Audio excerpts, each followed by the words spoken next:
All right. We are live streaming, and I will be looking forward to a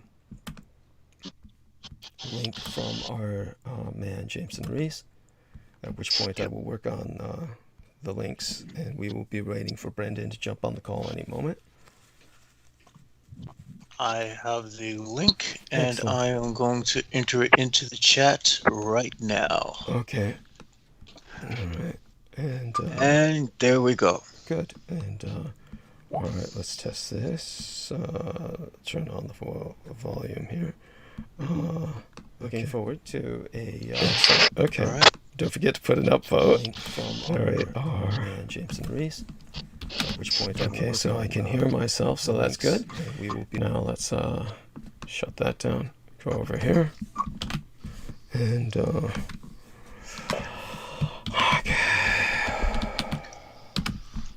All right. So, should I start with some trivia? Turn on the yes, please. Here. Thank you. Okay.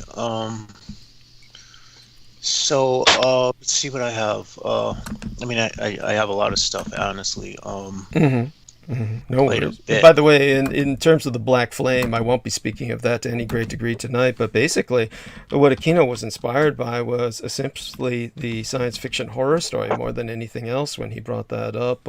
You might now remember the science fiction. It wasn't really a horror story, but it was radical to most people at the time that it was written, which was around the 1930s.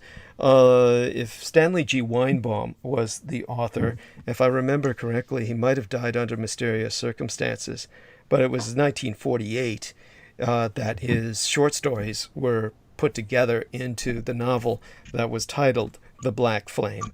And the Black Flame spoke about immortality.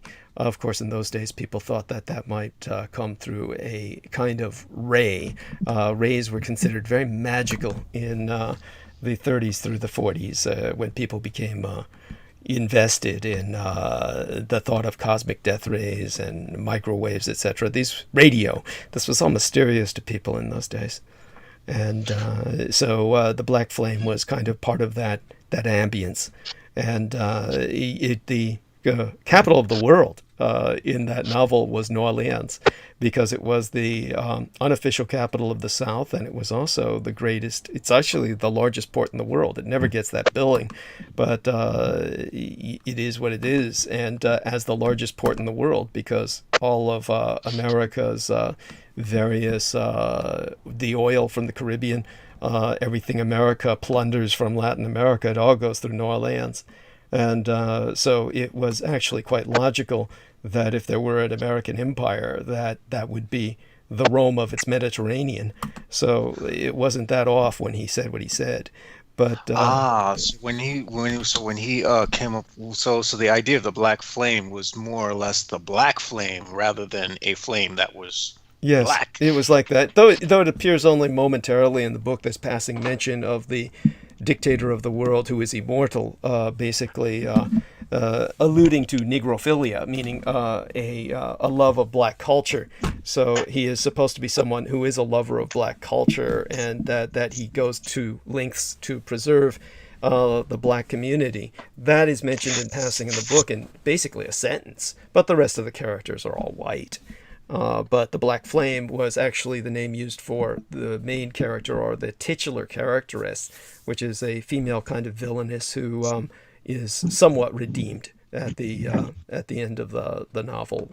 She's certainly not killed or anything, but basically proves herself to be a little bit more human or something, or humanitarian. At any rate, let me see what I could do to get this fixed. So that's that. It was essentially in reference to that I've only heard Aquino mention Black Flame. If that's going through the occultists, people are misinterpreting what he was saying. Yeah. People completely take what he says and they're like, visualize a black flame, like literally a black flame, and it's like, and they're crediting him with it, and it's like almost. I suppose there's a sort of disgust I have in the obsequiousness of the whole community to that, because I mean, granted, while No, I'm not gainsaying what he did contribute to the occult community, but it's just like, you know, they're just it borderlines worship. Yes, well, there is a kind of worship for such figures like the Comte de Saint-Germain, and of course he has his own history emphasized to myself by V with Mount Shasta, and she was telling me to ask Jonathan Shalimar about the Comte de Saint-Germain, who was supposed to have appeared at Mount Shasta at one time or another. By the way, if Brendan is on with us, just go ahead and mention that you're on. Just jump on and announce yourself. Otherwise, of course, I'll just keep rambling. In terms of Peter Moon himself, I'm sure he's familiar with the whole Mount Shasta connection with Saint Germain. He might have more to say about it. Okay, so who's Saint Germain?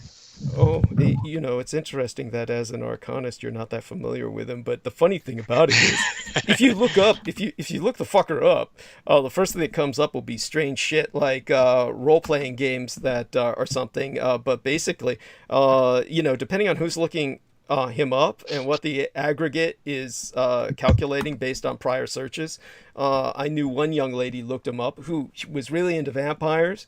The first thing that came up was Saint Germain vampire, because he was popularized as such by what was her name? Female authoress. She wrote you can look up the book Tempting Fate was the novel, and let me see if I can look that up, and that'll give us the authoress.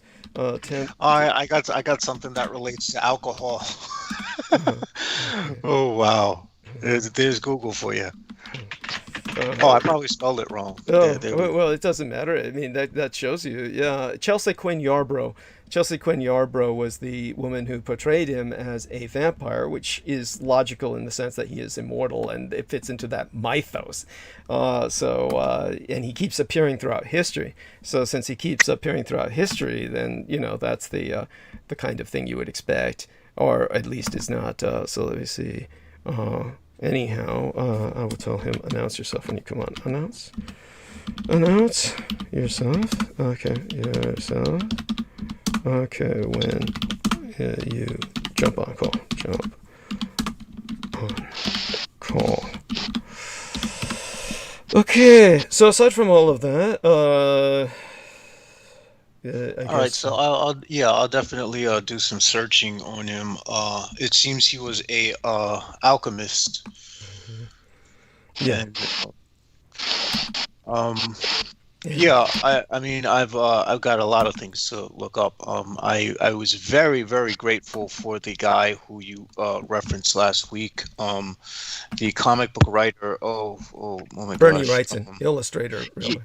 Yeah, the illustrator. That sort of awakened in me a desire to start drawing again, which I haven't indulged in years, to be honest.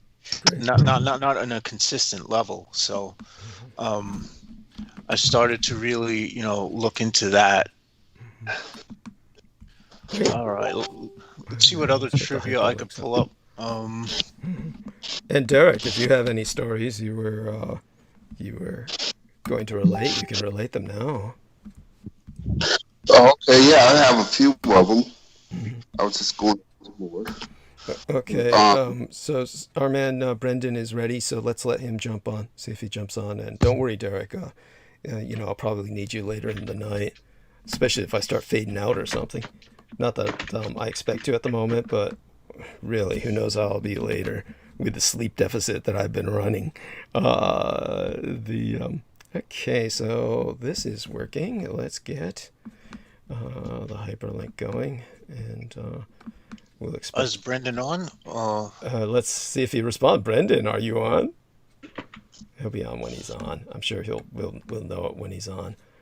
At any rate, Pack One, give us a little bit of trivia, Pack One. Let us know how things are going in Flint, Michigan. It's going.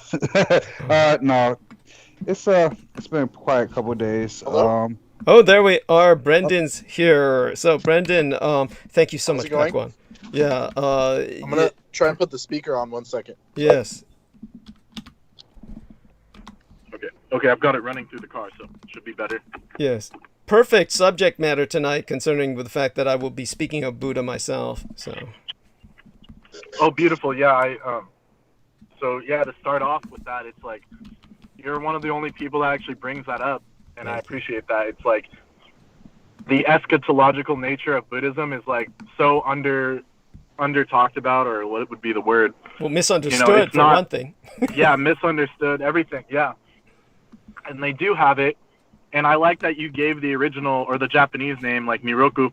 Thank you. For the Buddhist Maitreya. It's called Maitreya, and he's like, Maitreya is like a Christ-like figure that comes in 2,000 years after the historical Buddha has died. So I reviewed your the thing you wrote about it.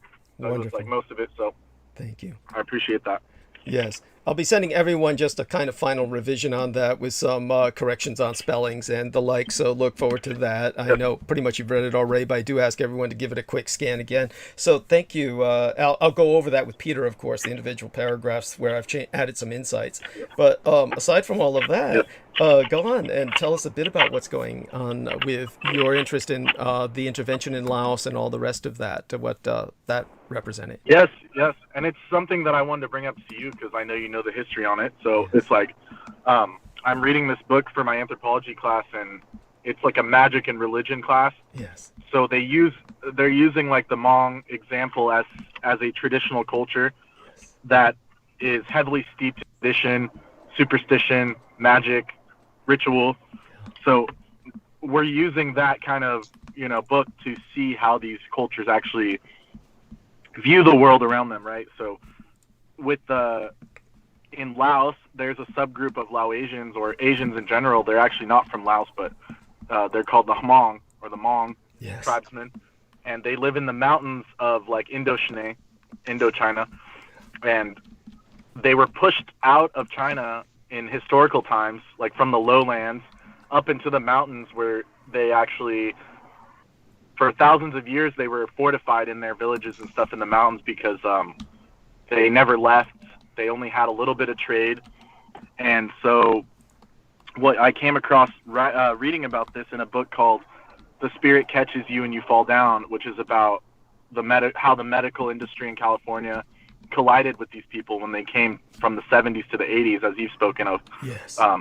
They actually came to live here, and the medical system basically butted heads with them because they would, the main child in that story, or it's not a story, it's like a biographical kind of documentary style book, but the child in that book, she has like severe epilepsy, and so the Hmong people want to do rituals. They want to take her to shamans and doctors, or not doctors, but like shamans and witch doctor type people, and the conventional doctors basically end up taking the kid away because there's not enough medicine in her system, like from the Western medicine, like the allopathy. They basically say that the parents aren't doing enough, and so they just go through this kind of this battle, so to speak, of how to take care of these children. And this was in the 80s in California, and so it eventually leads up to why they're all in America. And one of the reasons why is because the Hmong tribesmen actually helped us to bolster the Laotian, I don't know what to call it, they bolstered the line, the line, so to speak, between Laos and the communist Vietnamese. So I'll give you some spiel here, or the actual quotes from the book. Hold on, I'm getting blocked by the internet. Understood. But we hear you clearly. Because it has to do with the CIA and stuff. Anyways. Yeah. So during the 50s, Laos actually catches the attention of America because in this Cold War scenario, President Kennedy actually he had enough foresight to see that they'd be helpful in, basically he sees Laos as the only barrier to Soviet dominance in Southeast Asia. And of course, that's never good when someone says the only barrier. So we saw how that played out. And so first off, the American troops actually trained the Laotian army, as that's pretty well known. And it's led by anti-communist groups in the government, the Laotian government. This is what we're talking about, the Laotian government here. But during this time, the CIA steps in to secretly train the Hmong men to fight along the border among the Vietnamese in a this person's calling it sneaky. This is commentary on the book, but it wasn't sneaky. It was like strategic is a better word. Yes, and thank you. They're basically, according to the author of this book, they're a natural choice. Like the Hmong tribesmen are a natural choice because they've had to deal with so many different empires, dynasties, different, like the Chinese dynasties tried to kill them off. I mean, they had to fight with the Laotian dynasties. They fought with the Thai dynasties and Malaysian dynasties. And so like they're just naturally, they're against authoritarianism because they've been oppressed for so many thousands of years, and they've actually escaped that oppression. They were living outside of these systems. So the CIA saw them as basically a good way to bolster against the authoritarian, which they call authoritarian, communism, but right, which is authoritarian. It is, yeah, it is. But as if like the CIA was so nice, But anyway, there you go. Yes. And so they hired these militias from the Hmong tribesmen, and they basically told them that they'd be rewarded by the Americans. And one of these so-called rewards was to bring them to the United States and torture them here, which is like, I wish I was joking. It's like the stuff they did to them in the medical system. And as you brought up, Douglas, the connection to the Cho and how they use the Cho to feed on them as well. I mean, yes, they brought them here as food for the Cho. Yeah. And what you're talking about with that young child is that the medical industrial complex utilized the social worker bureaucracy to abduct the child from the family based on a paradigm of chemical imposition on the body to radically change the body's behavior in disambiguation from the cultural concept of dealing with her from a spiritual perspective. But go on. Yes. Absolutely. And so to go back to this historical part about how the CIA used these people, the Hmong, excuse me, the pronunciation is Hmong, but there's an H in it, so it's Hmong. So the Hmong militias were led by this person called General Vang Pao, and the CIA actually considered him to be charismatic and passionate and a patriot. Of course, they always have to use that word. But this guy ends up becoming a divisive figure later on, of course, as per usual. But this whole conflict on the Laotian side was called the Quiet War, is what they termed it, because it was not made public for years until years after. But the real damage was done actually to the Hmong themselves. The Americans allowed their villages to be destroyed wholesale. Children as young as 10 were forced into military service. So they had children soldiers actually trained by the United States. So all of this is very damning, but there's more to it. They ended up losing their self-sufficiency, the Hmong peoples, and instead of living off the land, they were forced to rely on American food drops. And the reason why they did that is because they were forced to grow opium. Of course, the old system started by the British East India Company. Yes. Of forcing these so-called third world peoples to grow opium instead of food, and it's still going on today. That made them dependent on the Americans for the food, the way the Asian Indians were dependent on the British for their food, which is why in World War II, when Winston Churchill deprived the Asian Indians of food so that they wouldn't rebel while the Japanese were attacking the British Empire, which provided them the opportunity to rebel. So to preempt that, he starved them by removing the food from Britain and, of course, directing all of the merchant shipping towards war logistics. And that's what caused the Bengal famine, in which millions of Asian Indians died. This is the control mechanism that colonial powers maintain. Go on. Exactly. Thank you, Douglas. And so the United States did a similar thing to the Laotian population, including these Hmong, but the Hmong suffered more because they had to actually fight off the communists, and they were really, really good soldiers as far as bravery. They had the strength, the tenacity and strength that you need as a soldier. And so, but in that situation, the CIA, of course, as those evil bastards, they just kept throwing these kids at the North Vietnamese, or is it the North Vietnamese? Yeah. They kept throwing these kids at the communist Vietnamese, and they were just dying by the droves, by the hundreds of thousands. Literally, I'm pretty sure it's in that number or something. Yes. Because there was I think 3 million Hmong in Laos at the time or something, and now there's like less than 1 million. So most of them ex-migrated, they left. Yes. And a lot of them ended up dying in that conflict. So yeah, I just wanted to bring that up because it's something that not a lot of people know, and it definitely hits at the angle, the military angle you speak of. And I'd vaguely heard about it, but to like read the whole thing like in the book and kind of get the full story of it, like how evil the CIA really is. Yes. Not that it was a surprise, but it was kind of like shocking to see like that they basically just took advantage of these people and then ended up bringing them here to the U.S. later as a so-called reward. And then that's where your end of the, you know, what you've said about the Southeast Asian populations, you know, comes in. Yes. And yeah.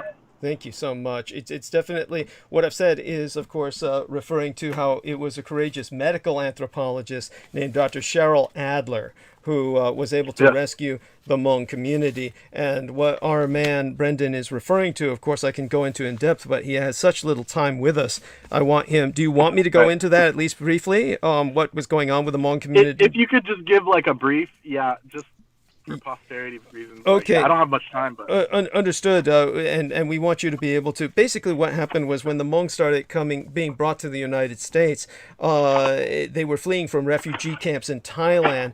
Over 100,000. Yes, and the book mentions that. Yeah. Thank you. That they were taken to Thailand and they were treated almost like worse, Yes. and so they tried to find a way to escape, and they basically called the Americans on it, saying, "Oh, you guys owe us one," and so that's how they got here, basically. Yes. Yes. Very important. Thank you. And so in terms of what was going on was, well, when they were brought here, the 100,000 of them that were lifted to the U.S. around 1977, the same years that Star Wars and Jaws came out, basically the men in particular in the Hmong community started to die. And they were dying of SUNS, the sudden unexplained nocturnal death syndrome. And of course, they attributed this to the Da, which is the Da Cho, the death spirit. These are known as monsters beneath the earth who venture forth by night. And the SUNS itself is a series of symptoms. First, the sense of panic, then paralysis, then the chest pressure, then a sense of an alien presence in the room that is neither animal nor human nor spirit, but a combination of all. And then finally, the sensational disturbance, auditory, visual, and tactile. And then there is a sixth symptom is, of course, you die, you wake up dead. There is, of course, an answer, the central pillar, which is the universal feature of the Hmong villages, a dwelling place of the ancestral spirits that's absent in any American architecture, particularly apartments or any house. Well, the Da attacked 60% of the Hmong in America, meaning every single male and some females underwent at least one near SUNS experience. That's 3 times that of the normal U.S. population with its experience of the old hag phenomenon. But the Hmong who converted to Christ, which the Americans kept insisting that they do, those who converted to Christ and abandoned most or all of their native spirit traditions had the highest death rate. 72% of them died. Converting to Christianity was a death sentence. So it took a courageous... Let me interrupt briefly and just ask Brendan, what is the spelling of the Hmong? H-M-O-N-G. H-M-O-N-G. Yes. H-Hmong. Yeah, H-Hmong. H-M-O-N-G. Yes. And so then what happened was that Dr. Cheryl Adler was able to convince basically Congress and the American government that all of the Hmong would die if they weren't transplanted into the countryside where they could build their central pillars and then defend themselves. And so this was, of course, they were being attacked and fed upon by the Cho, who would have eaten them to death, fed off them literally until there was a genocide of their culture. It was Dr. Cheryl Adler who saved them all in America. So that's just a brief kind of outline of what happened to them. By all means, continue, Brendan. And that was, so this book takes place in the mid-'80s to the late '80s. So that would explain why they get moved to Merced. So they came in Portland. This is what the book says. They come in Portland. They got moved around up north, Washington, Oregon area. And then they came to California, like San Francisco area. And then eventually they moved them out to the country in Merced here in California. so that would explain the connection there. They finally like let them have their own stuff out in the countryside, like, and that's where this book takes place. They, you know, it's a place in California called Merced, and like they had a medical center, a community center set up to give them medical aid, and so that's where this comes from. This book that I'm reading. Yes, thank you. After that, yeah. And so important, and deeply appreciate your bringing that up. So and an interesting thing about like the Da and the Da Cho, like they saw them as spirits that could basically steal your soul, or like, you know, stuff like that, which, as you've explained, is pretty much what they do. And like, so basically their main goal is to outsmart the Da, or any kind of way of getting it at people. Even some of these sick children, they would actually change their name, like start calling the child a different name to like trick the Da from like stealing their soul or anything. And so it becomes like that thing, and they ended up sacrificing a cow for the child that was sick after she comes home from she goes into the custody of the care workers and gets more sick. And so they send her back to the parents, and then the parents take her to get like a ritual done, and that actually improves her situation. So it's like almost scientific that like the rituals work, but like they never bring that up in the book, obviously. Right. You know. Right. And that like the traditional medicine worked actually more for the child with epilepsy, and like every time she went to the hospital, it made her worse. You know. Yes. So important. I really appreciate you bringing that up. So, but please go on. Continue with what else you wanted to bring up, if anything. It's. I mean, I think that's it. My time's almost up, but I want to stay more and talk more, but it's like. Oh God! Well, I thank you so much for what you were able to say, and it's so important because it leads us into what I'll need to speak of tonight, and I'll, you know, of course, go into it as quickly as possible. But obviously, we love you dearly. Take care of yourself. So glad you were able to come on. I can't overemphasize how important it is. And with that, my dear friend, you have a blessed night. Appreciation. Okay. All right. It was good to talk to you. Have a good night, Peter. Thank you so much. Good night, Brendan. Yeah, and yes, so that was Brendan Zogi. Yes, love you dearly. Take care. And so with that, I'll officially start the program. This is Critical Omissions, of course. We're happy to have everyone with us who's with us tonight. I'm going to do a quick check now on the live stream, and this will take a little bit of time while I basically refresh the various screens. And then once I, you know, basically confirm that everything is streaming as well as it can, then I will. This is Critical Omissions, of course. Okay, there we are. So we can hear our voice. Good, excellent. So with that, hello to Vicki Johnson. And she says, hi, guys, in the HIGH, very similar to our man, Mr. Daniel Arola, who says, hi, HIGH. And he says he's got some OG Kush from his Mexican friend, and it's something else. He hopes his friend has seeds so he can grow them in his little controlled garden there. And Marcus Crick says, hey, guys, from Australia. And, of course, for people who are asking myself in the emails about the thumbnail image, basically the photograph that we have embedded within the live stream. Yes, that was myself over at the estate. Of course, that's not my dog. I don't own a dog and could never really have one on my property.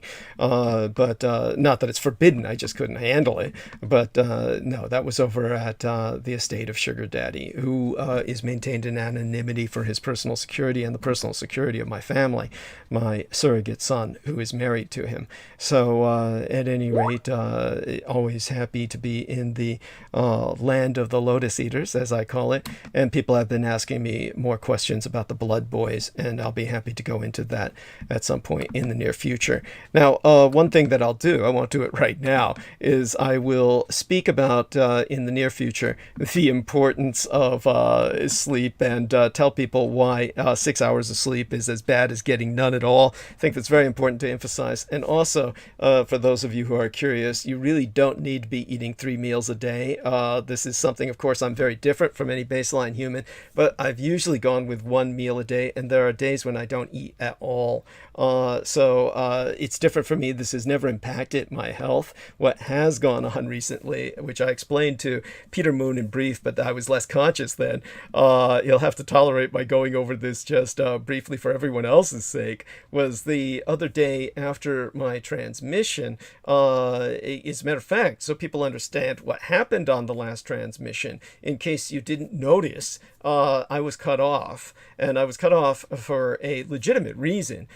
Basically, the last transmission ended about much earlier than I normally ended, or somewhat earlier, just basically half an hour earlier, about 45 minutes earlier than I normally would. But I don't think even Jameson Reese noticed that. Even though I spoke with him and we were trying to get back on live stream, I got cut off a second time, but I noticed he didn't bring it up when he sent me some messages. He certainly just rolled with it after that, which is fine. But what happened was that the Comcast was following up on all of those flip switches, or whatever they call them, circuit breakers, that had been locked into the street itself, beneath the street. I mean, we're talking about beneath the surface concrete and tarmac. There were all kinds of things that had been installed when they first installed the Comcast lines, so that they could directly cut off my transmission anytime from my home, no matter whether I had a new modem or a new IP address or what.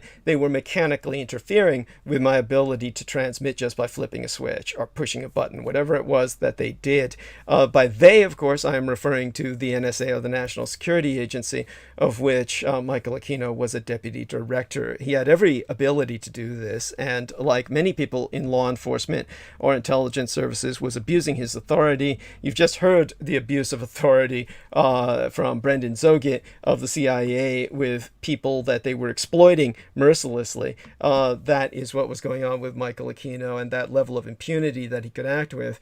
Now, the reason that Comcast has been very cooperative about this is the fact that it was done illegally. In other words, whenever the government circumnavigates the law and co-ops a corporation, they have to approach them first and ask their permission. The corporations will usually voluntarily help the government in intelligence operations, including domestic surveillance, even if it is illegal, simply on the basis of the fact that it's similar to a defense contract. Corporations, in the end, will submit to the government when the government exerts itself. This is not the dystopian society that people imagine, where the corporations run our society to the extent where they're writing the rules at that level. That's not the case. And since the government has the ultimate ability to shut the corporation down anytime it truly wants, just like your home, which you think you own but you don't, the government owns it, and anytime the government wants to, they will simply say you didn't pay your property taxes, or whatever other excuse they can think of. In fact, they don't need one. They call it eminent domain. They can simply take your home. They maintain that right. They maintain that option. So your property is not yours, it's the government's. So you just always realize that when you talk to anyone who's asinine enough to think that they're a libertarian and that somehow there's too much government and they can actually do something about it. The only way to do so would be revolution, and the alternative to what I've just outlined is actually anarchy, which is not a viable alternative. So at any rate, the government did what it did. They did not inform the Comcast, and so Comcast has every right to remove what they installed. And so Comcast has done that. And I realized they did that because what happened was, when I lost the internet service and I called Comcast, this was very early in the morning when they do this sort of thing, because they try to interfere with people as little as possible. Interestingly enough, they took account of my program to the point where they knocked me off at about half an hour before I was finished with the transmission. And pretty much I was at a loss at that point anyway, and just looking for, time to fill, just information to burn bandwidth with, and was just kind of getting together for the last gasp of air to do that when I was cut off. So it was hardly interference. In other words, someone was listening, and they cut in at about the time that it was appropriate and they needed to get the work done, and they just couldn't wait anymore. Now, it took them a very long time. Usually when they knock service off and I call Comcast, the automated service will say the longest possible amount of time. They'll basically say your service will be out throughout the day because they're just covering their ass. Most of the time, the service is out in such cases for only minutes, sometimes an hour or two at the longest. Usually I'll go and eat dinner or breakfast or a meal or something. I'll come back and it'll be back on. This time was the first time in my experience that was not the case. And the end result was that, it was very puzzling because I got some very strange screens I'd never seen before, which was basically telling me whatever I tried to access online. In other words, I was online. The line was back on, but it didn't recognize my IP address. So that, of course, was this very disturbing. I was getting all these screens from every Facebook, from Google search engine, that was the case. So I thought that if it was that bad, I was going to have to call my 3D graphics modeler. But it was very early in the morning. I wasn't going to do that. So I had nothing else to do. The food hadn't arrived yet. I get home delivered meals from Meals on Wheels. And I try to stay up throughout the night so I can pull them in the morning so they don't get stolen. So since it was a while before they showed up, I did what I very seldom do. I went to sleep. And I went to sleep early, and of course you don't sleep peacefully because every time there's a noise outside, then I run to the door just to make sure no one's stealing the food, but I'm too tired to just bring the bin in full of food, and so I just go back to sleep, worried about it again. The noise, of course, is from my neighbors upstairs who are piling out all the dog shit that they do on the other side of the step, which for some reason they've taken into the habit of doing since they first arrived here, instead of bringing it downstairs, which is too much of a trip for them to put inside of the organic bin. They just leave it on the steps throughout the week. So throughout the week, I have this pile of dog shit that just piles up in bags on the other side of the step, whereas the other side of the step is where my food is delivered. So, there you go with that. But at any rate, what happened was that I slept very fitfully. And of course, I was concerned about having to call my 3D graphics modeler, and of course, concerned about somebody stealing the food. In the end, when I woke up, the sleep was, wasn't all that restful. And I pulled in the food bin, had a sudden second wind, was very awake, unnaturally so, and found out the computer worked. So that meant that the reason I was seeing those screens was because they were working with my system directly. In other words, they had cut me off from the internet as a single residence, even though the entire neighborhood had to have its internet down, which I confirmed with neighbors. The entire neighborhood has internet down for hours and hours. They had to finalize by working on my system alone. And when they worked on my system alone, that's what cut off the system from recognizing my modem, my IP address. And so they were actually removing those circuit breakers that were under the ground. So, altogether, the operation must have been tens of thousands of dollars to do what they did. So this took, the better part of a day. And when they were done with it, I got my service back, and it's normalized. But in terms of the sleep, it was not. When I was talking to Peter Moon after that, I had been awake for a long time, wrote essentially a chapter for the book, sent him that chapter, and then what happened was that after I had sent him that and have been making little corrections to it ever since, just to polish it and perfect it, and he can prune and hedge it per his professional discretion. The end result was, of course, that I was ready to go back to sleep. And so when I spoke to him early in the morning, I was pretty much shot to the point where the screen went dead on myself while I was talking to him on a Facebook call. And it took me a while to realize that it wasn't my screen being broken, that it was actually the screen going to sleep, because it doesn't interpret time on any call, whether it's Skype or a Facebook call. It's maddening, but computers don't interpret that as the computer being active. So go figure. And so it went to sleep. And when it went to sleep, I was confused about it until when I realized what it was just a laugh. And I told Peter, yes, I really needed sleep. Now, of course, that's when my neighbor started to perform major construction on his house. And, when I'm tired enough, I can sleep despite the noise. It doesn't really matter to me all the time. Sometimes the noise is bad enough where it is an issue, But strangely, I got another wind and just stayed up for a while, looking up some stuff that I want to integrate into the book and reviewing some of my mother's notes that she had left me concerning Buddhism, which Peter had been interested in my addressing tonight. And then by the time I went to sleep, it was fairly late at night, well, early at night for me. But then I woke up within about 5 hours, feeling very refreshed, buzzed even. And then I basically started doing some work around the Hoarder's Crypt. And when I was doing work around the Hoarder's Crypt throughout the night, getting up the promotional banners for tonight's program, about that time I crashed. And I still had to get the promo banners up and everything, but it was just really nauseating. I could feel the sleep deficit kick in. And so after that, I got them up there. By the time I was done, it was about 6 in the morning. And I slept until about, 3 p.m. in the afternoon, 2 p.m. in the afternoon. Got up to prepare for tonight's program. And essentially, so I have a bit of a sleep deficit. I may not last all through the show tonight, but that puts it into some perspective for people. But just remember this. I can go into this in more depth at some point in the near future. Sleep is something that normally I can sleep for days at a time. And oftentimes I sleep for very long periods. But 6 hours of sleep is not enough for baseline humans. Just bear that in mind for yourselves.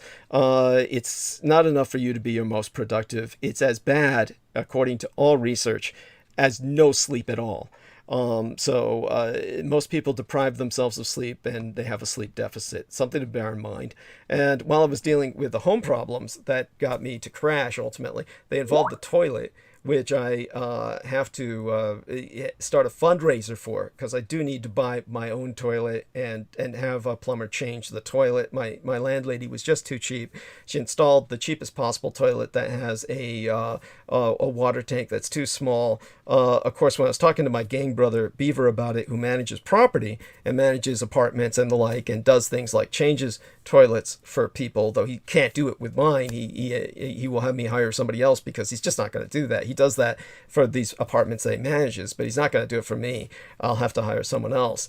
But the point is that I was telling him about the fact that basically I'm not using the toilet in terms of a bowel movement, except several times a week, because I don't eat that much. And he was saying, oh, that's so bad and everything. But really, despite my diet, which is different from any baseline human, for those of you who don't know, I'm hematophagic, means that I drink blood when I get the opportunity, and the food is, the sustenance is acceptable. This is not, I've gone for 10 years without doing it when I was taking care of my parents, and my health crashed and burned. I paid the price for it, but have certainly recovered remarkably since I've taken back to doing it. And I eat very little. This is not, don't ever do this. But the one thing, don't drink blood and don't deprive yourself of food. But the one thing I can tell baseline humans, you don't need to eat 3 meals a day. And most of you are not doing that under the pandemic conditions, and that's fine. Just so you know that. There's a real obsession with overeating in America. People eat because they think they have to eat. You don't have to eat that fucking much. Okay, so with that, I will get into sending Peter now the latest little nips and buds I made on the manuscript, and I will send that, of course, to the other people that I was sending that to as well. And then I will start talking a little bit about violence and Buddhism, because it is a subject that Peter wanted to address tonight. He'll hear me through the opening hour, and then he will... Douglas, a little advice on toilets. Yeah.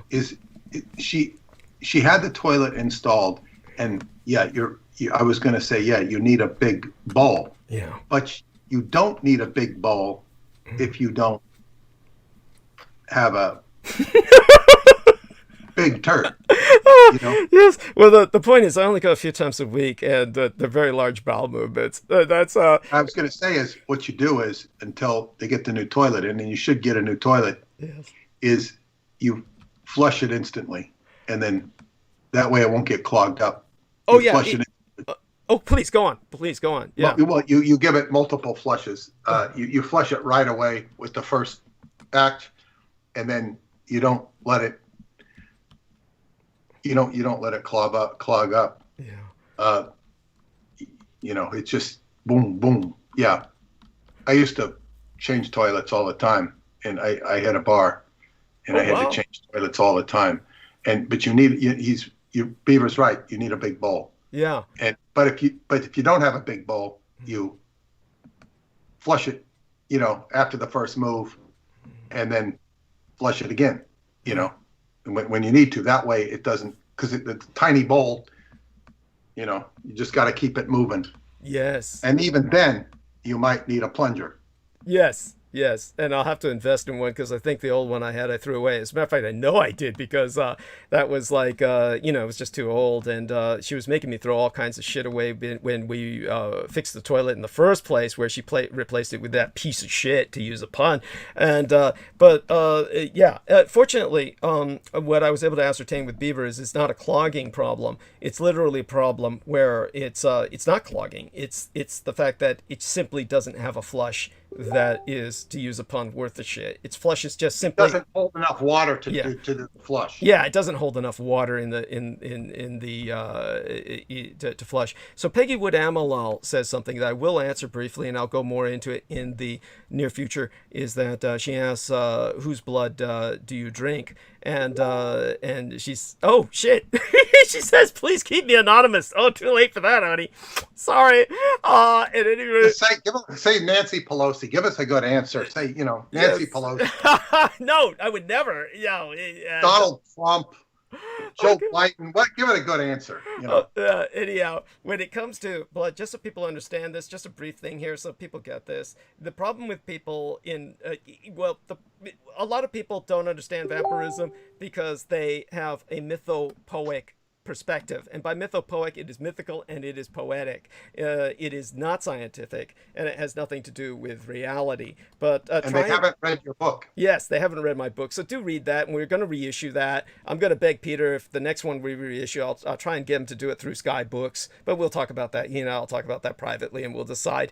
But in terms of the one that's released through Amazon right now, and in that sense, almost anonymously, even though it's under my name, you can get the blood in that book, so to speak. You won't get the meat. The next revision will have the meat in it, which will talk all about the history of how vampirism was uncovered in the Soviet Union. Actually, I've gotten good reviews on your book. People have read it, bought it, and enjoyed it. Oh, that's wonderful. They had nothing bad to say about it. Oh, that's incredible. God bless you. And God bless all of them. I mean, that's so impressive considering the fact that it's missing so much. I don't know that it's missing that much. It's missing some key stuff. But it talks about, the circumstances. But story. Yeah. Anyhow, I'm getting the roll of the eyes from this. And the way it will work, if you do buy the book, I'm just going to replace the existing book with the new book, so that you'll still have access to the new book if you pay for the old book. With the we're talking about the ebook here. It does not apply to the hard copy because I can't replace the hard copy. Interesting. Okay, good. I see. Thank you. It applies to the ebook only. Right. The hard copy. So if you if you buy the ebook, you'll get I can just replace the file when we fix the file. Yes. And then the new hard copy will be a hard copy, but yes. There we are. So I appreciate what Peter is talking to is our listeners and anyone who has purchased the ebook. So thank you. All of you bear that in mind, and we'll try and send you a notification. I don't think there's so much of you that have purchased it that can't be done. And I would also recommend that people buy it because all of the money from this goes to Douglas directly because it's his book. I just, put it up for him. It's on the Skybooks website, or the Skybooks Amazon account, rather, not the Skybooks website, but the Skybooks Amazon, and you can get it there. Yes. And these contributions go, whatever Amazon doesn't take, which is a relatively small amount, will go to Douglas. Thank you. So it's a contribution to him. Yes. So bless you. Yes. Go on, Peter, if you want to finalize that. No, that's all. I mentioned about my toilet expertise. Well, thank you so much. Yeah, go on. Yeah. Well. And that's Beaver might be better.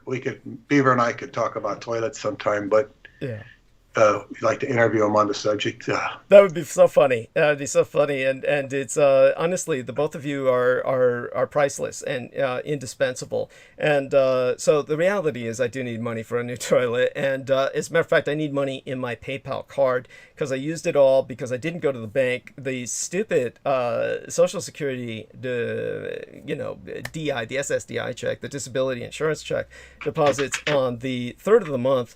I was entirely unable to even make it to the bank dealing with what I was dealing with. The 3rd was a transmission day. The next day I went and totally made a fool of myself at the local grocery market by buying too much because I usually have enough money to purchase rehydration, water and the like. And there's two things going on there. They don't have Voss because they've been trying to get the Voss mineral water for me, which is just what I drink in glass bottles.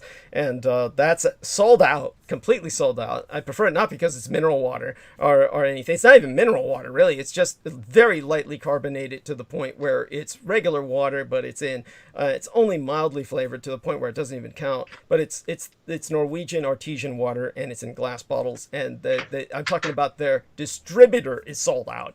So they're trying desperately to get back that back in. But in the meantime, I was buying up a bunch of other stuff to hydrate myself with because I can't drink from the pipes in my house because the water is mildewed. The pipes are mildewed, so the water is undrinkable unless I boil it. And so if I'm not drinking boiled water, I have to have something else. And I didn't have enough money to purchase anything other than a baseline amount to hold me for a bit. But I have money, but it's in the bank. I couldn't get it in because I don't have it on the card. So I do need to call Ben Estenius to pay me the $200 or $300 he owes me from advertising for him, backed up for months, and put it on the card. But until I do that, whatever you can donate into the card will help. We do need that because then I can get my refills of prescriptions from there, which is basically my nasal spray, because without that I cannot eat, because without the nasal spray I react to food and I cannot chew solid food. Again, this is part of the vampirism. Truly, I am genetically very, very different, and I respond to things very differently, and that's simply a fact. It's a medical fact that the doctors deal with, and they just roll with it. But my gastric rhinitis, as it's called, meaning that I produce mucus every time I eat, like a hagfish, and I choke on my own mucus and I can't eat. This non-anabolic steroidal nasal spray, which is hundreds and hundreds of dollars a bottle, does not sell on the market. It's the only thing that enables me to eat. So I do need that, and that's literally cost me $1 and some odd cents with my insurance. But I need something on the card, and I have nothing on the PayPal card right now. So that will help if anybody makes some donations, and I'll give a shout out to people who have donated money, but I actually need something on the cards for the near future. So yes, and get a recommendation from Beaver on what toilet to get. Sure, yeah. He will give you a good recommendation. I'm looking here online, and I'm not sure I like what I see. Right. You want to, not just a big flusher, but you want a big bowl. Yeah, he will have to drive me to some place to get it. I'll probably have to, handpeck him into doing that. And when he drives me, he will help me select it. But everything Peter Moon says is absolutely correct. And but the situation about the blood that the young lady was asking about, who gave me she gave me a roll of the eyes on her emoji because I had given her name. I'm so sorry. Mea culpa, mea culpa. Well, let me reassure her. It's already gone in one ear and out the other. I don't even remember her name. Thank you. For most people. Thank you. And those people who are listening, that are watching the board, well, you've already put it on the board. Those people who are already, if it came up on the chat, did a question come up in the chat, or was it was private messenger? It was private. Oh, messenger. Okay, all right. Yeah. Well, then it's in one ear and out the other. Yes. They'll have to go back and listen to it, the tape over again, and nobody's going to do that. Yes, thank you. Unless they're really a stalker. And it's just not worth it. Yes, we have those out there, but I doubt they'll go after you, honey. So don't worry about that. And back to the Buddha. Yes, in a second. First, the Blood Boys. She was asking about the source of the blood. Just so people know, many of the people in the Silicon Valley community at the upper echelons, and San Francisco epitomizes that. So people understand this. San Francisco is a caste society, and it has 3 tiers essentially, and those are the ultra rich elites who are part of the Silicon Valley executive class. And I'm talking about chief executive status. The middle class, such as it is, are these people who literally live hand to mouth. The rest of everybody, programming and everything else, they're paying thousands and thousands of dollars for rent, and they need to use Uber all the time to commute. Many of them are stuck at home now and working from home, which is changing the business scene radically, and it's saving the multi-billionaires more on office costs, because many of them will probably give up the offices now and keep everybody working at home, but these people still need transportation to go to the store or whatnot. So that brings us to the so-called bottom of class, which is in Uber. These are people who live in their cars and then drive other people around. I'm not kidding. And this is like the rest are homeless. And so I'm in this classless state where I have the SSDI and rent control, and I'm one of the few people who can do that. And so I'm not part of any of this, and I move between the classes. But the other class, they hardly ever deal with each other. The other three castes, it's like India. They're very separate. They never see each other or deal with each other except in passing. And these are the desperate people who bring everybody the food door to door, are part of the people who are living in their cars doing the food delivery, or delivering people to their homes, sometimes both. And in the case of the executive class, fortunately, my son married into that. He's someone who was once a girl who had gender dysphoria, and I purchased her off the streets. The smartest purchase I ever made in my life. And thanks to her, I have access to the estates and the man she's married to, in terms of the services he provides for my blood, because of the blood transfusion that was conducted on myself when I was between 14 to 17 years of age. I'd have to literally look that up. It's been so long. And for those who aren't familiar, he's known as Sugar Daddy. Yes. He's referred to as Sugar Daddy. Yes. Just so when I use that term, that's who I'm referring to as my son's husband. And we keep all, he's, of course, I am professional. When somebody asks me to keep a secret, I maintain it. And not even my gang stalkers have been able to identify him to extent. I mean, certainly his properties have been attacked, and that was during the major firestorms in California. They may know his address, but there's very little they can do. And certainly, anyhow, that's a whole different story. And that exposes... Yeah, maybe someday we can have a panel around a Charlie Rose table and have a discussion with you and Beaver and Sugar Daddy and your son and maybe some other characters that Peter Moon brought this. Unidentified for the time being. Yes, Peter Moon brought that up about my 3D graphics modeler, who is lycanthropic, and he calls Wolf Boy, who other people have called him that as well. Laura Lee Solomon, etc., who knew who he was, as does Peter in extent. He's seen his picture and whatnot, but he's identified a few people. But Peter was bringing up a kind of roundtable with all of these people at some point. God knows what the future holds. But for those of you who don't know, the elite classes of Silicon Valley are really into young people's blood. Now, very different from myself, they are into the younger the blood, the better scene, which is for the reasons that younger blood is very rejuvenating. Of course, you have to get the same blood type, but they hold blood drives at high schools throughout California to get this blood. Now, a lot of people have no idea where their blood goes. When you donate your blood, you assume it goes to a blood bank. Most of the time it does. You don't need to trip off this or lose any sleep. But when the young people, the high schoolers, are donating their blood, people with influence can make certain the blood banks have special categorized shipments, which basically go straight to Silicon Valley moguls. And a much more effective way of doing this so that you avoid the scandals that can erupt from that has developed over the past several years has been that many wealthy people simply adopt many children into private kinds of schools, orphanages / schools, and usually their estates are vast enough to maintain them there. This is the case with Sugar Daddy, and that's where I access my blood, and it's young boys. These are young lads who are being raised, and they are over 18 in the cases where I interact with them. Just so people understand this is not sexual. No more than any person who wants to eat normally has sex with their food.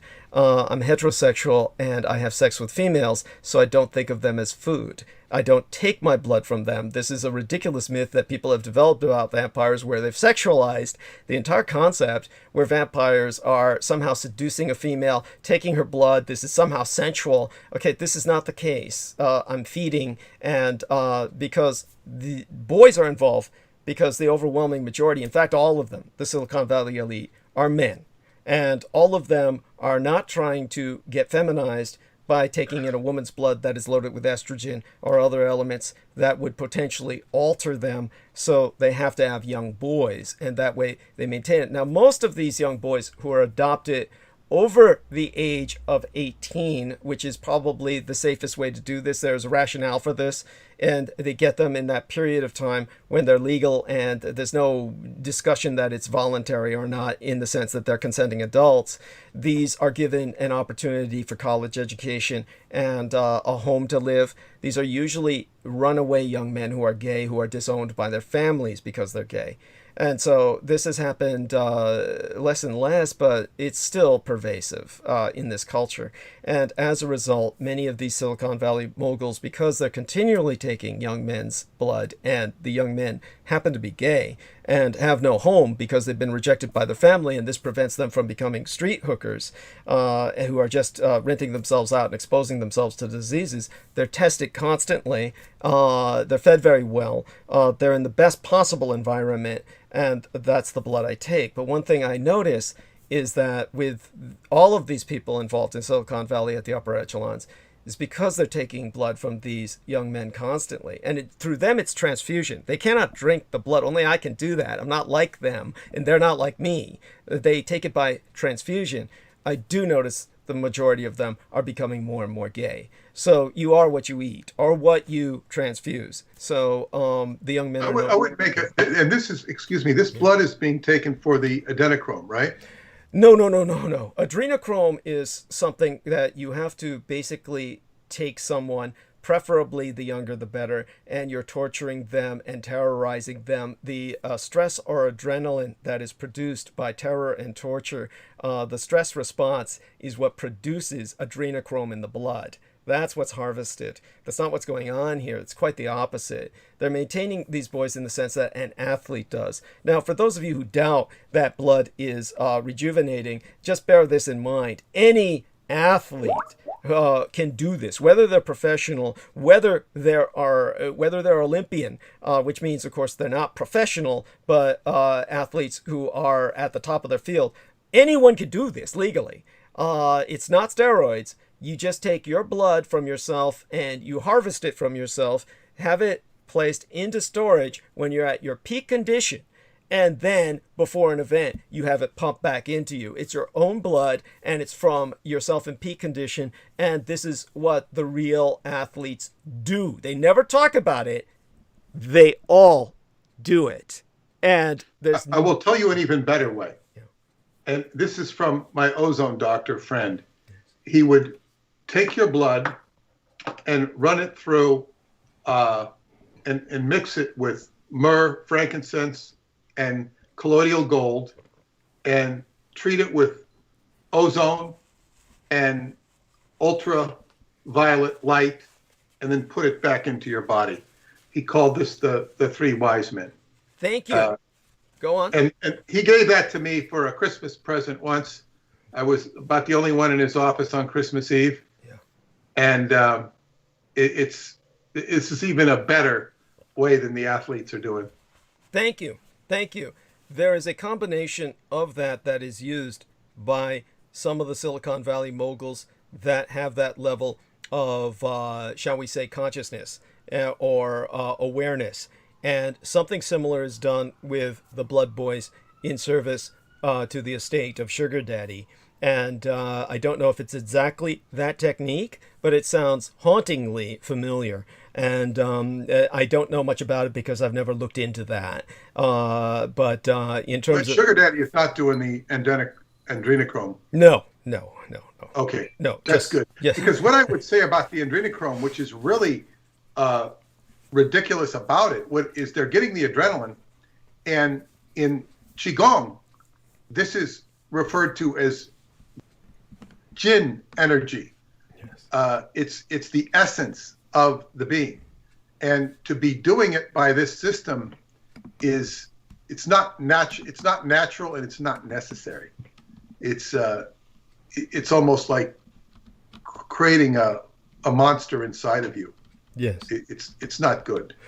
And the reason that it's done is Very unnecessary. yes. Well, these people are monsters already who are doing that. You're talking about people who are basically seeking a high. That is a high. What they're getting out of adrenochrome is a high. By the way, they will tell you, of course, all of this is a myth and that none of this is real, that it's all urban legend. Okay, none of that is true in and of itself. That's all the lie. The lie is that this is a legend. It is very real. The journalist who exposed it, who was famous for gonzo journalism, wrote about it in his book. What was his name again? I don't even remember. Hunter Thompson. Yes, Hunter Thompson later on came out and said he made it out. He made it all up, and he was just lying through his teeth because at that point he was bought off.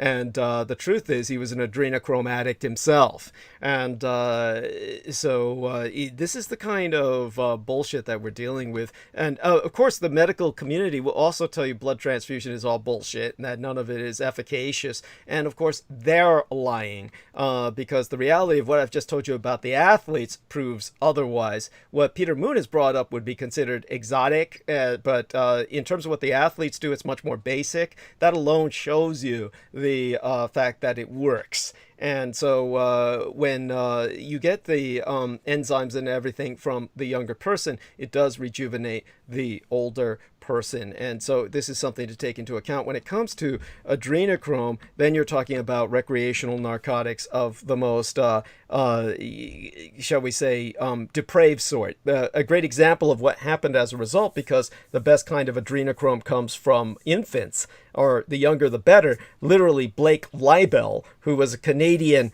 comic book artist, a comic book illustrator and writer who was very rich, had some talent, and indulged himself in that hobby. Blake Leibel, his surname spelled Leibel, Blake Leibel murdered his model wife, who was Iana Kasian, very similar to Melania Trump, a Slovenian or some other type of East European, who he married. And basically, he wanted to kill her. Well, he wanted to kill her child, their child, the infant, so he could sell the blood for adrenochrome.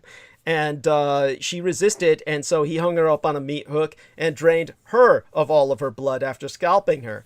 And this was a grisly murder, but she prevented her baby from being murdered by continually harassing him while she was hanging upside down from the meat hook, screaming at him, saying, "Come and get me, I'm still alive, you bastard." And while he was distracted by her, the neighbors, who did nothing for hours and hours, finally called the police. And when they called the police, they were able to apprehend this individual and take the baby and adopt it out to her relations or something like that. Turned over to other members of her family, from what I understand. People can follow that up and tell me if something else happened, but that's how I understand what happened to the ultimate fate of the baby. He is in prison.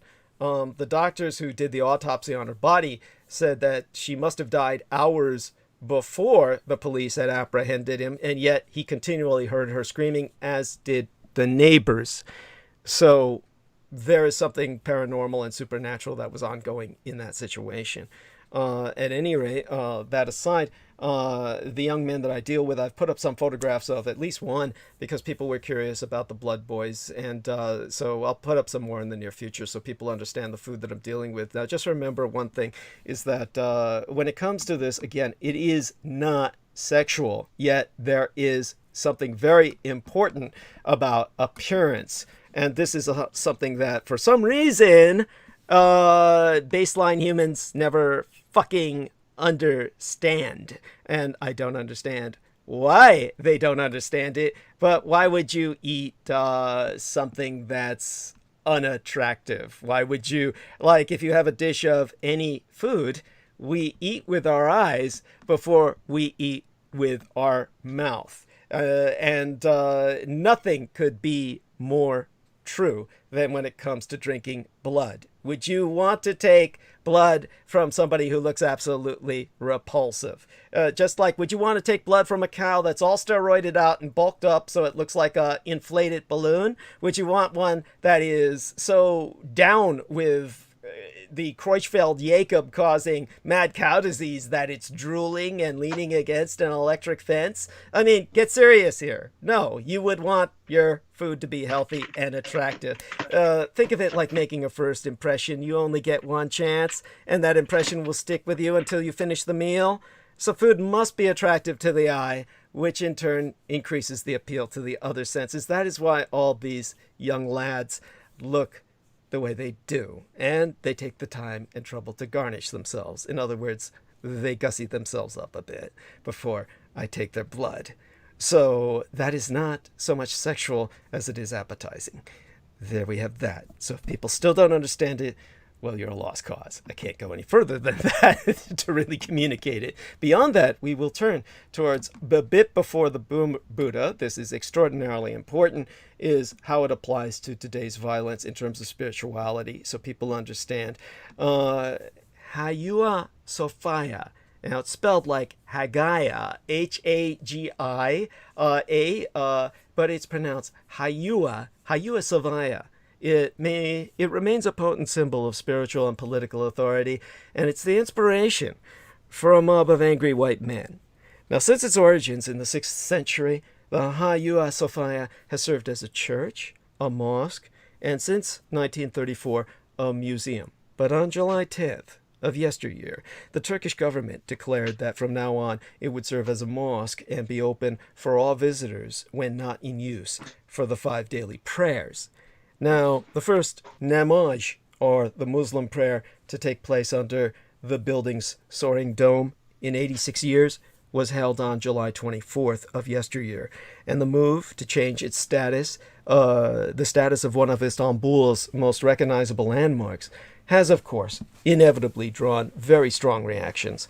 And it's worth considering why so many have, for so long, cared so much about the fate of the Hagia Sophia, as responses praising and condemning the decision have come in from around the world. Now, this is one of the things, the threat thereof, that resulted in the mosque massacres in New Zealand.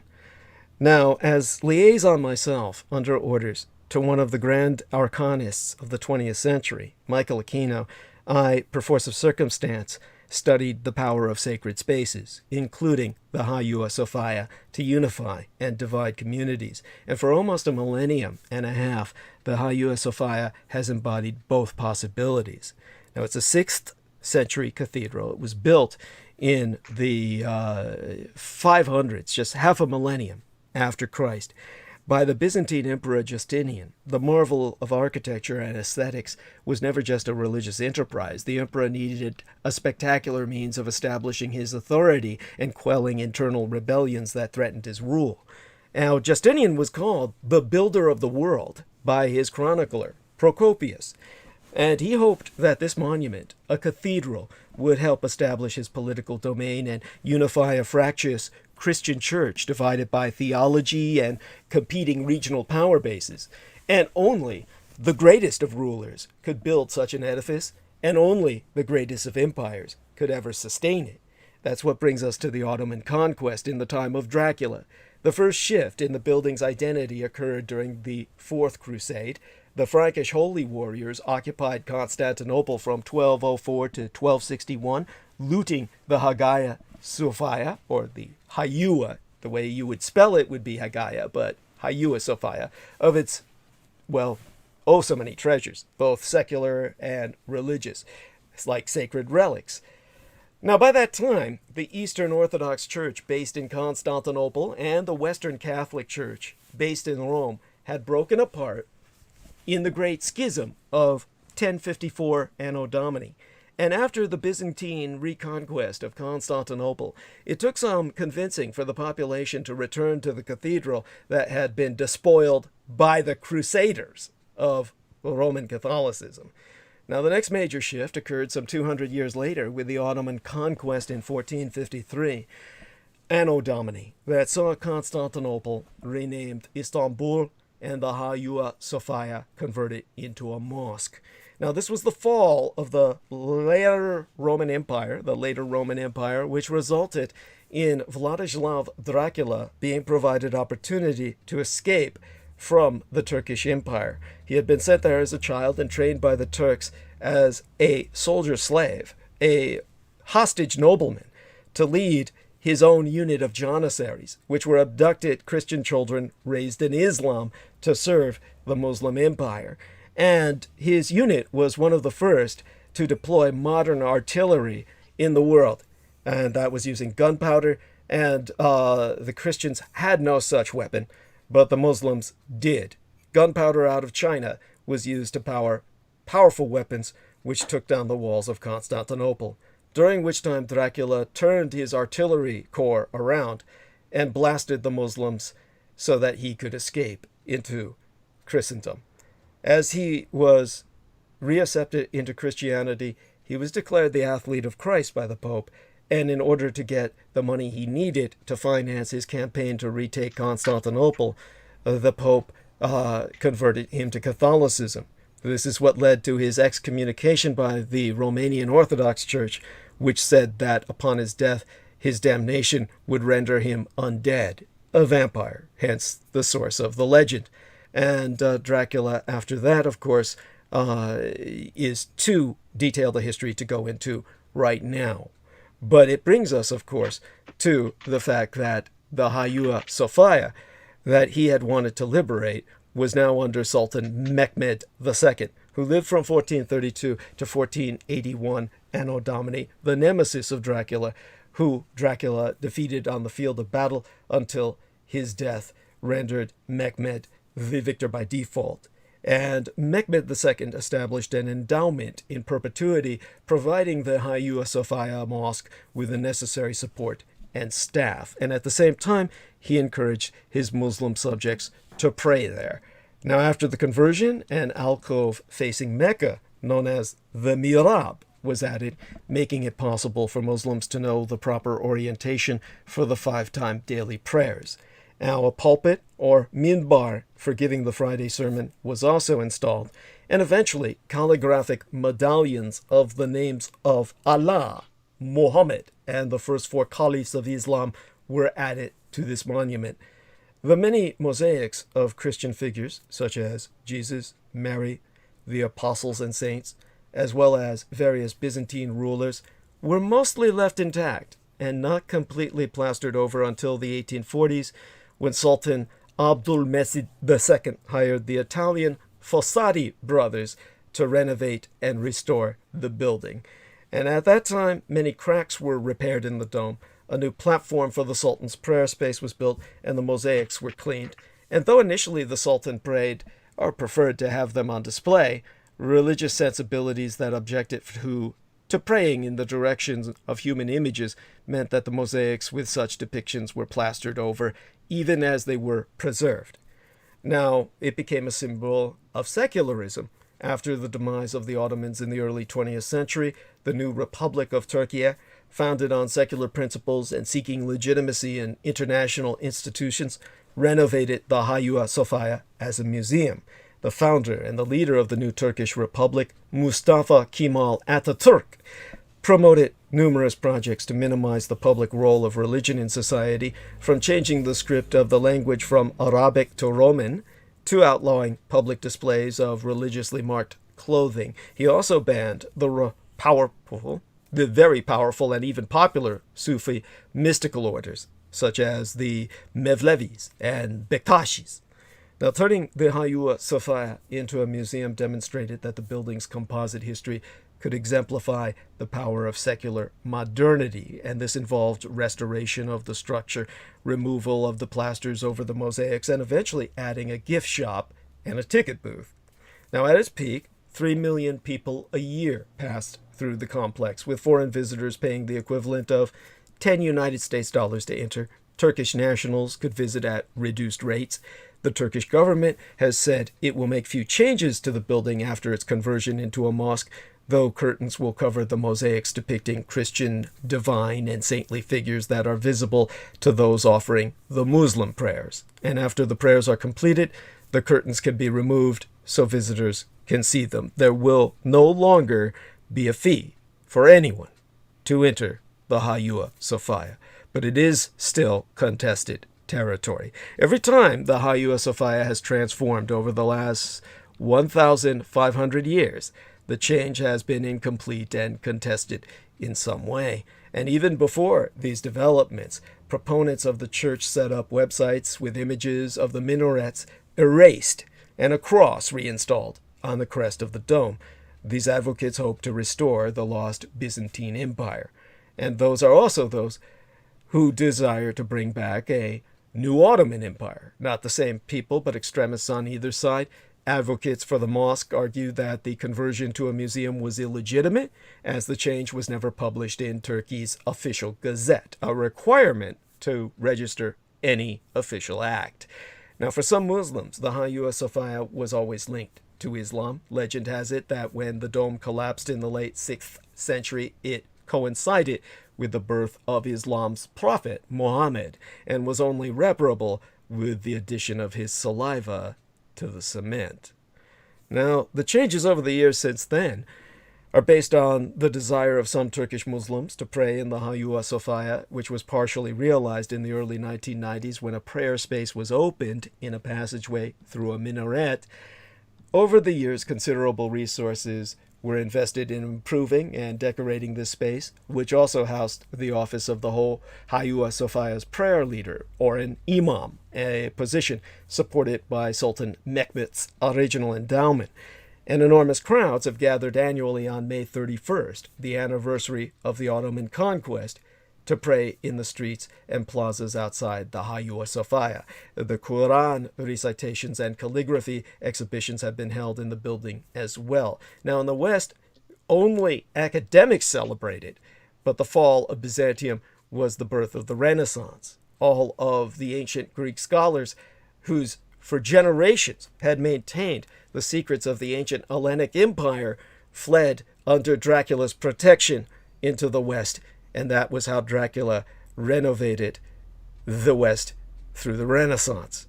It was only then that the church fell away and men began to listen to reason. That is why the Catholic Church damned Dracula. Now, in terms of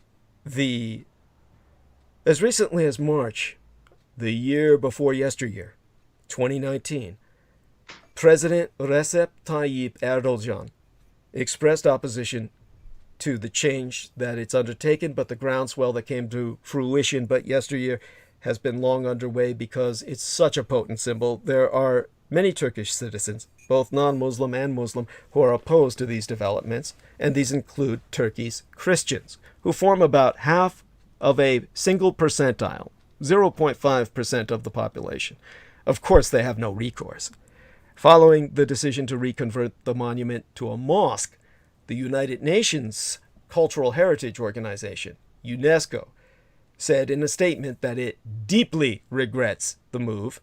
Christian leaders, too, have stated that they are very saddened by the regrettable and lamentable change. Governments, including Greece and the United States, have also lodged their objections. And this disquiet over the change in its status is a reminder that as a potent symbol of authority, the Hagia Sophia has shifted identity with every change in power and will likely continue to do so until a just and lasting peace might be restored in terms of a balance of forces. Now, the white supremacists and QAnon enthusiasts, because of Michael Aquino and his legacy on exploiting this, are obsessed, but very wrong, about the Byzantine Empire. So we have the Hagia Sophia now as the inspiration for a mob of angry white men. Now, from Charlottesville to the Capitol, the storming of the Capitol itself, Medieval imagery has been repeatedly on display at far-right rallies and riots in recent years. The displays of crusader shields and tattoos derived from Norse and Celtic symbols are of little surprise to medieval historians like myself, who have long documented the appropriation of the Middle Ages by today's far right.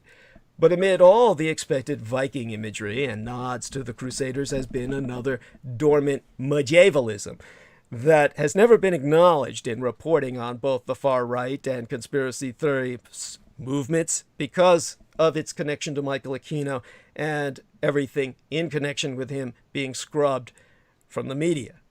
And that's the Byzantine Empire connection. Now, Byzantium, or more properly, the medieval Roman Empire, controlled much of the Mediterranean at the height of its territorial rule in the mid-6th century. Of course, I call it mid-century because I'm still stuck there in my mind. But centered in modern-day Istanbul from AD 330 to 1453, at the time of Dracula's height of power, its capital of Constantinople was a thriving intellectual, political, and military power. And one of its crowning achievements, the Church of Hagia Sophia, is a testament to the Byzantium Empire's achievements as rendered manifest via its architectural and artistic prowess. But in the Western world, the Byzantine Empire has been completely overlooked and quite forgotten. High school students in the United States are likely to know nothing about the empire, and nowadays the word Byzantine has simply come to mean complicated, secret, and bureaucratic. Very Aquino-esque. Now, this lowering of its status isn't entirely a new process. As far back as 1776, the English historian Edward Gibbon, who wrote The Rise and Fall of the Roman Empire, that monumental multi-volume work, was disparagingly referring to the empire's inhabitants as the servile and effeminate Greeks of Byzantium. But then we speak of a new Byzantium. Despite this modern disdain for Byzantium in the West, it has recently served as an inspiration to various factions of the far right inspired by Michael Aquino.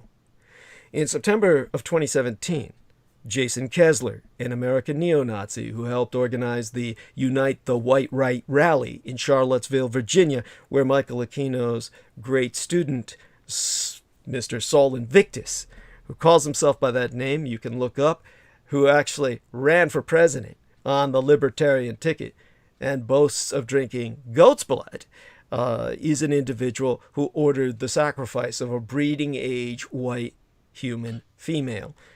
And such was conducted in Charlottesville, Virginia, which inaugurated, by her sacrifice, the sacrifice of Heather Heyer, a new supremacist group called the New Byzantium Project.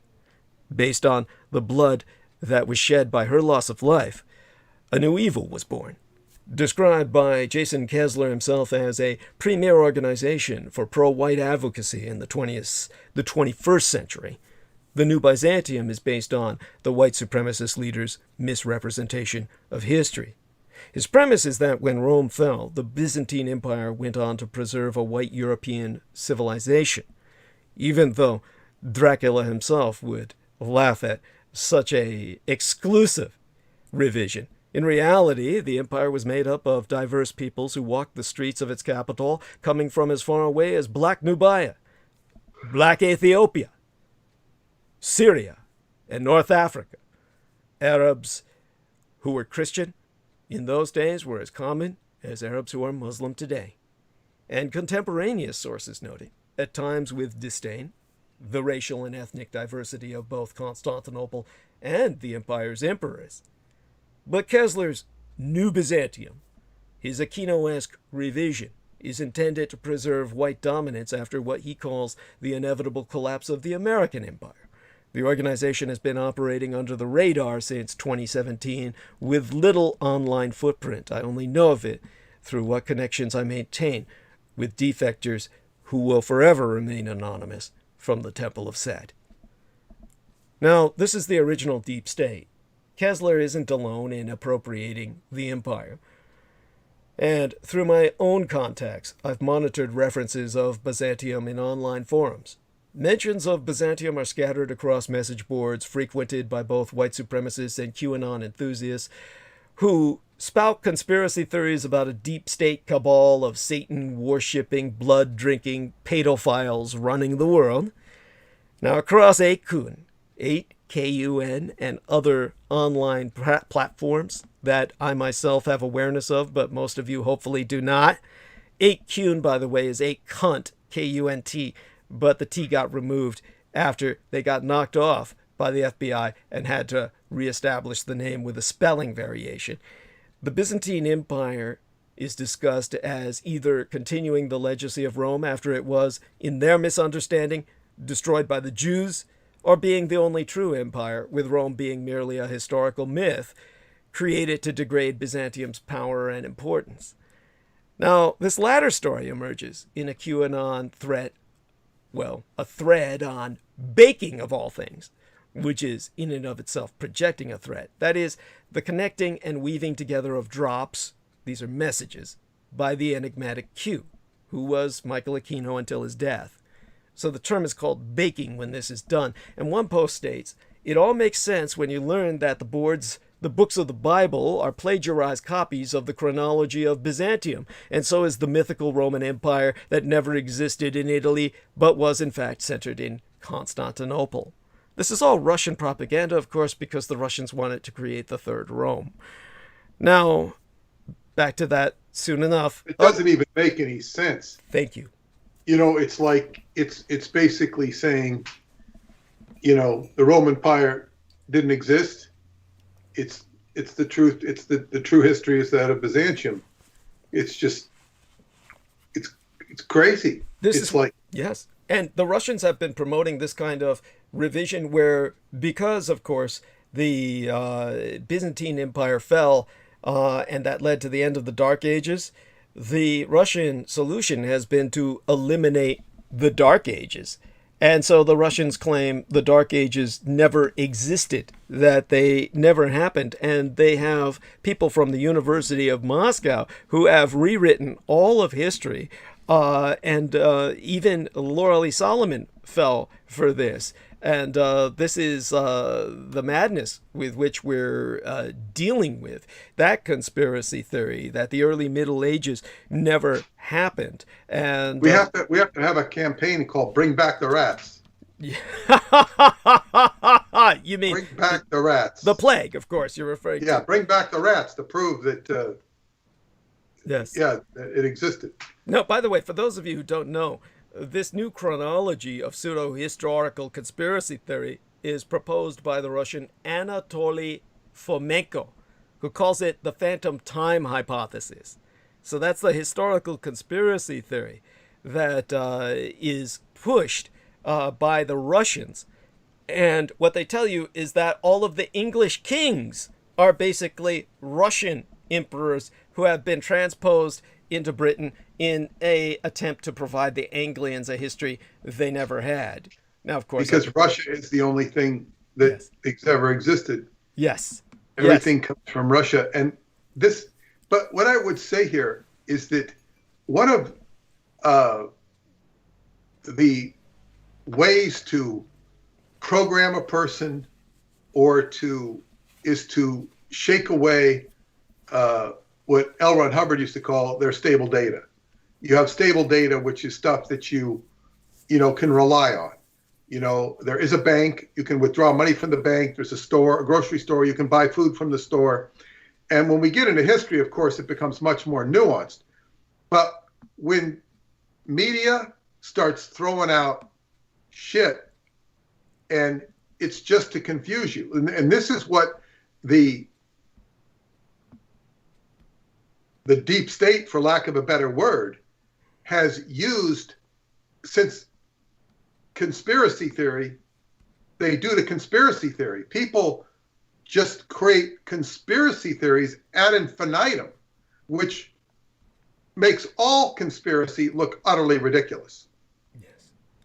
Thank you. Whether it be Pizzagate or what's the other one, or the Q thing. The Q is just, and people swear, there's certain people that swear by Q, and they'll argue, and they might even have some valid point, but if you pursue that valid point, if it's valid, it's almost like a conversion process. It's a waste of time. Thank you.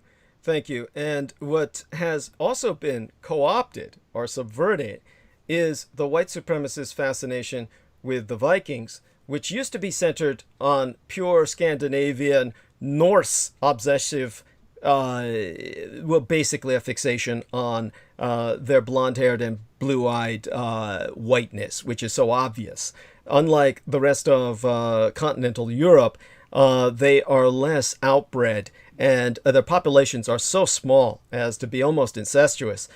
They have, of course, their own migrants, which they have been bringing in with great controversy, but the reality is the Viking peoples of Scandinavia are very distinctive. And, of course, this is separate even from the Finnish, who are quite different. But the reality is that Viking kings and queens ruled medieval Russia. It was after 840 that Scandinavian Vikings, who were known in Eastern Europe as Varangians, the Varangians conquered and created the race of the medieval Rus. They were simply river Vikings or riverine raiders as opposed to ocean-going sea raiders. Now, Russia was then dominated by Vikings until 250 years of Mongol supremacy from the 13th century on, which rendered Kievan Rus, or Viking Russia, subject to the Slavs of Moscow. That's when Moscow became the most important power base in Russia, a direct consequence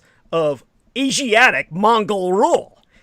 Until then, the capital of all the Russians was Ukraine's Kiev, the capital of Ukraine today, who were heavily Aryanized and Nordicized, which is why Adolf Hitler made certain to take with him into Unterland so many Ukrainian emigres. And that's why the Ukrainians are the most neo-Nazi of the Eastern European peoples, but in the positive sense, as opposed to the negative sense we see across the Atlantic. Now, other QAnon commentators across message boards and Twitter speak of the exiled throne of Byzantium, noting that the empire never went away, it just went occult. Very Aquino-esque in the legacy of what they speak. They exclaim, "Long live Byzantium," and call for a return to Byzantium to save people from the Satanists, who, we must remember, Michael Aquino disabused himself of. He had said before he died many times, "I am no longer a Satanist." This is true. The Temple of Set and Michael Aquino converted to a form of chaosism, a form of the worship of the anti-gods, who are, of course, rebuked by the devils of hell themselves. These are extra-cosmic figures, alien to all cosmologies of human origin. Oddly, while some hold up the Byzantine Empire, the Byzantine Empire as the vanguard of white supremacy, there's a smaller group of white supremacists and conspiracy theorists who see it as the original deep state. And in some renditions, Byzantium is, by way of some hazy Illuminati connections, the origins of the deep state, the myth of an underground cabal of elites who run the world in secret, and it has persisted in secrecy since Constantinople's fall, either trading in eunuchs on the clandestine market or preserving whiteness and Christianity, depending on the thread's negative or positive outlook on the empire. But it all leads to one conclusion: the reconquest of Hagia Sophia. For many on the far right, talk of Byzantium is cloaked in Islamophobia, both online and in tragic real-life events. As I said, the white supremacists who killed more than 100 worshippers at mosques in Christchurch, New Zealand in 2019, the year before yesteryear, the event which had myself permanently banned from Facebook. Because, of course, my former aide, Lena Shea, made certain that my gang stalker, Richard K. Cole, could use that Nazism, quote unquote, as an excuse for basically saying I was in league with him in terms of orchestrating his violence, as if I pulled the strings while he pulled the trigger. That's Did you say anything about it, or he just made that up? He reported that to Facebook, and of course he made that up. But I mean, there was nothing you posted about it. No. That he could construe. No, Lena Shea would post swastikas So that is what she would do. And then he simply construed the myth from that, which Facebook accepted. Don't forget, we're dealing with a complicated situation in that the Mark Zuckerberg himself is a neo-Nazi Jew. He has done everything possible to turn Facebook into a platform for Richard K. Cole's kind, which is based in Holocaust denial. Richard K. Cole cut his teeth and started his career as a Holocaust denier. And that is what Mr. Mark Zuckerberg approves of and has always encouraged. Mark Zuckerberg is a Jew who denies the Holocaust. And he's been called out on this, and no one can do anything about it. He has so much money that he is incensed. Why does he do it? I don't know why. But we know that's what he does. I do not know his motivation. Other than the man is stark raving mad, self-loathing, the personification of evil. And of course, we're all dependent on his media. So he has unlimited power. The individual needs to be called in, and ultimately Facebook needs to be nationalized. For anyone who argues with federal nationalization of an institute like Facebook, your head is up your fucking ass. It's something that needs to be done, because once you have a resource like that, you can't afford it in the hands of one man. You're talking about a man who's responsible single-handedly for the genocide of the Rohingya Muslims in Burma. You're talking about a man who's caused mass murder throughout Asian India with his Islamophobia. This is a man who has, through Facebook, triggered extermination. So in terms of his antithesis to myself is because I fight Islamophobia, because I struggle against the perpetuation of such violence. He was simply given the opportunity to expel that the best he could. We're back on Facebook under the Sora Aoi timeline provided me by the most famous actress in Japan, because she retired. She got married and retired. And it's at the Sora Aoi timeline you'll find myself. Just remember, thanks to the brilliance of my 3D graphics modeler, you'll find myself at facebook.com/Douglas D. Dietrich.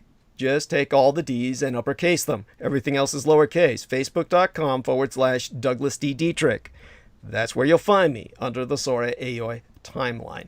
That's how we're fighting the guerrilla war against Mark Zuckerberg. There's your Jewish cabal. And there's no deep state there. It's wide out in the fucking open. And this is a man who denies the Holocaust my father perpetrated against his own people. There's nothing on earth more evil than that. That is the personification of Michael Aquino's outlook. Now, in terms of the white supremacists who killed more than 100 worshippers at the mosques in Christchurch, New Zealand, but the year before yesteryear, he railed against the Turks and the conquest of Constantinople in a 74-page manifesto. The entire manifesto was dedicated to that. To read therefrom, the shooter wrote, "We are coming for Constantinople, and we will destroy every mosque and minaret in the city. The Hagia Sophia will be free of minarets, and Constantinople will be rightfully Christian-owned once more."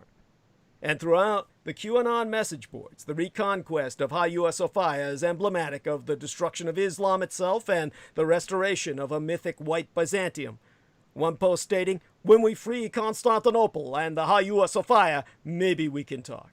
This is what brings us to Russia's Third Rome. This reconquest of Constantinople had ever been tied in some online posts to the presidency of Donald Trump, with images circulated online seemingly prophesying that it would happen under his tenure.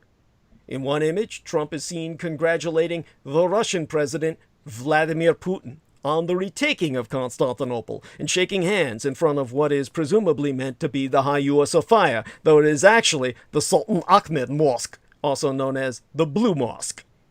Now, Putin himself is not averse to drawing on the symbolism of Byzantium. The Russian state has long tried to position itself as the rightful successor to the Byzantine Empire, with Moscow as the third Rome after the second Rome did fall. And this forms part of a religious and political doctrine tied to Russian territorial expansion that can be traced back as far as the late 15th century. The far-right appropriation of Byzantium in the United States is influenced directly by the Russian interpretation. through Russian insurgency into our cybernetic message boards. Indeed, Russian proponents of the Third Rome Doctrine have been cited as the influences by all the prominent figures on the American right. No matter the provenance of the recent interest in Byzantium from America's white supremacists and conspiracy theorists, one thing is clear. It is based on a very warped idea of the Byzantine Empire that has emerged out of the empire's fraught place in our histories, caught between ancient and medieval, spirituality and bureaucracy. Sacred violence itself is not yet ancient history, and beating it will take human action, not divine intervention.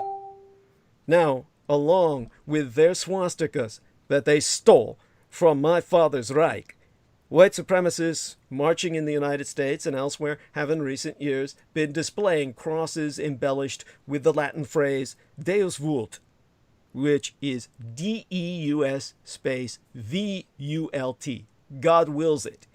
Now, taken from the medieval crusades, the slogan's misappropriation by today's far right seeks to cloak violent ideology in religious justifications. And as an expert on medieval history myself, I know this phenomenon is nothing new. I've amassed an arsenal of examples of the holy violence that ancient and medieval people believed that God encouraged them to commit. And when I've spracketh on sacred violence in my presentations, any of my listeners were forced to consider modern instances of violence that get sanctified even absent a religious frame. This brings us to the violence of yore. In the Judaic tradition, pre-Christian, the God of the Jews, the God of the Old Testament, which if you're a Christian is not your God, that tribal god of war and the desert, Yahweh, played the part of an authorizing agent, encouraging hurtful and aggressive acts. In the Bible, God demanded that Abraham show obedience by killing his own son Isaac. And Moses followed God's instructions in annihilating external enemies, such as when the Pharaoh's army drowned in the Red Sea, and smashing all internal dissent, for instance, by stoning to death a man who gathered sticks upon the Sabbath, a day reserved for rest. Now, according to the Hebrew Bible, Moses' successor, Joshua, followed God's command in destroying the ancient city of Jericho, home to the Israelites' enemies, the Canaanites. Every man, woman, and child was killed in the process. Perpetrators of medieval violence similarly deemed God a co-conspirator. It was in 1095 that the crowd assembled in Clermont, modern-day France, and shouted, "God wills it," as they listened to Pope Urban II's speech. And even if shared by warmongers across the centuries, the slogan in itself is not proof of divine motivations.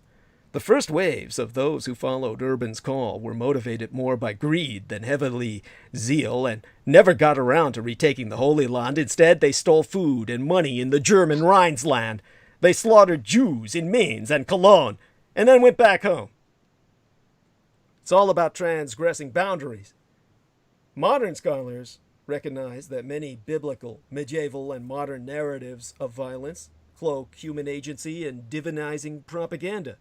They've looked for explanations that make humans, rather than God, the chief agents of sanctimonious harm.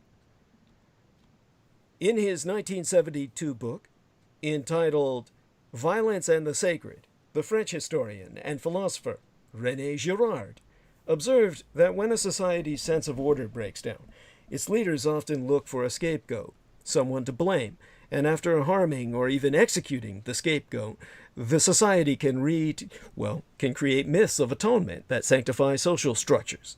Even if Girard's theory seems to fit some ancient God-centered societies, for example, the crucifixion of Jesus himself as an early Christian sacrificial atonement, better than modern secular ones, he made an important realization. Societies use violence to construct, renew, and sanctify their self-image. The British anthropologist Mary Douglas explained sacred violence not as a tool for achieving social stability, but as an outcome of the rules that separate good from bad, insiders from outsiders, or pure from the impure. Her formulation starts with the ancient Jewish text, the Torah, but ends in insights about modernity. And Douglas uses the example of the ancient Israelites taking pork off the menu, making it a forbidden food. And in prohibiting pork, they followed rules established in Leviticus, the third book of the Torah. Now, academics don't find convincing the diverse religious, biomedical, and other explanations for said prohibition.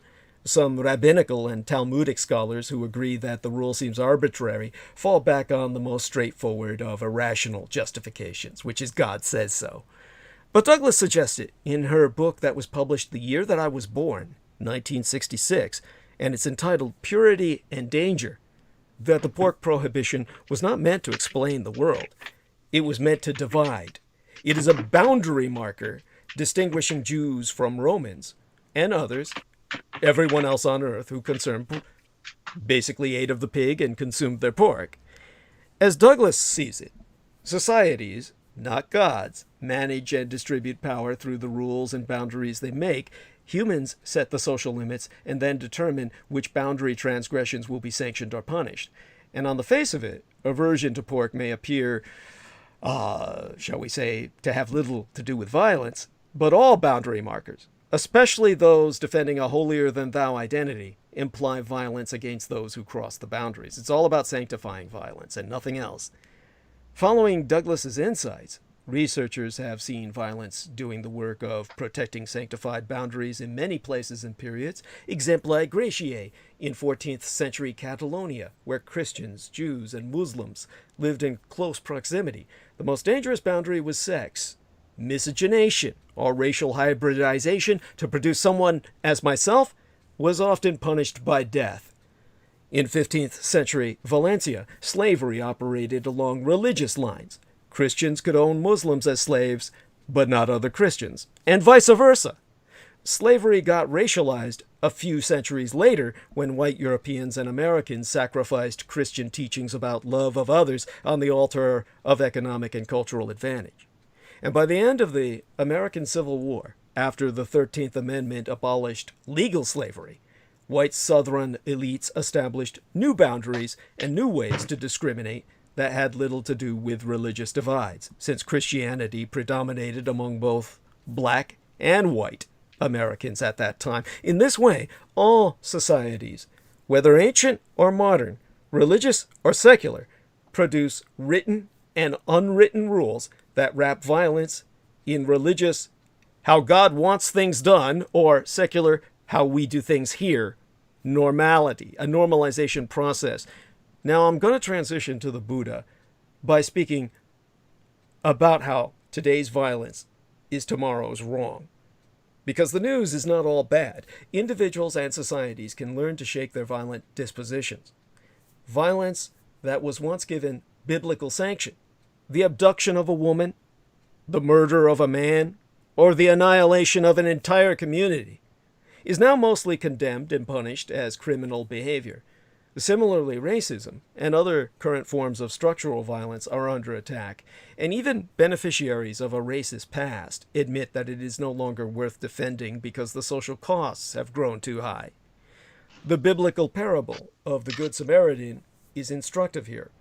In the story, a man is robbed and left at the side of the road, beaten and half dead, and two members of the Jewish ruling elite deliberately ignore the man and walk past. Only the Samaritan, a member of a socially marginalized group, shows enough compassion to stop and give his aid. And having felt the pain of social denigration himself, he sees what the others do not. It is evident that societies can grow less violent, although the slowness and reversals are common. But social change happens only when individuals take a few steps. The first is to refuse to ignore pain when it is in plain sight. Doing so helps to develop awareness of the harm done by the sanctified status quo. The final step is to take a positive action, even a simple one, to make things better. That's what Peter Moon was telling myself when I saw my 3D graphics modeler the other day and spoke to him about his highly symptomatic post-traumatic stress disorder, and told Peter Moon I was no Scientologist, there wasn't much I could do but talk. That's when Peter said, well, that's actually sometimes the best you can do for someone, as to basically be kind and give them the time, the service of making them some tea and covering them in a blanket, so to speak.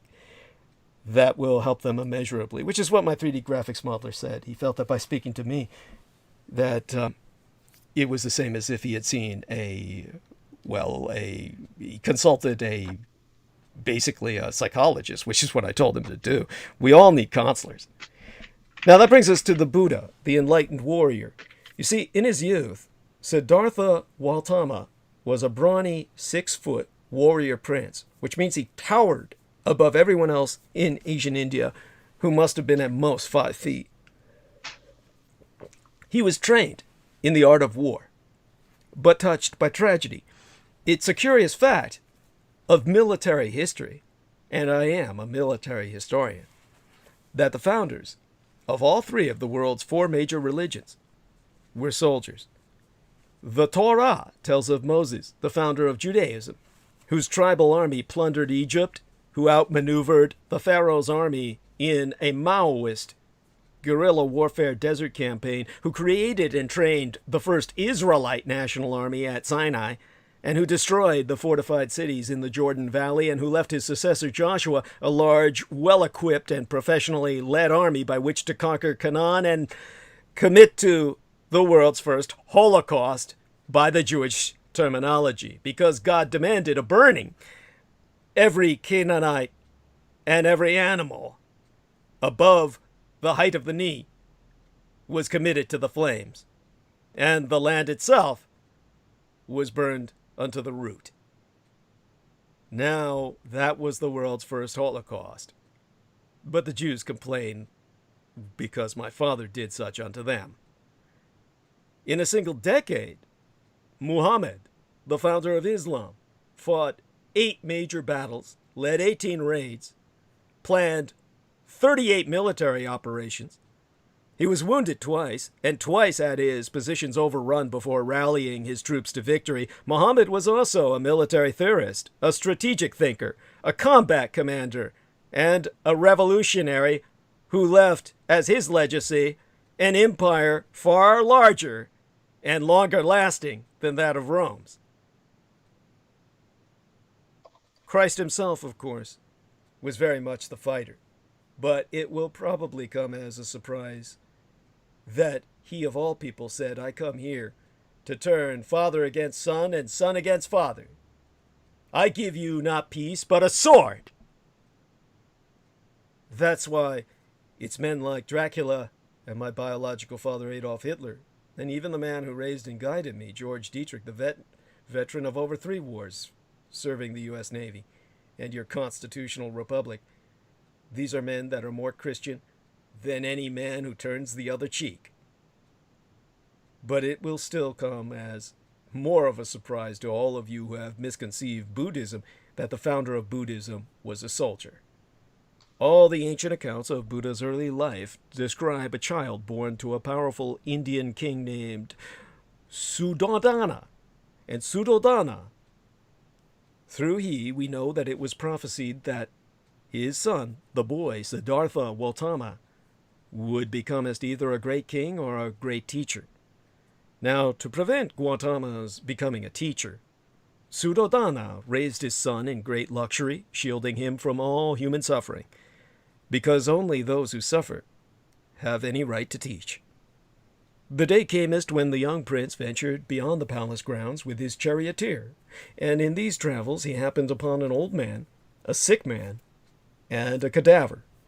And shocked by the realization that he too might suffer their fate, he resolved to become an ascetic and discover how to escape the cycle of perpetual rebirth that Asian Indians considered the central affliction of all humanity. At 29 years of age, Siddhartha left his wife and infant son and began a life of wandering and contemplation that lasted until his death at 80 years of age. Now, centuries later, monks recorded his teachings, which became Buddhism scriptures. The facts of Buddha's life are recorded in the ancient text known as the Pali Canon, a collection of early scriptural works and oral traditions regarding the life and teachings of the Buddha. Pali was the official Indo-Aryan liturgical language of early Buddhism, which is an Aryan religion. Writ in the 1st century, Anno Domini, at the same time as Christ had walked the earth, 4 centuries after Buddha's death, the Pali Canon was the first attempt to gather the existing sources and determine the true record of Buddha's life and teachings. Tradition maintains that the details of Buddha's life in the Canon are based on earlier texts, the Nikayas, writ by a council of Buddhist monks assembled shortly after Buddha's death in 483 BC by assassination, which I will get to. And they were writ to create a reliable written record of his life and teachings. And these early scriptural accounts of Buddha's life and teaching are a mixture of historical fact and messianic fiction. Nonetheless, they all attest to Buddha's specifically and quite pointed Indo-Aryan heritage, of warrior status and military training, of royal lineage and marriage, the abandonment of his family, his 6-year sojourn, his enlightenment, and all the attempted assassinations and ultimately his murder, his death so suspicious it is known by those who be conscious of it as nothing else than assassination that was no longer abortive but successful the 4th time it was committed. Now, the Venetian explorer Marco Polo, who lived from 1254 to 1324, encountered the traditional tale of Buddha's life and teachings during his own travels, but written texts of the account did not reach the West until late in the 18th century. And though long accepted, the traditional account of Buddha's early life is largely inaccurate and fails to consider the historical and sociological circumstances of the age in which the Buddha lived. Images of Buddha are often misleading as well, as by the time the accounts of his teachings reached the West in the 1700s, Buddhism had spread throughout Asia, and images of him had predictably taken on the racial and ethnic characteristics of the peoples of the region, kind of like Christ being of many races, depending on who tells the tale. Now, Indian portrayals oft depict a dark-skinned Buddha, while those of other regions give him Asian features. In fact, Buddha was Indo-Aryan, quite pointedly white, very much a Caucasian whose people had invaded and subjected India for 2 millennia, a 2,000-year proto-Reich. And familiar Western portrayals of Buddha as doughy and overweight, an image intended to suggest his passive nature, are completely misleading. The oldest texts describe him as at least 6 feet tall, which means he was at least a foot taller than any other Asian Indian in the norm. Probably most of them were shorter than that, more like 4.5 feet. And he was a very muscular build. A very tall, white Aryan. And that is why Adolf Hitler was considered very much a Buddhist. This was never Sprakathon, but it was openly practiced by the wife of Dr. Paul Joseph Goebbels, the First Lady of the Reich, because Adolf Hitler did not marry until the Reich was shattered on the surface world. The First Lady of the Reich was Magda Goebbels, who practiced Buddhism openly in emulation of her Führer. Now, one might obtain a more ethnically accurate picture of Buddha by looking at a modern-day Afghan. Tall, muscular, white-skinned, with sometimes dark hair, but often blonde, and sometimes dark eyes, but often blue. Physical characteristics typical of the Indo-Aryan warriors, from whom Siddhartha Gautama was descended. The earliest known home of the Indo-Aryans lay in what is now Ukraine. A great migration of these peoples, probably provoked by overpopulation, began around 1800 BC, first south to Europe, and then southeast into Anatolia, the peninsula of Asia Minor, in modern-day Turkey, and northern Iraq, and then farther east into the mountains of Iran and the valleys of modern-day Afghanistan and Pakistan. A fierce and warlike people, the Indo-Aryans introduced the horse and chariot to warfare, the first mechanized armored units, and mobile commons to practice maneuver warfare in a blitzkrieg. Wherever they conquered, their superior military technology and technique, and their very martial arts-oriented fighting abilities allowed them to impose themselves as a warrior aristocracy upon native peoples. The locals recognized them as the Aryan caste. And from northwest India, the Indo-Aryans moved south along the Indus River, destroying the native civilization.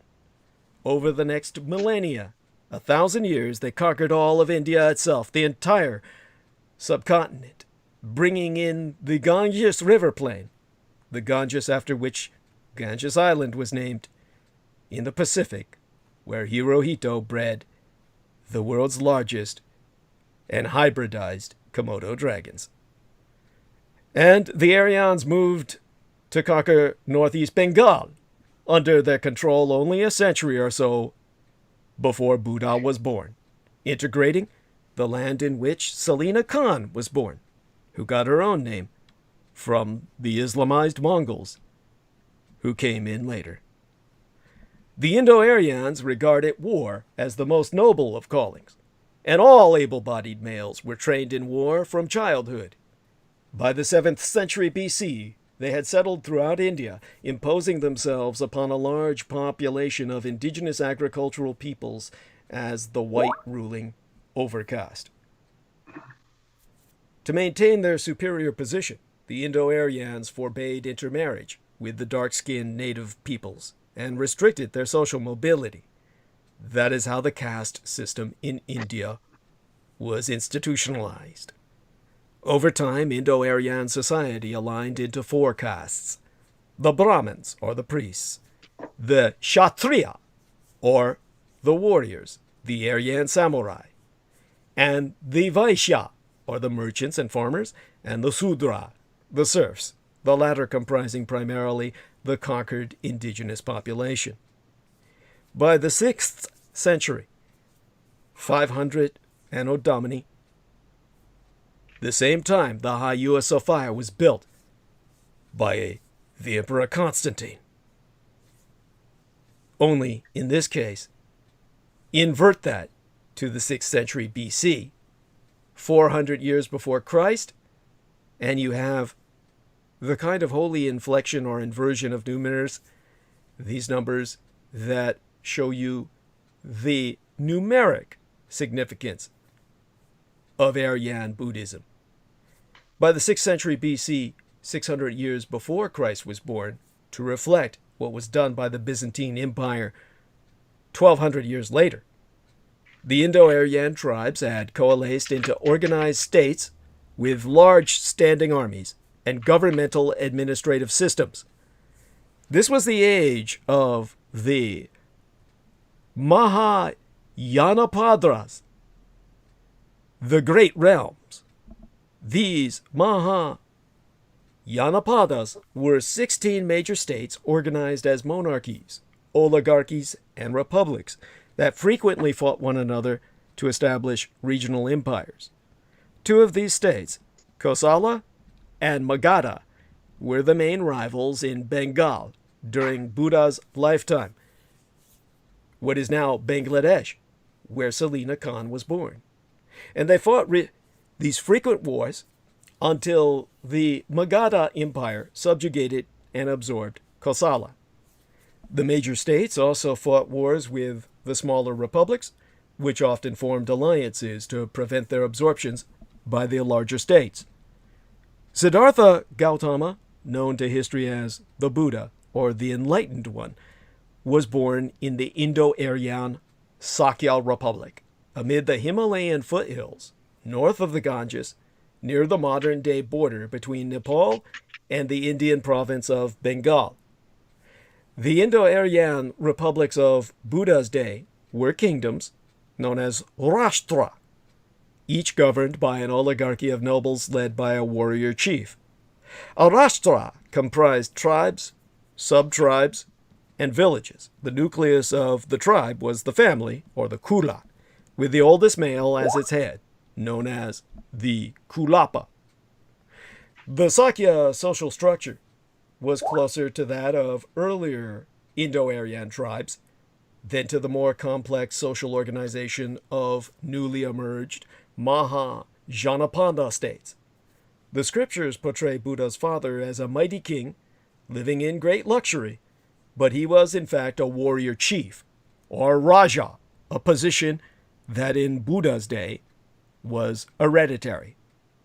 Although these republics were small, they were not insignificant military powers. The texts record that the Sakyas comprised 160,000 families, so the country was about the size of modern-day Belgium, and that 7 defensive walls ringed their capital at Kapilavastu on the banks of the Rohini River, modern-day Kohana.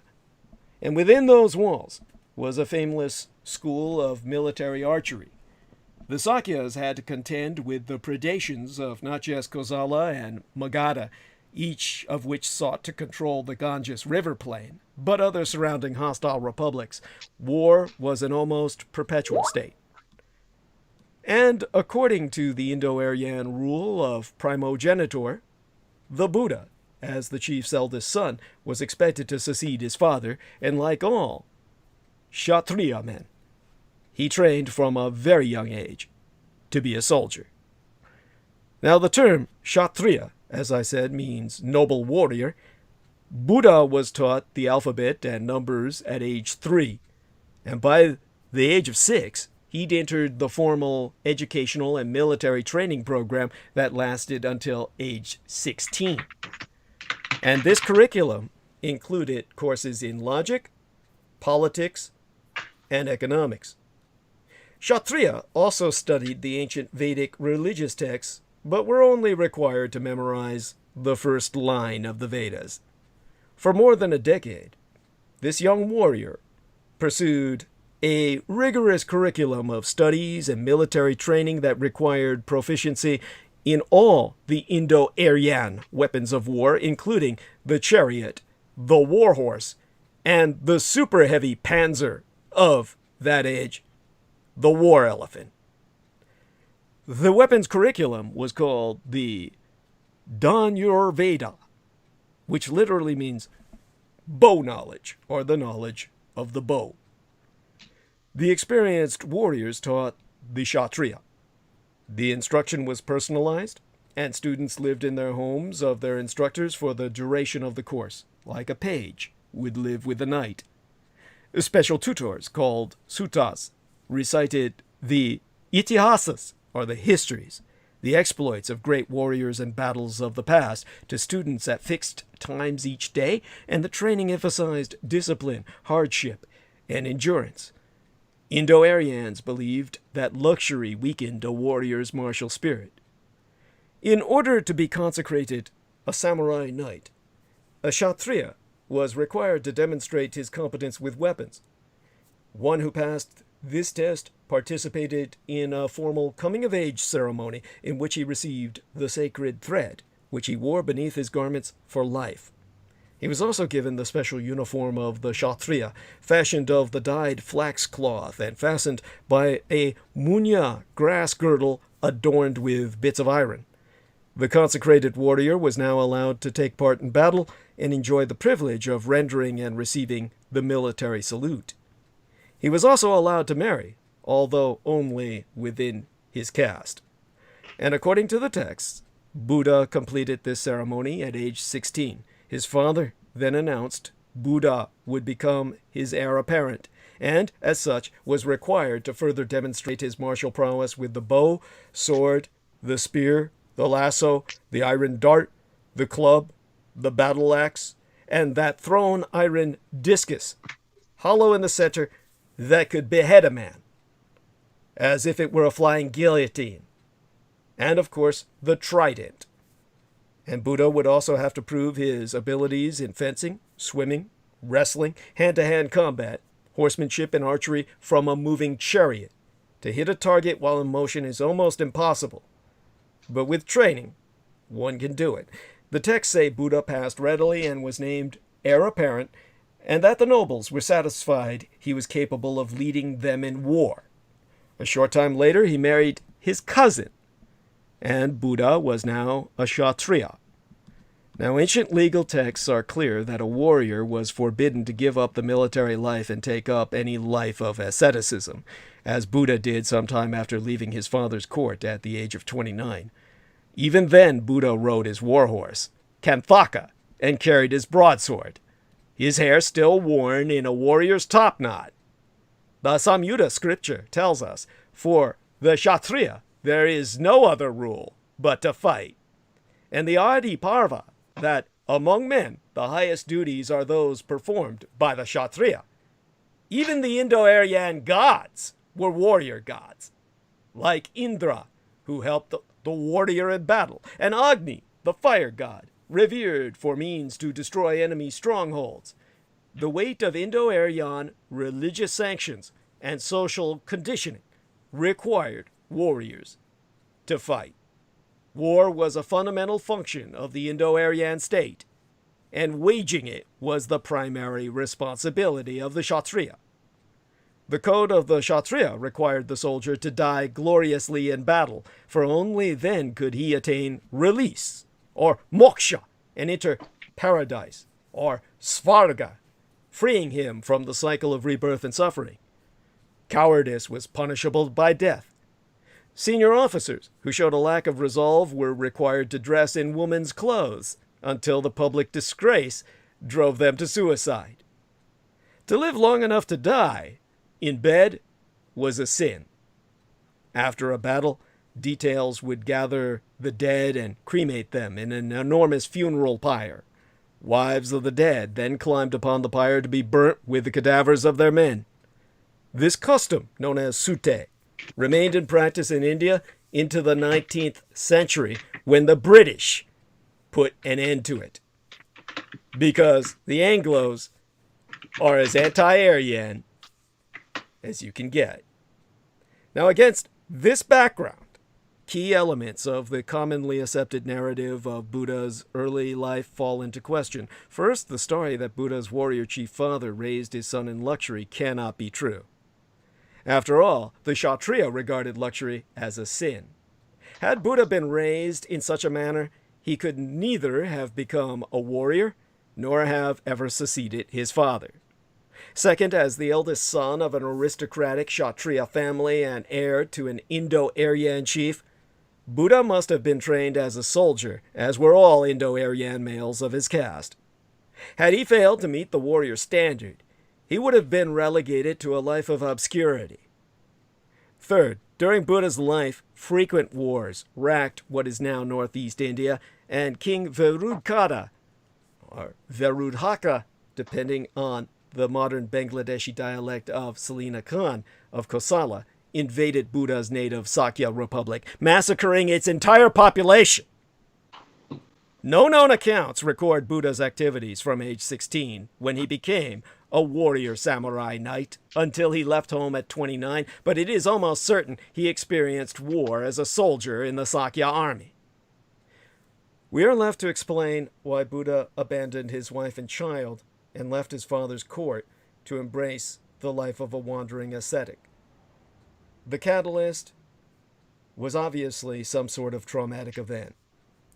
More than likely, in fact, my mother told me through her teachings from the vampire lineage of the Kyushu dynasty from which she was descended, that it was his war experiences, that he suffered what in my father's day was known as battle fatigue, what today would be known as complexly post-traumatic stress disorder symptoms. The notion that this 29-year-old warrior was shocked by his first encounter with an old man, a sick man, and a cadaver is hardly credible. though it may contain a kernel of truth.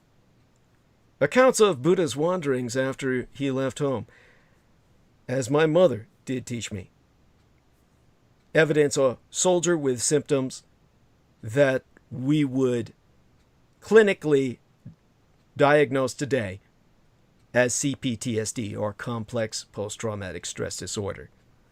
The former warrior abandoned his wife, his child, and all his extended family, the disruption of all traditional societal ties, and cut off his traditional top knot, like a samurai's, the distinguishing mark of his caste, meaning alienation. He forsook his uniform for the saffron robe worn by condemned criminals on their way to execution, which meant he had identification with the damned. He wandered in a forest, sometimes with others, sometimes alone, in aimlessness.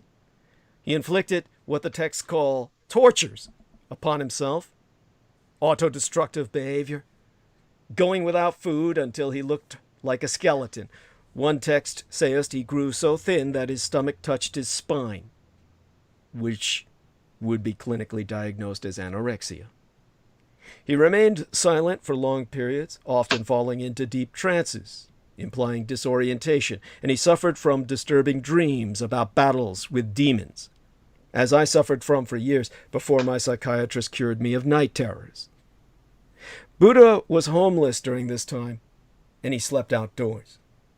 And after 6 years of this penitent existence, he encountered a young girl who brought him a bowl of milk and rice.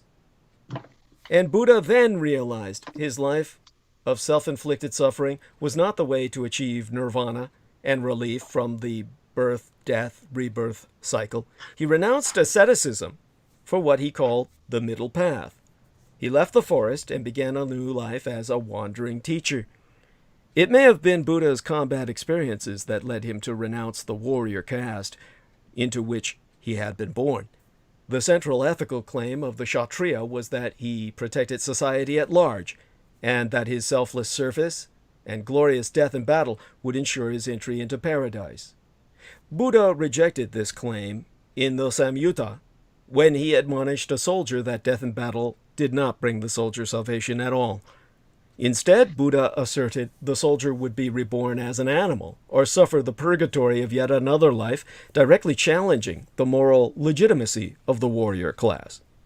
And along with his signature pacifism and rejection of war, Buddha discarded the very notion that the warrior class possessed any moral legitimacy.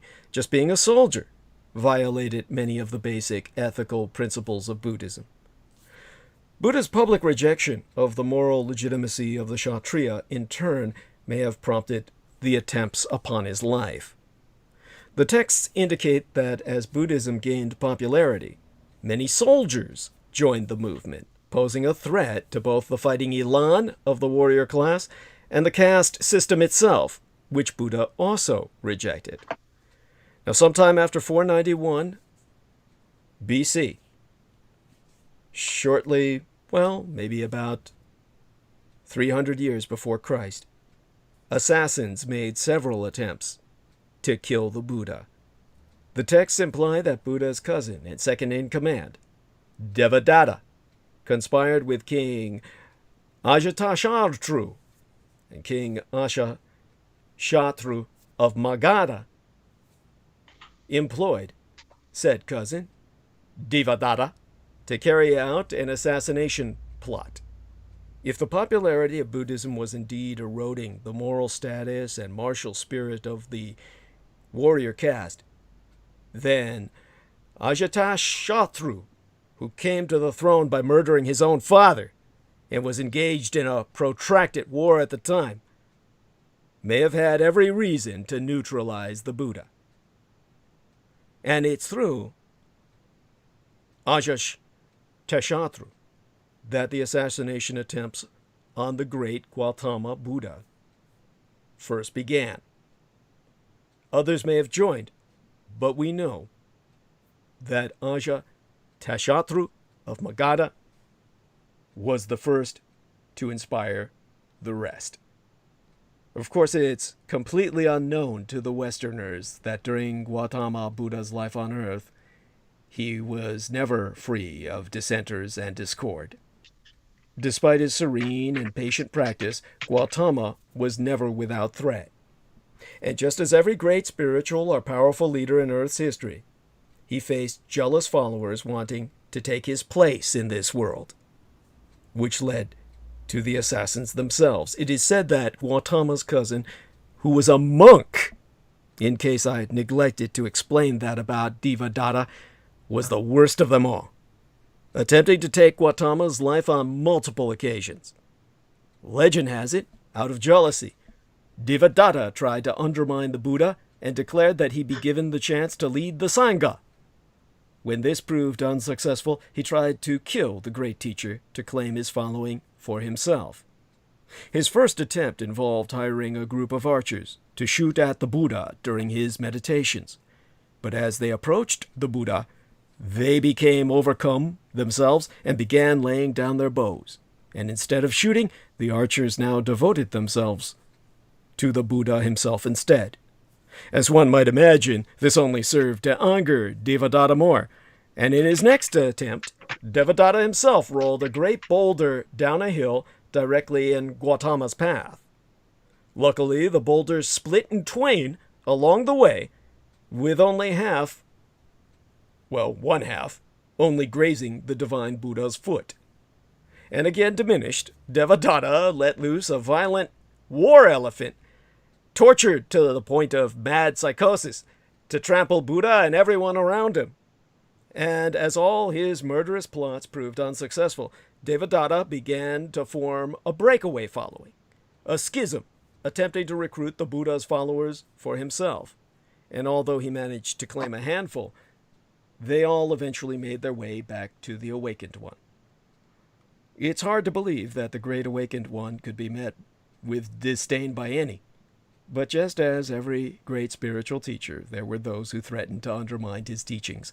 And as it was, the Buddha died under circumstances that remained so suspicious that Devadatta must have succeeded. Indeed, murder was never ruled out, and my mother taught me that that was how the Buddha died. In 483 BC, he visited the town of Kushingara, 483 years before Christ, and took to sleeping in a grove. A metalsmith named Shunda came to him and offered to feed him, which was not unusual, as monks routinely received food from people who offered such to gain merit. The texts teach us that Buddha ate the meal at Shunda's house, immediately fell violently ill, and died. The suddenness with which he was stricken evidences naught but poisoning. It is interesting that the massacre of the Sakyas, circa 490 BC, almost half a thousand years before Christ walked the earth, seems to have occurred about the same time as the first abortive attempts to assassinate the man we might rightly call the Buddha, the warrior who transcended war. This is what brings us to killing in the name. His name or the name of anyone.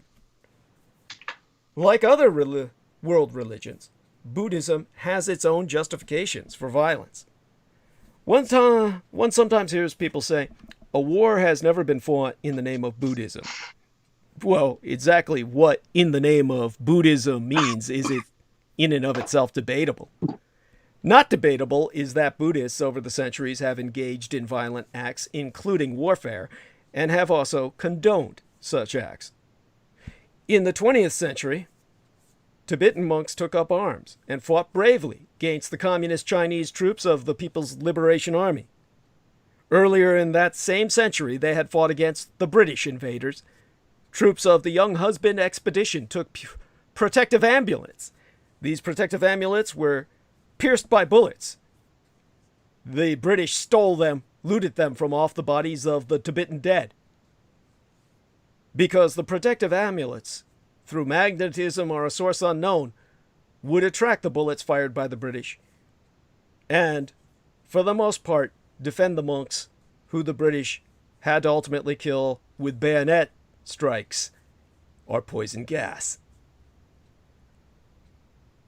It was said that the amulets never protected the British, but only took them to their graves. In Japan, during the Second World War, Buddhist monks, especially those of the Soto Zen sect, supported the military operations of Japanese troops in China and Korea. In previous centuries, many Japanese monasteries had their own armies, called sohei, made up of the professional soldiers who formed the warrior monks. They wore monks' robes, but were never ordained, changing into their armor when it was time to fight, often against rival Buddhist armies. So Buddhism, like other world religions, has its own justifications for violence. The Great Chronicle of Sri Lanka, the Mahavamsa, tells the story of King Duthagamani, who led his troops into battle against the Hindu Tamils who occupied the island. Duthagamani himself killed the Tamil king in battle, using a spear adorned with a relic of the Buddha. Very similar to the nail of the true cross that is embedded within the hellige lance of Casca Rufio Longinus, the man who pulled Jesus out of his misery by stabbing him to death upon the cross, the Roman legionnaire of German ethnicity, who became the world's first Christian knight when he stopped being a Roman legionnaire and converted to Christianity when the blood fell from Christ into his eyes, which suffered from cataracts, and cured him to the point where he regained his sight.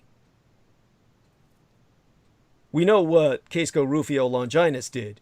He became the wandering monk who awarded his lance to a black convert Christian to Christianity in Africa, who became the world's Black Knight, the first of Christian knights after Casco Rufio Longinus. As for the king in the island that was once known as Ceylon, today's Sri Lanka, still divided by a war between the Buddhists and the people of Tamil, that king Duthagamani plunged his spear bearing the relic of the Buddha into the Tamil king, and then plunged the spear into the ground thereafter and ordered that a stupa be built over it. As a Buddhist, Duthagamani was troubled by the carnage he had wrought, with tens of thousands of the enemy lying dead upon the battlefield. He called in a group of arhats, the enlightened monks, to calculate the negative karma he had accrued by so many acts of murder. They explained that he was guilty of killing only 1.5 people. Among the enemy dead was one person who had taken refuge in the 3 jewels of the Buddha Dharma. Well, the 3 jewels of the Buddha was a construct, but the Dharma and the Sangha that were the other constructs were where the great king had taken the 5 precepts of a Buddhist and violated them by the body of the disciple that was evidenced to lay there, known as an upasaka. He counted as one person. Another of the dead had only taken the refuge, but not the precepts, an unbeliever, so as an infidel counted as only half a person. The rest, being violators of all the precepts of the word, were not people at all. So the king accrued no negative karma for their deaths. This is how my biological father, Adolf Hitler, interpreted the killing of the Jews. Buddhism has been supported by all manner of kings and emperors over its long history. One of their motivations for doing so was to protect their lands from invaders. Yu Guo Fo Jiao, or state protection Buddhism, the idea that by supporting the community of monks and nuns, a kind of religious force field thus guards the kingdom from harm, is a central theme of East Asian Buddhism. The first Zen text written in Japan by the monk Myoan Iasai was entitled Promoting Zen in Defense of the State, Kozen Gokokura, and perhaps the most famous of the Chinese Buddhist Apocrypha, texts written in China that purport to be of Asian Indian origin. The Renwang Jin, the scripture for humane kings, is devoted in part to the theme of state protection. In some cases, the protection does not work, leading to dreams of revenge. The Kalakakra Tantra predicts that in the future, a great Buddhist army will sweep down from the Himalayas to defeat the barbarians who had driven the Dharma from India long agone. These barbarians are followers of someone called Madhumati, an Asian Indian attempt to render into Sanskrit the name Mohammed. Violence in Buddhism is not always committed by physical means.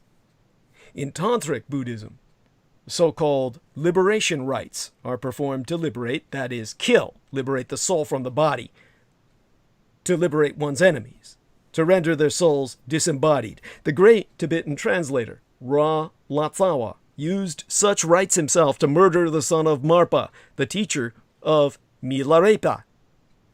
Farther east, when Korea was facing an invasion from Tang Dynasty China in 670, the Korean thaumaturge, Myeongneng, used powerful spells, mantra, he received from the undersea dragon king protector of Buddhism to generate a typhoon that would sink the Chinese flotilla, and it worked. When the Japanese invaded China in what would become the Second World War, the Chinese invited the Panchen Lama to come from Tibet into China itself and perform tantric rituals in order to repel the invaders. But it didn't work. And this is because it was divined that it could not, because the emperor represented the Moriko, the Maitreya, in this age of degenerate law and the loss of the word that would render a golden age a Pacific century. Material on earth realized and therefore could not be defeated. Now with that, we turn to Peter Moon, who read a bit of my work the other night that I turned over to him in terms of just this subject, and by this time, of course, he's been very patient. We thank him for being here and helping to provide some perspective on this, and I'll let him handle the chapter that we spoke of and bring up anything else he wants to. He and I are very hard at work on this book, and we'll try to get it out as soon as possible. I have many things to send him, but he's been very good about it all. It's all blood, sweat, and tears, but we're putting ourselves into it. And I hope through my sleep deficit I was somewhat coherent. Thank you so much, Peter. Just taking myself off mute. Everything you've just read is, I would say not necessarily in alignment with what I've read. And I certainly do not claim to be a Buddhist scholar of any sort. One of the most edified scholastic scholars is Uma Thurman's father. He's really the master scholar on Buddhism, or certainly one of them, but I haven't read what he's written either. But what my experience with Buddhism is mostly through Scientology. And because Hubbard wrote a book, it's actually a poem called Hymn of Asia, where he identifies himself as the Maitreya. And, it's very much laughed at by his critics.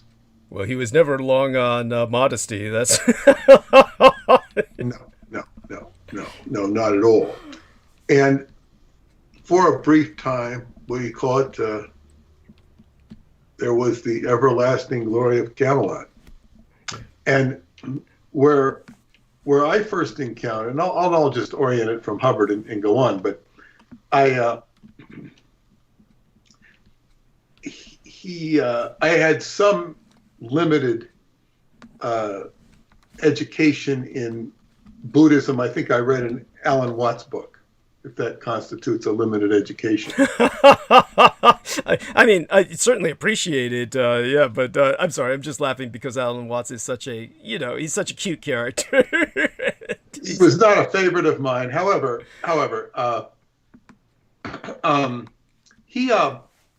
but he said one thing that I thought was very interesting that I held to me. He said that when he talked about going to, not him, but if you go to a monastery, and I think he gave an example of Japan, if I'm not correct, they give you a broom and you become a lackey. You take the lowest position, and it's kind of like they put humility upon you, and it's kind of like a sucker's job. Yes. Yeah. And he looked at you, oh God. I mean, it's like, so from his perspective, it taught me, don't take the great teacher too seriously. Don't take the teacher too seriously. I never forgot that. Now, later in life, I met a man who told me that they give you the broom as to sweep your mind clean. And I thought that was rather a justification for the broom. Let's make up a reason that we have a broom. We're putting you to work, you mean? Yeah, but you know what? It's all perspective. It's all perspective. And this man had very deep perspective. He was very intelligent, but I gave him a very hard time. He could never figure me out for all of his great wisdom, which he did have. He just like, I would not accept, what is laid before me as you're supposed to accept it. Buddhism, of course, I saw great wisdom in certain aspects. I remember a book, Zen Flesh, Zen Bones, which I had read. It was recommended reading in a Scientology publication, where it talked about a couple of monks sitting outside somewhere, and some guy walks by, apparently innocent, and one of the monks rips him across with a samurai sword.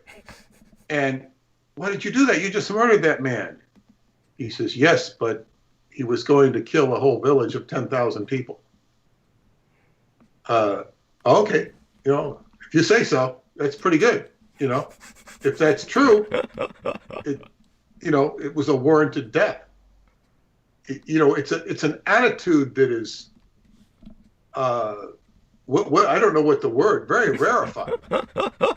And it's they see beauty in the eye is in the eye of the beholder. So is, Zen, the Zen moment. You better know what you're doing. Now,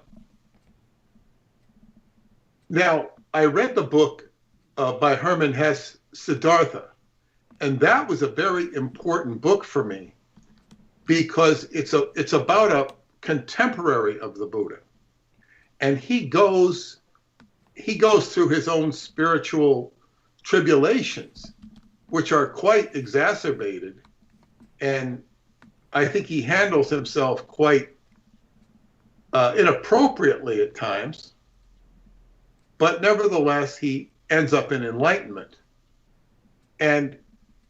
But one of the things that's so highlighted in the book is he runs into Gautama Buddha, and he sees that he's already on his trip already of enlightenment with various ascetics and whatnot.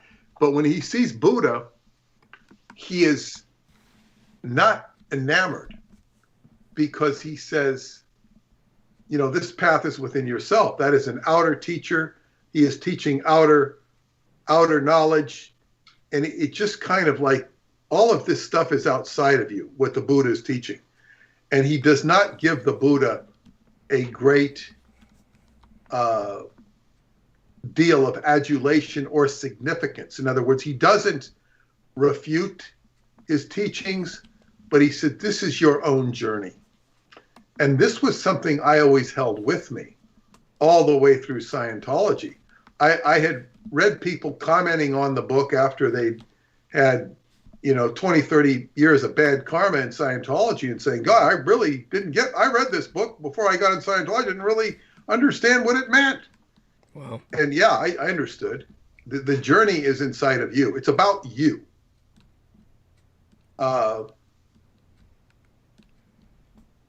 And I remember some son of a bitch, he was doing my initiatory interview when I joined the C organization of Scientology, the elite core of Scientology.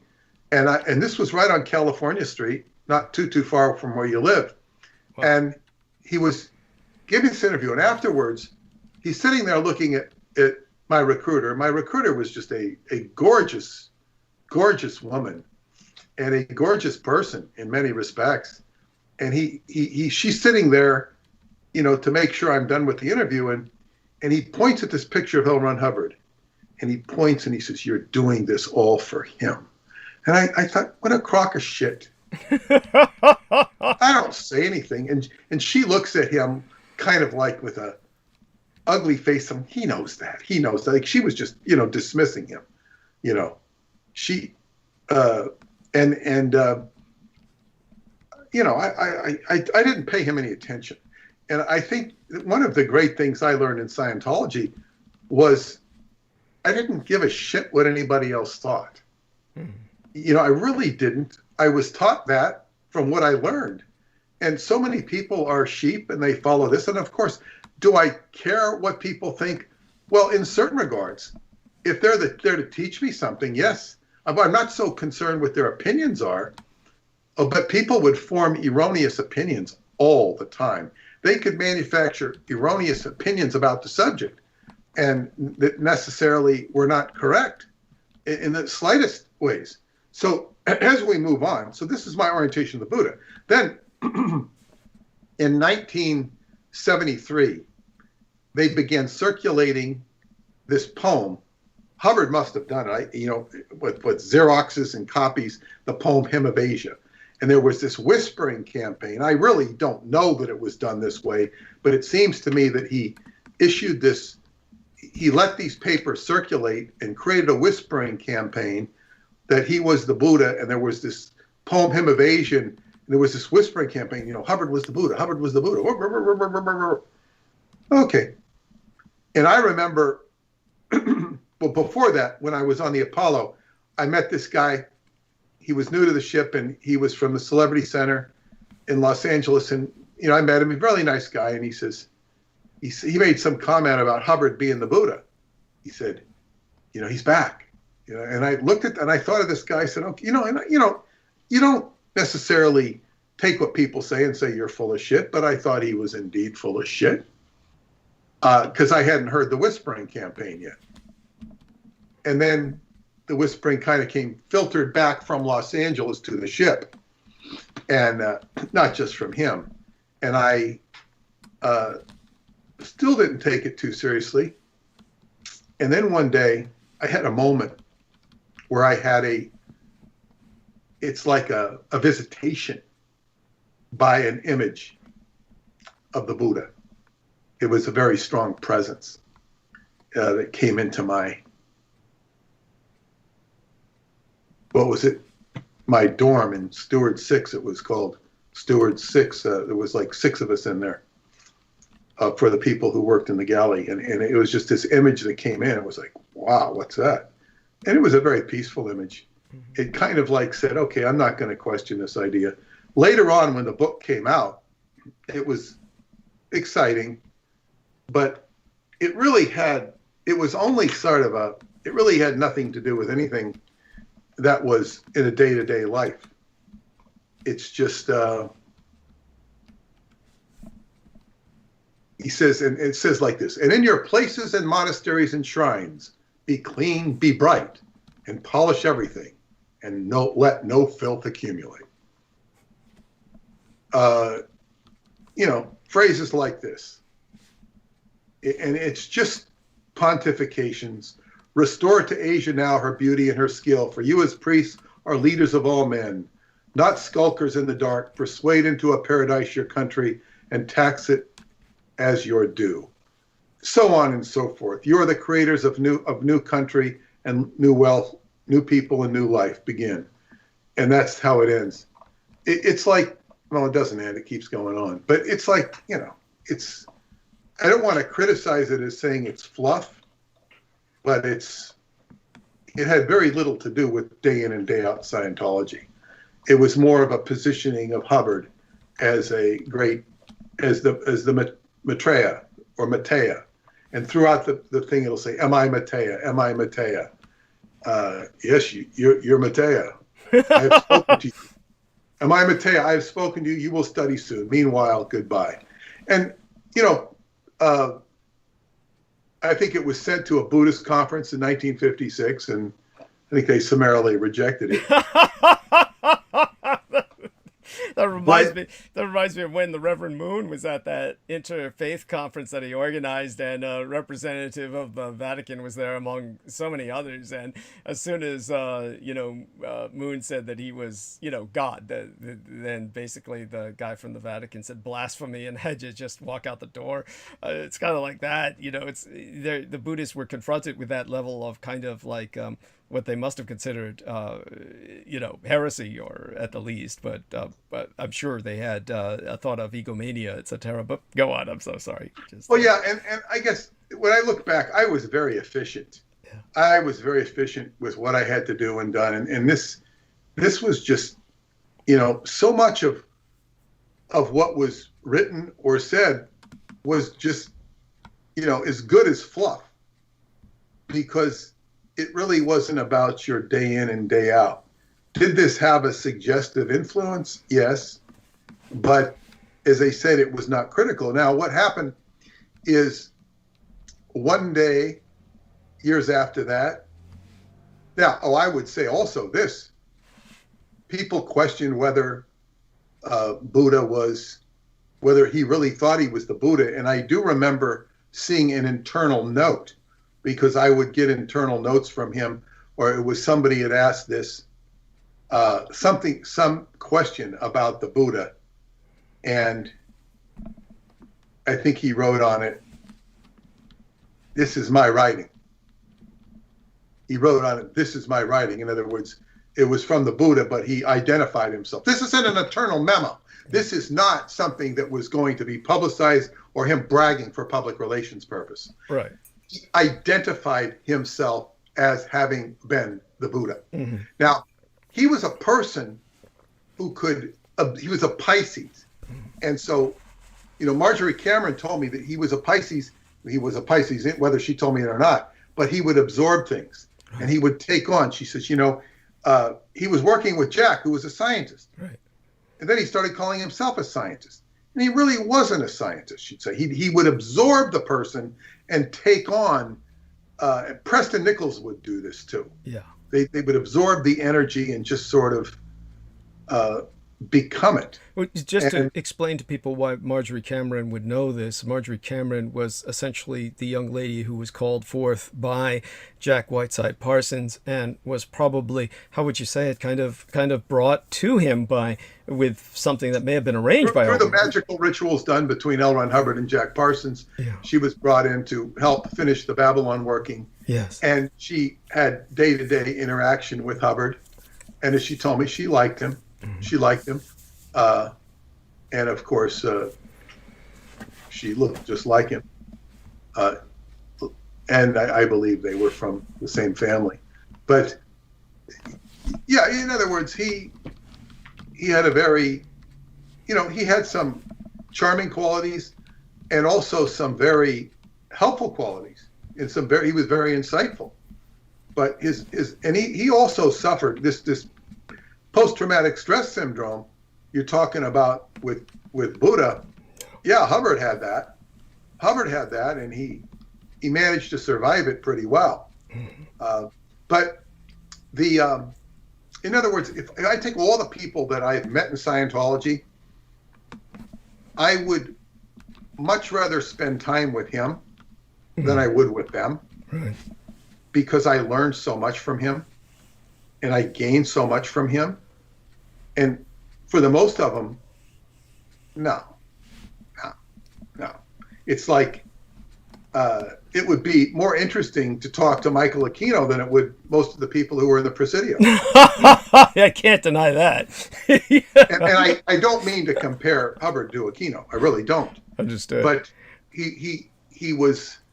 Aquino was a mover and a shaker, and he was a lot smarter than most of the people who were there, who were, just mundane. And Hubbard was an interesting character who provided some interesting insights into existence, at least for me. But be that as it, one of the things is he had you look up every damn word in the dictionary practically. Right. He can argue with that. Yeah, he was kind of obsessed with that. That in itself is a form of a concrete thinking, almost a kind of like what would you say? It's there's a pedantry there, a kind of legal. It teaches you the language in a way you will never ever learn it. It also take you to a process where you'd be on an e-meter and you locate all the words you didn't understand in your education and trace them back, and you even go back to early reading materials. Or like, okay, what didn't you understand in physics? What didn't you understand in chemistry? All of a sudden, those subjects are clear in your mind because you go back and you look at the misunderstandings you had in chemistry class or even in the 6th grade. Wow. And you clean up your education this way. And this was like novel. It was brilliant. And most people were resistive to study in Scientology. They were resistive to study. So that was another problem. You couldn't get them. And in Qigong, you're supposed to spend 2.5 hours a day, tithe.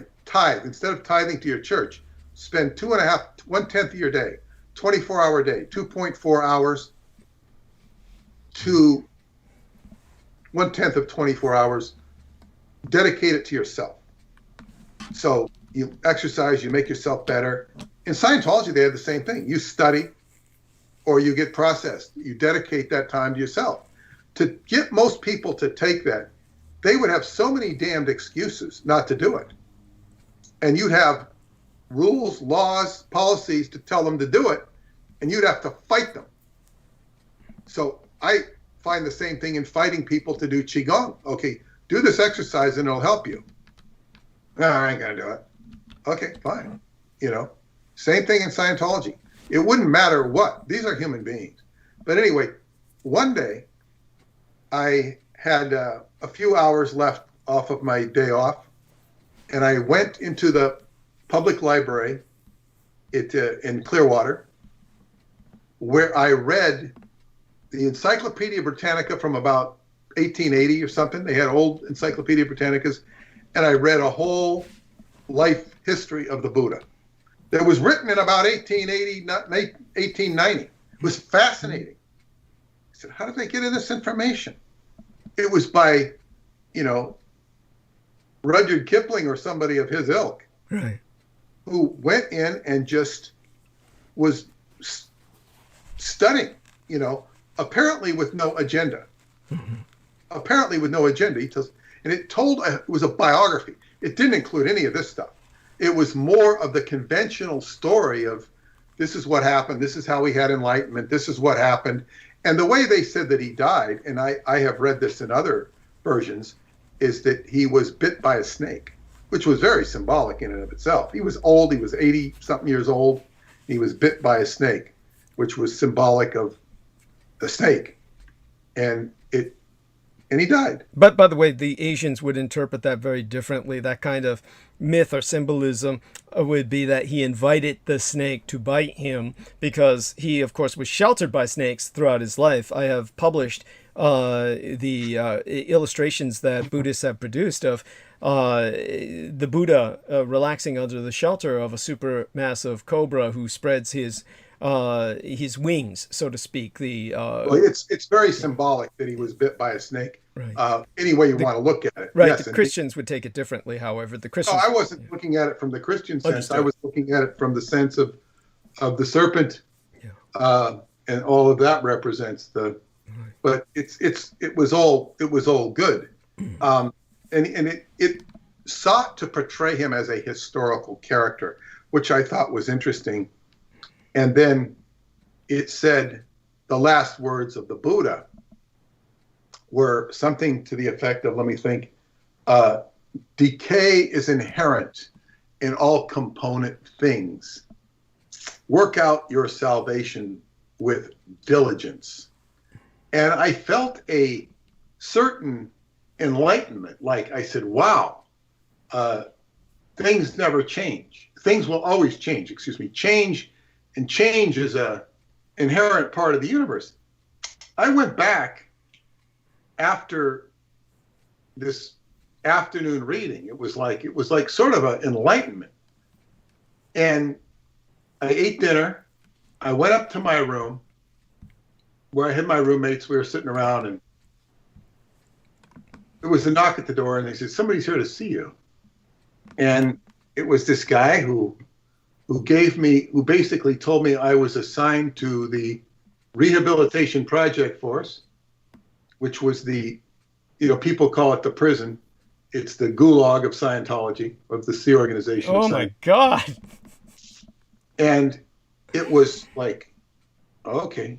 It was all a bunch of bullshit, we found out a year and a half later. But nevertheless, it meant that you were going to be working on, I guess, what they call physical labor. That's the best way it would translate.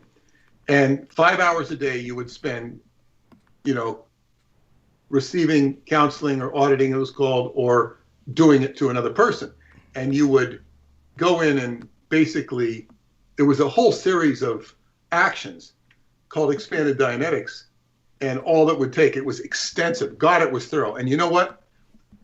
People were shocked at me, because when I went down there and they saw me and I was new, and there was about, 70 people there, and they said, people were shocked that I didn't have any emotional reaction. And because people would just, oh, my life is I can imagine. Didn't have any emotional reaction is because this was going to give me the steps I needed to do to matriculate up their chart of levels. I said, there's no way I could have gotten these actions on staff. And I was right. It had some challenges, and then I was put on technical work. So I was really, I only did maybe, I was in there for over a year, but I only did about a month or two's work of what you call labor, which was nothing. Most of that was working in the kitchen. And it was a breeze in that respect. It's just that you didn't have outside, you didn't really communicate with the outside. So it was, but it was, I accomplished a lot, a hell of a lot there. And it was, in other words, because of who I was or what my past was, I had minimal, I didn't work hard. In fact, what happened with the staff is we began to expand our ranks, and they kept putting in people in there incorrectly. So we were getting counseling, auditing. We were having a grand old time, even though and the staff was becoming jealous of us because they were working late hours and getting shit. Wow. We even ate well. Now, this is in vast difference to what happened in other units and modern day units of the Rehabilitation Project Force. It's a nightmare. It's been a nightmare. People would be on there for years. It was supposed to take 6 months. It actually, at that time of its heyday, it took about a year. But then we all got released because it was all considered bullshit. Oh, well, you didn't really need to be in there. It's a whole long story. But that was what happened after reading the story about the Buddha. Wow.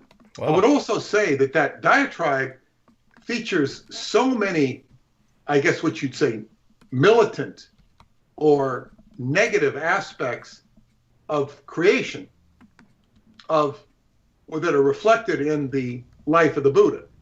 If I accept all those things as being true, it shows a very hard side to life, a very hard side to his life, which is quite possible.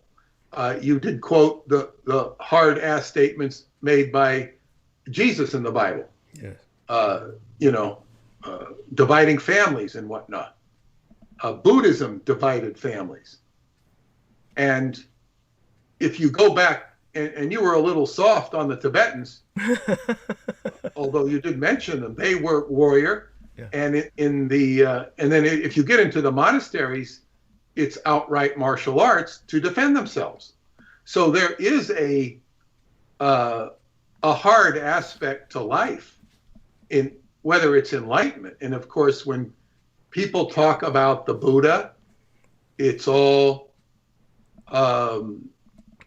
they tend to make it more lean towards rainbows and unicorns.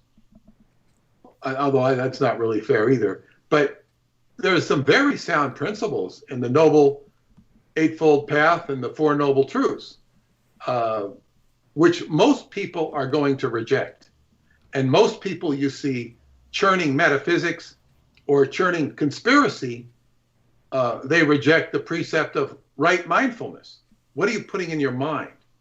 What are you putting in your mind?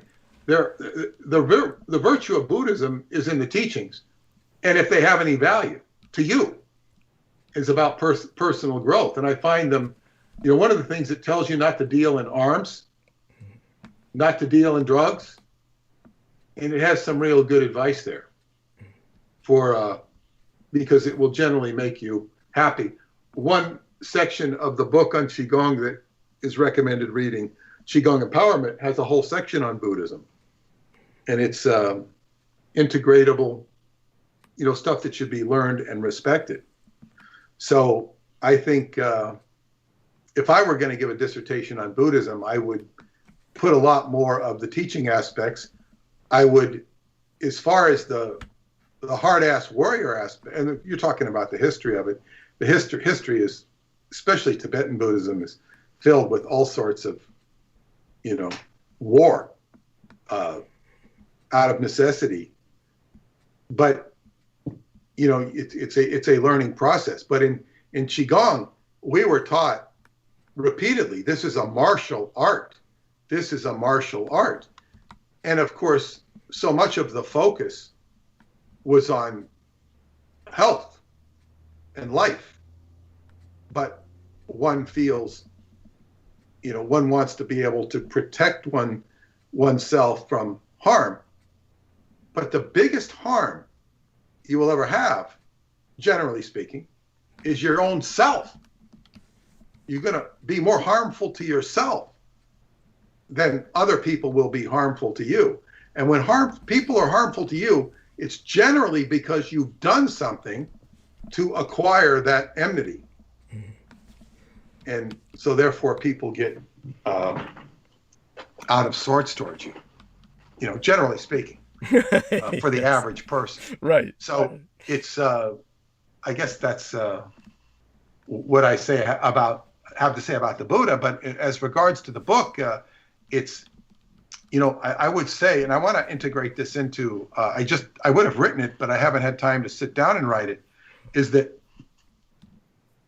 Japan, well, and this comes from an experience I had in Chinatown when I went to Sambo's, a place called Sambo's Trading Place. It's no longer there. I can't find it in Chinatown.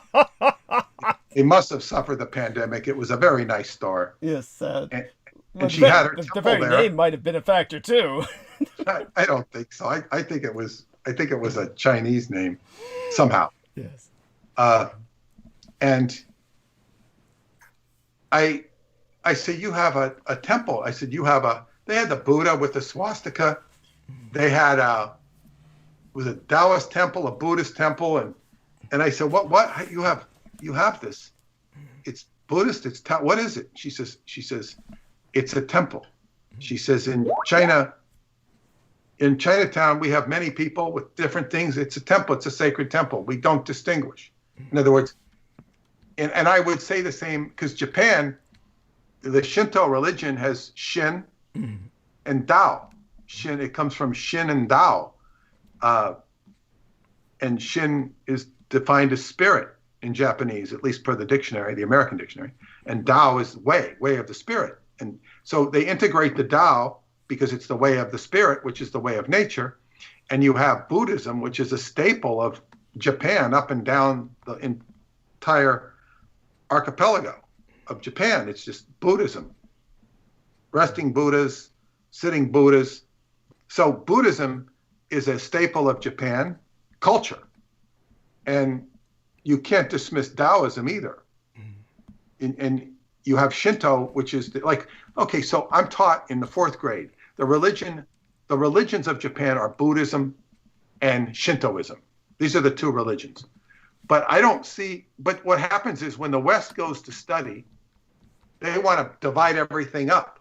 And they say, okay, this is what it is. Where I would say it's more of a culture where some people are going to be predisposed, but they're going to honor all sort of spiritual heritage of Japan.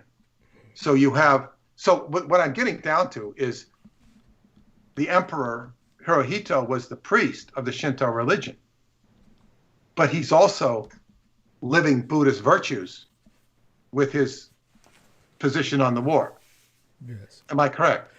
Yes. In other words, what I'm pointing out is the fact, of course, that he manifests something for Buddhism by Japanese doctrine, while, of course, living out the embodiment of Shinto religion. So people understand Shinto and Buddhism are not separate in Japan so much as syncretic, but it's Shinto. Exactly. Yeah, they're very much each their own religion. And in China, they're melted together even more, or melded together even more generally than they are in Japan. But this is so people understand that they're not necessarily contradictory to each other, which is why Adolf Hitler, of course, never renounced Roman Catholicism, but he integrated Buddhism is his spirituality. So just so people know that. So with Hirohito, we have an embodiment of Buddhism by the standards as interpreted by my mother, who introduced me to the concept of his Miroku or Maitreya status as understood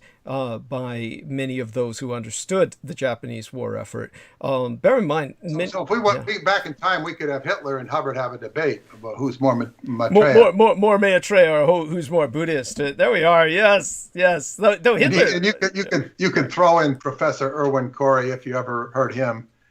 Heard of him, maybe. But just so people understand... He was a comedian who would just talk cerebrally. Okay. He would just over cerebralize, and he was they called him Professor Irwin Corey, and he was just highly comical. By intent, I presume, right? Or was this just? Oh, yeah. Okay. Yeah, I mean, you could tell he must have been that way. Yeah. But he just get on and over cerebralize, and it was an act. Right. I think it was an act that he wasn't faking as much as you might have thought. Yes, yes, that's what I meant to say. In terms of something to emphasize here for people, so they also understand. Bear in mind that Buddhism is essentially it's more of a philosophy than a faith, and that it is essentially atheistic, that it is not a non-religious philosophy that was turned into a religion, where the Buddha himself was turned into a god, a divinity, as it spread throughout Asia, which may never have been the Buddha's intent, but this is how it went down and how it manifested. But besides that, he never took hold to any extent of how would I say it, any statistical impact or cultural influence in India itself. We're talking about an Asian Indian who wound up influencing a great deal of East Asia, what would be termed the Orient, but in terms of Asian India itself, they went into a counter-reactive mode, a very reactionary Hinduism. So they retained the Aryan-imposed caste system, but the way they interpreted Adolf Hitler, which is why there were so many Asian Indian volunteers for fighting the Allies on the side of the Axis, particularly in the embodiment and the person of Subhas Chandra Bose, who came to represent all of them as their leader on the world scene. Subhas Chandra Bose went between Germany and Japan constantly via submarine route, so he could speak with both Hitler and Hirohito. And Subhas Chandra Bose was definitely Asian Indian and Hindu, but the Hindu or the practitioners of the Vedic form of traditional script and textures and texts, etc., they interpreted Adolf Hitler to be an avatar of the Hindu god Vishnu. So Adolf Hitler was interpreted by them, and this is written of by the woman who came to be known as Hitler's priestess. There's an actual book by that title, Hitler's priestess, Savitri Devi, who wrote the book The Lightning and the Sun, who is basing her work on the Asian Indian. She was German, ethnically German, but she was a practicing Hindu. And as a practicing Hindu, the H is actually silent, like Indus River. She was one of the people who was able to translate much from the German to the Asian Indian, Sanskrit, and the Asian Indians in turn took Adolf Hitler, those who volunteered for the fight against the Allies for Asian Indian liberation. They took on the belief that Adolf Hitler was the avatar of the Hindu god Vishnu, whereas he himself was more towards practicing Buddhism, hence the swastika, which is part of that tradition. And of course, there was Magda Goebbels, who could practice that much more openly. Adolf Hitler could never do so openly because, of course, it was just too alien an imposition of an Oriental culture onto the Germans at that period of time. Magda Goebbels represented the future. Certainly in the future, Germany will become much more Buddhist and probably more openly so than it will be Christian. And that and paganism are two great faiths for the future in Europe, where Christianity is almost of the past for Europe. But there, having clarified that, this. I have to ask you a question about this guy who was traveling in the submarine between Hirohito and yes, Bose. His surname was Bose. I have to say, what was he do? Was he briefing them on E. Doc Smith's latest serial creation?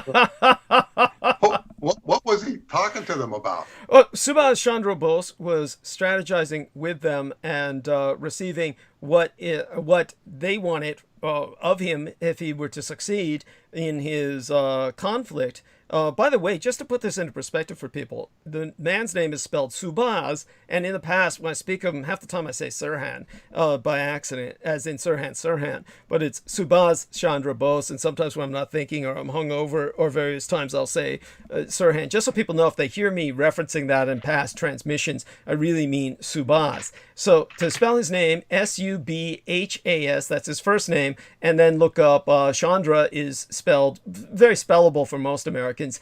Chandra is Chandra, that's his middle name, and then Bose is Bose. So people know if you ever look at Bose commercials for Bose headphones, Bose, any kind of Bose technology, where that's his family, that's his dynasty in Asian India, has collaborated with the Germans to build an Asian Indian technology dynasty where they built some of the world's highest quality, literally elite gourmet, if you will, headphones and the like, and stereo systems and the like. That is his dynasty. And Subhas Chandra Bose was a great admirer. It's funny that Peter Moon mentions, was he relating, the works of E. Doc Smith, because the reality is that Subhas Chandra Bose was very much a fan of classical science fiction by the original writers, such as Jules Verne, who, and this is important to emphasize, because most He reminds me of Captain Nemo. Yes. Most Americans are completely unfamiliar with the fact that Jules Verne, everybody knows he's French, but most people in America are history, that is historically illiterate. They have no idea how much the French and the British hated each other and still do. and the British in particular are just rabid. But the point is that the Franco and Anglo wars were on for so long that it is in the genes, and so the character of Captain Nemo, which simply means no man, or that's literally what it transliterates to. That was written of by Jules Verne as an Asian Indian prince of the princely Raj, a Raja, a warrior prince of Bundelkund, which is pretty much this principality in Asian India that I thought was simply a made-up name. And then I actually looked it up and found it out to be a real place in Asian India. So he actually he created this character who was a princely Raj of this princely state of India, which is a very real place, and that he had created this submarine in his war against the British. Now, to show you how perfidious censorship truly is that when this book, Verne's book, 20,000 Leagues Under the Sea, was translated into the English, the British excised, they censored, at the very least, a third of the fucking book.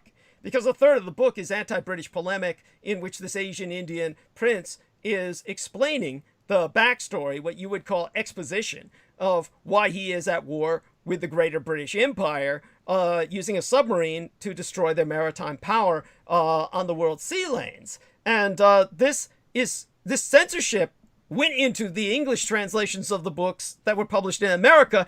Anybody who's read 20,000 Leagues Under the Sea in English has no idea this fucker is Asian Indian. They have no idea what's motivating this guy to sink ships. So to the average English-speaking reader, he looks like a madman. Just somebody who's got a submarine and he's sinking ships. It doesn't make any sense. So he's portrayed as this madman who's in a, there you go. And in Disney, when they made the original film, they've got this white-looking bearded guy who's raving against that empire. He's pointing, that empire enslaved my people. That empire. He says that in the Disney film. Nobody knows what the fuck he's talking about. It's as if they just project onto it whatever Cold War enemy they have. And it was at the point where professional literary critics, I mean, these are people who have made a profession out of literary criticism, the analysis of literary works, were actually writing into textbooks. Their interpretation of this was that it was a subversive work, that he was actually raving against the American empire because he's talking about how they enslaved people and are practicing slavery. And the way the Americans interpret that is he's talking about America practicing slavery in the antebellum world where all America had legalized slavery. And this is before the American Civil War because the book was published before that time. This is the madness that you encounter in American warping of reality where they have no knowledge of anything. And in terms of the French, they later on had a sequel in which the Verne's character of Captain Nemo shows up on an island that is, I forgot what the name of it was that when they made a film of it, but you must remember, Peter Moon, you remember the movie in which the Confederate balloon is taken by a bunch of Northerners. They have a Confederate pilot for the balloon. I haven't really watched the 20,000 Leagues Under the Sea or its sequel. There's a sequel film that is out there, and let me look that up because this is worth watching for people. I was only on the submarine ride at Disneyland. That's all. That's the closest I've been to this. Yes. I remember when they first built it, it was like a big thing to go on the submarine ride. I always wanted to do that. I could never do that. It was kind of neat when you were a kid, and I don't know if they chopped it up yet or not. It's no longer there. Of course not. It's no longer there. I'm trying to find the sequel to 20,000 Leagues Under the Sea, and I'm not getting it. But they say Nautilus, a sequel to 20,000 Leagues Under the Sea. This might be independently written, but Nautilus was the name of the submarine. It was the name of the submarine. Yeah, understood. But there was anyhow, the Jules Verne, he wrote a sequel that was made into a film. And if you ever see the film, it is the movie in which they basically go to an island that in the original, it's called Mysterious Island. It's called Mysterious Island. That's the name of the film. Yeah. No wonder I can't fucking remember it. So I'm looking it up just now. But the film is Mysterious Island, and in that film, the they're fighting in the American Civil War when they land on this island and this Confederate balloon, which everybody's a Northerner except for the pilot, and they meet Captain Nemo. Now, in the Jules Verne book, that island is named Lincoln Island because Jules Verne admired the American President Lincoln so much and wrote this during the American Civil War as kind of like a support for the North in its war effort. And he's showing that Nemo is a great fan of Lincoln because he's a protector of the Republic and somebody who is publicly antithetical to slavery. And so the Americans have their interpretation of Nemo bass-ackwards. And as if he's condemning America as opposed to Jules Verne portraying him as supporting. I mean, this is how crazed it is, but it's in keeping with the American portrayal of Nemo as this madman who has no motivation for what he's doing. So the entire work is political. And when the Asian Indian Subhash Chandra Bose read that book, he was so inspired by it that he got involved with the Germans and the Japanese through their submarine warfare campaign, in that he was constantly transported by submarine between Germany and Japan to ultimately receive enough funding and strategic instructions as to what to do with his armies. So he raised armies that took their battles to Kohima and Impal, which were the Stalingrad and Leningrad of the British Empire in terms of massive use of armor. The British used Lend-Leased Sherman tanks, and the Japanese armor was given to the Asian Indians, who along with the Japanese fought the British at these supermassive battles in which they were trying to liberate Asian India. Now, because those battles failed ultimately in terms of their objective of liberating New Delhi, they were en route to New Delhi, which they were trying to install Subhash Chandra Bose in. Subhash Chandra Bose escaped in 1945 to the one place he could escape to, which was Taiwan, by submarine. And they provided him the one mystery submarine that nobody fucking remembers from the war, and yet if you look it up, it's one of the most spectacular feats of engineering ever produced by the French. Now, the French produced an underwater battleship, and this was, while the Japanese were producing underwater carriers, the French produced a submarine that had battleship guns. And so these battleship guns had the caps on the guns so they wouldn't flood when it was underwater, and they would lift the caps on the guns and blow ships away by surfacing. Now, in those days, even up to World War II, the majority of submarines were far more deadly surfaced than they were underwater, because the majority of submarines found it very difficult to deploy their torpedoes underwater. So they were surfacing oft times, and that was the best way to commit an attack. And so this was actually state of the art. And the perfect solution was to create a submarine with battleship guns that could sink a ship, literally blow it out of the water just by surfacing. It was called the Surcouf, the Surcouf. It is the most mysterious ship in history. Most people have no idea what happened to it. There are so many conflicting reports about the Surcouf that you will never get a true story. The Surcouf has, because it would belong to France, and then when France surrendered to the Reich, the Vichy government was established, and the majority of French were in the Vichy Republic, which sided with the Axis. And it wasn't just an occupied state. The Vichy government was an Axis member state. So the Vichy government's navy, which is the majority of French assets, were on the side of the Reich, and that includes the Surcouf. So what happened was the Surcouf ultimately was transferred to Sirhan Chandra Bose, who used it after World War II is known to have ended to the American public, after 1945 to 1950, until the Japanese essentially were given total victory with the San Francisco Peace Treaty, which went into effect in 1952. Until that point, Sirhan Chandra Bose was still waging World War II using that submarine, and he made life so miserable for British attempts to reinforce their occupation of Asian India that they surrendered India. And that was the birth of the Asian Indian Republic. He is viewed in Asian India as a god. literally as a god, that he's like one of their devis. Their devis would be like not a devi, but a diva. I forget the name for the male god. Devi is more like the female god. Diva is more like a godlike female, but the devs are something. I forget the term for it exactly in the Asian Indian, but he is worshipped like a saint in that sense. He's like a saint in the Catholic pantheon in Asian India, and they have huge statues of him. But Jameson says perhaps a Durva. Thank you, Jameson. He's something like that. At any rate, in terms of Sirhan Chandra Bose, Subhas, thank you. Everything that the British say about that motherfucker Gandhi is a fucking lie.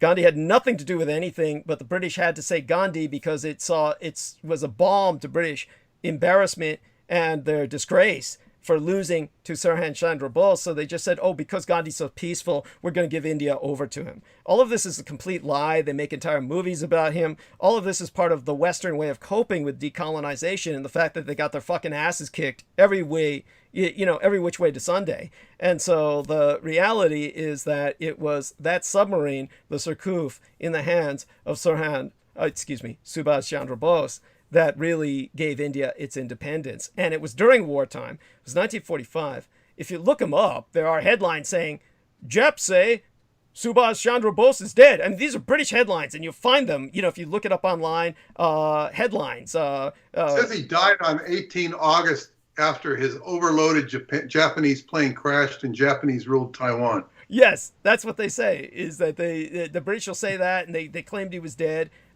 He definitely lived on. He stayed in Taiwan. He probably at some point died shortly after 1951, 1952, because it basically around that time, at some point, he was just suddenly off the records, and nobody in Taiwan was speaking of him anymore. It could be simply that he retreated into kind of a monastic asceticism, which is what he always said he had intended to do. He had intended to really just kind of retreat after India was liberated. So it may have been that he retreated into a Taiwanese monastery or the like, which would have given him shelter gladly. And so that since they're the only Axis member left on the surface of the earth, by the way, for people who don't know this, the World Anti-Communist League, the WACL, you can look this up, was headquartered in Taiwan. And all of the Axis leaders of Romania, including many other German satellites of World War II, relocated to Taiwan as part of the World Anti-Communist League, where they were maintained in their own community. And so that was the conjugator of Romania, of course, was executed. But many people like Horasima, the leader of the Romanian Iron Guard, and others escaped. And this was something that most Americans are totally unaware of. So with Subhas Chandra Bose, the important thing about him is that he's the real reason India is independent. Many people in India know this, but at the same time, to others, he's such a mythical and legendary figure that they really look at him as almost mythical. But the truth is he was real. And as for the Surcouf, we know this, that it was captured by the Axis after the British sent a commando team to basically steal it so that it wouldn't be used by the Axis. And then at the time, it ran into a merchant ship while the British commando team, which were not submariners, were trying to navigate it back to America as opposed to England, where they thought that they could take it because England was just too dangerous and in terms of its being under siege by the Reich at the time. They were trying to bring it to America when it collided with a merchant ship, at which point they claim it was sank at the bottom of the sea. But the merchant ship, of course, was an Axis merchant ship, which then took it to Taiwan, where it was used by Subhas Chandra Bose. Now, all of the Americans will claim that it was sunk somewhere off the coastline of North America. And it could be that the Taiwanese turned it over to the Americans in 1950 because the Americans had established some bases on Taiwan and had asked the Taiwanese for a number of things if the Taiwanese were to receive continued American support covertly during the time that America was transitioning Taiwan into an enemy state, that the Taiwanese were still cooperating with America and vice versa before the United Nations condemned Taiwan as the sole remaining bastion of Hitlerism in the world, and therefore the enemy state of the United Nations, and forever not to be recognized as a legal nation state. And one of the things they turned over was the Surcouf at about 1952, and that was, it could have been over Sirhan Chandra Bose's dead body, which might explain his disappearance. He might have resisted, and it was taken away, but his war was over anyway, and India was independent. And the Americans claim it was sunk off the coast of North America. Now, one of the men who knew about it was a man who was communicating with me for a bit of time, who was going to appear on my show to talk about it. He had talked about it briefly on my show as a caller. He was going to appear as a guest. He had a Polish name, which I forget. I'd have to look it up. But he was attacked before he could come on my show by a couple of men who literally split his skull open, literally split it in two with a shovel. And he survived, terribly brain injured, and had an enormous scar through his head as he recovered, but was never the same after that, and began becoming very incoherent and very violent and very antagonistic, and I had to stop dealing with him. But the few times he called in as a caller, he was actually very coherent and was talking about the Surcouf and it being off the coast of the North American coastline, off the eastern coast, that the Atlantic seaboard that was sunk after it was given to the Americans by the Taiwanese. So he had one of the few links in the story that was now denied us. So there you go. That's there's some background as to the Nemo character, the real genuine Nemo, who placed himself on the stage of history in emulation of the fictional character, and even referenced himself as such at the time that he was conducting his reign of terror throughout the Indian Ocean. And of course, there is another film called Captain Nemo and the Underwater City, which is, I actually have a soft spot in my heart for, but it was one of my father's favorite films. And in that you see the ultimate anglicization of Captain Nemo, in which he's totally white and even was like a captain of a specific command of a sailing ship before he went into the high technology and built an undersea city. But everybody in that film is white. Only recently have they begun to ethnicize Captain Nemo in his original ethnos as an Asian Indian, and they vaguely refer to it. There was a sci-fi film starring Richard McCrenna, he was the guy who played the Special Forces officer in Rambo, the Rambo franchise. Richard Crenna. Yeah, Richard Crenna was playing the American doctor who winds up on Nemo's submarine, and Nemo is portrayed as some kind of foreign prince, but they don't really go into it. They went into it with The League of Extraordinary Gentlemen, which was a cinematic atrocity and was just awful. But at least they showed him as ethnic and following Vedic traditions, and ancient Indian science was brought into play. But it was all put together so terribly that it's unwatchable. And of course, the person behind that is Mike Mignola, who is just a human piece of shit. And he's the one who brought you the Hellboy series, which is just, just completely shit. This is a guy who's like one of Aquino's favorites, who is just producing a bunch of occult propaganda for Americans and the English-speaking world, and they all eat that shit up. And it's all this anti-Nazi propaganda bullshit, and Hellboy is just saying how Satan's on our side, and, Hellboy is great, and he's the ruler of hell, and he's on the side of the Allies. This is pure Satanism. And this was from Michael Aquino's Satanist days, and Mike Mignola is a Aquino cultist who had some mediocre art talent. His art looks just like two-dimensional figures, and he drew out this stupid character Hellboy so that they could propagandize Satanism to the Americans, and of course the Americans eat that shit up, and they have no knowledge of what the fuck they're even reading or what it's about. All they know is it's anti-Nazi and Satan's on our side. So for those of you who doubt that Hellboy is satanic, the whole thing with Mike Mignola is that Mike Mignola makes him the ruler of hell. What is he if he's not basically the heir to Satan? This is the stupidity of Americans, where they consider this guy a hero. It's a terror. This is the kind of shit we're dealing with. So there you have that. Excuse me, I found something this Hitler's Priestess book is by Nicholas Goodrick Clark. Well, there you go. I mean, what is that? But the woman he talks about, yes, Savitri Devi. Yes. She is, you know, I think French-born Greek, or she's French and Greek, but the most interesting thing I saw in her bio is that she influenced Miguel Serrano. And Miguel Serrano is a very obscure character when you talk about Hitler and Argentina connection. And he goes back to the 60s or 70s. Yes. And I've never seen anything on this guy. His name is Miguel Serrano Fernandez. And this is interesting. He died in 2009. He lived a very long life, 91. Yes. A Chilean diplomat, writer, occultist, and fascist activist. I never heard of this. I mean, I've heard of the guy, but he's got a whole bio here. It doesn't seem to focus, although he's obviously very pro-Hitler. I don't see that they have any of the literature that he was. Oh, here it is. Well, let me see here. He was convinced that Hitler had not committed suicide in Berlin. Instead, Serrano believed that Hitler had escaped and was living in Antarctica. The idea had been suggested to him by FK, who claimed that he remained in hostile contact with Hitler. That must have been Franz, or whoever. Must have been, if it's Franz. But was also widely rumored in the Latin American press.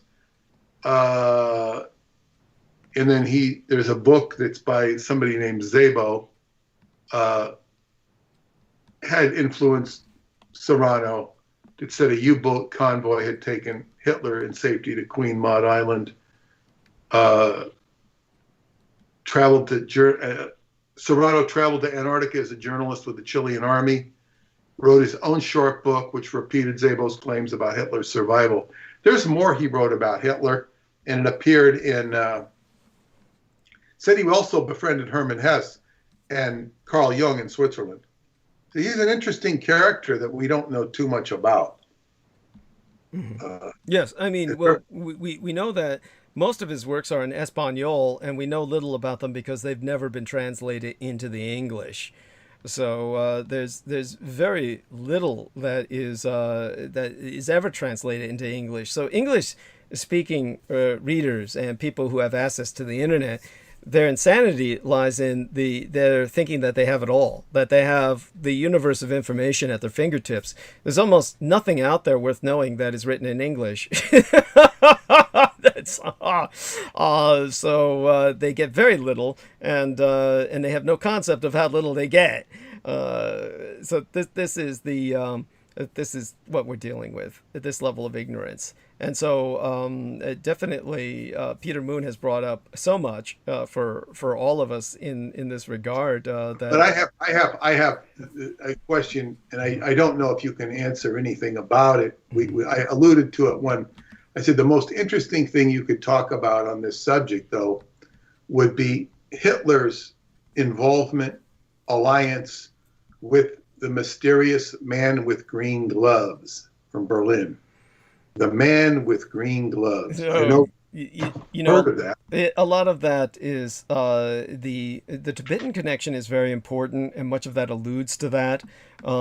Just remember that we have to divide that from that which is pulp fiction. Understand this much, so people do get a reality check on this. The problem with the West is that they have an Orientalist mindset, which automatically means that there needs to be a good Orient and a bad Orient. The evil, diabolic yellow peril and the whatever good victimized Asians are in vogue at the time that they can rescue from the aggressor Asian. And as I've said before, during World War II, this was the Chinese via the Japanese. The Chinese being the victims are the good Orientals, and the Japanese being the evil.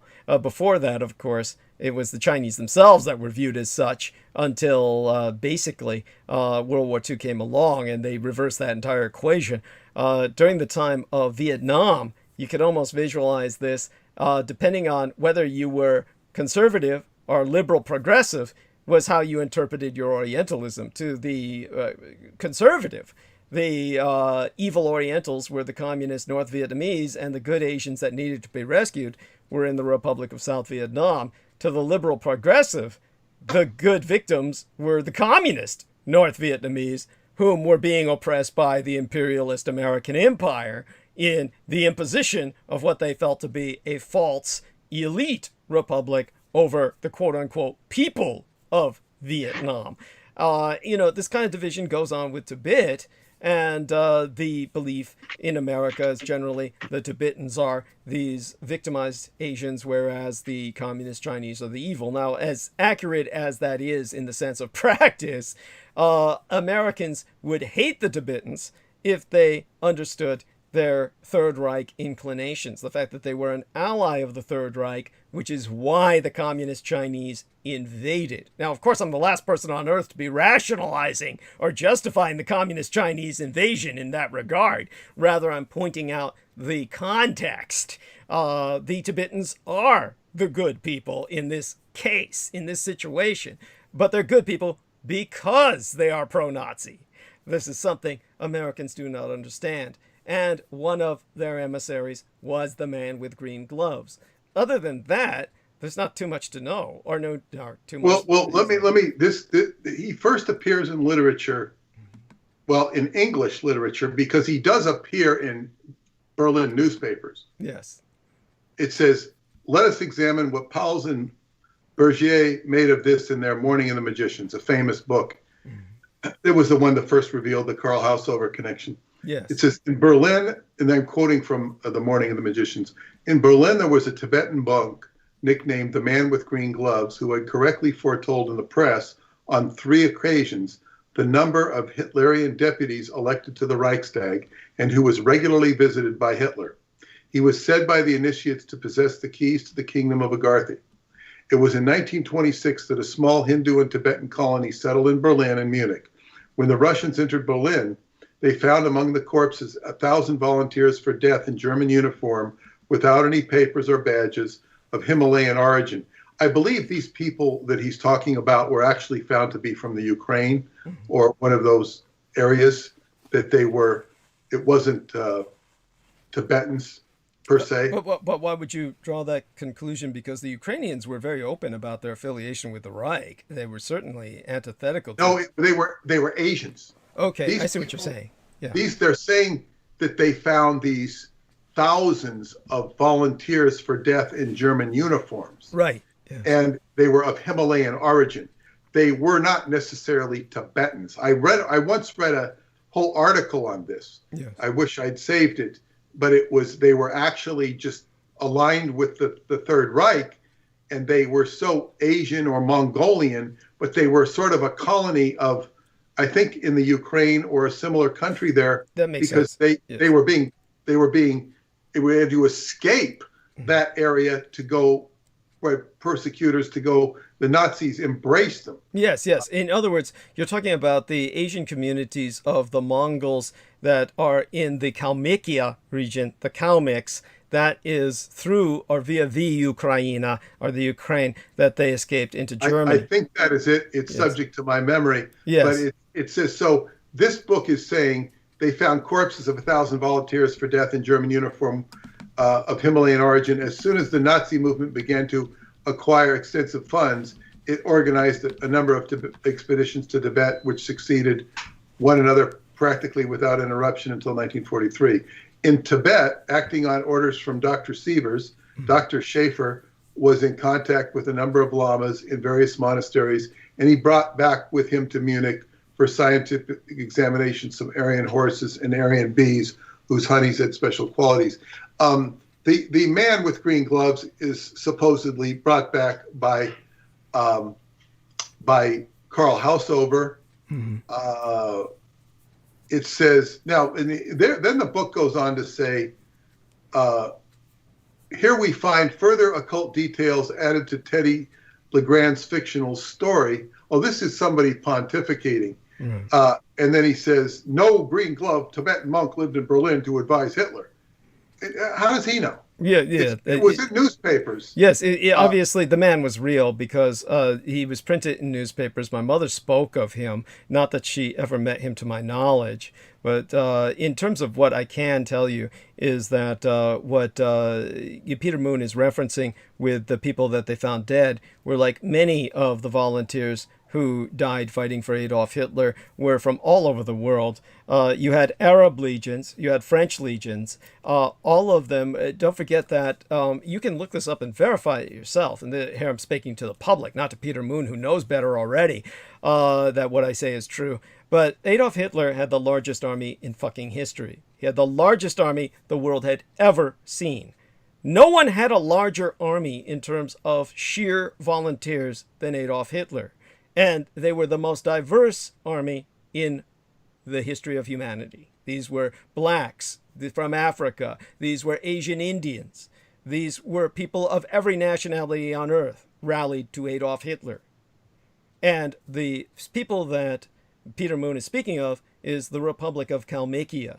Now, Kalmykia is officially a republic, but it's under Russian tyranny, and Kalmykia is, of course, the descendants of the Mongols, who had basically Slavicized or changed the entire power structure, where they dethroned the Aryans in Russia, who ruled from Kievan Rus, which is from which we get the fucking name Russia, was the original Aryans who interbred with the Vikings of Ukraine.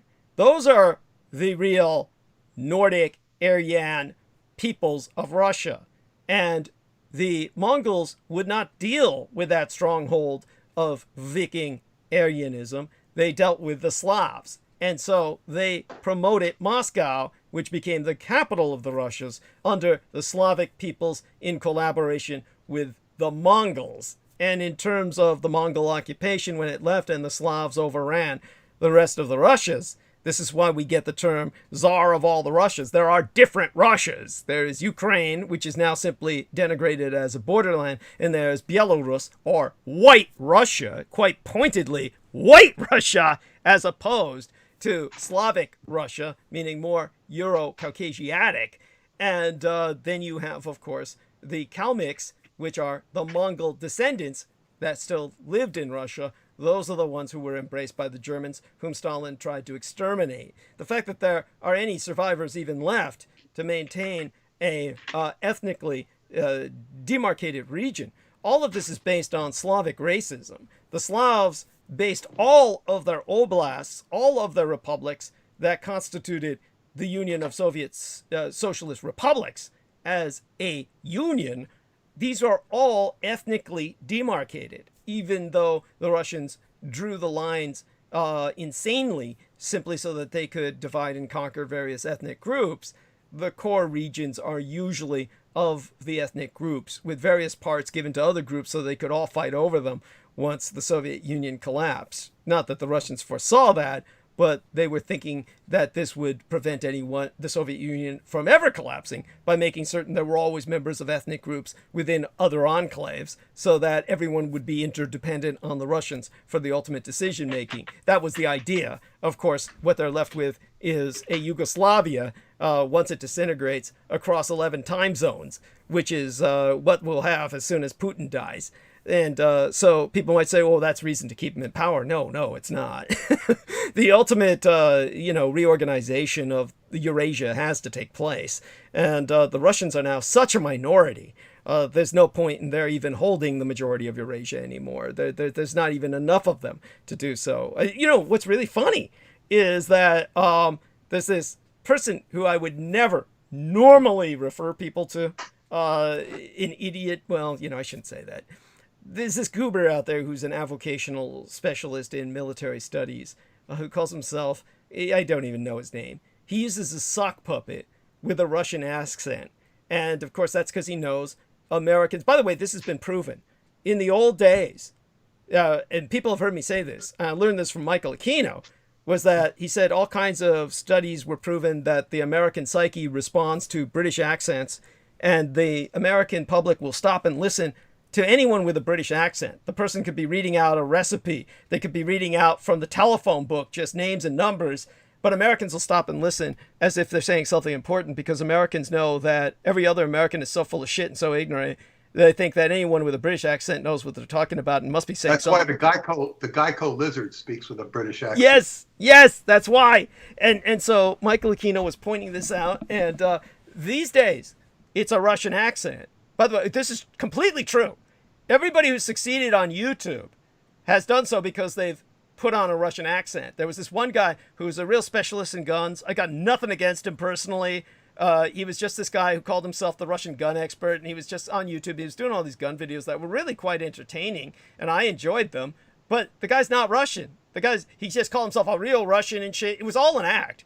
The guy was just a Southerner, and then he disappeared. You know, you can look this up on YouTube, the rise and fall of this Russian gun expert guy. But, you know, he knew he couldn't get anywhere unless he put on a Russian accent, because the Americans worship Russians as the master race. This is what this Binkov guy does. So he's got this thing going called Binkov's Battlegrounds. And so he, like, did a video on, okay, what would happen if Russia invaded Japan? And they used no nukes, that nukes, you know, in all his military scenarios, unless he's going for a nuclear scenario, he basically rules out the nukes. No deployment of nukes. What if Russia does this or whatnot? What if these two sides go to war? And some of the stuff he does, it gets stupider and stupider because he's just trying to generate content. But every once in a while, he'll ask a question that has some relevance. And because he's one of these war nerds who just keeps up with technological developments, you know, the majority of what he produces is crap, but some of his stuff is relevant. And so when he said, oh, what happens if Russia attacks Japan? Can Russia take Japan if Japan has no help from the United States and Japan is totally on its own today? What if this happened today? And so he predicted a Russian loss. And oh, God, you saw all these angry Russians respond. You see in the thread, all these angry Russians respond. And you see Americans still saying shit like, oh, the Russians have endless manpower and stuff. I mean, nobody understands that Russia's gone through a complete demographic collapse. It's never recovered from World War II.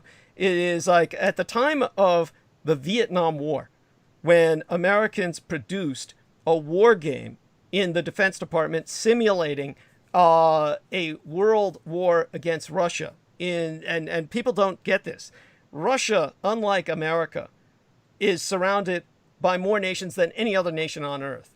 And it has what they always knew was the potential for a 9-front fucking war. A 9-front war against China, against Iran, against Europe, against North America over the North Pole through Canada, and America through Alaska, the North Pole through Canada as an American ally. The Russians knew that they had no real hope in the event of a united world against them. It was over. And so this war game was produced to game that out, called Objective Moscow, when they took all of the how would I call it? They basically do what they do when they do a release of a Freedom of Information Act required document. They redact the hell out of it. So when they took all of the basically top secret stuff that was considered just not fit for public consumption, they released it as a war game in a boxed edition through SPY, the Defense Department contracted war game producing company. SPI stood for Simulations Publications Incorporated. And Objective Moscow is this incredible war game, board game. Of course, only experts can play it who specialize in this sort of thing. A normal human being would look at the instruction book and it's all Dietrichonic. I mean, this is why I write the way I do, is the way those people produce their instructions for their war games. You'd look at that. The first thing you'd think is, this is Dietrichonic. And it's not really so much that as the other way around. I write like them because I was training to ultimately try and laterally transfer into a think tank rather than a think tanker, writing like me. But the whole point is that in terms of Objective Moscow, and we're talking about a game released maybe in the 1970s, one of the things they pointed out was that compared to America's experience at Vietnam, if America went to war in Russia or against Russia, the Americans would have overwhelmingly more combat experience. All of America's troops would have been subjected to years of combat experience because of the Vietnam War and the Korean War before that, whereas the Russians had no combat experience that was comparable. The Russians had nothing that was comparable. And so because of that, the Russians would have a very great disadvantage just in terms of anybody knowing what the fuck they were doing. And so that was one advantage that was pointed out. The Americans in the game incorporate Japanese units. They incorporate a militarized Japan. So they knew Japan was highly militarized. And as a matter of fact, the Japanese are given the high-tech units. The Japanese have the highest tech units in the game, aside from United Nations Space Marines, which the Americans portrayed as being the Americans would use the United Nations as a front for fronting a space force that would deploy from space in literally space drops, or instead of parachute drops, dropping from above the atmosphere into the heart of Russia itself, or even into Moscow. So all of this is portrayed in this game that was designed by the Department of Defense. It's quite serious. None of it is satirical or science fictional. This is all based on what could have been done at that time. And of course, in terms of the Binkov, when he's doing this war between Russia and Japan, everybody's answering emotionally, but they're not even looking at what he was saying. In this case, what he was pointing out is even with just today's Japan, they would deploy suicide units, and that alone, even if the Russians were given the advantage of surprise and went all out to invade Japan and occupy it, that the Japanese deploying suicide tactics alone would render their invasion just impossible. And so when in his video, if you watch it, you'll get that out of the talking Russian accented sock puppet. Now, ironically, this is the guy who can only get his message across by giving his little sock puppet a Russian accent and putting it in a Soviet uniform. And because of that, that's the only reason he's successful. And he's even said that himself. And he said if he spoke in normal English, no one would listen to him. And so the Russian is the only thing that makes people take him seriously. This is at the level of insanity Americans are at. And then, so all the Americans and Russians are getting together and shitting all over this guy because they're all saying, oh, the Russians would have endless manpower and all the shit. None of that exists. So there we have that. I had to get that out of my system, but it's an example of how illiterate in every sense of the word everybody is. And everybody thinks they know history. Everybody thinks they know geography. Everybody thinks they know the balance of power. Nobody knows anything. And the problem is your leaders are at that same level of ignorance. I mean, all I see I've invested some of my own money in the past. I don't even have the money to do this anymore. But when my parents were alive, I invested some money in buying the latest books. And I actually invested a few of them when I had some windfalls. I had invested in the latest history books, the latest and greatest. I mean, stuff that was like published just 2 years ago. And we're talking like these are the size of fucking telephone books. And they're written on the Japanese-American War and shit. Of course I was interested. And it's amazing. It's just a catalog of canards. I mean, these people say, yeah, this was the battle in which the battleship was supplanted by the carrier. And that World War II provided carrier warfare as, the reality is there was more battleship to battleship battle in World War II than there was carrier to carrier conflict.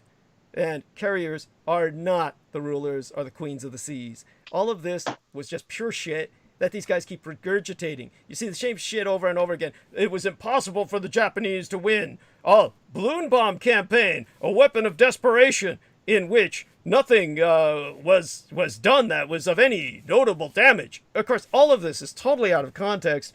And then they'll say stuff like, oh yeah, the bombing was successful. Now, this is just on the face of it.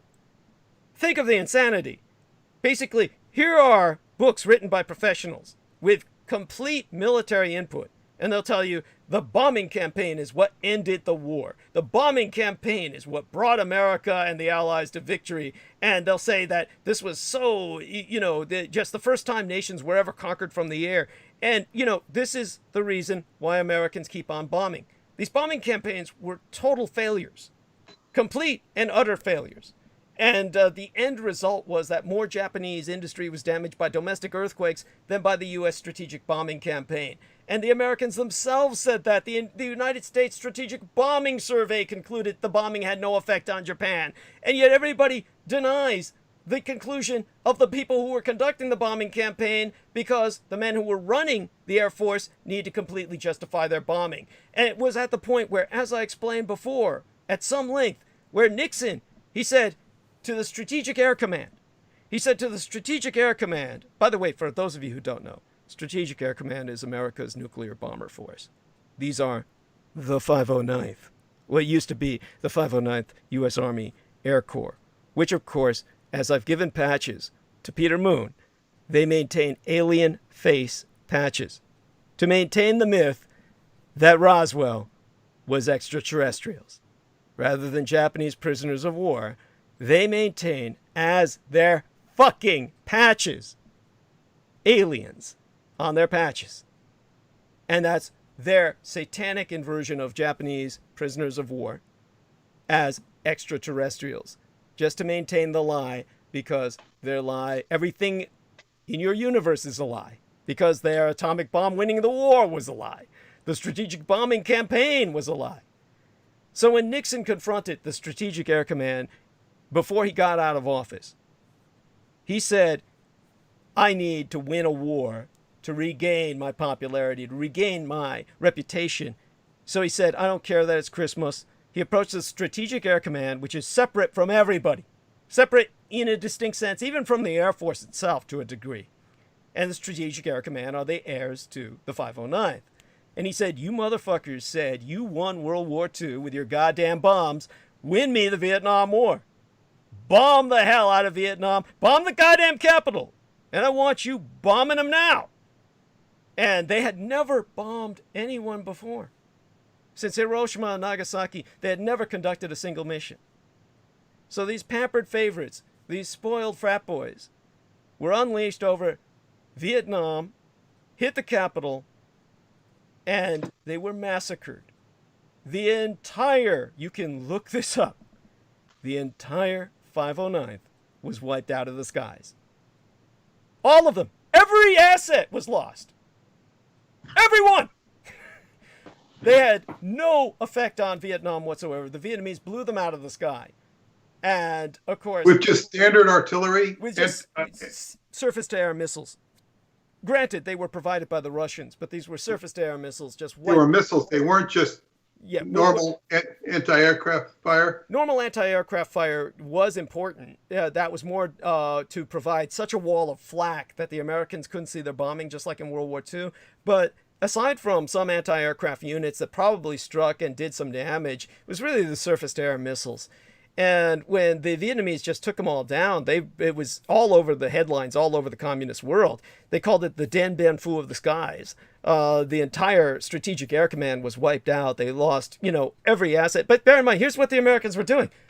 They just conducted bombing raids on a regular clockwork schedule, just like it was a 9-to-5 job. They even took the days off for Christmas. They even took the days off for fucking Christmas and the holidays. They would take those days off, and then everything else was just a 9-to-5 schedule, like they'd get up in the morning and like you were going to go to work or something. They went to go launch their bombs and, of course, got shot down. I mean, on the same routes. They used the same routes. They didn't even change the routes, the air routes. They just came over like it was a civilian flying pattern. This is how idiotic the Americans are. It's just that there's nothing they can do. They can't do anything.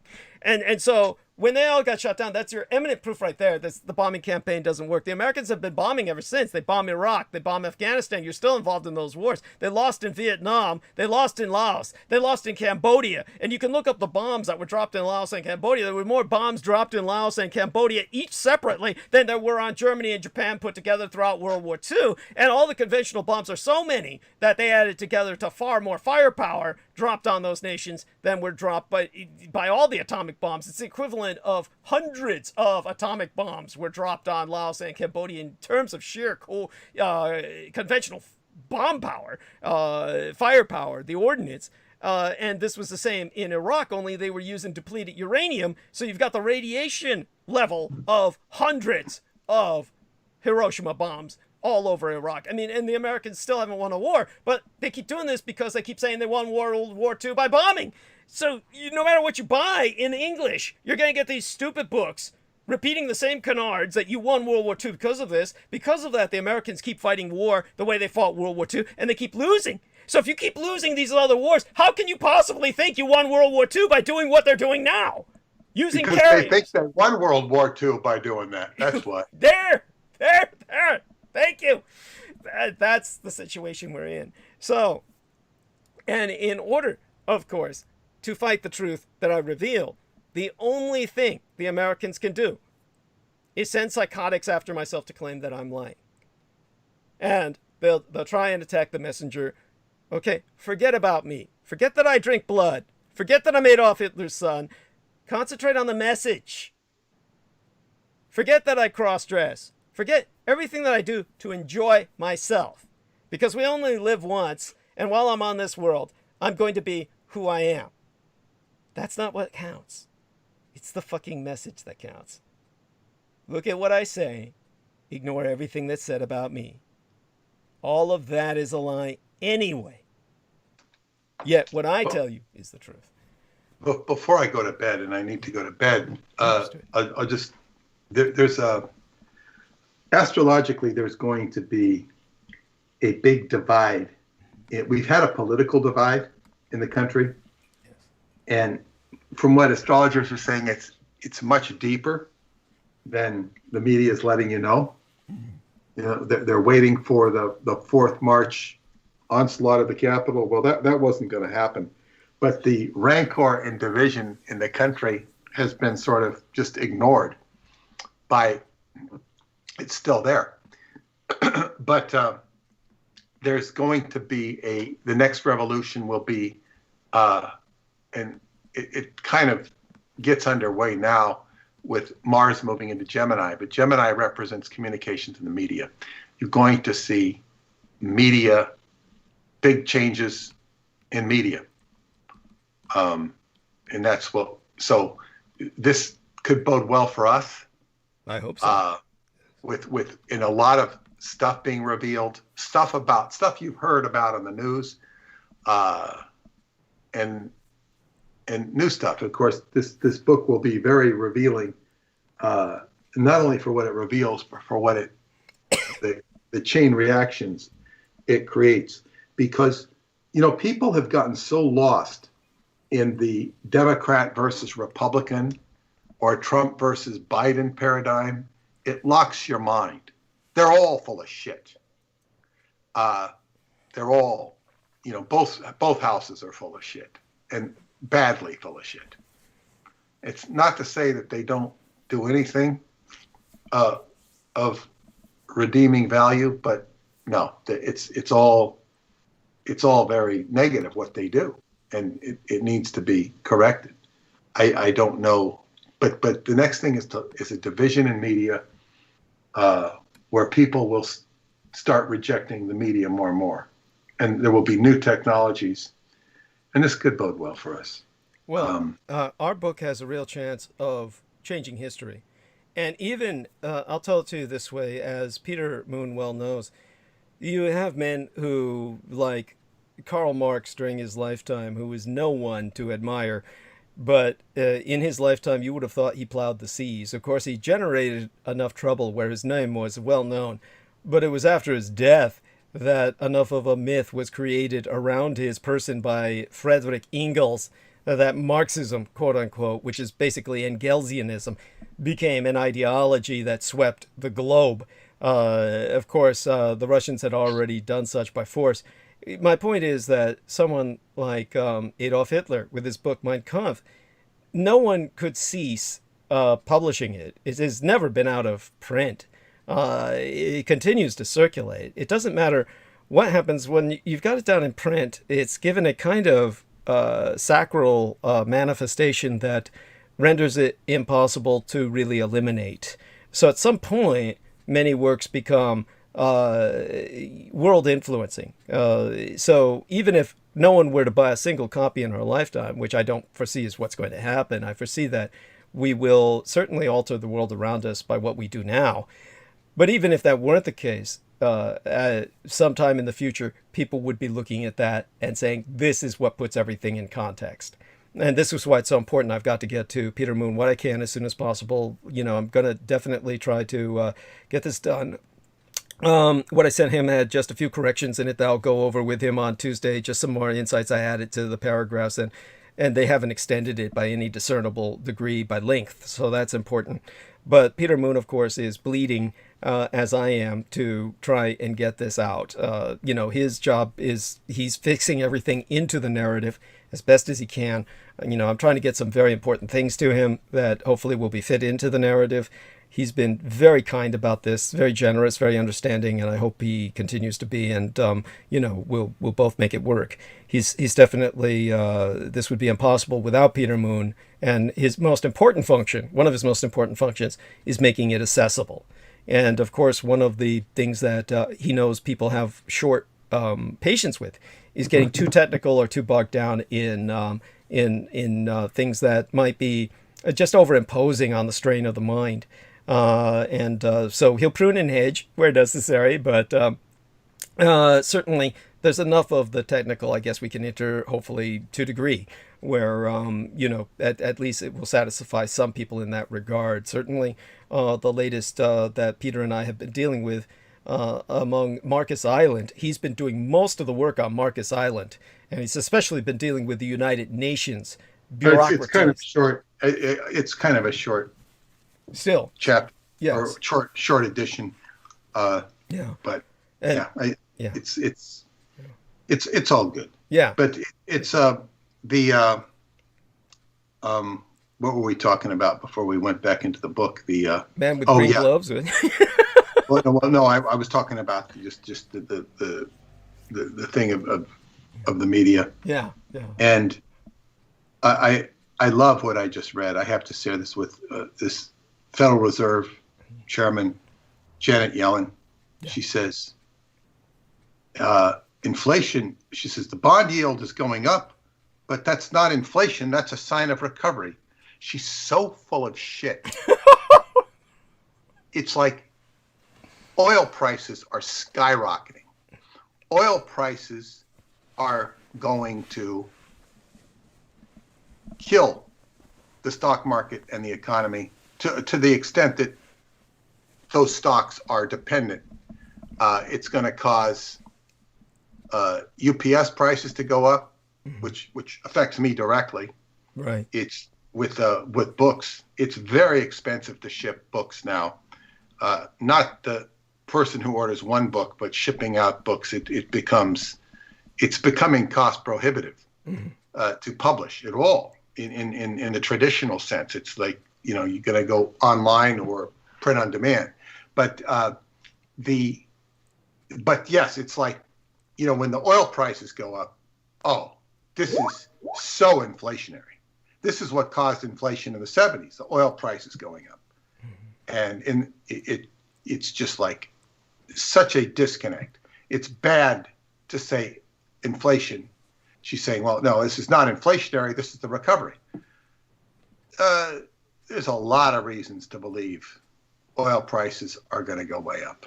My 3D graphics modeler invested in oil for just that reason, and he was given a big boost by the horrible catastrophe in Texas, which of course caused much oil to go up. Obviously, fossil fuels are always going to be with us in one form or another, no matter how far we go into alternative energies. We're just going to have to have. This is going to be a squeeze on people who are poor or middle class. Yeah, it's going to really, like in the Northeast, years ago, we had like heat oil was like $5-6 a gallon. It was ridiculous. Mm-hmm. I was using a wood burning stove at that point. I avoided it. I could go back. I might want to go back to it. I don't know. I was about to say, you might want to clean out the chimney. No, I mean, I don't know that I will or will need to. Right. But the thing is, they're going to be putting carbon taxes on our. So with this, astrologically, it's a struggle between the old and the new. There is, and it's right in the planets of Saturn, the planet of tradition and old structure, versus Uranus in the square. And this is, these two planets are going to be fighting each other.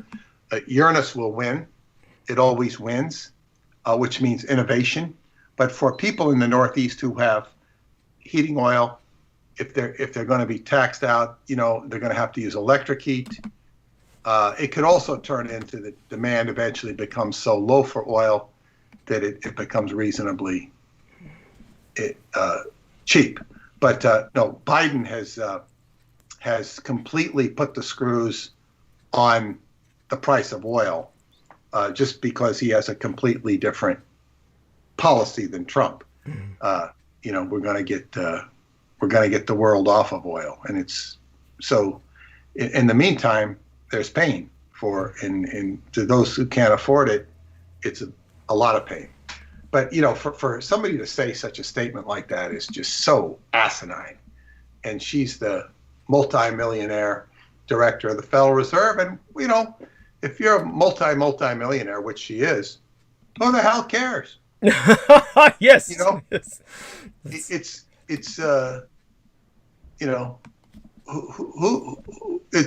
It reminds me of the funniest skits I ever saw on Saturday Night Live was Terry Sweeney playing Nancy Reagan on Saturday Night Live, and she just throws the food on the carpet and says, let the staff clean it up, It's like, who cares, Who cares? It's like, that's just the disconnect.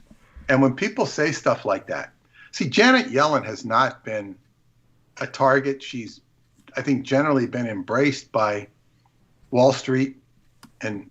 But when a person says a statement like that, and it's like saying, let them eat cake. Mm-hmm. Let them eat cake. And this is one of the biggest problems. There's going to be more politicians saying stupid things like Governor Cuomo, and because essentially the truth is going to come out of who they are, and nothing wrong with saying this, nothing wrong with saying that. So anyway, that's my. That was beautiful. They don't understand. They don't understand, and they will be their own worst enemy.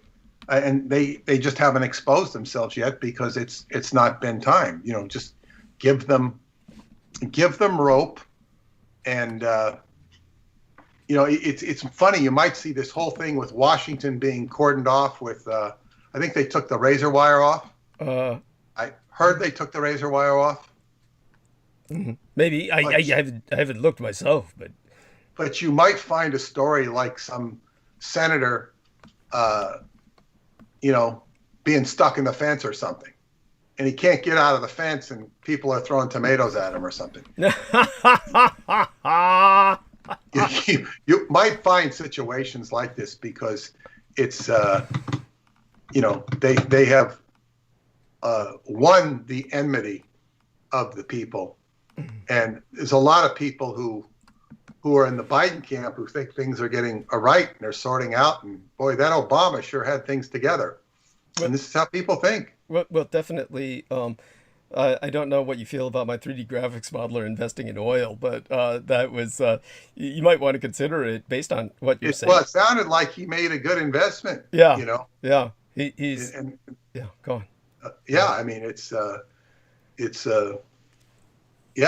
like. I mean, the price of oil, it's gone up like 40 cents in the last month in the gas station. It's still under $3, which makes it fairly reasonable. But it's, and I like what Donald Trump said long before he was president. He said, and the price of oil was going out the roof. And he was on one of these shows, TV shows, and he says, he says, I've got all sorts of friends, and they own all these oil tankers, and they're sitting there lined up and he described where they were lined up in New Jersey, and they got all this oil, and they won't let them dock and release it. In other words, the oil shortage was caused by a lack of willingness to let these tankers dock and unload their oil. And this is Donald Trump saying this long before he's even a candidate. He's talking about the outrageousness. Why were they not allowed? Was this based on fears of environmental to keep spillage? The price of oil. Just to keep strangulate it. Okay. Right. It's just greed and economy. Okay.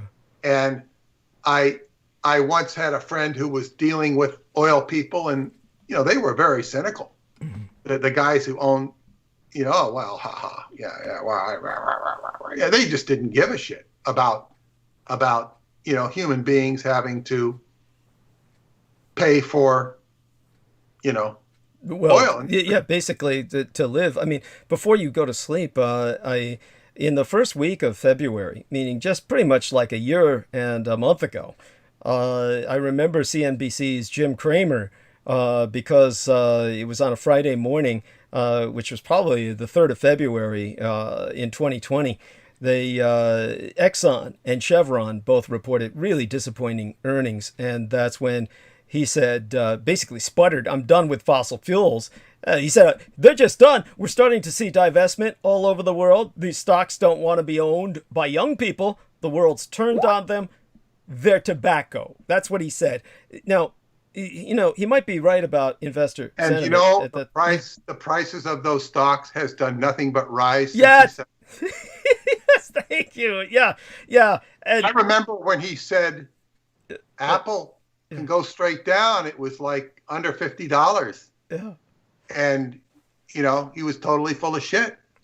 Yeah, And so Apple just went up. He later, you know, said, "Oh, buy Apple," you know, but he just, you know. So Peter's been watching this. You know, he might have been, Kramer might have been right about investor sentiment a year ago. Well, he's generally smart in investing, because you can be, you know, it's like in baseball, if you hit 300, you're missing 70% of the time, and you're great. In investing, you just have to hit 60-70% of the time, and you can be wrong. And somebody like him is going to be more right than wrong. And his whole claim to fame is in the 1987 market crash. He pulled all the money out of his hedge fund.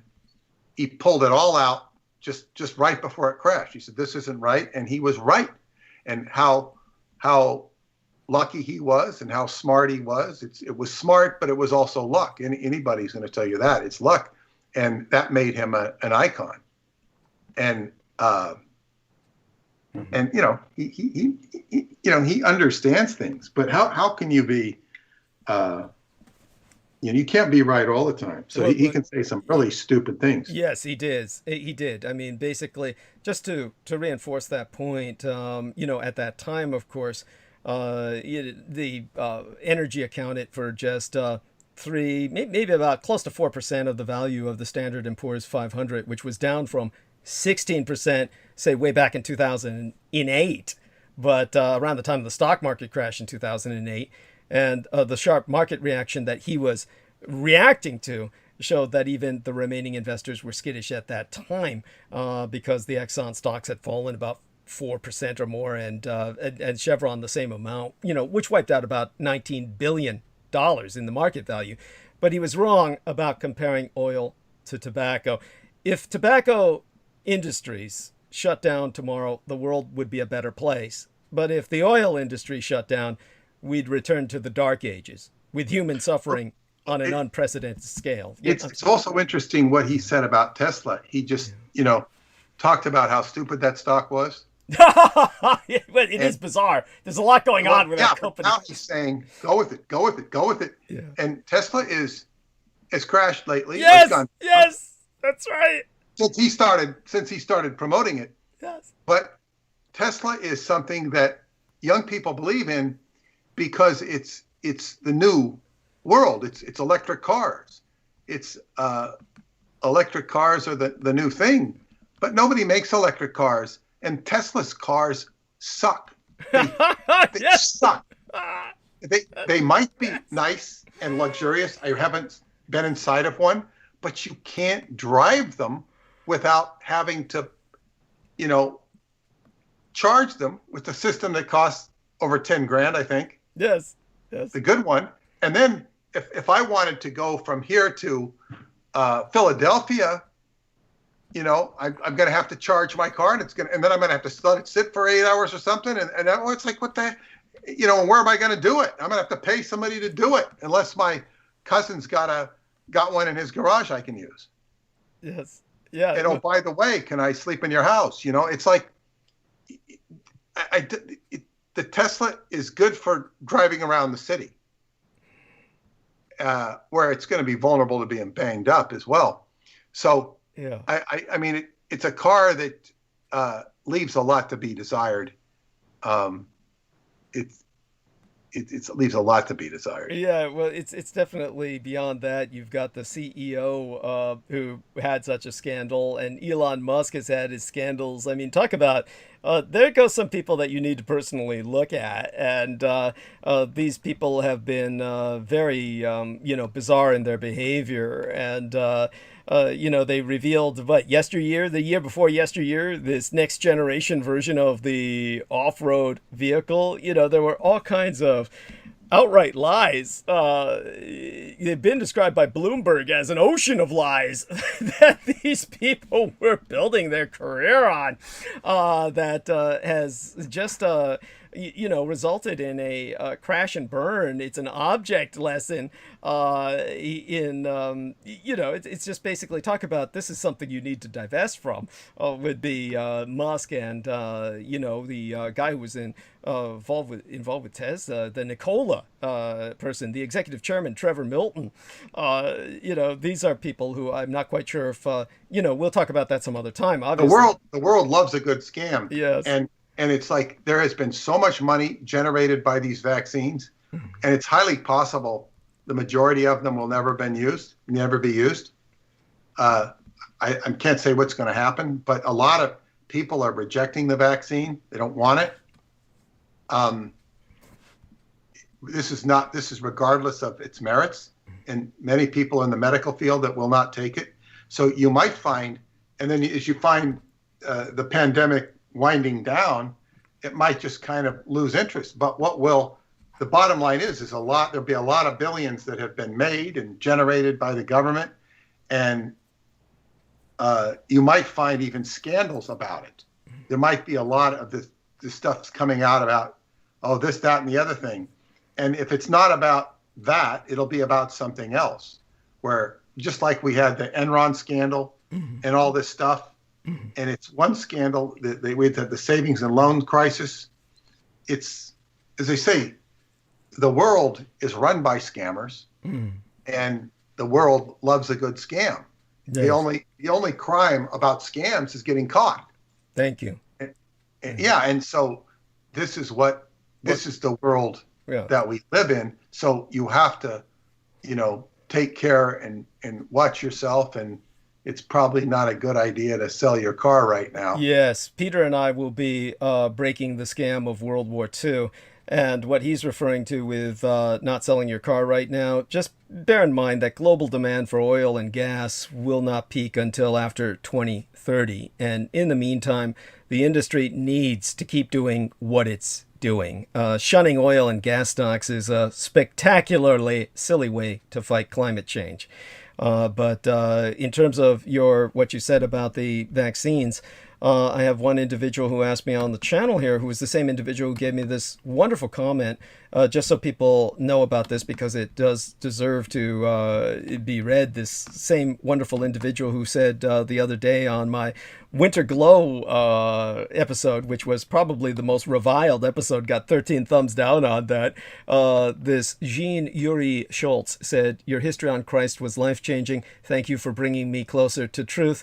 Believe more in your quest. Fantastic new doorways. Very grateful." And with the latest transmission, what he said was, well, he referenced, of course, what Peter and I were speaking of, and then what he said was, it was actually the transmission, the Spring Fest day transmission, the Day of Remembrance weekend for the God of War, probably, or anyhow, he said that was Sunday, it was February 21st, so of this year. He said, "Finally, I have the missing piece about the Dracula legend, but I cannot feel certainty about being vaccinated. Your firehorse energy is truly warrior. Please give more about this problem of ingredients and deaths after injection. I have worked through out the last 18 months, and I am 52 and not sick at all. I fear disturbing my system. Elucidate, please." So Peter, of course, would tell him probably that, he doesn't need it at all. I'm sure.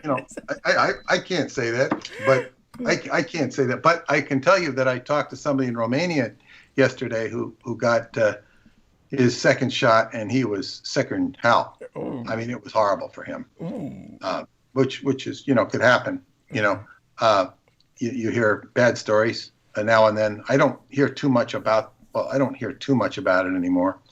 But But you knew of a few deaths, right? Or you heard about a few? I've heard of them. I mean, I've heard of them. You know, it's like, yeah, I mean, I was hearing a lot, but now things seem to be, you know, seem to be calming down. What I did want to say before I go is I got on that same phone call from one of my other colleagues in Romania told me of a book to read. I ordered it. It's called, I don't like to read Dracula books either, but Dracula Invades England.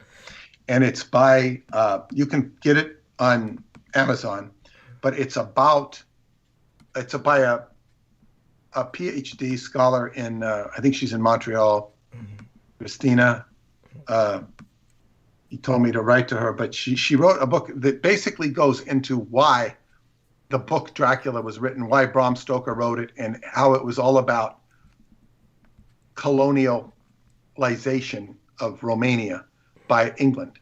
It was all, it goes from that perspective. I think she's written some other books, and how you know, the Danube was used as a free traffic lane, and you know, Romania had to be minimalized at all costs, and part of that was villainizing the country with, you know, Bram Stoker's book. Interesting. I'll certainly historical perspective. Yeah. What? I said, yeah, that's fascinating. I certainly look forward to whatever review you have of that. It's a subject I'm not real interested in, but I felt that I should read it because I am interested in, as they say, how that was mythologized, because it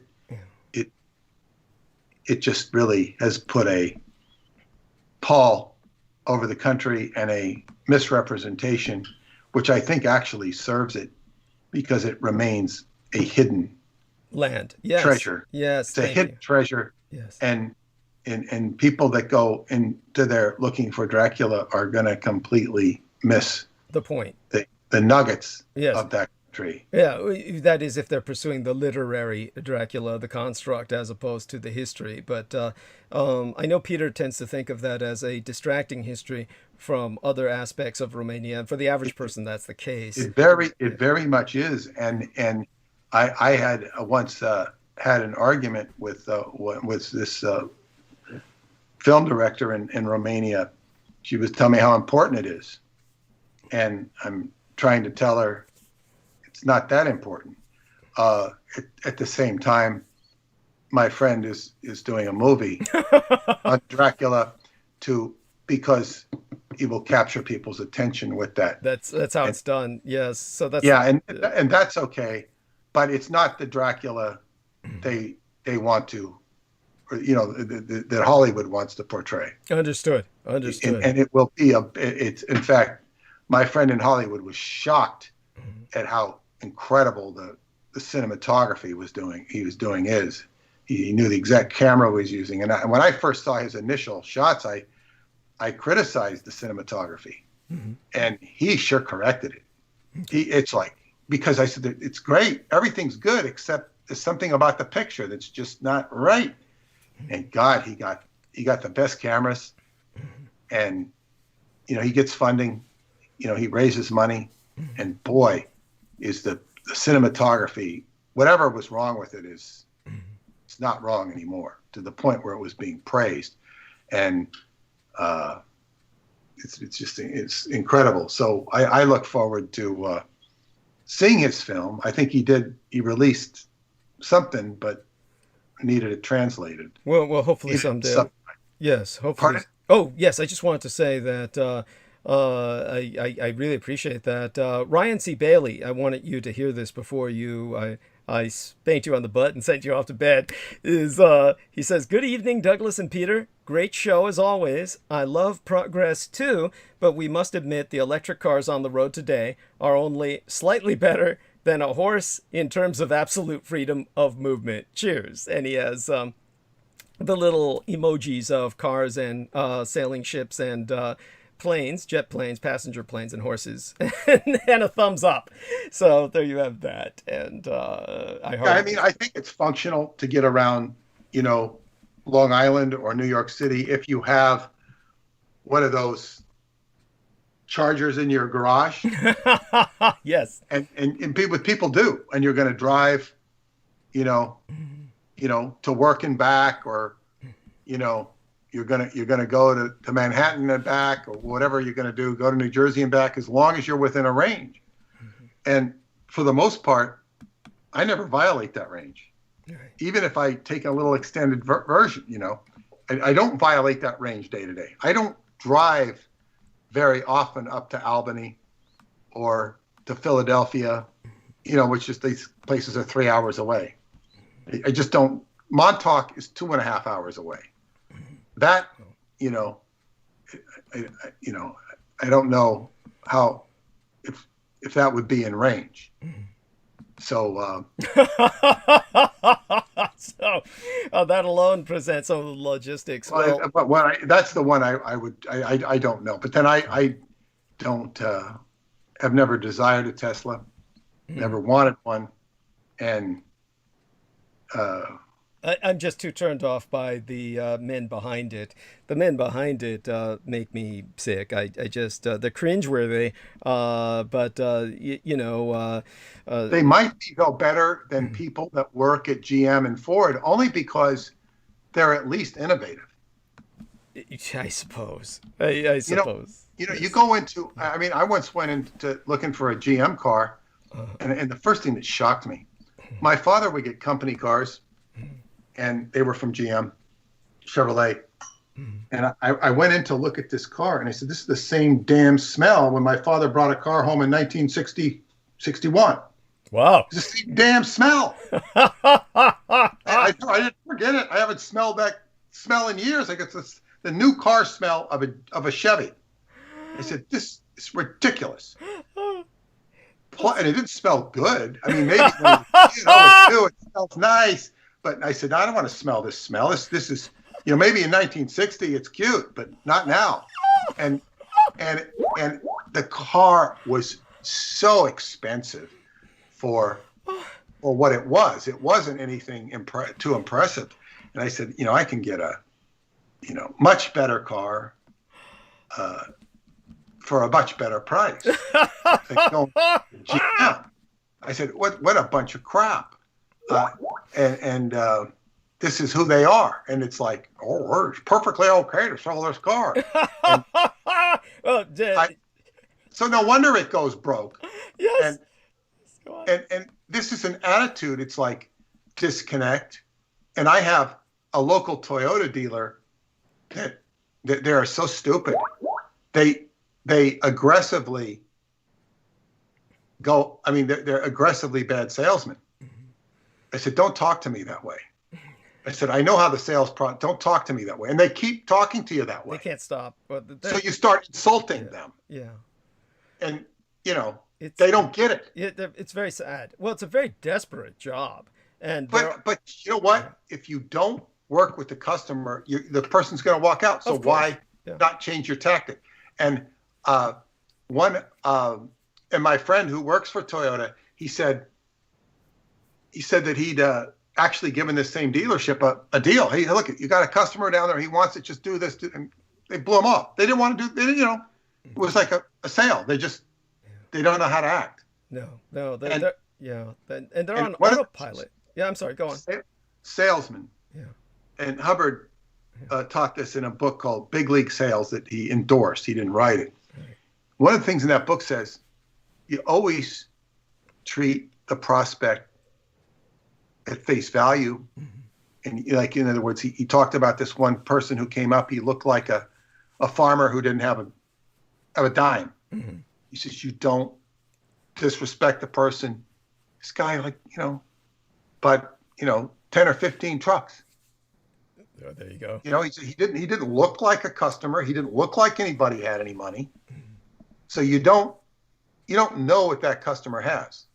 So you treat them with respect, and you serve the person, not the patter that you're supposed to say, because you think if you say it this many times I look at these and say, who the hell's going to listen to a person like that? And what I would really find disturbing is that my ex-wife would listen to salesmen and listen to them as if they were actually talking to her. Oh my God. It's the wrong thing to do. Yes. I said, why are you doing it? Like, you know, and it's just, okay, you know, but so much for that. But anyway, the hell with electric. Well, it's nice. You know, Preston said that he once was in a car that Tesla designed, and it ran on pure nothing. I don't remember if it ran on energy, but it didn't require any gas. And also, I talked to a man, who I don't think it was him.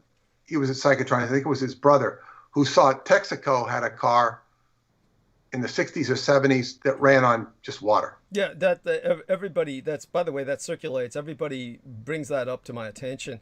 And the one thing that our man Preston Nichols was writing in was probably beamed energy. In other words, like this is what the Nikola Tesla was originally trying to produce, was automobiles that you would simply, like a radio wave, where you turn into a radio, you would be basically having the energy beam towards the car that your car would receive without the electromechanical process. In other words, it'd be an entirely like battery receptive process, like a. Well, what it is, it's harnessing the energy that makes the, you know, crankshaft turn.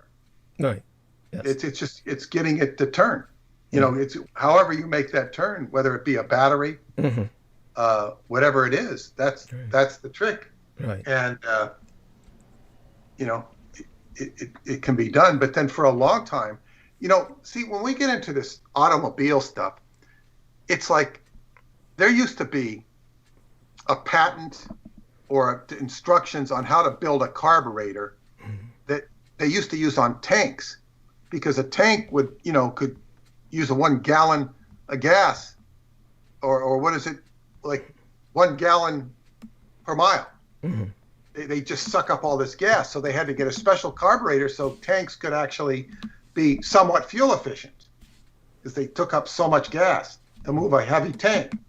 And they built this carburetor, and they had a carburetor that you could modify to put on your car, and it would give you incredible gas mileage. Of course, there was a great suppression against that. They might have even outlawed it. But there was also somebody that was selling pills that you could put in your gas tank.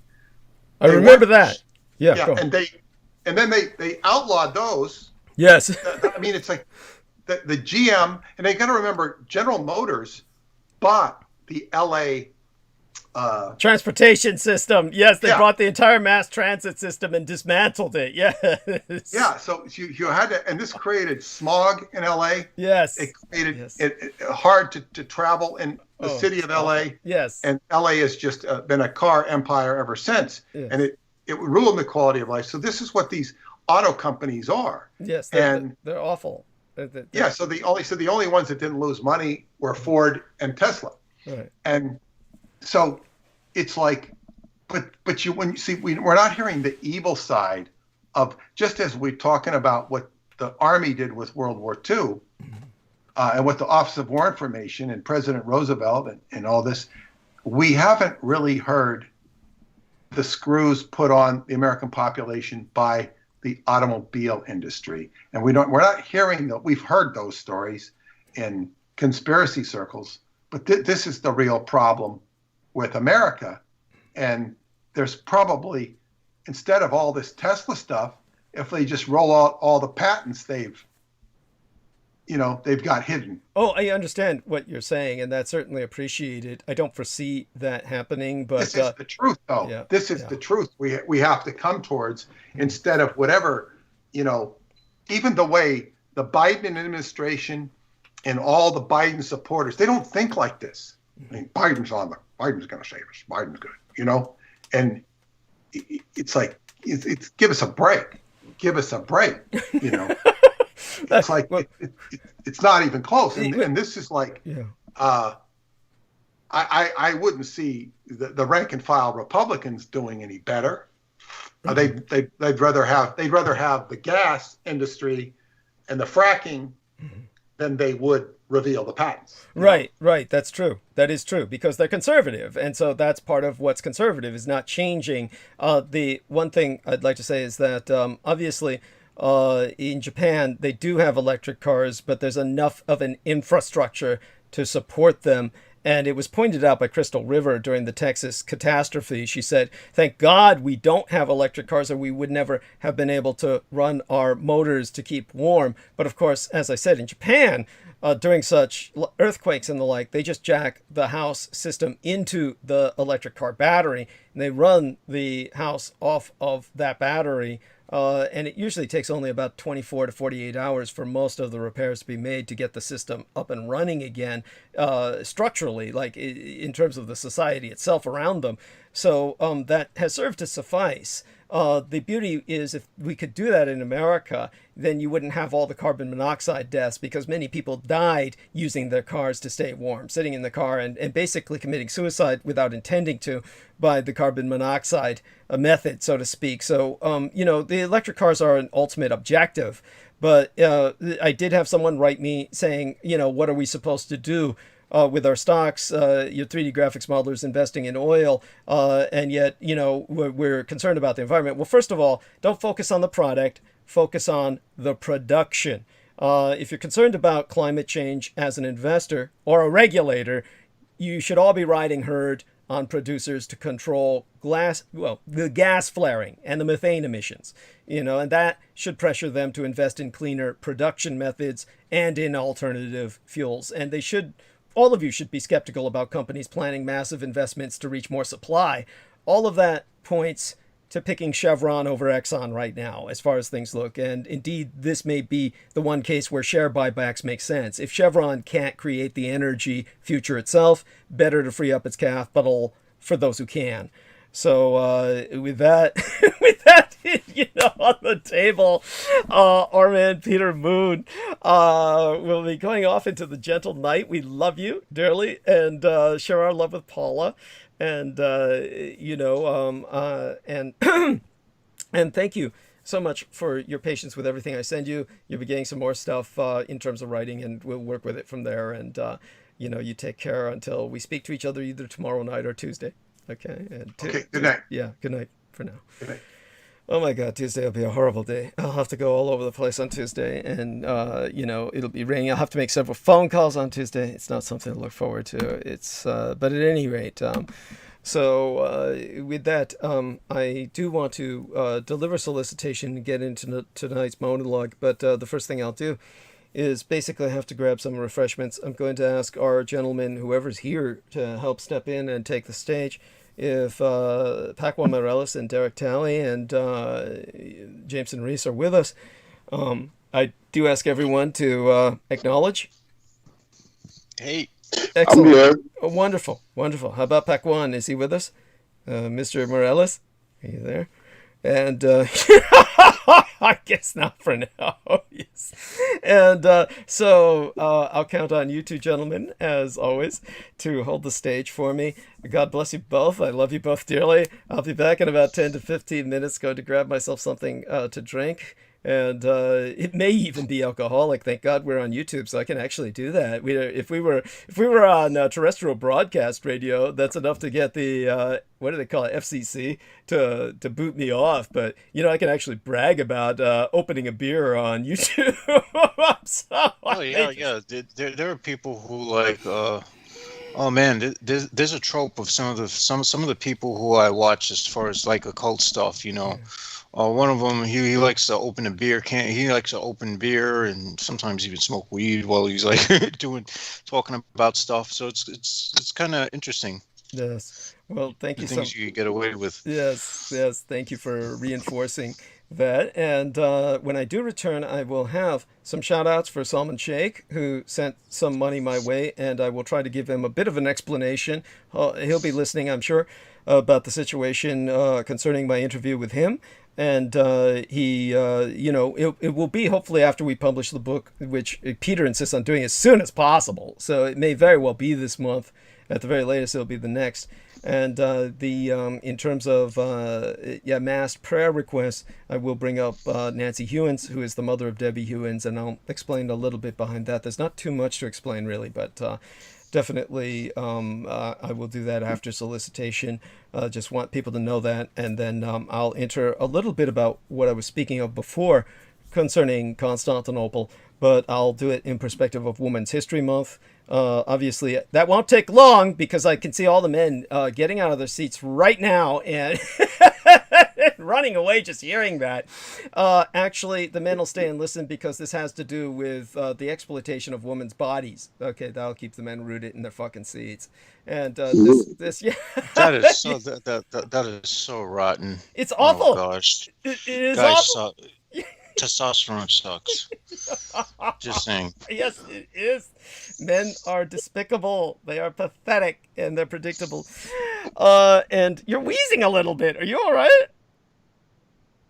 Wait, who, me? Yeah, you. It just sounded like you were kind of wheezing a little bit. Or was it? It's maybe just because you're really close to the. Oh no, that wasn't me. Okay. With the sound quality, I mean, good. Your sound quality is really good. So stay where you're at. Where you know. Okay. Yeah. Yeah. It's because I'm on the third floor and we have like this trapezoidal ceiling. I'm fairly certain anyone who's into the occult will love this place. Of course. What am I reminded of? H.P. Lovecraft, it was the angles, right? Any of the angles is what the Hounds of Tindalos. Yeah, the odd angles. That's one of the reasons why I keep thinking that the pyramid didn't have a capstone. Yes. Okay. It couldn't have had a capstone because if it doesn't have a capstone, then you have a whole reservoir of weird stuff that can happen in those places. Well, there you have it. And with that, my love under both these gentlemen, before I go, let's take a quick look into the chat room because live stream deserves our attention. We have so many wonderful people who have provided upvotes. God bless them all, 24 of them. Mwah. And so checking into live stream from the very beginning, where we had Vicki Johnson step in and Jameson Reese respond. Brandon Young joined us, who says, hello, Douglas and Peter and all. Coming in loud and clear, the both of you. Looking forward to the book. My friend Mike Curry is a plumber in SFO. Plumber and SFO. I'm not quite sure what that stands for. I mean, it sounds disturbingly. San Francisco Open. San Francisco, maybe. Maybe.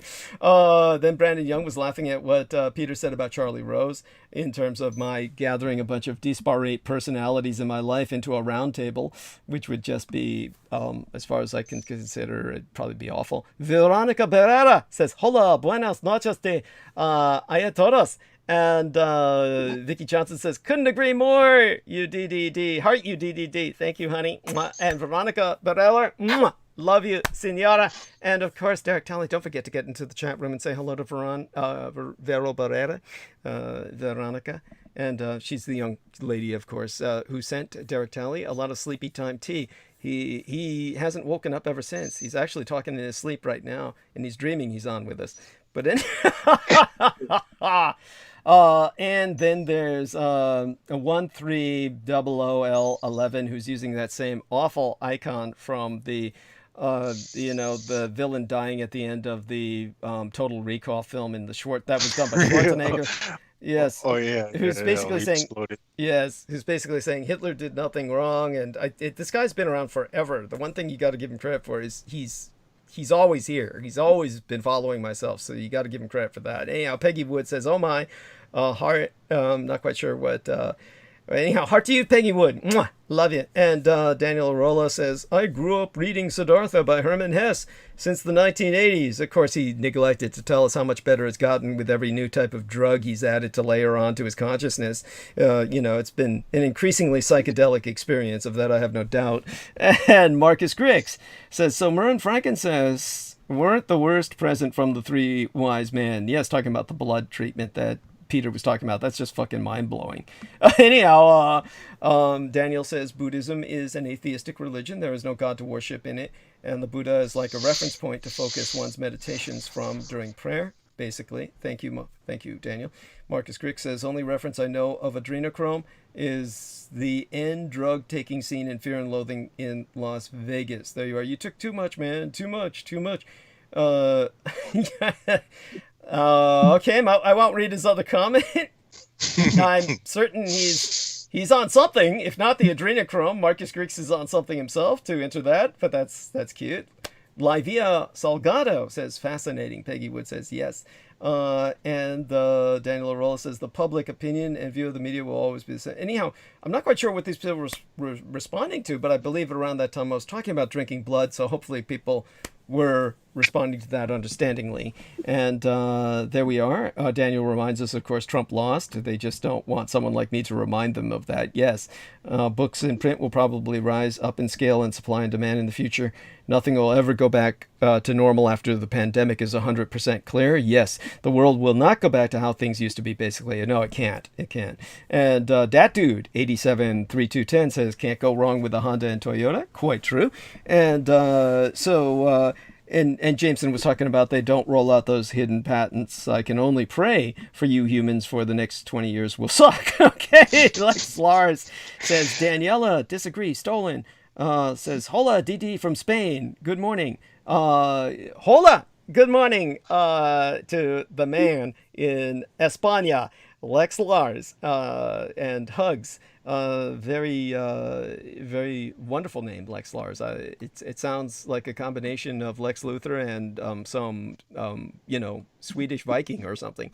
Lex Lars. There we are. Good name for a wrestler, perhaps. So, anyhow, I'll grab something. Do people be aware I have a sleep deficit, which I went ways towards explaining at what some people might consider a repulsive entry into tonight's program, in which Peter Moon and I were discussing toilet bowl sizes and bowel movements. And, aside from that, you can't beat an entry like that. Yeah. I mean, that's what you call a high level consciousness stuff right there, man. Yes. Anyhow, so Holly Coditis Kiefer says, wow, another masterpiece. Countless thank yous. Gotta go now. Early work Monday. And shout out to kiss to Holly Coditis Kiefer. Wonderful human being. I had no idea she worked. This must be something new. That wasn't meant as an insult. Oh my God. But oh my God, I'm sorry that she has to. At any rate, she's she left that as a comment entry on tonight's what do we call that? The hyperlink. Tonight's hyperlink, where I'm choking the life out of the dog. And with that, all right, I'll leave you these two gentlemen. Derek was just going into something to talk about when we brought Brendan on. Actually, Pack One was going into something to talk about when we brought Brendan on. And then Derek was going to enter something before that even. And so, we'll let Derek kind of open up, and Jameson, they'll hold the stage together. I'll be back in about, 15 minutes at the absolute longest. I'll be on mute, but I'll check in probably before people are even aware of it, and then speak for a bit. Selena Khan, of course, love her dearly. She did a wonderful work with my promotional banner, and took the image and turned it into a painting kind of tapestry with this program that she used. God bless her. She's a wonderful human being. And yes, I do hope, by the way, before I go, did both of you gentlemen, I'd like to hear a response from both of you. How did you find what I had to say about the Hagia Sophia and the Hagia Sophia and the Buddha, etc.? I hope all of that was a coherent narrative. Maybe. Yes. Yeah, I remember a lot. Yeah. The narrative on Buddha made a lot of sense, because it always makes sense. In fact, even when we look at what they say Jesus might have looked like, he was a very big guy too. He was a really built guy too. Yes. So none of these guys were like a bunch of soft, effete guys. They were, and it makes sense that he would be in warrior caste, because, shit. India has they've been warring with everything. Yes. For like forever. Shit. So, What I did find about the whole thing with the Hagia Sophia and the what do you call it? This appropriation that these fucking alt-right folks are trying to do. Could they get any more nuts? I mean, this is actually they've actually outdone the flat Earth with absurdity. Thank you. I'm sure you They've feel this. outdone the. Yeah. They've outdone. Right. I've never heard any of that before. Okay. Thank you, Derek. Definitely appreciate the input from both of you gentlemen. And Derek, do take the stage to cover what you were going to cover earlier. I'm sure Jameson can pitch in, and I'll leave you two both to it. Love you dearly. I'll be back soon enough. Right. Well, one story I was going to talk about is the world's first space hotel is scheduled to open in 2027. So, I don't know how much it's going to cost, but this is from CNN. If you're daydreaming of a future travels while stuck at home during the pandemic, why fantasize about beaches and a ball of canals in Venice when vacationing in space could be your future? Back in 2019, a California company, the Gateway Foundation, released plans for a cruise ship style hotel that could one day float above the Earth's atmosphere. And the way this hotel is it's just above Earth, and it looks like the Earth is going to be, you'll just be above the Earth, and you'll be able to watch the Earth turn from your hotel room. And the hotel, it looks like a giant wheel, and they take you to the center of it, and then I guess give you a key to your room, and your room is somewhere on the on this circle on the space. So it's very interesting looking, the picture concept that they have of it. Then called the Von Braun Station, this futuristic concept comprised of 24 modules connected by elevator shafts that make up a rotating wheel orbiting the Earth, was scheduled to be fully operational by 2027.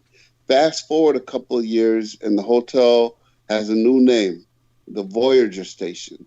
And it was set to be built by Orbital Assembly Corporation, a new construction company run by former pilot John Blenkow, who also heads up the Gateway Foundation.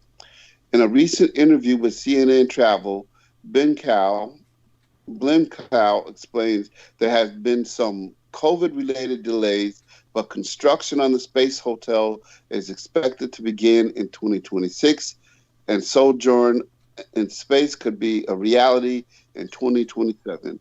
We're trying to make the public realize that the golden age of space travel is just around the corner, and it's coming fast, said Blenkow. Renderings of what a hotel might look like suggest an interior not dissimilar to a luxury earthbound hotel, just with some pretty spectacular out-of-this-world views. When the initial designs premiered a couple of years ago, Tim Altone, senior design architect of Orbital Assembly Corporation, told CNN Travel that the hotel's aesthetic was a direct response to Stanley Kubrick's movie in 2001, A Space Odyssey, which he called almost a blueprint of what to do, of what not to do. Okay, I think the goal of Stanley Kubrick was to highlight the divide between technology and humanity, and so purposely he made the stations and the ships very sterile and open and clean and alien. Instead, Altor and his team want to bring a slice of Earth to space with warm suites and chick bars and restaurants. Guests might be in space, but they can still enjoy regular beds and showers. That's not to say that the hotel will ignore the novelty of being in space altogether. There are plans to serve traditional space food like freeze-dried ice cream in the hotel's restaurant. Plus, there will be recreational activities to offer, and that highlight the fact that you're able to do things that you can't do on Earth, according to Altori. Because of the weightlessness and the reduced gravity, you'll be able to jump higher and be able to lift things, be able to run in ways that you can't do on Earth. So exactly would be the physics of space hotel work. So how exactly would the physics of space hotel work? Altor told CNN Travel that the rotating world would work to create a simulated gravity. So that's why it's in a circle. So it's like it's going to be spinning around to kind of give it a gravitational pull of some sort. The station rotates, pushing the contents of the station out to the perimeter of the station, much in ways that you can spin a bucket of water and the water pushes out into the bucket, stays in place, he says. Near the center of the station, there's no artificial gravity. Altor explained, but as you move down the outside of the station, the feeling of gravity increases. So, wow, that's interesting. What do you think about that, J-Mo? The amount of radiation you would get, the amount of radiation you'd be exposed to in a space hotel would be astronomical. Already, if you take a flight in certain areas of the Earth, depending on the altitude, you're exposed to more radiation than you would ordinarily be exposed to. So I can see that as go ahead. I mean, if anyone has the money to do that at all, they can enjoy the Cancer Fest. Well, it's going to cost $250,000 per trip. So I guess SpaceX is one of their partners, and Virgin Galactic, for example, plans to launch passengers into suborbital space at $250,000 per trip. So who knows? The hotel may only cost you $89 a night, but in order to get there, it's going to cost you $250,000. You keep that. I wouldn't even want to fly, let alone go into space. Right. Now, let's see. I was in other news. They seem to have a list of the people who got hacked from the Eastern European, from the Russian spies. According to the AP, casting a wide intrusion net. This is the SolarWinds hacking campaign blamed on Russian spies, and the grave threat it poses to U.S. national security are widely known. A very different and no less alarming coordinated series of intrusions are also detected in December and has gotten considerably less public attention. Nimble, high-skilled criminal hackers believed to operate out of Eastern Europe hacked dozens of companies and government agencies on at least 4 continents by breaking into a single product they all used. The victims included New Zealand's central bank, Harvard Business School, Australia's securities regulator, a high-powered U.S. law firm, Jones Day, whose clients include former President Donald Trump. Wow, that's no surprise. The rail freight company CSX and Kroger supermarket and pharmacy chain. Also hit was Washington State's Auditor's Office, where the personal data of up to 1.3 million people gathered for an investigation into unemployment fraud was potentially exposed. The two staged mega hack in December and January of a popular file transfer program from the Silicon Valley company Acelion highlights a threat that security experts fear may be getting out of hand. Intrusions by type-flight criminal and state-backed hackers into software supply chains and third-party services. Operating system companies such as Microsoft have long been bullseyes, with untold thousands of installations of its Exchange email server being violated globally in the past few weeks. mostly after the company issued a patch and disclosed that Chinese state hackers had penetrated the program. The Exelion casualties have kept piling up, meanwhile, with many being extorted by the Russian-speaking KHOLM cyber criminal gang, which threat researchers believe may have bought pilfered data from the hackers. Their threat: pay up or we leak your sensitive data online, be it proprietary documents from Canadian aircraft maker Bombardier or law client communications firm Jones Day. The hack of up to 100 Exelion customers who were easily identified by the hackers with an online scan puts in painful relief a digital age core mission at which both governments and the private sector have been falling short, horribly short. What the fuck why would anyone even pay any of these cyber companies at this point for cybersecurity? I mean, really, that'd be a massive waste of money. Attackers are finding it harder. Yeah, I could hear you. Well, yeah, I believe it because Audibles did a podcast that if I had known you were going to talk about it, I probably would have brushed up on it. It's been a while since I listened to it, but it was all about the extortion of, some of these people that, an employee opens the wrong email or, someone would call and ask or write and ask a security question or something, about the password or something that seems like it's legitimate and inadvertently, give the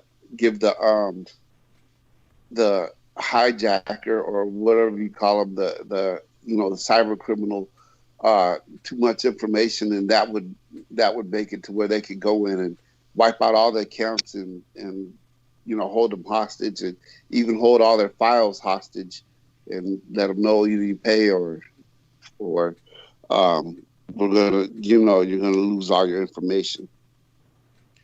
Well, the problem is there doesn't seem to be any interest in creating a national firewall. Nobody seems to be, other than us here, no one else seems to be really talking about creating a firewall for the United States, at least. Or I would think that these corporations would be smart enough to have such things, but they're not. It's like it was so funny because I remember the Air Force used to have this commercial about how they're responsible for fighting cyber terrorists and cyber criminals. Yeah. Where's the Air Force on this problem? Yeah, pretty damn useless. Pretty damn useless. All right. I got an interesting story here, and this just has to do with more white terrorism on our children. Texas police investigating after mom alleges 13-year-old son was attacked with BB gun, forced to drink urine from a cup by white peers at a sleepover. So, I've always been wary about sending my kids to sleepover. I think, my son is grown now, JMO, but I don't know if you would have any kids in the future. No, I am not bringing kids into this world. I would literally probably jump off a 12-story building before I do that. And that is painful. I know one thing, but once they're here, your whole mentality changes. You can say that now, but once the world. Listen, there's a reason why I'm what you would call a voluntary celibate, a volcel, because I ain't bringing shit into this world, man. No. School officials and local police are investigating after a black woman claimed that her 13-year-old son was subjected to severe bullying and abuse at the hands of his peers at a Texas middle school, culminating last month with the boy being forced to drink urine at a sleepover party. Summer Smith wrote in a lengthy Facebook post on Wednesday that her son, Samarian Humphrey, had endured ongoing abuse by his peers at Haggard Middle School in Plano, Texas, another racist incident in Plano, a suburb of Dallas. Imagine being a happy kid who loved making people smile and having a good time. Imagine your classmates and football team members turning on you and targeting you, she wrote. Imagine a group of those same football team members attacking you in the locker room with a belt. Imagine being hit in the private area, and when you tell an adult you are told boys will be boys. That's what they told them, boys will be boys. See what I mean? I think homeschooling is the best way to go now. The Plano Police Department announced Thursday, March 4th, that a resource officer at the school began investigating the situation on March 3rd after receiving a phone call from the boy's family. The school resource officer and juvenile detective assigned to the case will conduct a full and thorough investigation in an effort to identify and criminally offenses that might have occurred during and prior to this incident. So, this is something that's been ongoing, but yet the parents still let him go to the sleepover. Maybe because, at one time, my son had an incident at school and he never told us about it. You know what? And we never knew anything about it until until the what was it? The boy was about to go to court for something else, and they couldn't get rid of him. It was somebody who they wanted to kick out of the school, and I guess the incident where he choked out my son and made him pass out, like in the locker room, and we never knew anything about it. He was going to go to court for that, and that was going to be the incident that was going to get him out of school. The school never told us about it, and then the boy's sister contacted him on Facebook and told him that he needs to write a letter saying that it didn't happen and that they were just playing around. So I guess they kind of, bullied him and convinced him to write that letter. And that's when school contacted us and said, "Oh, we need him to retract that letter." Retract what letter? Well, this is what happened. Well, how come we was never told about it? You know what I'm saying? So, and I remember a time when this mom, he had a kid that he played with at school. And that he wanted to do a sleepover, and his mom came over to ask us if he could do a sleepover. Go over to their sleepover, and I said no. And she said, "Why not?" And you know what? I didn't get mad till she said, "Why not?" I'm like, what do you mean, why not? I don't have to explain myself because I said so. I'm his fucking dad, and I said he can't go to his fucking sleepover. You know what I'm saying? People are weird nowadays. I mean, hypothetically speaking, if you were to have kids, you'd have to just let them know at a young age before they even get started, we don't do sleepovers. We're not going to have any of your kids, friends come over here and we're not going to have you go over there. You see, you got a perfectly good bed here at the house. We don't do sleepover. You want to play out until curfew, and then I'll come pick you up or whatnot. But we don't do sleepovers. So I know there's an artist that I really like named South Park Mexican, and he had a sleepover at his house with his 9-year-old daughter. Well, he also has some enemies. Well, it turns out that one of the girls that his daughter sleepover went over to the sleepover for the purpose of saying that he molested her, which now I come to find out that he didn't, because, when the news first came out, I said, I'm never listening to this fucker again. And, but it turns out that, after I said that, I had like 100 replies and they weren't vicious, but they were more reaching out to me saying, hey, he was set up, man, and this was fucked up, and he didn't do it, and he's got his own daughter. Why would he do that to somebody else's daughter? And this was something that was set up before the sleepover even happened, and then they ended up giving him they gave him a lengthy sentence, So a lot of people are talking about free South Park Mexican, and I don't know a lot about the case, but after talking to so many people, I'm convinced that he didn't do it. I mean, I'd say I'm 90% sure that he didn't. I don't know him personally, so I really can't go in hard for him like that. You know what I'm saying? But that kind of stuff happens. That's why I don't want other people's kids at my house, and I don't want my kid at anybody else's house. But the article go on to say, imagine being forced to drink urine of not only one boy who died, he was your friend, but his friends. Imagine the video of you drinking the urine being sent to multiple people in your school. Imagine the school telling you they can't do a thing about it because the incident didn't take place on campus. The Facebook post reads, my son doesn't have to imagine these things. They're all his reality. She shared a video of Sumerian sitting on the floor being forced to drink yellow liquid from a cup by a white student as people in the background laughed. Kim Cole, an attorney for the family, said Sumerian has been bullied for a year, and that incident, which allegedly happened at a February sleepover, can be described as a racially motivated hate crime. And that's another thing.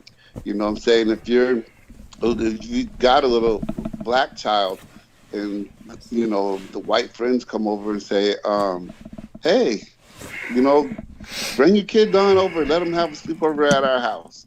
I don't think now is the time to, to do that. I'll just put it lightly like that. You know what I'm thinking, J-Mo, before I even say something that's going to get us in trouble. In my opinion, not only did they torture this kid, but they filmed it and were proud of it and shared it on multiple social media sites, making fun of him, she said, according to the Dallas Morning News.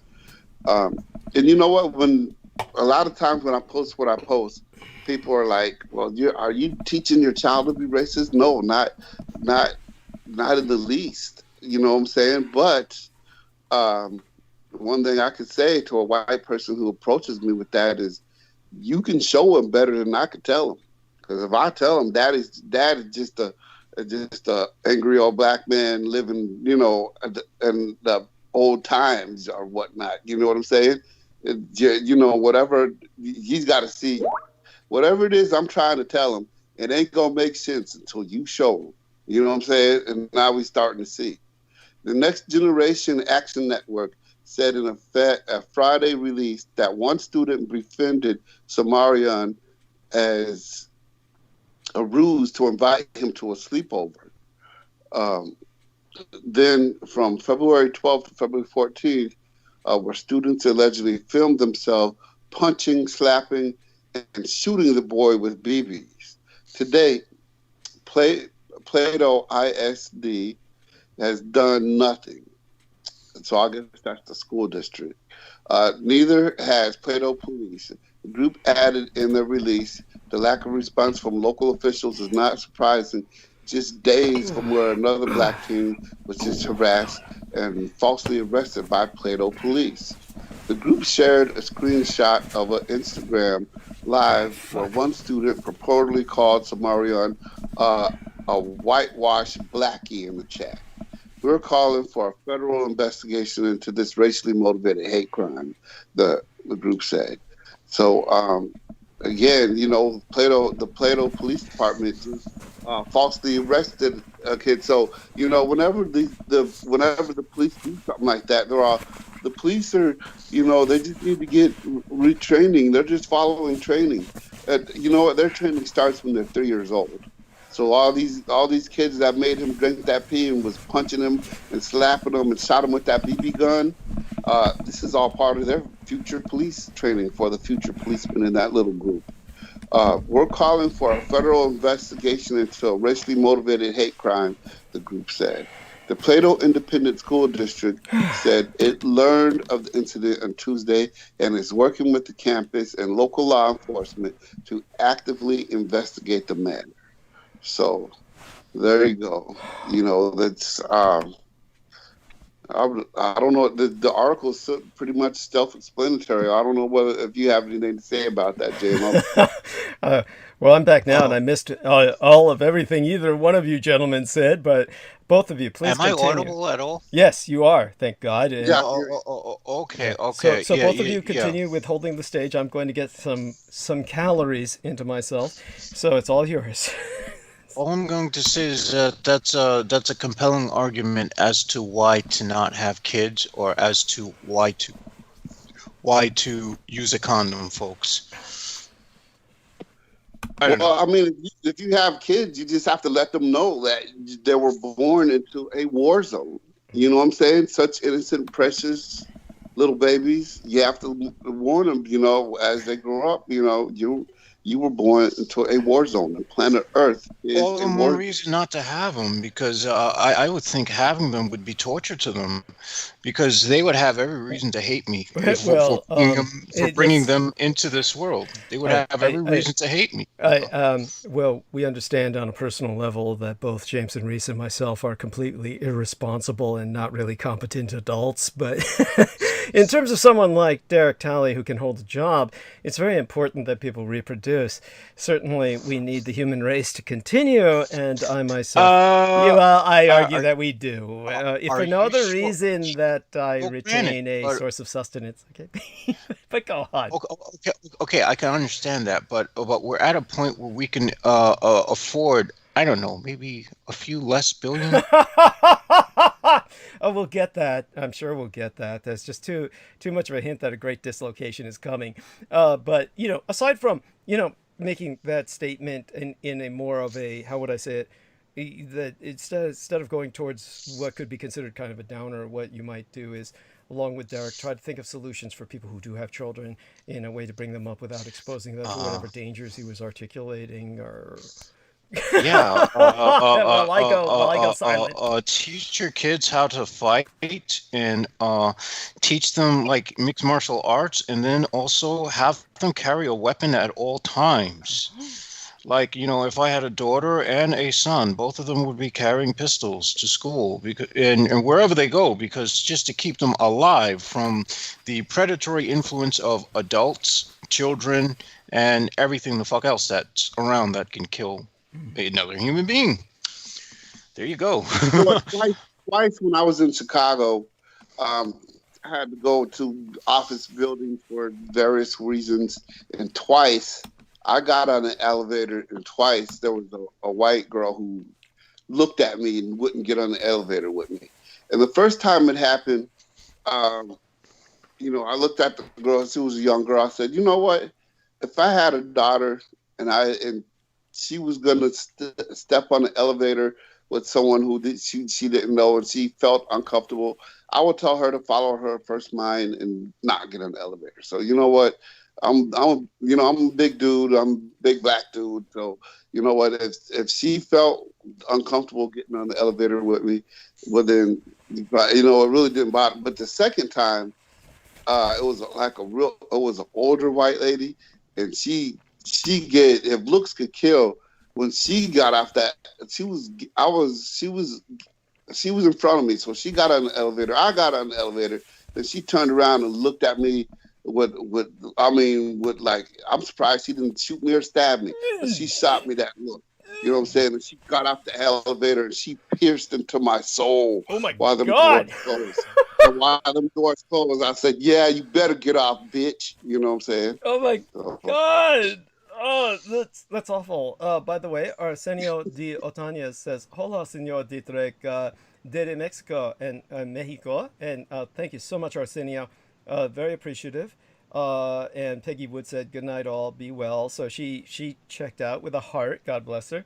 Lex Lars says, "Finally, we will put this flat Earth debate to sleep forever." Well, this isn't the platform to do that because it's beneath our dignity, and it's very It's extremely boring, and and Daniel Arola says, just use rubbers, JMO, so you don't nut in her. And there we have that practical advice, I suppose. Bill Lyon says, not a fan of sleepovers either. Humanity is truly a dumpster fire.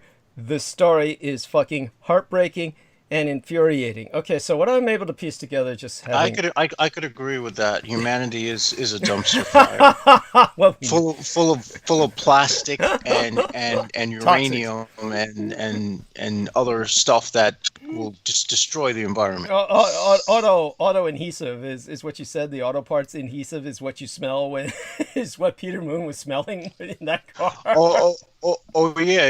Yeah. Those and those adhesives that they use to put together the interior that everyone says is the new car smell. It's actually quite toxic.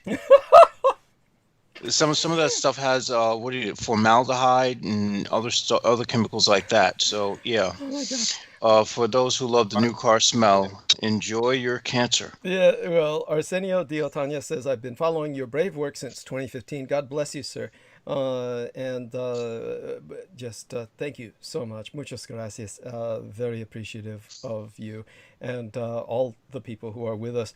Now, I'm going to assume that something horrible happened at a sleepover to some young lady and that no justice was... It was a young boy. It was a young black boy. He was getting bullied. And then some white kids befriended him and invited him to a sleepover. Oh, God. And then they recorded themselves like slapping him and hitting him and punching him in his privates and shooting him with a BB.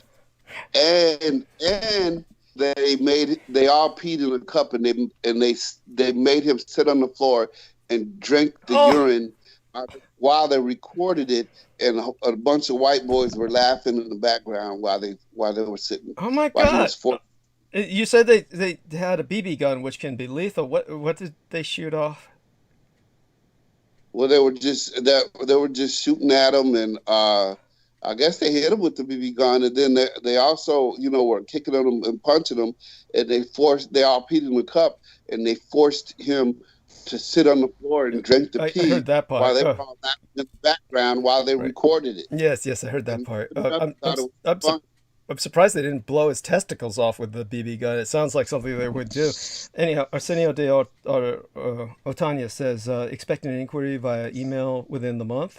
Thank you. He says, buenos noches. And yes, buenos noches, Mr. Otañas and Senor Otañas. And in terms of that horrible story, so...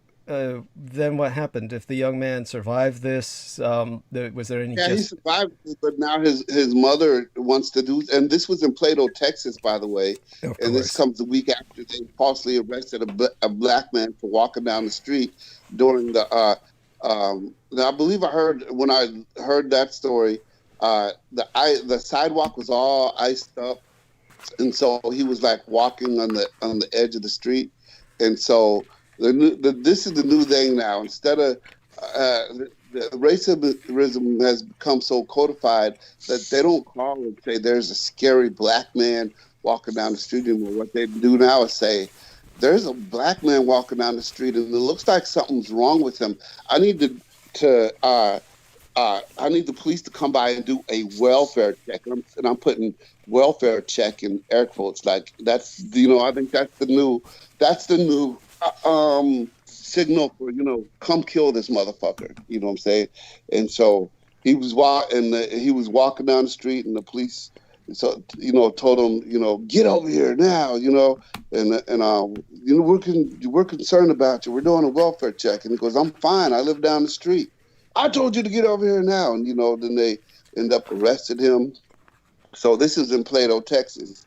So it's no wonder that the Plato, Texas is going to say, nothing to see here. A matter of fact, the school, when the mother first reported it to the school, they told the mother, "Oh, boys will be boys." So is that what boys do now? Is boys pee in a cup and make the black kid drink it? That's just boys will be boys. Well, maybe according to Daniel Arola, what he says is part of the initiation to join the Proud Boys is to drink a cup full of urine. That came from the members themselves. So maybe I'm saying this sarcastically. Maybe they were just initiating him. Okay, he's an honorary Proud Boy now. Yes. Oh, okay, that's good. Sorry, that's awful. Yeah. I got another story here. Chicago police officer dies in Mount Greenwood shooting, believed to be suicide. And this would be the second Chicago police officer death by suicide in 1 week. So within 1 week, 2 Chicago police officers killed themselves. A Chicago police officer died Friday in Mount Greenwood from a gunshot wound that police believe was self-inflicted. A CPD spokesman said the 38-year-old officer was a 15-year veteran of the force and worked with the gang unit. The shooting happened at the 10800 block of South Drake Friday evening. If the Cook County Medical Examiner rules the death of suicide, it would be the second CPD suicide in just 1 week. It is with deep sadness that for the second time this week, I must share the difficult news of the death of one of our own and what appears to be a suicide. Our deepest condolences go out to the officer's family and friends who are now grieving over the unimaginable tragedy, tweeted CPD Superintendent David O. Brown.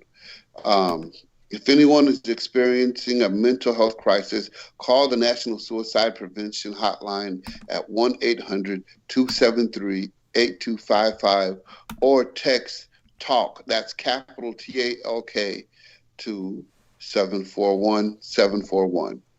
Officer James Daly, and his last name is Daly too.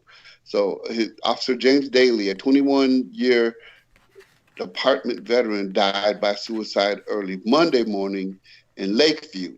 So Daly was the first suicide of last week, and then this officer was the second suicide. Chicago Police Sergeant Rick Nigro, Nigro, Rick Nigro, I wonder how you pronounce that. I'd hate to pronounce that wrong. Rick Nigro sent a letter to Superintendent Brown and Mayor Lori Lightfoot demanding changes to help the officers. We are woefully unprepared to deal with this physical human stress that it takes upon us, and I can say personally that it's a physical feeling, Nigro said. Superintendent Brown encouraged all of the officers and CPD staff to reach out to the mental health resources available to them without hesitation if they need help and support in any way. Now, this officer, the second one that killed himself, he was part of the gang unit. So, no matter what kind of counseling and stuff that you give to them, if you got a police officer that's been running drugs and stacking drug money for it, and all of a sudden he's in a position to where he knows he's going to get caught. You know what I'm saying? Is that really a mental breakdown? Well, Bill Lyons had just... I'm caught now, and I ain't going to jail. Yeah, Bill Lyons wrote, worked with the gang unit, not a suicide. So apparently he agrees with your analysis there. By the way, I don't understand why they just don't take what they've got and pull out, like leave. I mean, but then again, many people, they can't identify with any other different life. With many people who are cops, this is all they know. They can't imagine doing anything else. So therefore you get these suicides in such cases quite often. You know what, I can kind of sympathize that, being a trucker. I've been driving a truck for so long that, like, if I was forced to have to give up my CDL and do something else, I don't know what else I could do. Yeah, you know what I'm saying? Yeah. And I do what I do so well. You know what I'm saying? That and I make so much money at it. I'd have to not only take a pay cut but do something that I hate, and see, that would be drastic for me if I had to.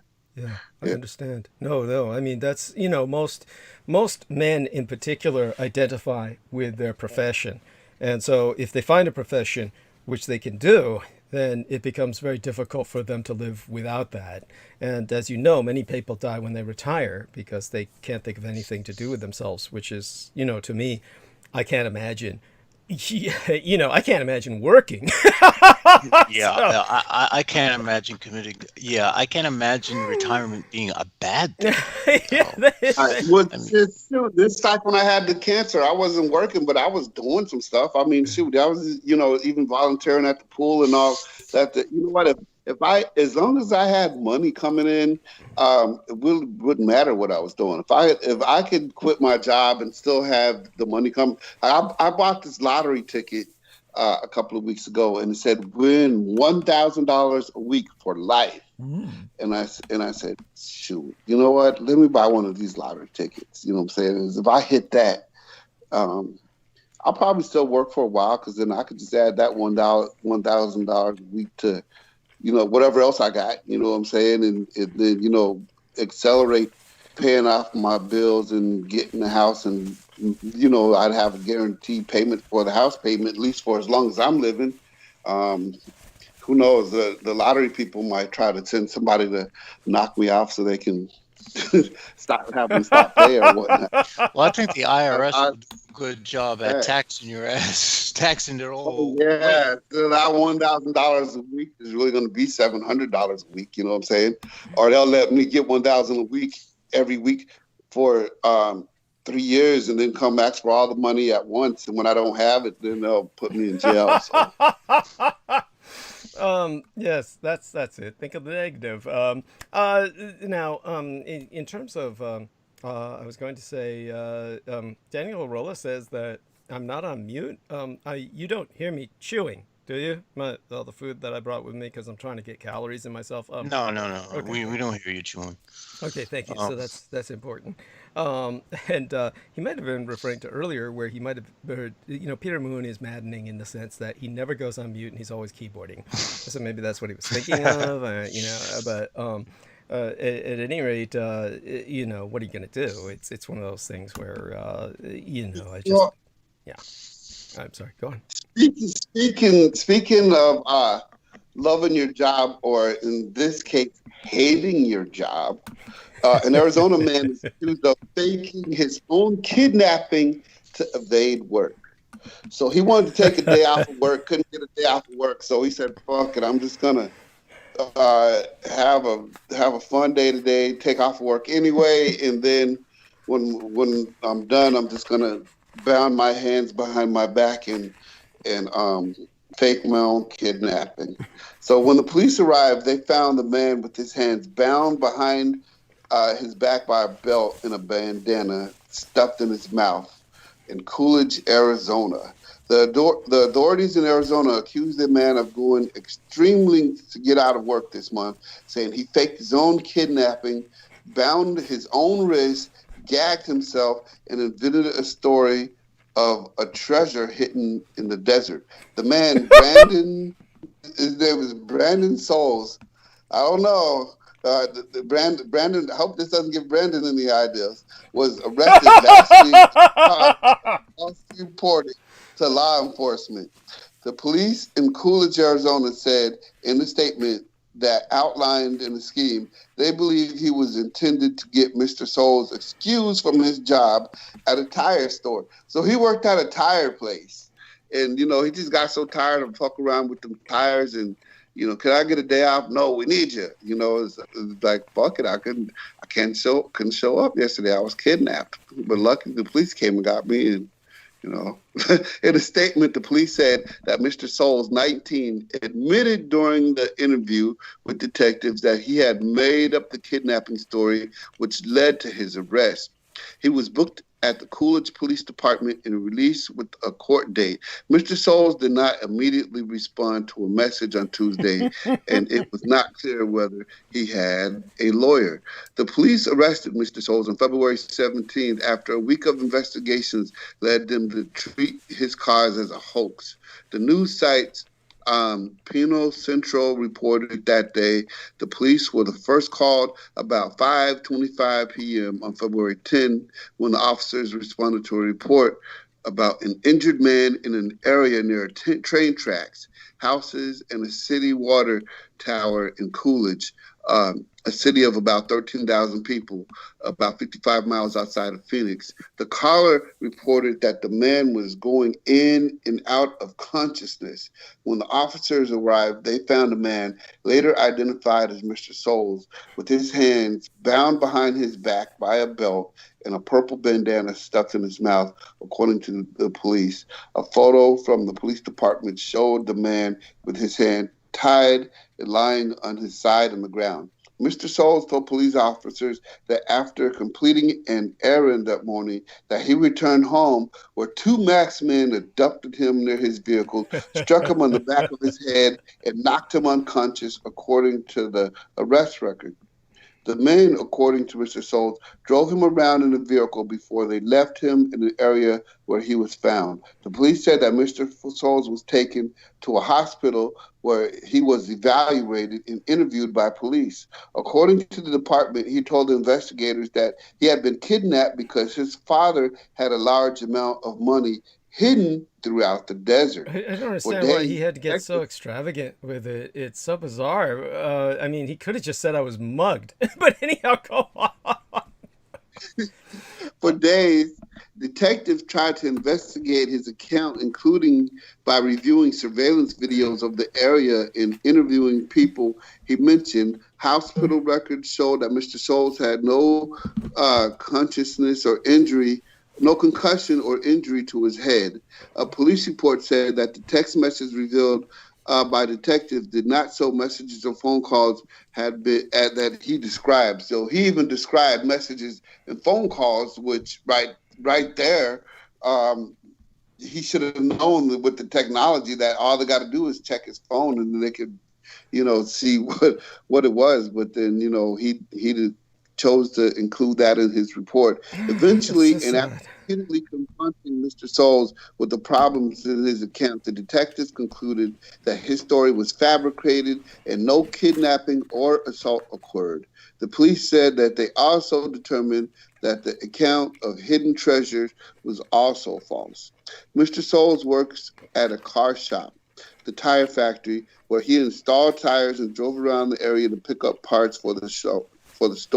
The police said a manager for the store declined to comment on the arrest Tuesday, according to Mr. Souls' Facebook profile. He no longer works there.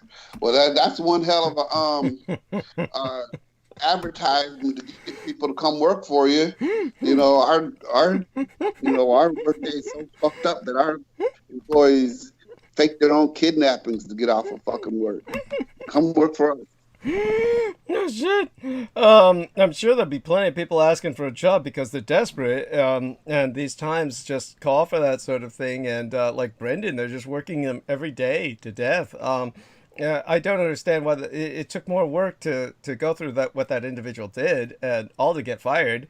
You don't need to do anything like that. I mean, oh my God, that's just preposterous. It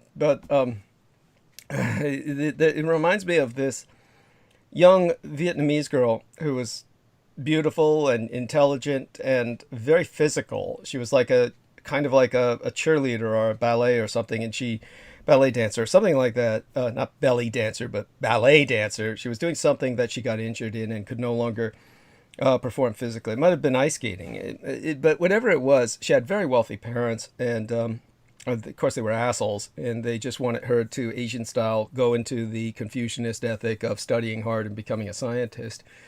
And she just wasn't that gifted academically as she was physically, so she began to fake her grades. And then what happened was her Chinese boyfriend, who was an actual gang member, it was just bizarre to me because he wasn't like Beaver or myself. I mean, we're like old school. I mean, really, there's no one in the network other than other Chinese. But this was an Americanized Chinese guy who was so Americanized. The members of his gang, which I presume was just hardcore street drugs or something like that, were multi-ethnic. I mean, like black, Latin American. And so she basically was confronted by her parents when they found out she was lying about her grades, and they told her that that they were going to force her to give up her boyfriend, who they disliked intensely. For those of you who don't know, Vietnamese and Chinese seldom get along, and in America, the communities are very hostile to each other quite often. I've met some Vietnamese who were married to Chinese, but these are people who married overseas, like Chinese men, because of the one-child policy, go to other countries to trade and seek wives. And so I met a Vietnamese woman here who was doing cosmetics and hairstyling, etc., worked in a salon, but her husband was Chinese, but they had met overseas. It doesn't usually happen here. When it usually happens, you wish the best for them, of course, but oftentimes it's tragedies that happen. In this case, of course, the guy was Chinese as opposed to Vietnamese, whereas next door to me, there was a young Chinese man who married a Vietnamese woman. And this was a long time ago when my parents were alive, and we had just moved into this Russian Hill neighborhood. And next door, the Chinese man who married the Vietnamese woman, they did not get along. They fought like cats and dogs. And finally, apparently one time he may have hit her, and her brother came and killed him. And so that was like this. That's not even the end of the story. But that's when the mother turned the place next door for many, many years, decades, into a spirit trap, meaning she kept it exactly furnished, exactly the way it was when he died. And so she kept his spirit in the home at all times, so to speak, in the Chinese tradition. And she would come in there and cry all the time to be with her son. So anyhow, in terms of this case, the Vietnamese girl told her boyfriend, her parents were going to force her to give him up and go to school, dedicate her life to studies, or they were going to disown her. I mean, by the way, they truly did deserve to die. I'll tell you that much. But you don't do things like that. Just anyone who defends these people, just stop. There's no, everything they did was wrong. The daughter should have, had a better choice in life than what so many Asian families present to their children. There's more to life than academic achievement. And so when her boyfriend got his mates together, I mean, literally, this is what gets me is, hey, my girlfriend's parents need killing. Come and help me do this. That's what blew my mind. You get a black guy and a Latin American guy coming with you to go kill somebody's parents. That's pretty hardcore. It's like either violence was exceptionally casual to these people, or they were, or this guy was truly inspiring or something. But so they killed her parents. And she could have gotten away with this so easy because literally you had a home invasion where a bunch of guys come in. You could have had that on camera and she could have gotten away with it. All she had to say is, I don't know, I don't know, I don't know. That's all she needed to say. But no, she had a whole complicated story, and that's what fucked her up. The paperwork will kill you every time. Just bear this in mind, people. You don't need a story. The overwhelming majority of the time, it's just either tell the truth or say, I don't know. The majority of the time, 90% of the time, that'll get you by. It reminds me of this guy with the so-called abduction story. Anyhow, she's in jail. Her boyfriend's in jail. And honestly, if I had my choice, I would just set her free. Honestly, the parents really gave her no choice. There was no choice in what they gave her. This was like, one of those ultimatums that is literally, at that point, you're basically destroying somebody's life. And if you ask me, it was like self-defense on her part. But still, so there you go with that. And in terms of, what happened to the young black African-American boy who was in, fucking Texas. I mean, honestly, Texas is a shithole nation in so many ways. That's not unexpected. And when they say boys will be boys, of course, and then that reminded me of the Proud Boys story. Honestly, of course, there are places in Texas where that would not happen. There's many Texans who are wonderful people. By the way, a shout out to the Texan who has written me, and I forwarded his email to Peter Moon. We will be having the book coming out sometime soon. He apparently doesn't listen to the show, or he would know that. This is not an admonishment, mind you. But he was asking me about the Roswell and the Rising Sun, and he couldn't find the book. Well, it's not out yet. What we have is instead a DVD, but that's loose on the internet. You can find that either on my YouTube channel or somewhere. If you can't find it on my YouTube channel, at this point it's been pirated a number of times. It should be out there. And yeah, if anybody's got any suggestions, then please go ahead while I look this guy up. Let me see, Skybooks or Peter, and let me see if I mailed this to him. Other than that, so both of you gentlemen, please keep it up. I'll be stuffing some more things in my mouth. I finished pretty much all the sandwich. I'll get some of these hard-boiled tea eggs into my mouth. And our lovely Selena Khan has uploaded tonight's episode onto the website, which is basically just linked to the episodes on YouTube. So God bless her for that. She's never failed me once, and a wonderful human being. Fell asleep the other day when I called her. It was just delightful, very cute. And it just goes to show how people react when I start relating how problematic the day was to them. Let me check in my sent box, and okay, Skybooks USA, and let's see what I forwarded to him when, here we are. The individual in question is a Justin Theodos. So Justin Theodos, if you're listening, Roswell and the Rising Sun will be coming out as a book entitled The Roswell Deception. Be on the lookout for it. Peter wants it to be this month. I would prefer for it to be towards the end of April. We've got a lot to still integrate into it. We'll see what happens, what he's able to tolerate from myself in terms of what I pile on to him. And aside from that, I definitely want to thank Derek and Jameson and turn the stage back over to them so I can finish eating and drinking. And no, I didn't bring the beer. As a matter of fact, what I'll probably do is hit the fridge for that. I'll be back. Right. Probably the way I'm sounding now, you might think I don't need it, but nevertheless, you know, what obviously if I cared about what people think, I wouldn't be on, right? So, leave it back to you, gentlemen. Right. Well, you know, under the category of following the letter of the law as opposed to the spirit of the law, once you make a law, it's a law. So the Tampa Police Department fires a black officer after random audit body cam footage revealed he used the N-word, including on a call to his wife. So when you're wearing that body cam and that body cam's on 24/7 and your wife calls you and, you know, says that, you know, her brother and her uncles is all, you know, tore up the yard or whatnot. Man, you better tell them niggas, they better clean that shit up. He said nigger. Let's fire the motherfucker. Oh, that's awful. That's awful. A black Florida school resource officer was fired Tuesday after a random audit of body camera footage revealed that he had used the N-word on multiple occasions. So, you know, watch out for them rap lyrics, including during a November phone call with his wife and during an arrest later in the same month. So he used the word nigger twice in the same month. So he must be fired. Yeah, Officer Devin White, by the way, his last name is White. So they fired the white. They fired the white officer after he used the N-word twice, but you know he just happened to be black. But his last name is White.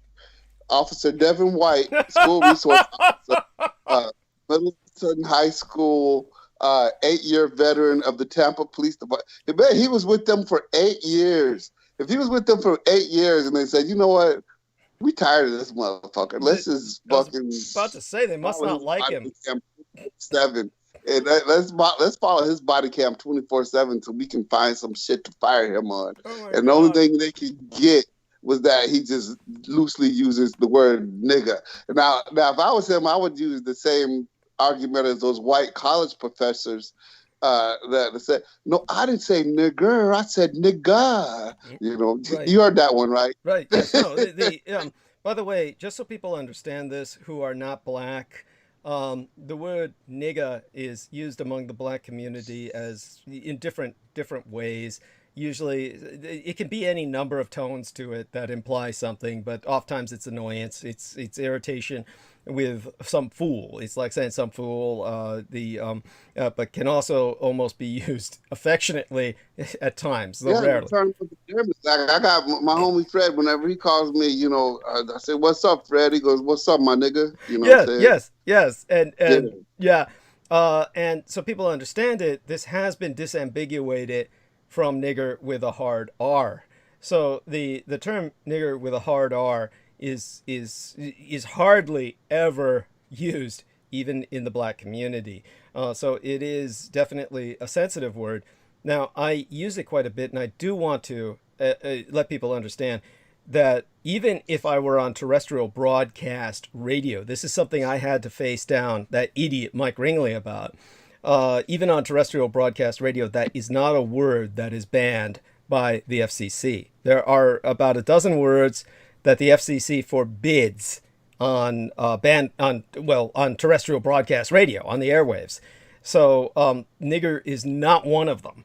I don't use it simply because I can use it, but I do use it usually to make a point. And so it is, it's distressing to me that people are, this is not a word that is on the list of the FCC. So it's interesting that so many people are taking advantage of this to basically get rid of people that they don't like. This is like it's kind of like a purge technique now that they're just going to take advantage of, for while they can. So I'll turn it back to Derek and Jameson on that note, and they'll explain more about the culture of this and what's going on to all these victims of the hypersensitivity.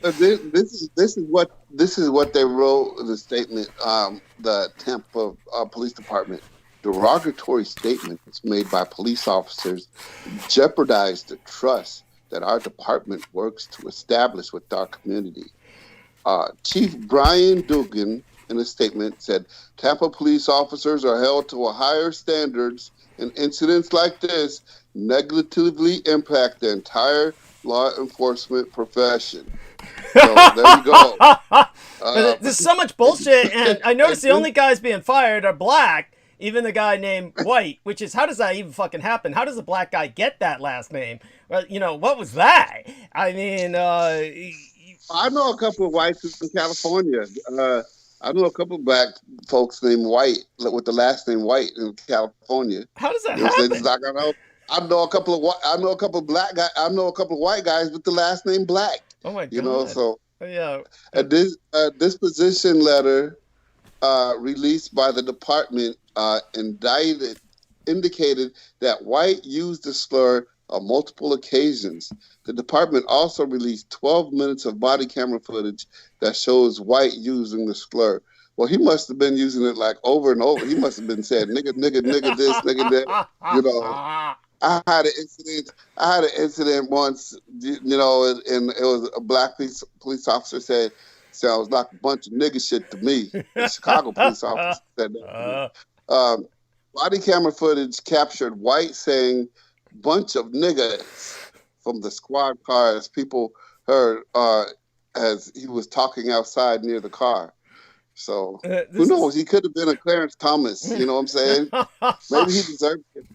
Maybe. I don't know. Maybe. Well, it sounds like what they're doing is they're flipping the political correctness to punish people of color. Thank you. And in other words, they're using the political correctness out of racism. Yes, thank you. To condemn people who aren't speaking it out of a racial terminology. Thank you. And in doing such, basically, they're proving themselves that they could get away with the bigotry of doing that. No, this is fucked up. Yeah, this is true. Basically, what happens is that black people use this word because they're black, and they have every right to use that word. They've taken it and they've owned it, Yeah, I'm sure many people won't like this parallel, but they've owned it in the same way that gays have taken the word queer and use it as a form of self-empowerment. So queer is often used in a positive sense by the gay community.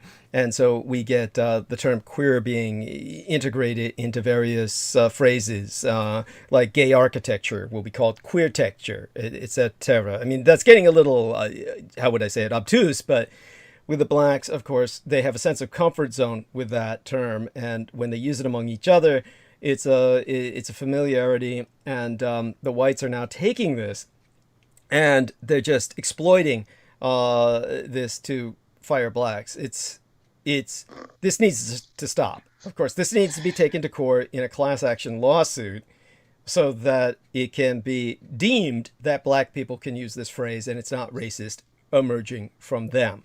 That's what needs to happen. It would it's basically a mass exploitation, and the thing is, you speak to people who follow the right, who are white, and they'll get angry. They'll be like, "Well, how come I can't say?" That's true. That's true.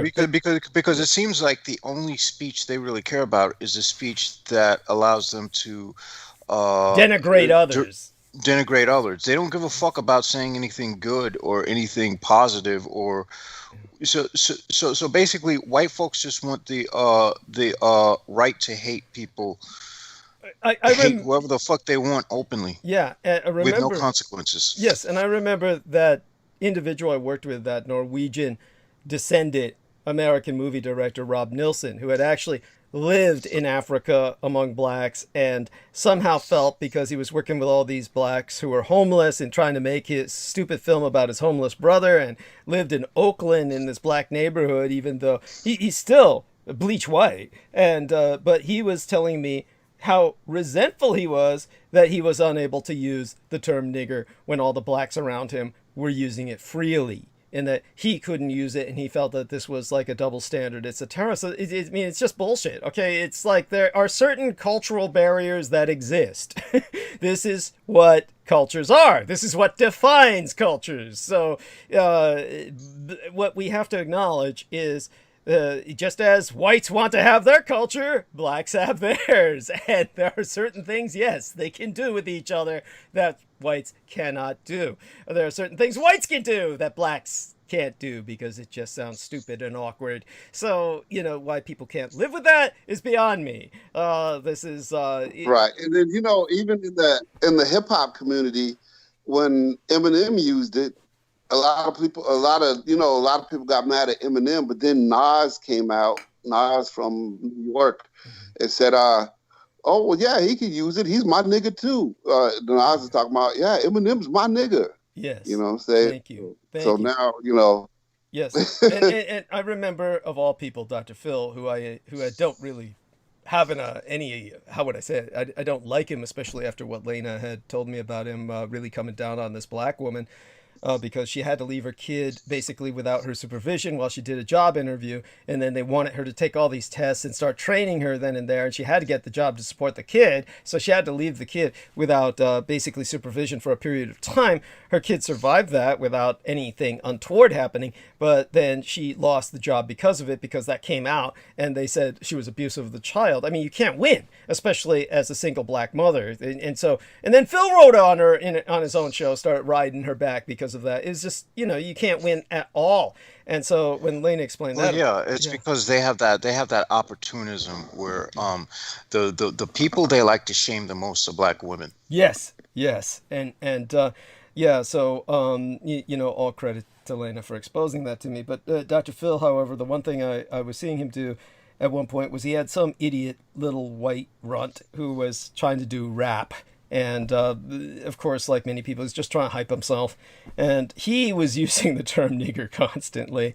And that, of course, was something that, he was called out on by, I can't remember, they had some rap music producer who was in the audience who they brought there specifically to basically publicly ostracize him for this and basically tell him that that's totally inappropriate for some young white guy to try and promote himself as somehow he had been, and use that term because coming from him, it's abusive. It all depends on the source. It really does. And we have to acknowledge that race is quite real and that we cannot be colorblind and somehow say that we're somehow acculturated and just insert ourselves into some other race for whatever reason. But this is like, people have to start accepting these barriers. There are barriers, but the barriers are ones that need to be respected by people of the other culture and on both sides, because there's not an equivalent. We don't have an equivalent white word that blacks can use to offend whites. So they're totally. Yeah, we do. We have peckerwood. We have cracker. Well, there we go. But it's not the same. It's not the same. And as far as the colorblind, well, I can tell you, it's enough to get me banned on Facebook for a month. Yeah, got it. Well, I'm sorry. Shit. I get it. What was Derek going to say? I'm sorry, Derek. What was that? As far as that colorblind argument goes, I like Daniel Roller's meme that he put up. Next time someone says that they're colorblind, then you're gonna ask them. So if somebody showed up to a Ku Klux Klan meeting in a pink robe, you're not going to notice? Well, there you go. I just finished the Coke here, and I have to rinse that because I can always feel that aftertaste just eroding the porcelain on my teeth. So let me go do that and grab myself some other refreshments from the fridge. I'll be back in about 10 minutes at the longest. Slowly I will ease my way after I eat my tea eggs into monologue. The worst part is solicitation. I hate that, and just getting through that and reemphasizing some of the problems where I'm going to try and get people to put some money on my PayPal card. All of that it's the worst part of the night. So let me build up my stomach for that. Right now we'll leave these two gentlemen on stage again. And let me tend to what I need to do. I'm going to go mute now. Okay, so I got a good article here. Physicist creates AI algorithm that may prove reality is a simulation. All right. A scientist devised a computer algorithm which may lead to transformative discoveries in energy, and whose very existence raises the likelihood that our reality could actually be a simulation. The algorithm was created by physicist Hong Kim from the U.S. Department of Energy's Princeton Plasma Physics Laboratory. The algorithm employs an AI process called machine learning, which improves its knowledge in an automated way through experience. Kim developed this algorithm to predict the orbits of planets in the solar system, training it on the data of Mercury, Venus, Earth, Mars, Ceres, and Jupiter orbits. The data is similar to what Kepler inherited from Tycho Brahe in 1601, as Kim writes in his newly published paper on the subject. From this data, a serving algorithm can correctly predict other planetary orbits in the solar system, including parabolic and hyperbolic escaping orbits. What's remarkable is it can do so without having to be told about Newton's laws of motion and universal gravity. It can figure those laws out for itself from the numbers. Kim is now adapting the algorithm to produce and even control other behaviors, with a current focus on particles of plasma in facilities built for harvesting fusion energy powering the sun and stars. Along with Eric Palmerduca, a PhD student at PPPL, Kim is using his technique to learning an effective structure preserving algorithm with long-term stability to simulate the gyrocenter dynamics in magnetic fusion plasmas, as he elaborated. He plans to utilize the algorithm to study quantum physics.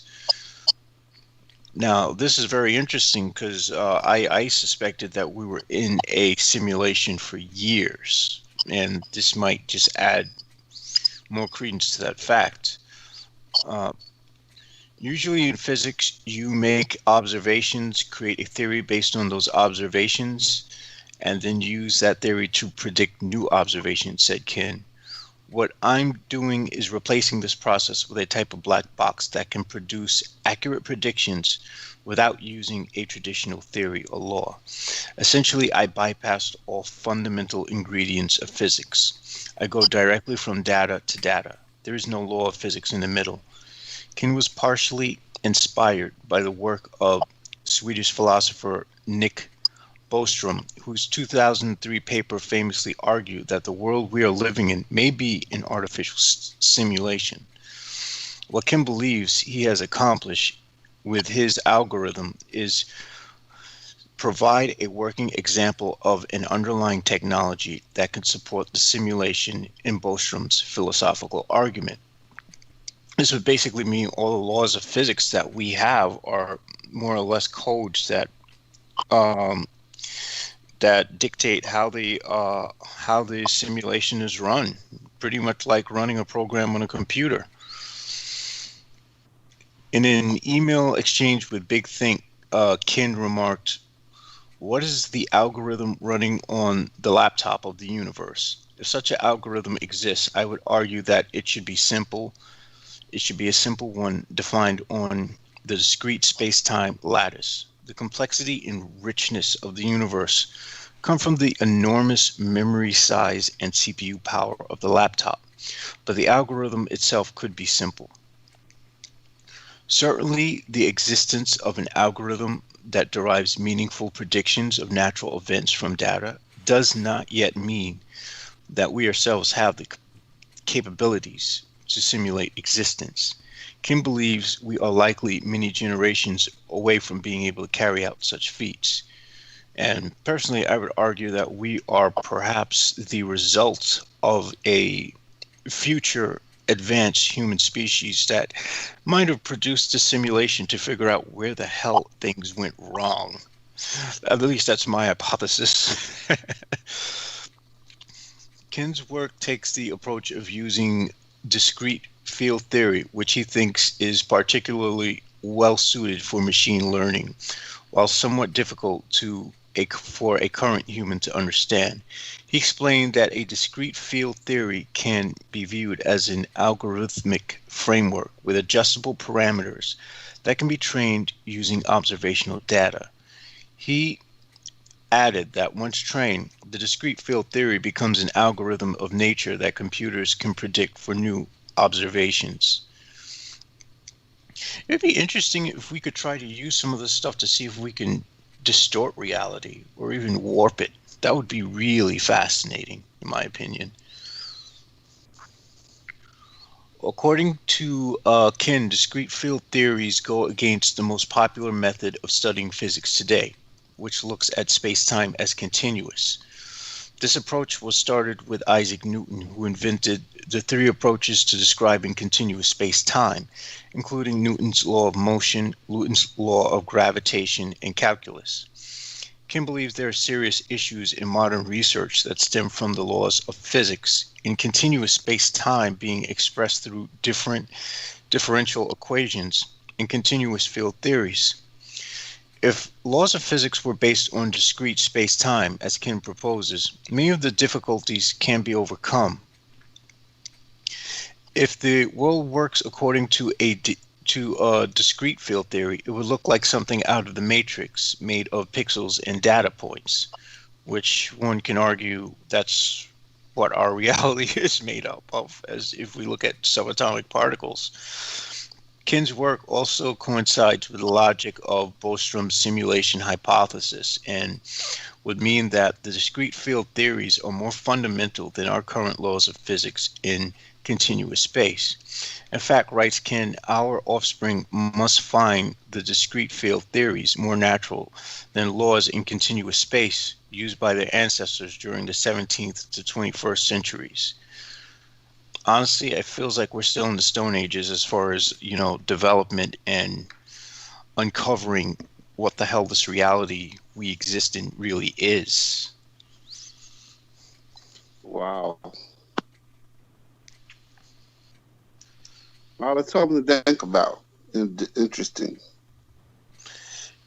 Yeah, to say the least. I mean, and of course, I always look at it. I have to look at it from the vantage point being what my interest is. With the arcane, with arcane subjects, the idea of being able to somehow exploit it to, become God, so to speak.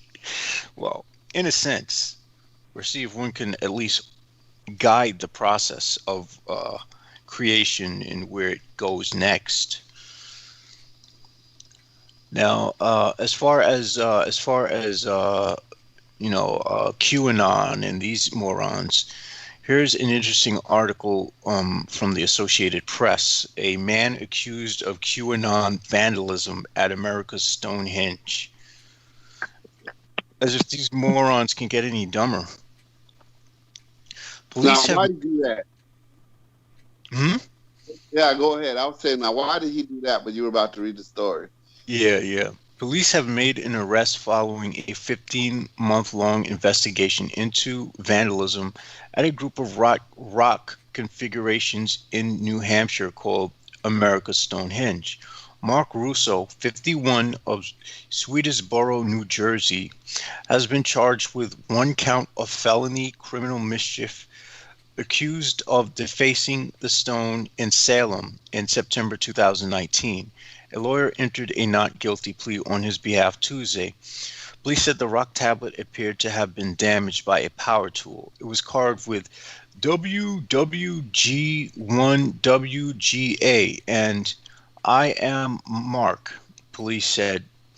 The first stands for Where We Go One, We Go All, a motto affiliated with the QAnon conspiracy theory. What a fucking idiot. An 18-inch, 45-centimeter tall wooden cross was found suspended between 2 trees, and attached to the cross were several photographs and hand-drawn images. Police arrested Russo after finding images of the stone and Russo online and linking him to an I Am Mark Twitter account with a reference to a few improvements made to the site. Images on the cross were also linked to Russo. Bail was set at $3,000 cash for Russo, who is scheduled for a hearing on April 21st. An email seeking comment from Russo's lawyer was sent Tuesday. America's Stonehenge, which features cave-like granite enclosures, has drawn believers who say that it's 1,000 or more years old, and skeptics who say the evidence suggests it was a work of a 19th century shoemaker. Yeah, QAnon people are just batshit crazy. I know, 51 years old. I was waiting for you to switch them numbers around and say, oh, wait, he was 15. You would hope. You would hope he was 15. Who does that? I don't know, man. These people are just whacked out. It's what you call way too much time on their hands. And, for people with that much time on their hands to do things like that and storm the Capitol, you would think they really do not produce a good image for themselves publicly at all. Right. Well, they want to be known as the smart one who knows what you don't know. It's like you have like a million little miniature cult leaders. You know what I'm saying? Yeah, so. And the irony is that there's some of the dumbest humans walking the face of the earth. I mean, with some of the things these people believe, you can't help but think that they lack the capacity to make what you would call informed decisions, or to even be able to. They can't tell reality from fiction. How smart can they be? All right, so it seems like race is coming up a lot as a subject these days. They have one about Meghan and Harry I don't give a fuck about the royal couples, but talking about race and all that stuff. Yeah, they're gonna put her out of there. Yeah, they don't like Meghan. They're even talking about what color is that baby gonna be. You know what I'm saying? They don't even like the future baby. That's that shows how disgusting they are, and that's pretty damn sad. That is pretty damn sad. The West can't move. The West just can't move past it. The West can't move past it. But then they can conduct terrorism, but if me and you talk about it, it's either identity politics or what's the other one they use, liberation theology.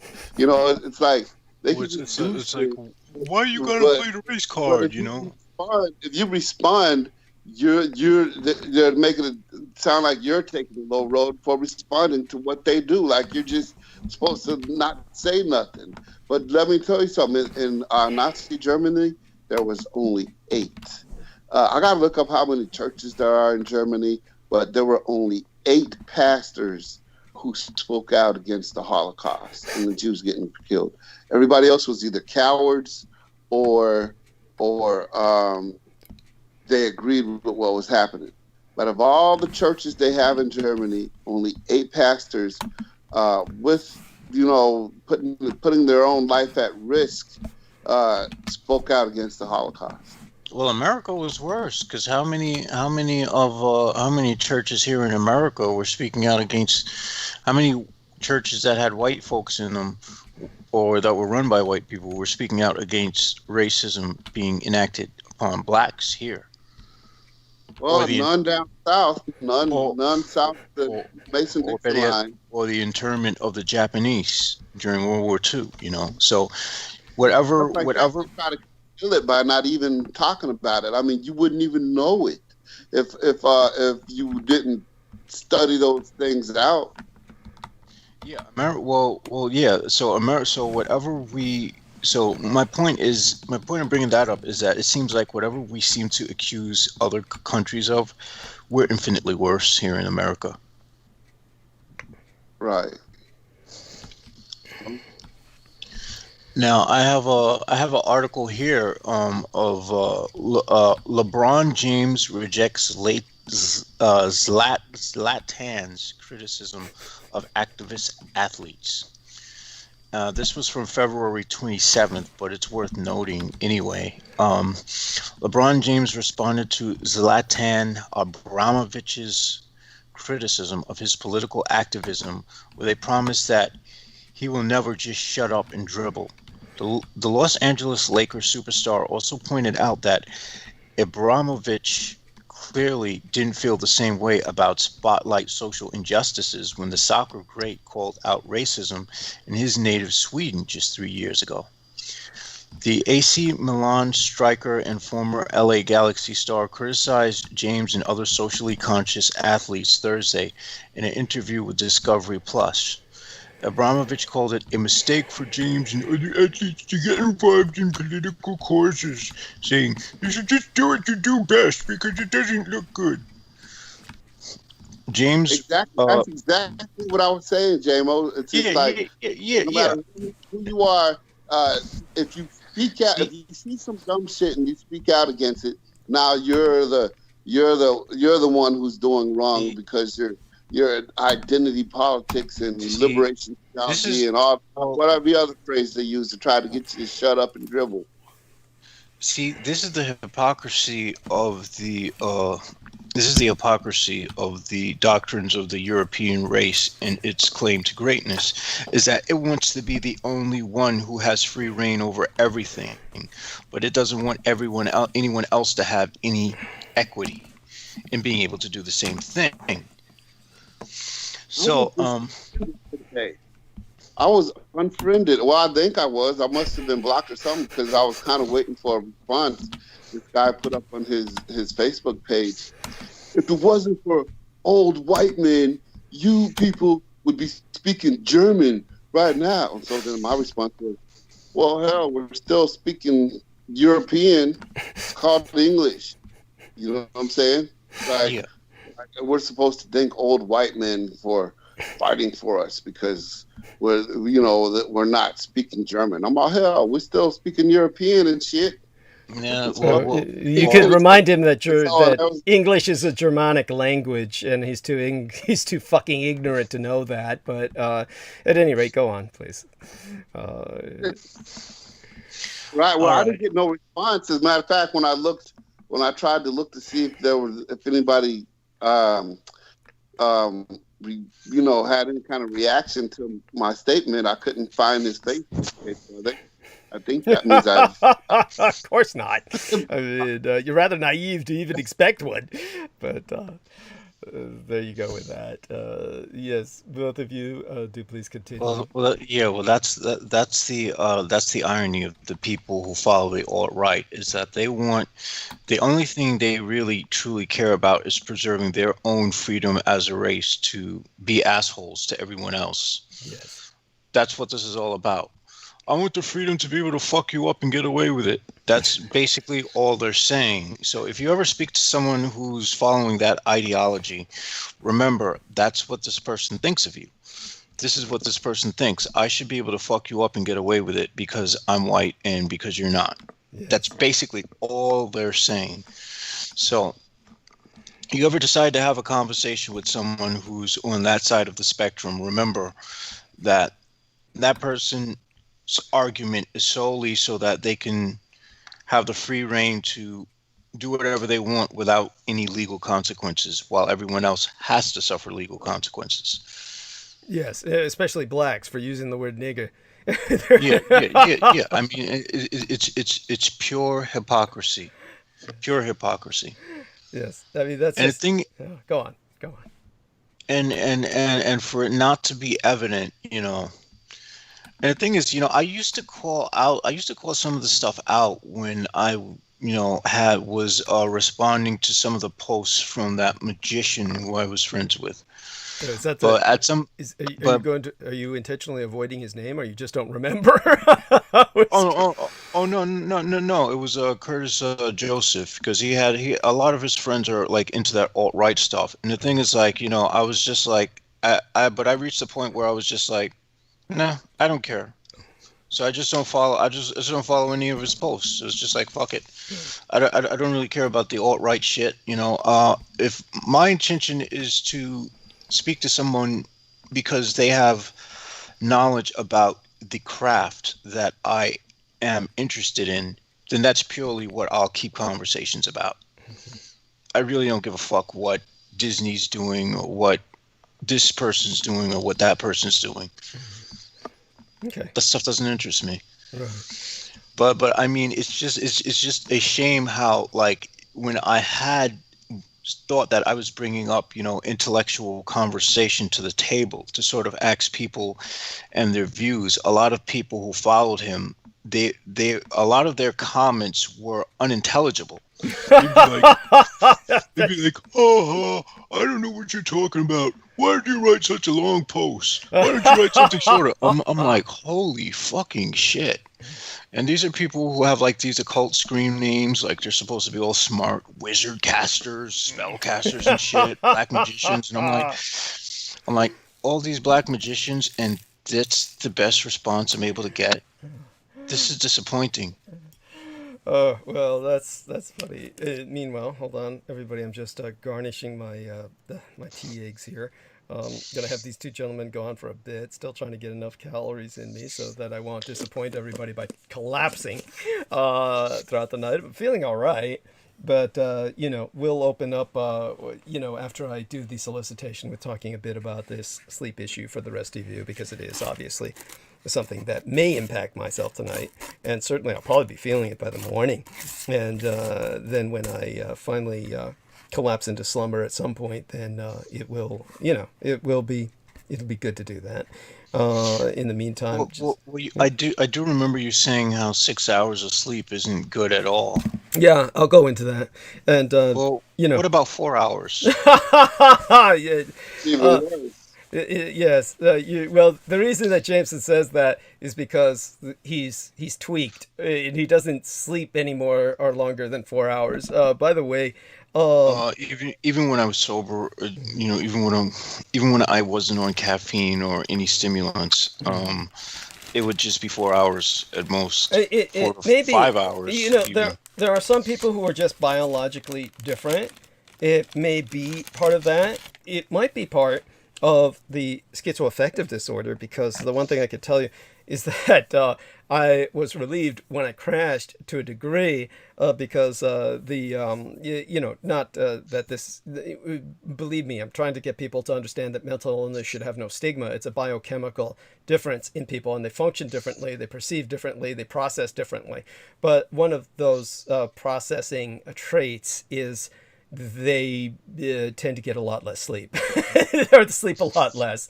Now, Jameson is actually, comparatively speaking, I will testify to this, quite functional. Now, I dealt with one idiot who was really frightening, because this guy was white, and he had been in security, had formerly been in fact, he was indeed a sworn police officer at an airport. I believe it was the San Francisco airport. So he basically, yes, he was a police officer at the San Francisco airport. Now that I'm dredging my memory of this son of a bitch out. And he had gone for something like maybe 2 weeks without sleep. And, at one point, and he was describing this to me, and I realized at that point I was dealing with someone who was, incredibly pathological. The average, any baseline human cannot do that. That's not humanly possible. Crazy people can. They're really, really crazy. Then they can do that. Okay, Jameson is not like that. Jameson has a processing difference that he's dealing with, and it is diagnosed, and probably one of the manifestations is that you need less sleep than others. This is common to people who get older, and though you're nowhere near old, the point is that people who are getting in their 60s and 70s, as we have less time on Earth, your body adapts by needing less and less sleep. So, oh shit, that's scary. well, that's not necessarily indicative that you're aging right now and you got Methuselah syndrome and you're going to die. No, but it's just you might just naturally be that way. You just naturally be that way. But in terms of, as people get elderly, they need to eat less. I mean, not that what I'm trying to say is their body tends to need to eat less, so they wind up eating less. I'm not saying that they should be eating less, just this is what happens to them. So, and they sleep less.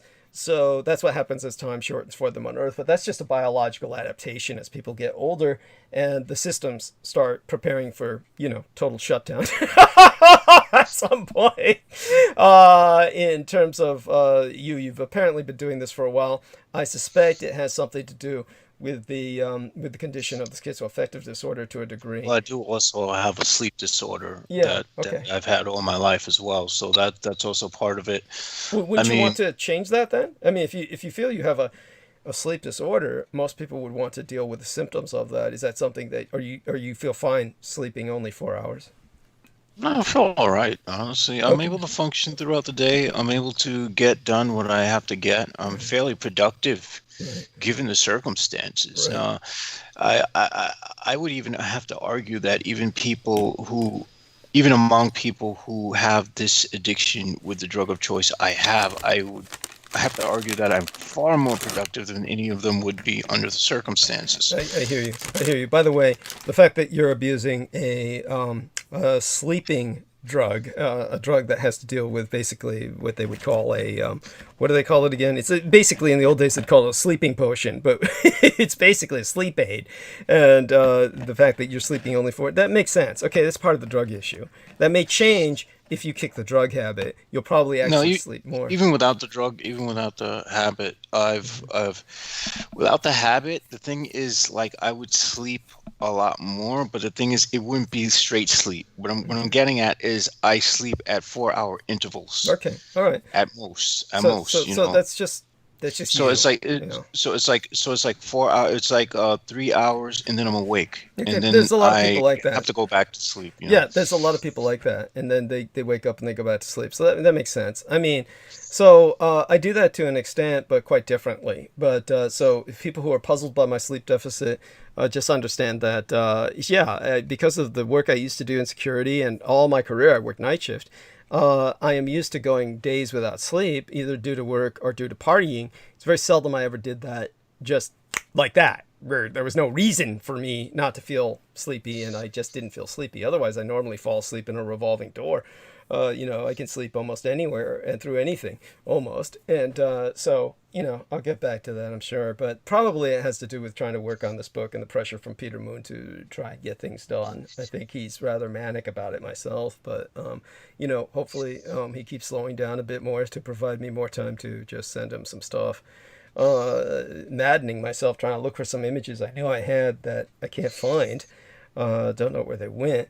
Other than that, I'll let you guys get back to this. I'll speak a bit more about the sleep and eating later in terms of a general perspective for people, for you baseline humans out there, in terms of sleep quality and eating quality, especially in times of this pandemic. Many of you are unemployed, or your employment has changed so radically that you feel like you're unemployed, working from home, and many of you are not sleeping or eating in the same manner anymore. So I'm sure a lot of you have these questions. So I'll get to that after solicitation. But before that, let's get back to Derek Talley and Jameson Reese. All right, I'll go mute. All right. So James responded forcefully to Ibramov's stance. I would never shut up about things that are wrong, said James. I preach about my people, and I preach about equality, social injustice, racism, systemic voter suppression, things that go on in our community, James added. I know what's going on still, because I have a group of 300 plus kids at my school that's going through the same thing, and they need a voice, and I'm their voice. I use my platform to continue to shed light on everything that's going on around this country and around the world. There's no way I would just stick to sports, because I understand how powerful this platform and my voice is. James funds the I Promise School in his native Akron, Ohio. The third leading scorer in NBA history also backs numerous initiatives pursuing social justice, voting rights, and other progressive causes.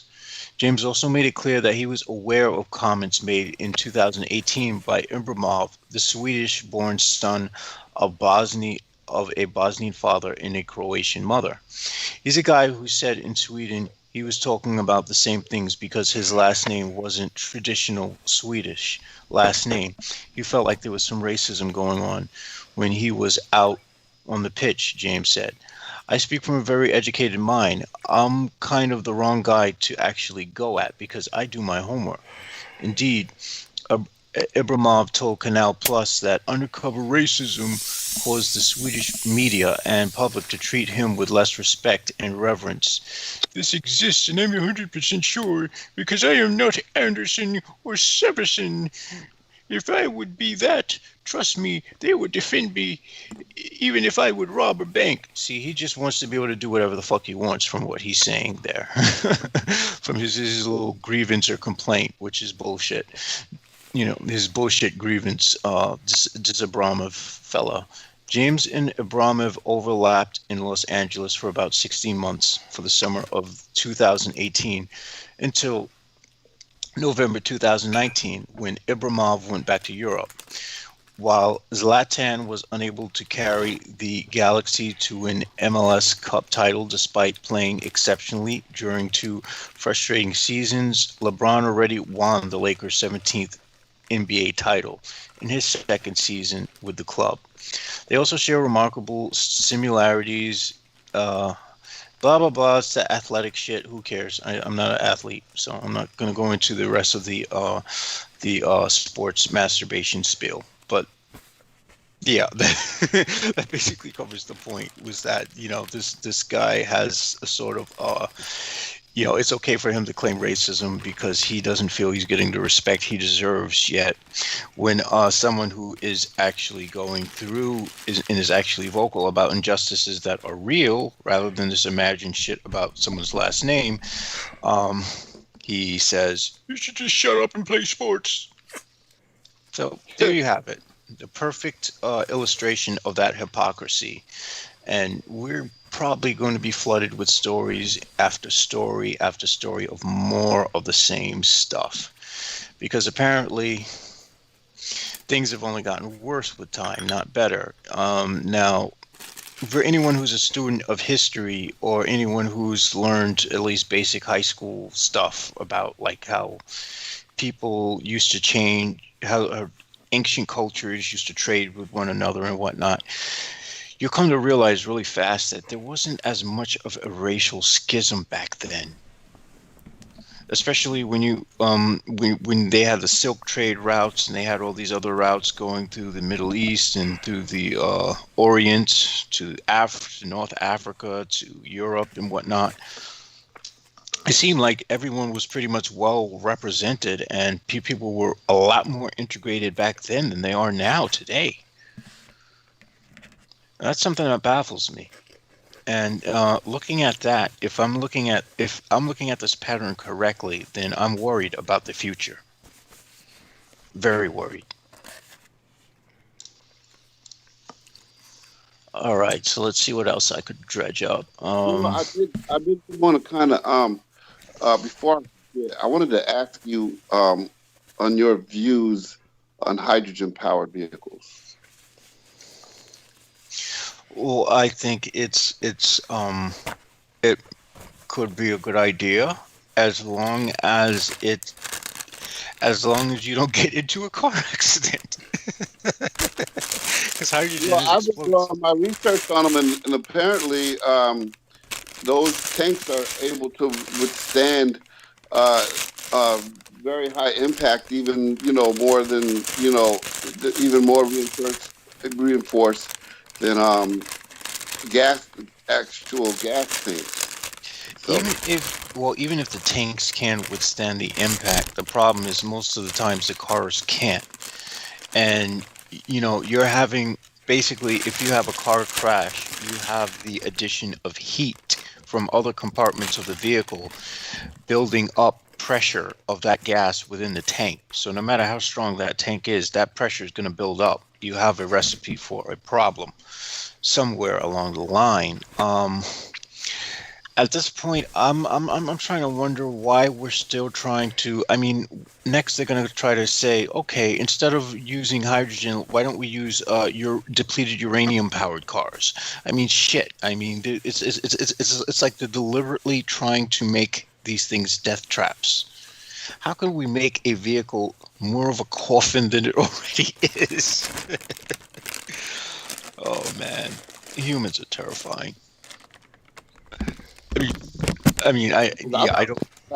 I've been researching it, and I know having actually delivered liquid nitrogen, hydrogen, when I was at the company I was at before I moved down here to Tennessee, I was delivering hydrogen, and Walmart switched over all of their forklifts from propane to hydrogen. So. Well, it's probably better than propane. I know propane is pretty damn explosive too. Yeah. Well, it is because when hydrogen is lighter than air, so when hydrogen leaks, it leaks up, it goes up. When propane leaks, it leaks down, or it hovers down on the ground. And so if you have an explosion with propane, who's ever standing there is gonna get it. Oh, that's even worse, man. So yeah, hydrogen may be a lot more safer than propane-powered cars. But given the fact that we've actually in history had water-powered cars, and we've actually had cars that run. Actually, I'll tell you the truth. I personally, I'm not quite sure about that.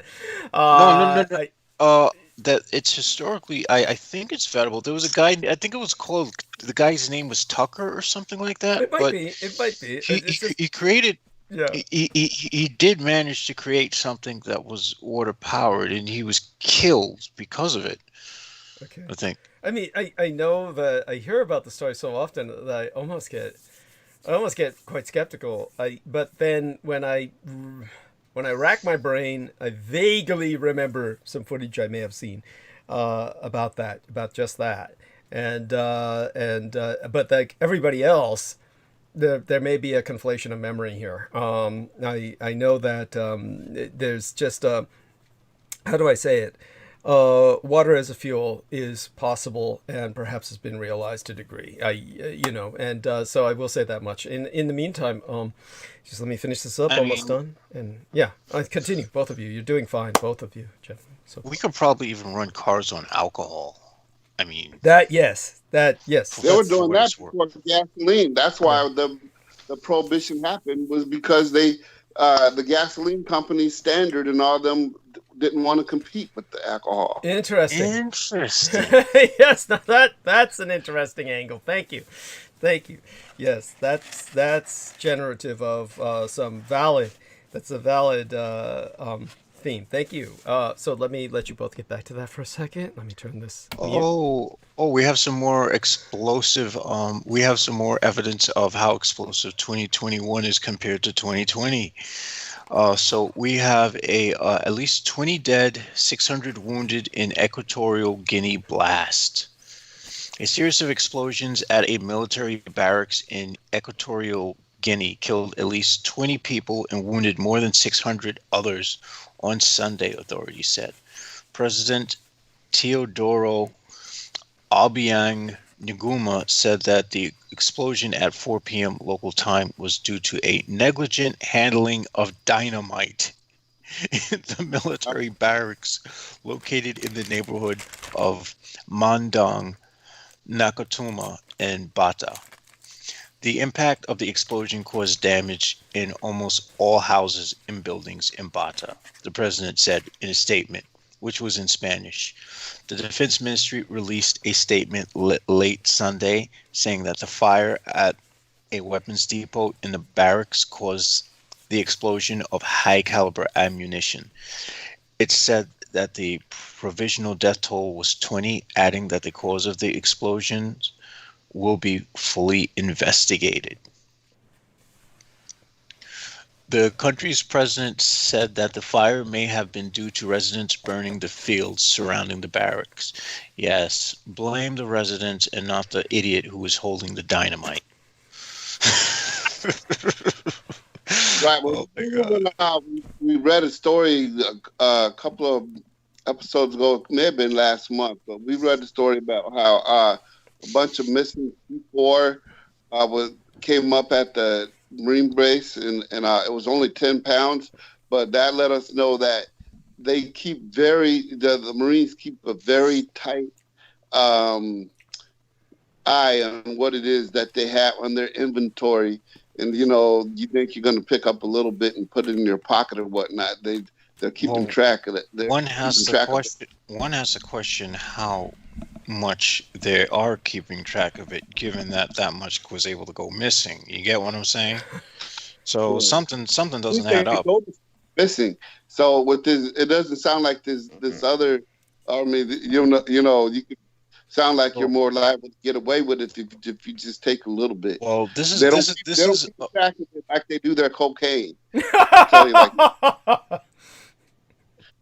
Well, Equatorial Guinea is an African country of 1.3 million people located south of Cameroon, and was a colony of Spain until it gained its independence in 1968. So yeah, this is a different country, of course, but but one has to question what's going on with the Marines, and there's a lot of investigations going on in the military right now as we speak, because there's a lot of people who seem to be what you would call belligerent. In fact, almost completely turned against the chain of command because they're like Trump supporters and all that other shit. So we've got a lot of so the Marines, the rest of the branches of service have a lot of shit to deal with on their hands as far as getting their houses in order. Yes, well, the problem is that, of course, And they've never had their houses in order. no. Yes, that's the problem. The only thing we can be thankful for is that, and I'm not one to say anything positive about the high command in any normal sense, but we can be thankful that the high command is maintaining a constitutional outlook. And they made their own mistakes. They tripped over their own dick. They had the one idiot who was made the Department of Defense commander, who escorted Trump all the way to that church after knocking down a bunch of peaceful protesters. And he came out and apologized and all that shit. And but in general, they have tried too little too late, but at least they made the statement that they're standing on behalf of the Constitution, and gave the hints out that they're basically political but nonpartisan. So that was extraordinarily important. They, through the high command, have prevented an abortive, they rendered Trump's coup d'etat abortive. That's why Trump had to rely on the mob, was because he failed with the military. And so the military, of course, has all of those members who have participated with the mob, and both in the storming of the Capitol and so many that are in these extremist movements. So basically what's going to happen at some point will be a mutiny, and the military mutiny will involve, of course, the race war. It will involve the white supremacists versus everyone else in the military. So that will be part of the problem. That will be part of what will bring this point to this country to a crisis point. Oh, I got some questions about the white guy I was talking about with the sleep manifestation of his symptoms of insanity. And yeah, he killed himself. Just so people know, he was a totally non-sympathetic character. And even though he desperately wanted me to be his friend, I can tell you in all honesty that I was so glad when he killed himself. There are some people who are simply totally unsympathetic characters. There is nothing that you want to do with them. There's nothing that they have to offer the world. And this was one of these spoiled, rotten white people who just got everything he wanted in life. And he was batshit fucking crazy to boot, and armed. Because he was white, he got to serve in a police force with no one even doing a background check on his sanity. But then again, in all fairness, one of the idiots that I was partnered with at one point was an Asian Indian son of a bitch who was what do you call an Asian Indian? They're not Oriental, so they're not exactly yellow. He was just a trash piece of shit. And this son of a bitch was he was on both NCIC and CLET's national category for the criminal inventory tracking system, and he was on the CLET's, the criminal law enforcement tracking system. So he's just just human garbage. And he was armed, and he worked at the Oakland Federal Building, among many other contracts. And so you have these idiots who just are armed, and they're given these positions of security. You know, the majority of them are batshit fucking crazy. And this is why security guards and various people who are patrolling buildings and the like, they're not considered quality people, is because so many of them are just pieces of shit. And in his case, there were so many negatives I can't even begin. But he was beating his wives all the time. He would marry really fat, ugly white women because he had to marry a white woman. So he'd marry these poor, fat, ugly white women who had no sense of self-confidence and beat them half to death, and then wind up getting... And they never took his gun away. And he's still working at, various security contracts. I mean, in federal buildings, no less.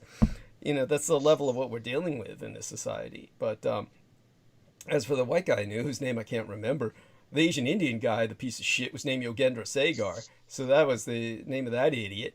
The white guy I couldn't remember, but he blew his brains out anyway. So, well, there you have that. And like I said, he would go for... He could go for weeks without sleep because he's just flying on high octane chemical imbalance and was manic all the time. So the disease would be called manic. That would be the diagnosis of, they'd give something more fancy than that, but that would be the dominant symptom, was that he was manic. And so there you have that. And at any rate, I finished most of everything, so I have enough calories in me, I suppose. Do either of you gentlemen want to go on for a bit, or have anything else to say before I take over? There's one more story. Yeah, Derek Demo, you can keep on going. Now, what I'm going to do is I'm going to go ahead and take it in for now because I have to work tomorrow. Oh, my God. But I'll be listening. If you guys need me, just hit me up. And I did send the story to your inbox, J-Mo. Yeah. I was about to cover that. This is from the New York Post. Before Derek leaves. So, Derek, thank you so much. Love you dearly. And if something happens with Jameson where he drops off or something, which happens every once in a while, I'll shout out to you if I need you, right? Right? Yes. Yes, thank you. Okay. All right then. Blessed night, and sweet be thy slumber, and peaceful be thy dreams, okay? And so, Jameson, go ahead.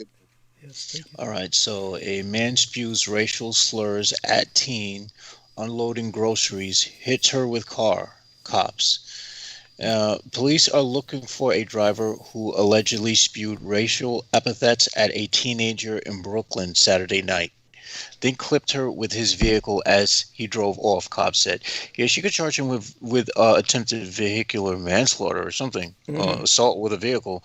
The incident unfolded around 10:45 p.m. on Clara Street in Kensington when the 18-year-old was unloading bags from her mother's double-parked minivan, and the driver of a white SUV asked her to move, cops said. Then he got out of his vehicle and began yelling at the young woman, calling her a black bitch, using the N-word and C-words and saying, go back to where you came from, which is a stupid thing to say because she probably came from the United States, so she probably is where she came from. Just saying, police said. The man went back to his vehicle but continued to yell at her from inside, police sources said. She threatened to call the police, causing the man to take off, clipping her on the way past. He tried to squeeze past and clips her in the leg, a police source says. The man was driving a white Ford with New York plates. The victim suffered pain to her left leg and was treated on the scene, cops said. Yeah, he caused her injury, so he should be imprisoned for that. Well, they'll probably charge him with a hate crime, I'm sure of that. And that will be exactly what he deserves. So aside from all of that, I want to thank you for your report. I want to thank everyone who is watching us tonight. We have more that have dropped in. Definitely appreciate it. And I do encourage everyone to be active in the chat room. And of course, I'm so glad that people tell us where they're from, and that's to be encouraged. I don't know if we can monetize the chat room anymore. I see the $ has disappeared, so there's something they keep sending me where I have to write something that I can get the thing monetized again or something like that. I've been told by YouTube, and I'll talk to Selena Khan about that. In the meantime, probably the most convenient thing you can do is send something into the PayPal card. As a matter of fact, that's probably going to help more than anything else, really. If you're sending something, otherwise, I don't know exactly where that goes. It probably goes into the bank account, I guess. The stuff that was sent through YouTube stays in this little account that's a YouTube account, which I'll have to talk with Selena about withdrawing stuff from there. Of course, my time is just eaten alive. I have not even a moment's time. She doesn't have much time, and God knows how long any of this is going to take, but certainly I need money in the PayPal card now. So I will begin solicitation. I want to thank everyone who's been, helping me tonight. It's not going to be very much of a news night. We're not going to be talking too much about current events. As a matter of fact, very little at all. Probably not at all, because there's just so much history to go into instead, and that'll carry me through the night and probably be more interesting to people anyway. All of this is in a sense, good news in and of itself, because aside from the usual stuff you're sick of hearing about, which would be like the pandemic and vaccines and everything else, you know, we had that individual who's 52 asking myself about vaccines, and honestly, if you feel like you're doing all right, I'm not going to impose on you. I will tell you what I will do is, as soon as some vaccine is made available to me, I will take it, and Shamo's going to do the same. Derek, I'm not quite sure what his situation is with the vaccines, but he ought to be getting some access to something, I would think. And yet, Jameson, what can you find out about vaccines for yourself? I mean, after what happened, what have you got? I have a scheduled appointment on the 10th, which is Wednesday. So Wednesday I'll be going to get part 1 of the shot at another location. Okay. And this one you can walk to. Yeah, this one is going to be in Brooklyn, so I'll have a car service take me there and, you know, get that done and head about my merry way.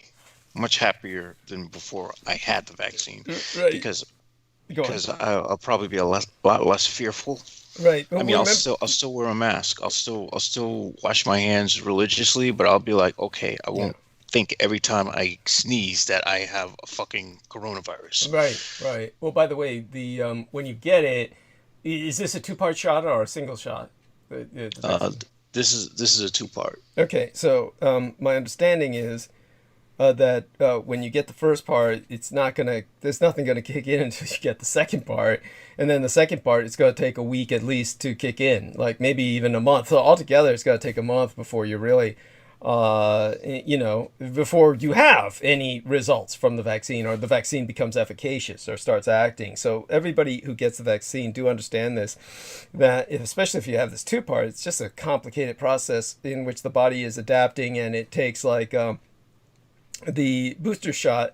You know, once you get the booster shot, the second part, you're still in for like a week, maybe more, in which you are not immune at all.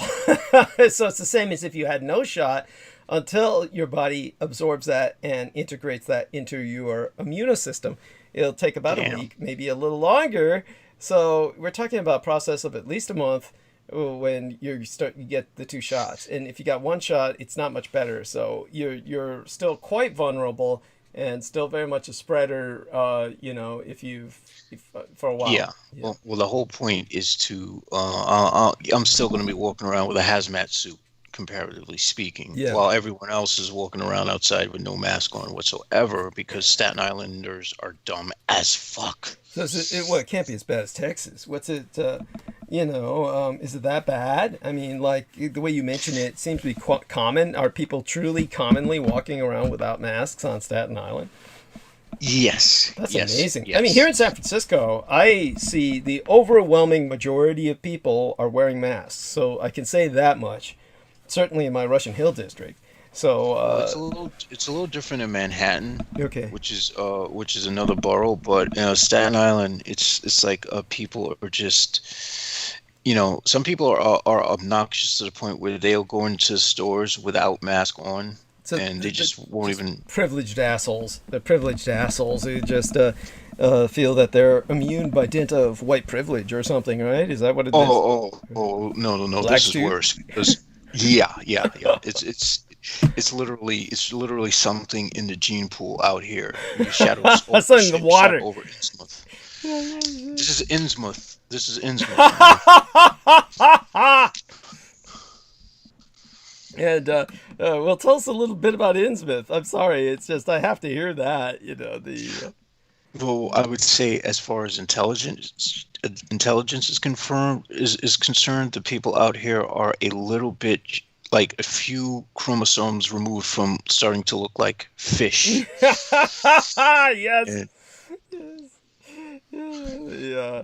Oh God, that's so funny. It's funny. There was this one black guy who was back when I was working with the books, in terms of just bookstores, and I was going to bookstores all the time, and there I had a book dealer's license that I was talked into by this idiot who was an officer in the U.S. Army Reserves, and he talked me into getting this stupid book dealer's license. It was just nothing but a stupid thing to do.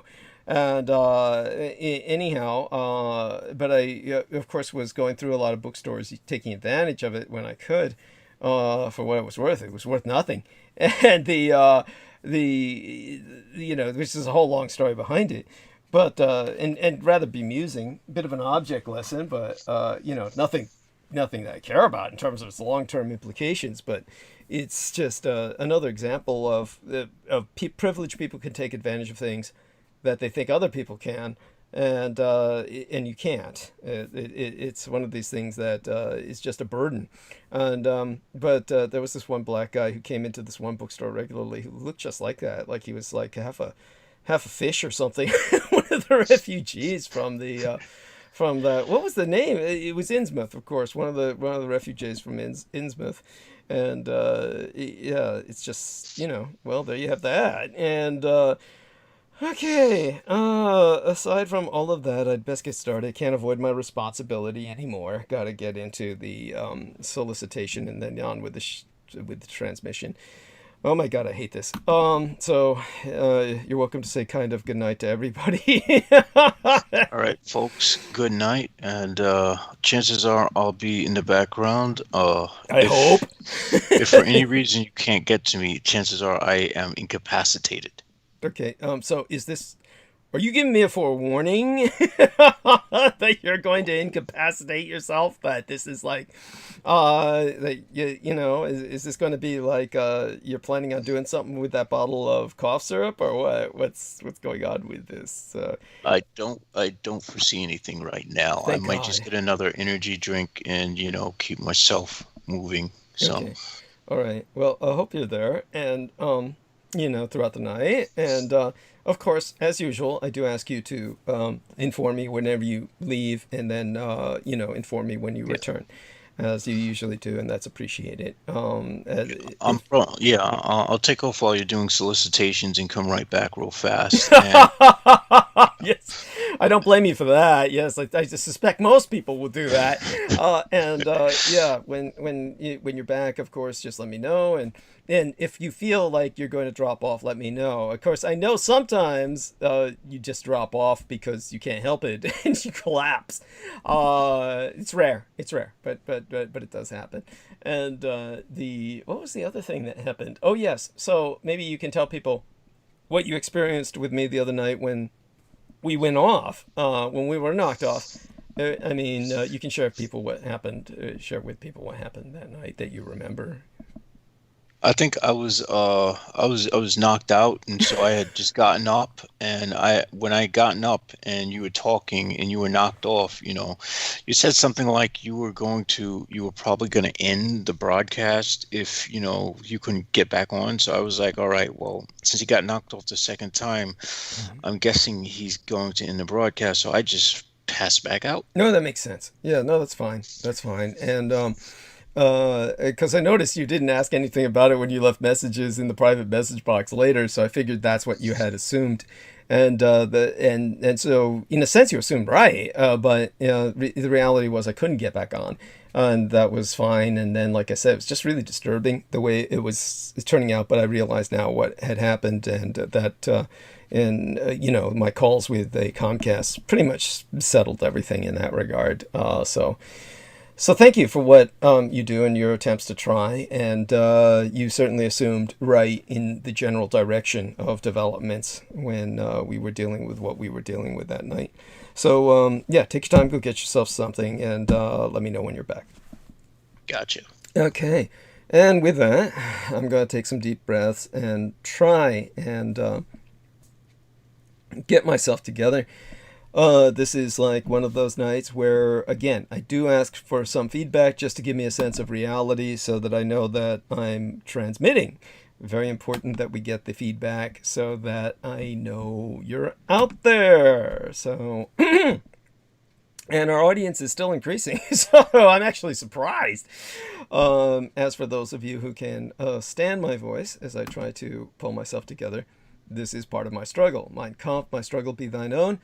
I need you to contribute to my struggle, your struggle, through paypal.me/Douglas Dietrich. I need some money on the card because I have to order my prescriptions so that I can fucking eat. Because just so people understand, I am semi-hematophagic, meaning that I live partially by drinking blood. Now, it's not necessary for me to survive to do that, but I went for it without 10 years when I was taking care of my parents in their dying years, and it almost killed me. Certainly my health degenerated very severely, and I aged quite rapidly. And things have rather reversed themselves since I've taken back towards what's naturally my genetic predisposition towards that supplementation. Of course, as I've explained before, I am not fully vampiric or fully vampiric. If I were, then I would be purely hematophagic, and I am not. Nevertheless, my genes are such, my genetic structure, this is all medically true. I cannot eat. I mean, literally cannot fucking eat solid foods without producing. My body reacts to it and rejects it. It rejects it by producing enormous amounts of mucus, like I was a fucking hagfish. And I literally choke on that mucus, so I cannot eat. Now, of course, for much of my life, without indulging in the regular blood drinking that I do now, which is fairly regularly, I grew up essentially malnourished. The majority of my life, I was quite underweight. At this point in my life, I weigh more than I ever did in my entire life, 160 pounds, which, comparatively speaking to my height, is a healthy weight. So, but most of my life, I was very much underweight because I could not eat. And the only way that I can eat is through a non-anabolic steroidal nasal spray, mometasone furoate, the brand name of which is Nasonex, which, even though people might look this up and think it's on the market, it's not. You cannot go into a store and get Nasonex, or the generic, which is mometasone furoate. You simply cannot purchase it. You can ask, and you will be charged well over $100 for a bottle, quite likely hundreds of dollars. The majority of you will not afford it, and you would need a prescription anyway. You cannot get it without a prescription. It's not something that is on the counter. It is literally, you can buy it if you get a prescription. Try talking your doctor into giving you a prescription for that shit. It's just not done. It's one of those things where my case is unique. So my case is what they call gastric rhinitis, which means every time I masticate, that means chew, people, chew. Masticate, not masturbate. Every time I if I started producing mucus while I was masturbating, I would kill myself. But it's almost, I don't need to do that with the condition I'm in. Since I can't eat, then I die anyway. Well, obviously I lived until an adult with that condition, but believe me, it was a subhuman existence. And so the only thing that helps me maintain a quality of life is the mometasone furoate. So in order to, that cost me only a few cents. I'm not asking for money for the Nasonex because on the type of insurance I'm on, which is multiple insurance policies all mixed together, Medicare, Medi-Cal, I am on the 250% disability program, or working disability program, which means I have to work as required by law. This is what I do for a living. So in order to maintain this, I've asked for equipment money. Now what I need is a number of things, and that's money on the PayPal so I can fill out my prescriptions, which are only a few bucks because of the insurance I'm on, but I have nothing on the card right now. So anyone who can donate anything to the card, it's going to help. I mean, like $5 will help. $2 or $3 would probably cover the prescription that I need, but more towards 10 or 20, and then we're talking. Then I can get all my prescriptions for my various painkillers as well as that, and we're set. And then aside from that, as we discussed with Peter Moon, so attractively to open the show with, killer materials, we were talking about the size and the flush mechanism on the toilet and how I needed a new toilet, which got Peter Moon to ask about the size of my bowel movements, etc. Yeah, you just can't beat that to open a show with. Okay. Either way, I certainly need money towards that, and that is, of course, hundreds of dollars for the toilet, hundreds of dollars to the plumber who will replace it, etc. And so that's a long-term objective, but, hopefully we can get that done as soon as possible. In the meantime, paypal.me/Douglas Dietrich, indicate myself as friend or relation, and that is how the money won't be cut into by that bastard Peter Thiel, who runs the PayPal, who certainly established PayPal, as well as Palantir, which is the company that, of course, helped the ICE, the stupid customs enforcement officials. This is the son of a bitch who will be taking his pound of flesh if you don't indicate myself as friend or relation. You cannot say one or the other. They're both the same category. Make certain that that is done so that your contribution will not be cut into. And we be accepting those contributions via PayPal Holdings Incorporated at douglasdietrich.com by you pressing the yellow donate button. That's what will take you to the PayPal. And in all due acknowledgement unto our own personal hero, who asketh, we asketh of everyone moral and or fiscal support on behalf of our dearest English brother in battle, John Henry McMills Warrington, whom you can friend and follow via his Facebook Incorporated timeline at facebook.com/john.war. He is one individual who, if anyone deserved any contribution beside myself, it would be he. He, of course, operates the YouTube Maggot channel, which you can subscribe to at youtube.com/C/Magator, which be spelled MAGGOTAUR, he being the property manager thereof, who also serves as Teen Thrax, Dietrich's Our Dragon's ultimate post-episodic producer, and our final productions archivist at douglasdietrich.com.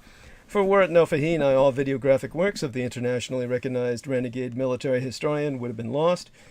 So, if financial aid no be prohibitive, per budgetary constraints, electronically relay monetary assistance via PayPal, where you can donate to the Maggot Man, aka John Warrington, by clicking send on your PayPal account page, and then entering his email address, john_war@hotmail.com. And you can PayPal him directly at paypal.me/Magator, which itself be spelled MAGGOTAUR. He is, after all, the man who took it upon his own initiative to download everything that most everything I ever published on YouTube into his own personal hard drives so that we could reconstruct my legacy online when the totality of my materials were scrubbed from the internet no less than thrice. That's 3 separate times, during which time it was only because of his personal investment in time, energy, and my productions that we were able to provide myself a context of a legacy in which I could interact with you as a virtual persona here online, the data matrix of the material world, because he acted as the bridge between the Akashic records and the internet, in our Malkuthian plane, to use a Kabbalistic term, our dimension of material reality. And in that sense, he is my creator. And now you too can do your part in the help in the fight against total annihilation. Spread the word about Douglas Dietrich, that he, the son of Adolphus Jacob Hitler, is alive and well and resident in the city and county of San Francisco. Yes, the biological son of Adolphus Jacob Hitler. You can find out more about my situation in regards to my heritage at douglasdietrich.com/2019/05/08 Douglas Dietrich, son of Adolf Hitler, fighting against white supremacist neo-Nazis. Confer while there. A footnote on mine bio, sire, which you can find on the homepage of showsdd.com, which you can reach through the yellow donate button. And once you inform yourself or educate yourself of the information you find from those sources, take it upon yourself to spread the word far and wide to all and sundry that the scion of Adolf Hitler, Douglas Dietrich, be alive and well and resident in the city and county of San Francisco, and if at all possible, encourage others to electronically relay their contributions at paypal.me/Douglas Dietrich. Again, let them know that we are all friends here, or they wouldn't be sponsoring me, so they can indicate myself as such, or bear in mind we're one happy extended family, or at least one large electronically extended family. Not necessarily all of us happy, but certainly we're part of a family. You can indicate myself as friends or relations by that rationalization, and of course, if you find that somehow distasteful, you can support myself by clicking the red donate button, which enables you to use credit or debit cards other than PayPal. For people I'm forever asking myself, well, asking Renegadus Humanus Arma Ab Maza Erudicio, the renegade human weapon of mass instruction, what they can do to fight the pedopathophilocracy, such being our present Slavo-Western government by patriarchy of pathological pedophiles. You can all help spread awareness by supporting myself.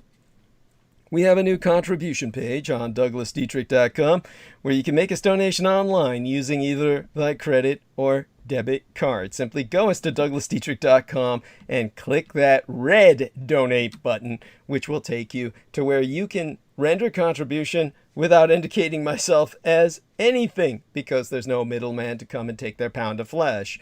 And of course, if you go for that option, then you still need to click the yellow donate button thereafter to reward yourself by basically registering with the archives at DouglasDietrich.com, so you can thereafter log in and access them at your leisure. Because all sponsors will be granted exclusive electronic access to both my video, graphic, and audio recorded archives through to this year, from the 2011th year in our Lord, the very year mine only and sainted matriarch, the Grandma Dame Diana Linzujen Takabayashi Hideko Dietrich was murdered, assassinated in immediately aftermath.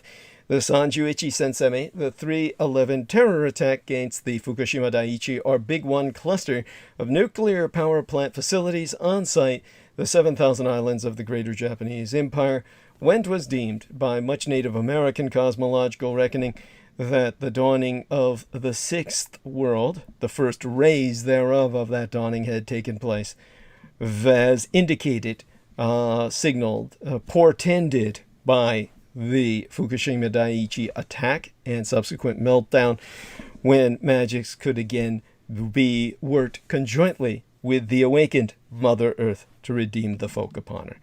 They're not on YouTube anymore, whereon the intra-global crisis analyst Douglas Duane Dietrich long ago established his high-profile visibility platform per rationale of personal security by way of public promotion. Only on contribution will thy membership be processed within 48 through 72 hours, between 2 to 3 days, for fully access to all mine archives, meaning all those videos that John Warrington saved on, aside those on the Maggot Douglas Dietrich channel and the YouTube channel named Taboo Bros 2, which itself be spelled TABOO space BROS space Roman numeral 2, which is managed by the mixed martial arts maestro Daniel Arola, whom you can visit at facebook.com/Daniel.Arola.3 of Damage DAMAG Daniel Arola Martial Arts Group Incorporated Cali Combatives. Optionally, mail either checks or money orders, never cash, to the personal residential address of the Mr. Douglas Dietrich, which itself be listed on DouglasDietrich.com/donate-2. The most important thing being that people regularly donate what they can within their means.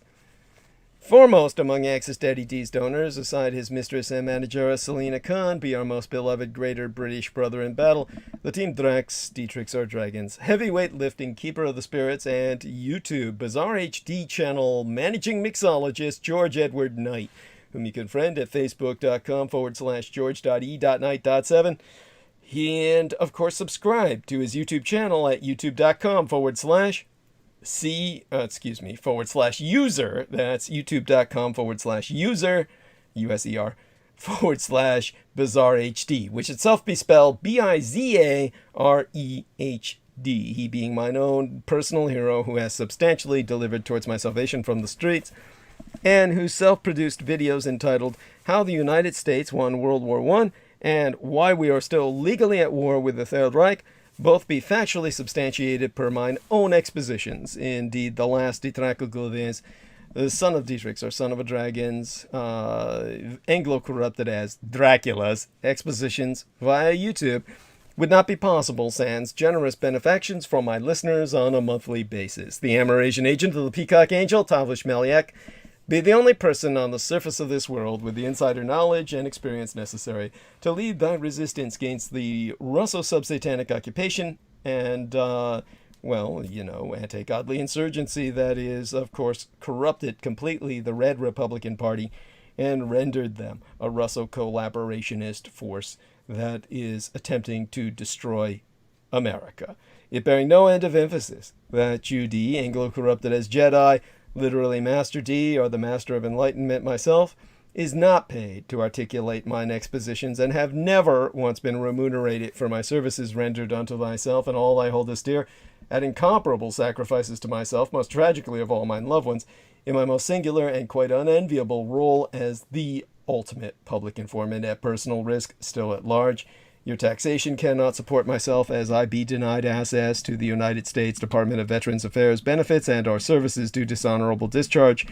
So again, go to paypal.me/Douglas Dietrich and enter my remunerative compensation whilst indicating myself as friends and relations, which is the only choice you're given, in order to prevent Peter Thiel from taking his blood cut. The very survival of the human species be at stake, and I am not exaggerating. Do not wait. Donate now. It'd be appreciated beyond my ability to express in any language. As well, forget not to subscribe to the Douglas Dietrich YouTube channel at youtube.com/c/Douglas Dietrich and click that notification bell in order to receive notifications that live streams has started. And even if you be subscribed, you will only receive notifications if you select all in notifications. To reemphasize, subscribe to the Douglas Dietrich YouTube channel at youtube.com/c/Douglas Dietrich and tune in thereafter at 8 p.m. Eastern Standard Time. That would be 5 p.m. Pacific Standard Time every Sunday and Wednesday night, and click that notification bell in order to receive notifications that live streams have started. Finally, subscribe and support at douglasdietrich.com. And above and beyond all else, donate at paypal.me/Douglas Dietrich, indicating myself friends or relations. It says friends and relations with an ampersand, so that Peter Thiel doesn't take your contribution and render it something far less. The sponsors will be granted exclusive access to the online archives, which you reward yourself with by taking yourself via the yellow donate button at douglasdietrich.com to the archives, where you can register and thereafter log in at your leisure to review at, whenever convenient for you. That would be inclusive of all video and MP3 recordings of Douglas Dietrich from 2011 through to the present. Now, in terms of shout-outs, Salman Sheikh relayed 30 United States dollars, God bless him, and I will be interviewed by him either this month or the next. I'll try and call him personally sometime when I have a moment's time, so I can tell him the situation is one where until we get the book out, there's almost nothing I can do, or rather have the time to spare to do. And in terms of Stephen Myers, he sent half 100 United States dollars the other day. I encourage everyone to emulate his example as well. He is, of course, our black brother from another mother, in my case. And he is actually half Chinese, if I remember correctly, a Chinese Negro, or a Chigro, as they used to say, in the Caribbean under British dominance. And he lives in New York City, in the heart of what was once the epicenter of coronavirus, Manhattan Island. Yes, those are the real New Yorkers. And, of course, mass prayer requests for Nancy Hewins, who is the mother of Debbie Hewins. Now, from what I understand, Nancy Hewins, the mother of my Facebook friend Debbie Hewins, entered the hospital, was there for over a week by now, could not recognize her husband. So they were investigating for the onset of senile dementia, but God bless her, and everyone maintain and uphold Nancy Hewins in thoughts and prayers.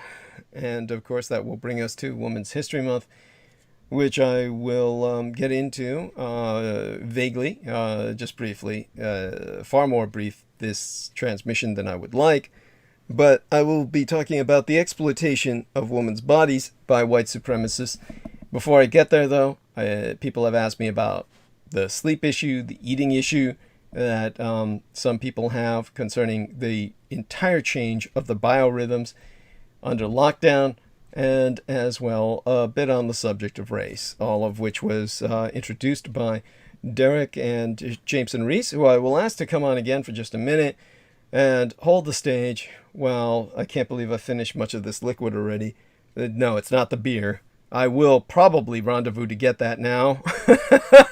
And to help me get over the headache that I got by the solicitation, which just gives me that. Believe me, I don't enjoy asking for money, but I certainly need it. So do pitch in. This is, of course, part of how I work, and that's how I earn my Medicare and Medi-Cal, because that's how I pay into them. And so your money is not being wasted in anything that, well, it can be spent on drugs, but that's not it. It's not my intent this time. At any rate, Jameson's with us, so I'll ask him to take over a little bit more. I'll be back in just a few minutes. Grab myself some further refreshments to keep myself hydrated, and then I'll dive into the subjects at hand. All right, thank you, dear sir. All right. So this is from the National Interest. A bulletproof vest won't save you from Russia's new assault rifle. The SH-AK-12 is designed for a specific case where weight and shot distance are largely irrelevant. Here's what you need to know. The Shack, I'm just going to call it Shack 12. The AK-12s can fire armor-piercing rounds to penetrate bulletproof vest.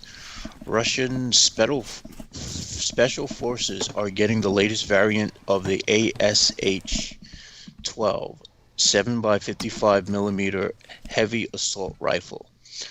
The weapon AK-12 was commissioned by Russia's Federal Security Service, SFB, and is being manufactured by a branch of the KBP Instrument Designer Bureau. On this year's Gunsmith Day, a Russian holiday honoring arms manufacturers, KBP won an award for the design, manufacture, testing, and serial production of the 12 7mm heavy assault automatic system, or Shack-12, whereas Kalashnikov's AK flagships like the recent AK-12 are general purpose military assault rifles that have to balance penetration, handling, weight, accuracy, and shot distance. The SAK-12 is designed for a specific use case where weight and shot distance are largely irrelevant. Drawing on experience of the Belsan school siege and Moscow theater hostage crisis in the early 2000s, the FSB saw a need for more efficient close-quarters combat weapon in hostage situations. Adrenaline and certain substances can suppress the immediate impact of gunshot wounds, potentially giving the target short-term window of action before going down. In urban conflict scenarios, these minutes or seconds can make a difference of several dead hostages. The SHAK-12's 12 7x55mm rounds are meant to solve this problem by instantly neutralizing targets upon contact. In other words, it'll probably blow their bulls' body parts clean the fuck off, thereby avoiding prolonged gunfights. These 33-gram rounds can reportedly neutralize targets with grazing shots, even with grazing shots and through walls. The SHAK-12 has an effective range of up to 100 meters, quite low for conventional military use, but sufficient close quarters combat. Given SHAK-12's intended operating scenario, a low effective range can be seen as a design feature, and that it further minimizes collateral damage against civilians, or, as I would argue, just traumatizes the fucking hell out of them seeing body parts explode as if it were like a video game or something. SHAK-12's 3 bullet types further highlight the manufacturer's focus on tactical versatility, armor-piercing rounds with extreme stopping power to penetrate bulletproof vest and cover subsonic velocity rounds for effective silencer fire, and light aluminum rounds to maximize stopping power while negating ricochet effects. To accommodate 3 12 7x55 variants of different kinetic energy and pressure levels, the manufacturer opted for short barrel bullpup design with relatively rare form factor for assault rifles. It may offer better handling in close quarters environments. The manufacturers attempted to compensate for the prodigious weight of SHAK-12's 12 7x55 mm rounds by designing parts of the gun like the magazine with plastic and hybrid aluminum. That sounds like a heavy-ass fucking gun. As with many bullpup variants, it uses a polymer stock. The SHAK-12 still weighs 5.2 grams. For comparison, the AK-12 is 3.3 grams, which makes it too heavy to issue for prolonged deployments in mobile operational theaters. Yeah, I think this thing is meant to just shred people, blow people to fucking shreds. It probably does just that.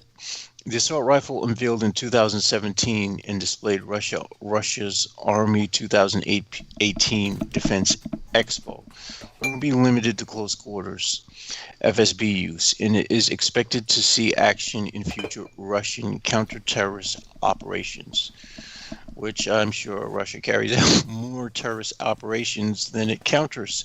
But Russia does, however, have a different set of plans for the SHAK-12 beyond its borders. SHAK-12 was shown at Def Expo 2018 in India and China, and is aggressively marketed as an export product. Great, now they can terrorize their own citizens with... Oh gosh, I don't even want to think about the outcome. Specific export plans have not yet been announced, but KBP's parent company is Rostec is optimistic. The Russian shooting weapons have long established themselves at international level as reliable, simple-to-use weapons, meeting modern requirements for combat operations. SHAK-12 is a perfect weapon for counter-terrorist and other military operations in populated areas, inside buildings and structures where maximum safety of civilian population is the top priority. As expected, foreign forces will greatly be interested in this new product. Oh, shit. Okay. A Russian accent? That was trying, yeah. Oh my god. Well, there you go. You'll get the whites to listen to you. They'll take you seriously with that shit. Yeah, there you go. If we could just combine that with rap, we'd have a new low in white trash culture. Anyhow, so go on. That actually exists. I went to high school with a Russian guy who listened to Russian rap. Oh my god. I don't even want to think about it. I know it does exist, but I just never wanted to acknowledge it consciously. And it's to actually meet someone who knew someone who listened to it. It's kind of like, it's kind of like meeting somebody who knew a chainsaw murderer or something like that. It's just one of those, like, vicarious thrills of a negative sort. By the way, I've like turned on the in order to keep the screen from shutting down when I'm gone, I turn on the screensaver, which is like turn on like 24/7 like rain displays, usually because rain moves, and so rain is like an ideal screensaver. And most of the time these, the street I'm looking at right now where, they just replay the rain scene over and over again, but they do it for 24 hours until something happens, I guess, and they go to a different live stream at some point. But, it's, I'm just noticing the street that they're showing has these like little fucking bags of dog shit that are on the street. I recognize that. And that's interesting because most of the time they try to show attractive scenes, but somehow this time they, no, they had to go for that.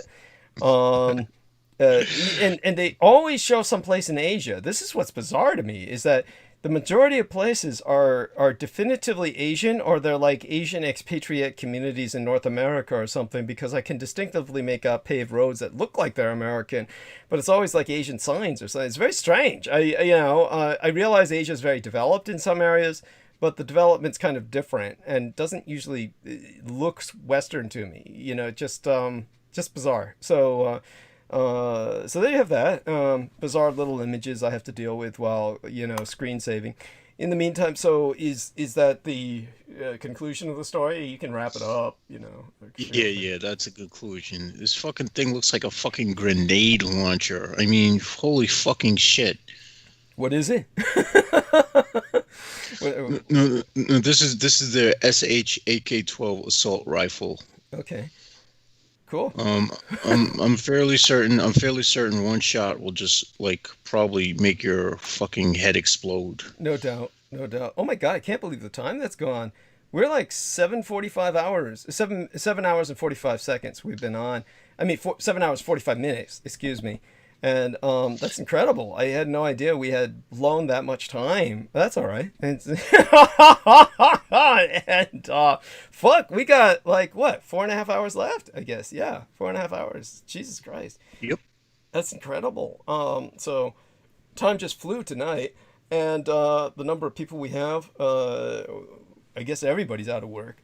So, let's start dealing with some of what they're dealing with. And thank you, Jameson. Love you dearly. Say goodnight to the audience for now.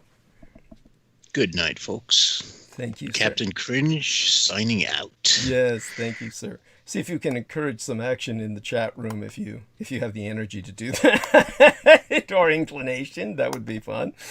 Thank you. And in terms of getting, most Americans that I know of think that they have to have 6 hours of sleep. Well, the problem is getting 6 hours of sleep a night simply isn't enough for you to be your most productive. And in fact, it's just as bad as not sleeping at all. Now, not getting enough sleep is, Jameson says he's got to have 3. Yes, half of what you need. And yet it's certainly not enough in the case for the overwhelming majority of human beings. Of course, everyone knows not getting enough sleep is detrimental to both your health and productivity. Yawn, right? You've all heard it before. But results from the latest studies impress just how bad a cumulative lack of sleep can be on performance. Now, subjects in a lab-based sleep study who were allowed to get only 6 hours of sleep a night for 2 weeks straight functioned as poorly as those who were forced to stay awake for 2 days straight. Now, the kicker is the people who slept 6 hours per night thought they were doing just fine. And they fucked it all up. They had the play nuclear reactor, kind of like Homer Simpson style. They said, just work with the dials. Work with the dials. And they all, after 2 weeks of sleeping just 6 hours a night, they all led it into total critical meltdown and, enough of a failure where China syndrome set in and they basically destroyed their community in the experiment. So, the sleep deprivation study, which is published in the journal Sleep. Yeah, there's a magazine dedicated just to that. Took 48 adults and restricted their sleep to a maximum of 4, 6, or 8 hours a night for 2 weeks. And one unlucky subset was deprived of sleep for 3 days straight, which is pretty much what I was dealing with over the past several days, in a sense. Well, you know, I've been there before and survived it, but you never want to do that. You don't. And Jameson is talking about, yes, spell casting on shall we say, on a sleep deficit is a real bad idea. At any rate, during their time in the lab, the participants were tested every 2 hours, unless they were asleep, of course, on their cognitive performance as well as their reaction time. And they also answered questions about their mood and any symptoms they were experiencing. You know, basically, how sleepy do you feel? And this leads us to why 6 hours simply isn't enough. As you can imagine, the subjects who were allowed to sleep 8 hours per night had the highest performance on average. The subjects who got only 4 hours a night did worse each day. The group who got 6 hours of sleep seemed to be holding their own until around day 10 of the study. You know, when the nuclear reactor they were supposed to be manning went on total critical meltdown and led to a China syndrome, where the core burns to the other end of the earth and comes out in China. You see, in the last few days of the experiment, the subjects who were restricted to a maximum of 6 hours of sleep per night showed cognitive performance that was as bad as the people who weren't allowed to sleep at all. So getting only 6 hours of shut-eye is as bad as not sleeping for 2 days straight. The group who got only 4 hours of sleep each night performed just as poorly, but they hit their low a lot sooner. Now, one of the most alarming results from the sleep study is that the 6-hour sleep group didn't rate their sleepiness as being all that bad, even though their cognitive performance was going completely downhill. It's like somebody who thinks they drive better drunk. The no sleep group progressively rated their sleepiness level higher and higher.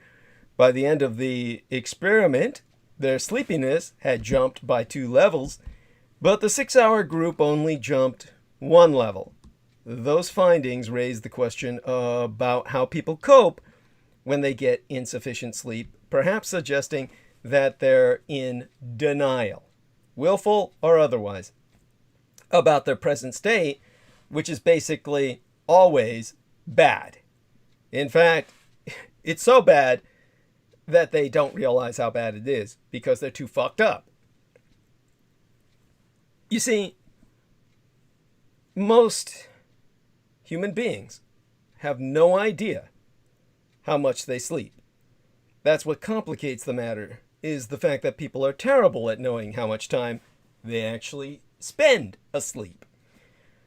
So according to the Behavioral Risk Factor Surveillance System Survey, as reported by the Center for Disease Control, which I sourced for this, more than 35% of Americans sleep less than 7 hours in any typical day. That's 1 out of every 3 people. However, those who suffer from sleep problems never accurately estimate how much they even sleep each night. Now, research from the University of Chicago, for instance, proves that people are as likely to overestimate how much they sleep as underestimate it. And another sleep study, published in Epidemiology, which is a journal about diseases, indicates that people generally overestimate their nightly sleep by around 0.8 hours, meaning almost an hour. Now, that same study also estimates that for every hour beyond 6 that people sleep, they overestimate sleep by about half an hour. If you think you sleep 7 hours a night, as 1 out of every 3 Americans does, it's highly probable you're only getting 6. So no one knows how much or how little they're sleeping at all.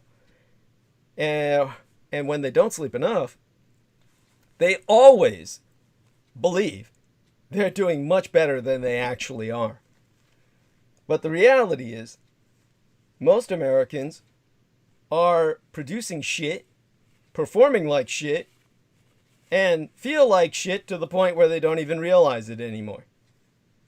Like a smoker who gets a headache, feels like shit, and then becomes addicted to that toxic feeling because he's addicted to the toxic smoke that imbues the tar into his system and the nicotine that his system, well, his nervous system begins to respond to. That's how people feel from a drug called sleep deprivation. You become actually used to the sleep deficit because, in a very real sense, you never wake up. So, even just a little bit of sleep deprivation, in this case, 6 rather than 8 hours of sleep across 2 weeks, accumulates to life-threatening results. They're jaw-dropping. Cumulative sleep deprivation isn't a new concept by any means, but it's rare to find research results that are so definitively clear about the effects. And fixing sleep is easier said than done. Figuring out how to get enough sleep, consistently, it's a tough nut to crack. The same advice experts have battered around for decades is probably a good place to start. Have a consistent bedtime. Don't look at electronic screens at least 30 minutes before bed. Limit alcohol intake because alcohol makes many people sleepy, but it can also decrease the quality and duration of sleep. And get enough exercise. Now, the other advice that you'll hear less often, which is equally valid, is to lose excess weight. Sleep apnea and obesity have a very high correlation. That's according to the National Sleep Foundation. And what's more, obese workers already suffer from more lost productive time than normal weight and overweight workers. Other causes of sleep problems include physical, neurological, and psychological issues. Even stress and worry can negatively affect sleep. The CDC has called lack of sleep a health problem, and for good reason. Diet, exercise, mental health, and physical health all affect our ability to sleep. And in return, our ability to sleep impacts our ability to perform to our best. Now, fixing bad sleep habits to get enough sleep is, as I said, easier said than done, but if you're functioning as if you hadn't slept for 2 days straight, then you really should realize that it's worthwhile and begin to invest in reading up on the subject and basically indoctrinating yourself into realizing that sleep is the most important part of your fucking day. Far more important than eating. It's far more important to sleep than it is to eat, as far as I'm concerned. But then again, I'm not you in more ways than anyone else who would be able to say that. So do take it into consideration. And of course, as I said, the way your life is changing in this day and age of the quarantine and lockdown and shutdown and everything else, and for the most of you, probably unemployment, there's no real reason to eat 3 goddamn meals a day. You're wasting a lot of money and eating yourself quite literally out of house and home if you're not homeless already. Now, whatever the case, your weird pandemic eating habits that are manifesting themselves in this time and place where you think you're degenerating, they're probably fine. And as I said before, I eat comparatively very little compared to the average American. For the first, how would I say this? Unlike the majority of Americans, I've never been one for eating 3 meals a day. But then again, when my parents were healthy and I was being raised, and whenever I was home, they would tend to try to maintain that schedule. Because, of course, well, people never think about it much. The routine simply seems satisfying to them, and it seems to fit easily into their life, and eating 3 meals a day is just what Americans generally do, and basically that's how they mark the time. It's how they tell the passage of time. And for most of you, I would gather, by the end of last summer, those decades of habit have all begun to erode. The time blindness of working from home and having no social plans have left the majority of you with no real reason to plod over to your refrigerator at any specific hour of the day. And of course, to cope, I would presume that many of you have done what all too many Americans have done over the past year, just quasi-purposefully fumbled around for a new routine and eventually came up with some weird but workable results. Like, one really big meal is what some people have done, which is probably better than other people who have been eating throughout the fucking day. Now, those of you who have resorted to the big meal, which is basically what I do, it's exactly what it sounds like. It's a meal that is large. It's also untethered from linear time. Your big meal is not breakfast, lunch, or dinner. Those are all social constructs that no longer exist as such in the majority of your homes. And although it could theoretically occur at the traditional time for any of you, I'm sure those days are over. Basically, your big meal comes when you're ready to have it, as it does for me, which is a moment that only you can identify. And for myself, it's just whenever I'm either about to go to sleep or whenever I wake up, but it usually just happens once a day. Because once I'm out and asleep, I usually sleep through a day and wake up the next. So, in this kind of biohacking trend that people are attempting, that's known as I guess they call it intermittent fasting. People compress their calories into a limited window of hours. That's not what my big meal has ever been about at all, and it's probably not the way yours is working out. It's not a diet. Now, of course, I snack whenever I feel like it, and basically I could go into the kinds of snacks that I partake of. That's not going to make any point. Basically, we can use certain terms that start off as kind of a joke if we're eating certain kinds of snacks at various times. By the way, I'm not making some kind of subtle insinuation about blood drinking either. That's a totally different partaking that is done only at the estate when I'm visiting my son, which has been often enough recently during these pandemic times, and for that I'm eternally grateful.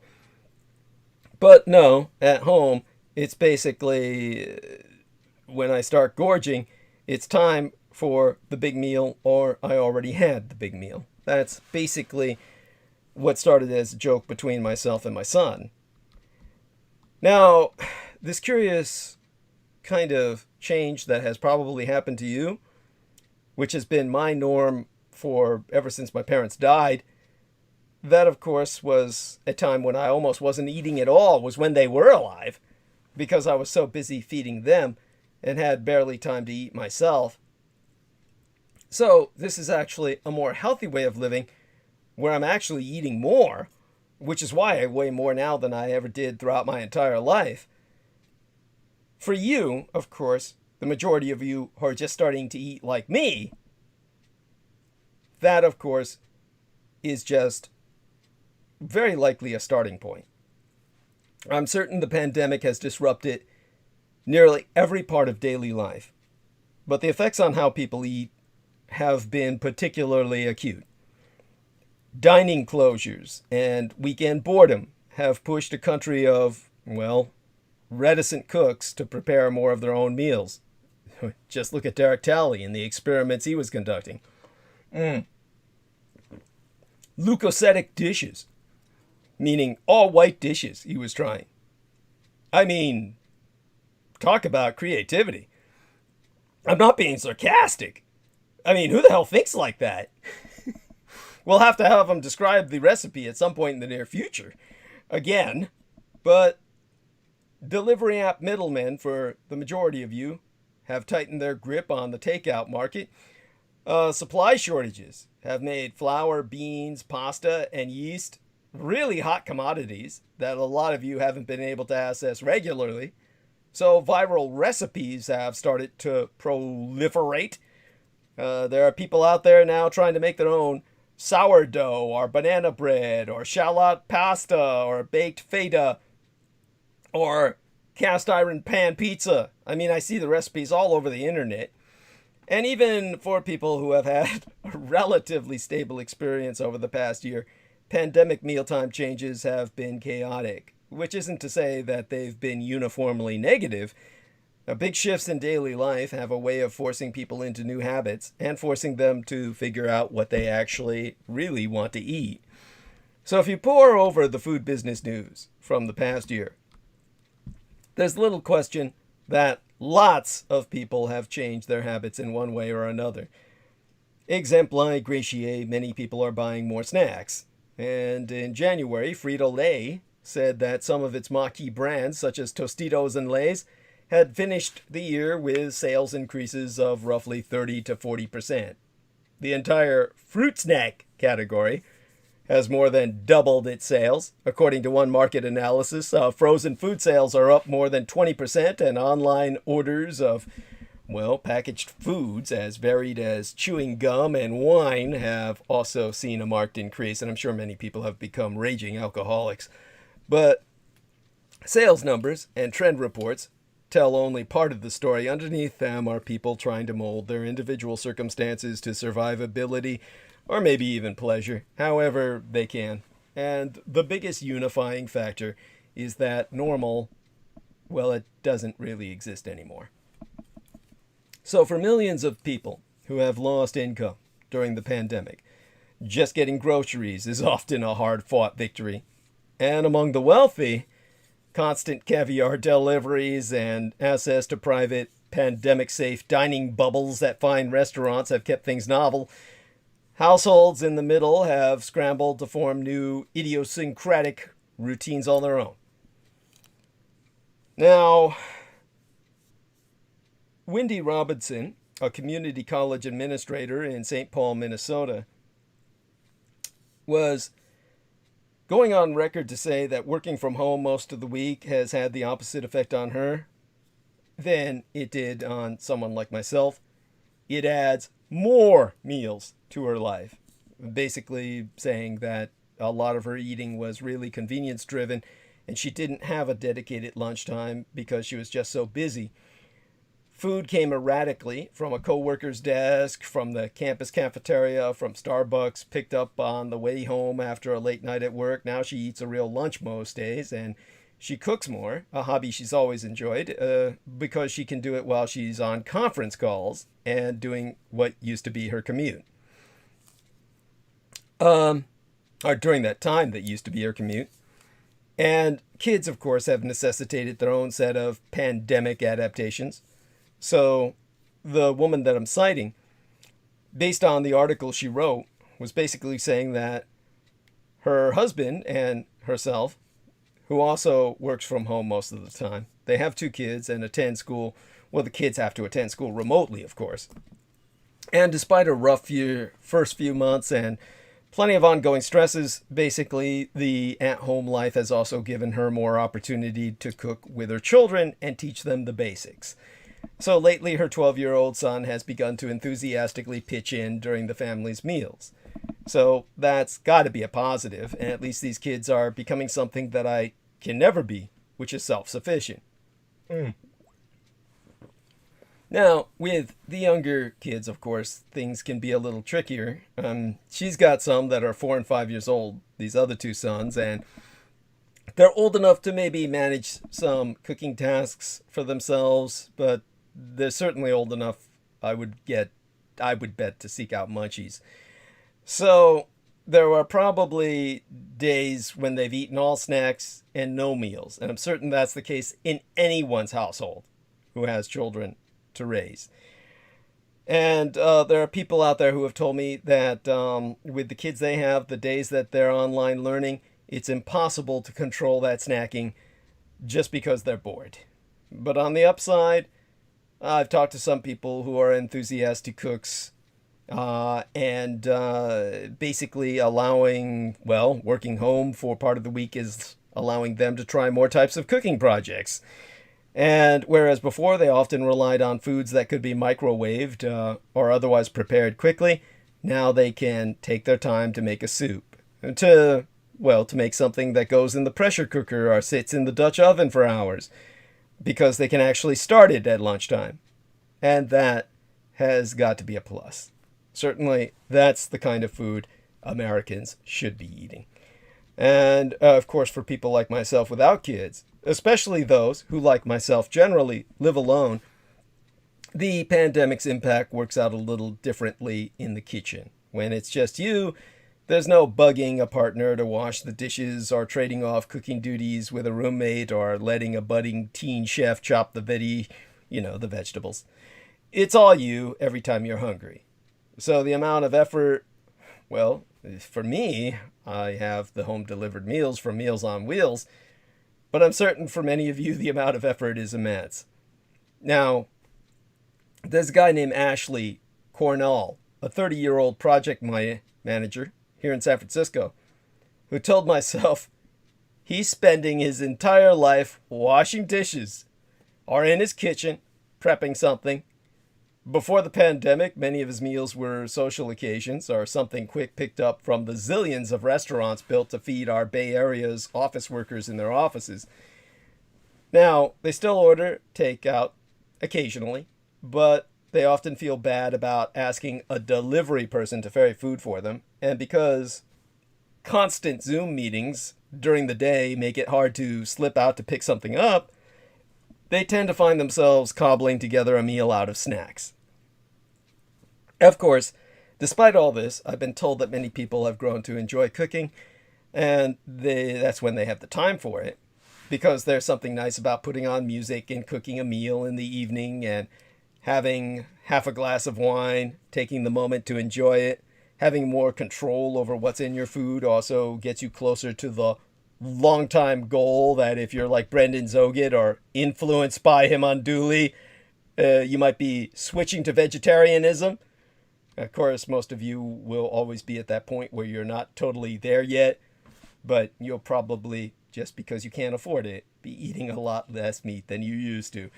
So, splintering the 3 meals a day norm might at first feel unnatural to all of you, but in the long arc of human history, that eating schedule is both extremely recent and born almost entirely of social convenience. Now, there's a food historian at New York University named Amy Bentley who said eating 3 meals a day is not something we do because of nutritional science or any natural human inclination. Instead, it's largely a consequence of industrialization, which formalized the workday and drew much of the population away from home on a regular basis. Pre-industrial America was more rural and agrarian, and people worked during daylight hours, pausing mid-morning and later in the afternoon.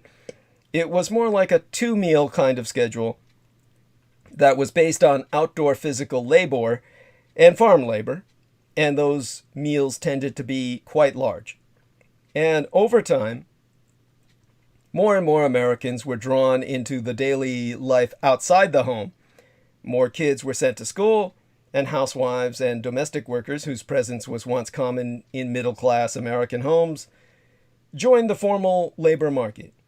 And so industrialized food processing began to provide an array of products marketed as quick and easy breakfast foods. products that had never previously existed, but whose ubiquity accelerated after World War II, when industrialized breakfasts such as cornflakes and instant oatmeal made for meals that are generally small and nutritionally completely hollow, which meant that people then needed to eat again during the day before commuting home or for a later dinner, which was, and often still is, important for its role in family social life, when you finally got together with your family who you didn't see throughout the day. So these nutritionally worthless meals, you can thank the man Peter Moon was referencing, E.E. Doc Smith, and you can look up this E.E. in quotes, Doc Smith, who was supposed to be some expert in food production chemistry, who he helped just desiccate and dehydrate those oats that make your cereals and render them nutritionally worthless. That's the man who advocated racial genocide as a philosophy in his science fiction novels that was then taken to heart by the so-called Greatest Generation, which tried to exterminate the German and Japanese races in World War II.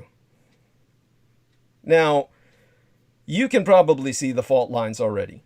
Not in terms of racial extermination, but your 3-meal-a-day program. Of course, vanishing commutes, remote schooling, the flexibility to make a sandwich during a conference call, well, they change how people eat.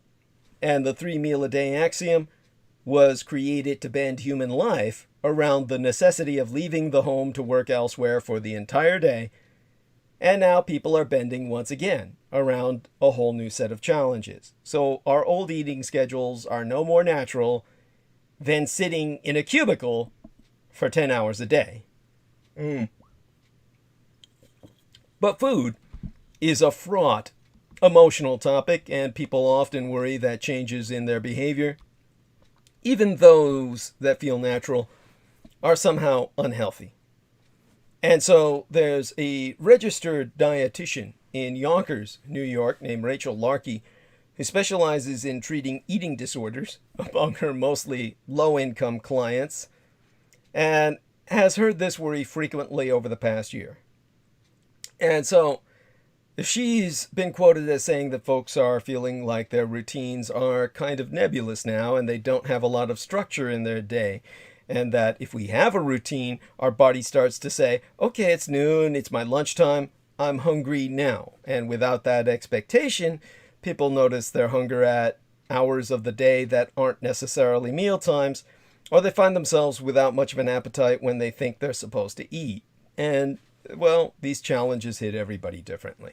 And adapting to your own shifting needs is easier if you have money to buy kitchen equipment and food, or if eating isn't a stressful, emotional minefield for you.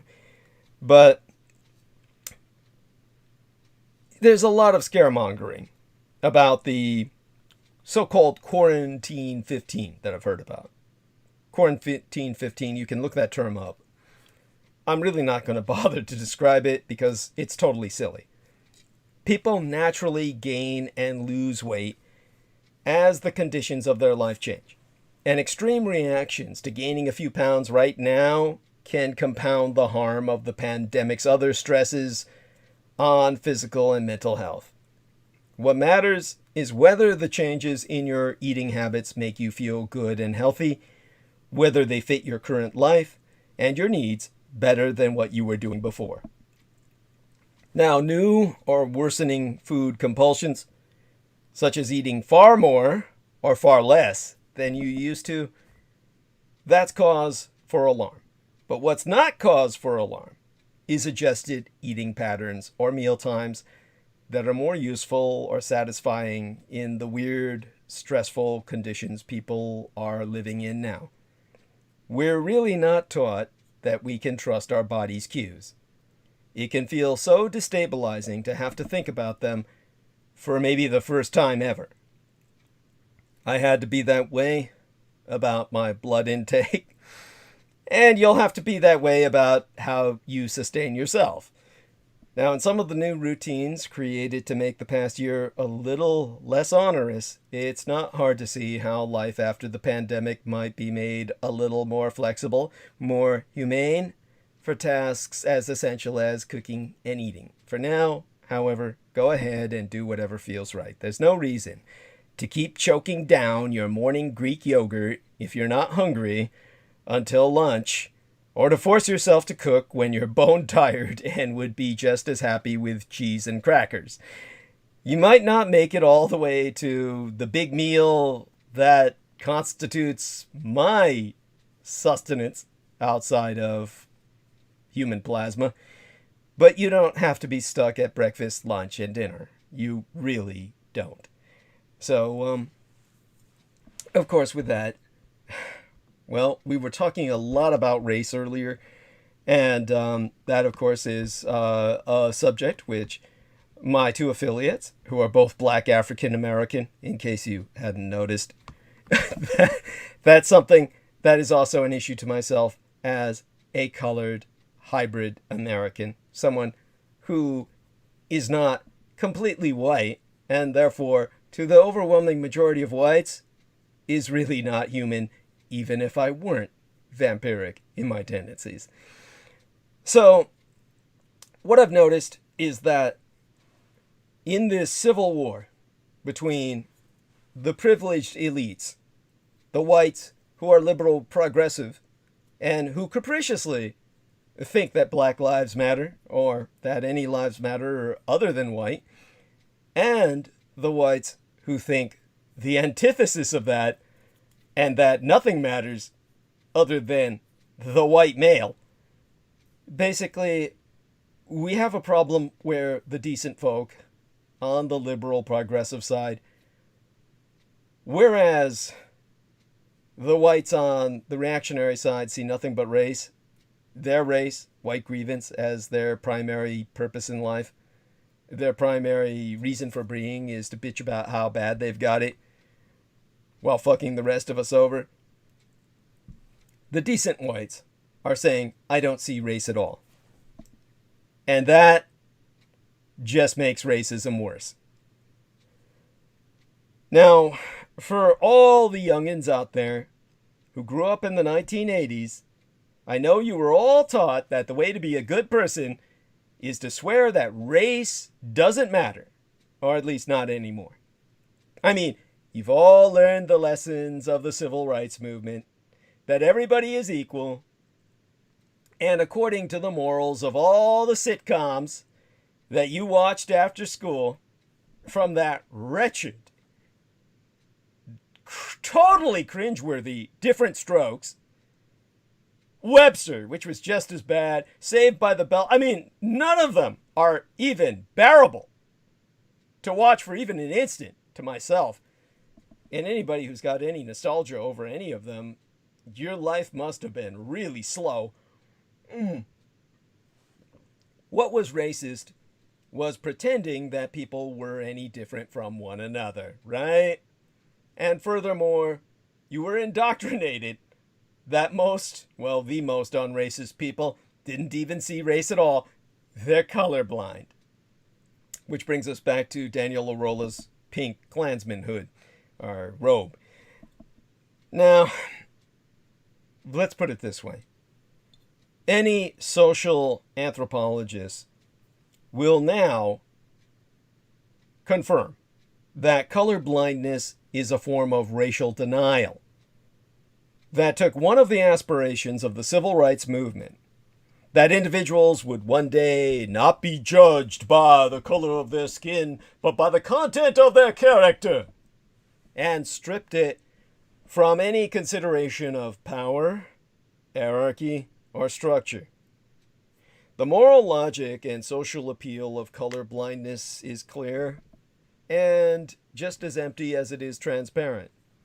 You've got any number of well-meaning people who have embraced it, all too many. But when it's put into practice in a still racist world, the result is more racism.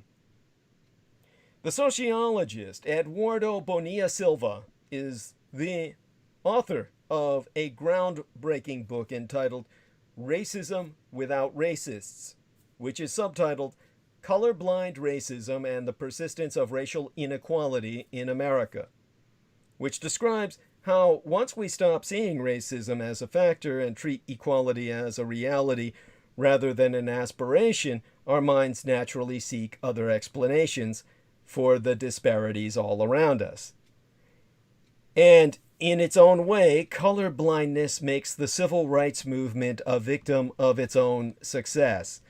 Legal segregation is over, so now it must be up to people of color to finish the work themselves.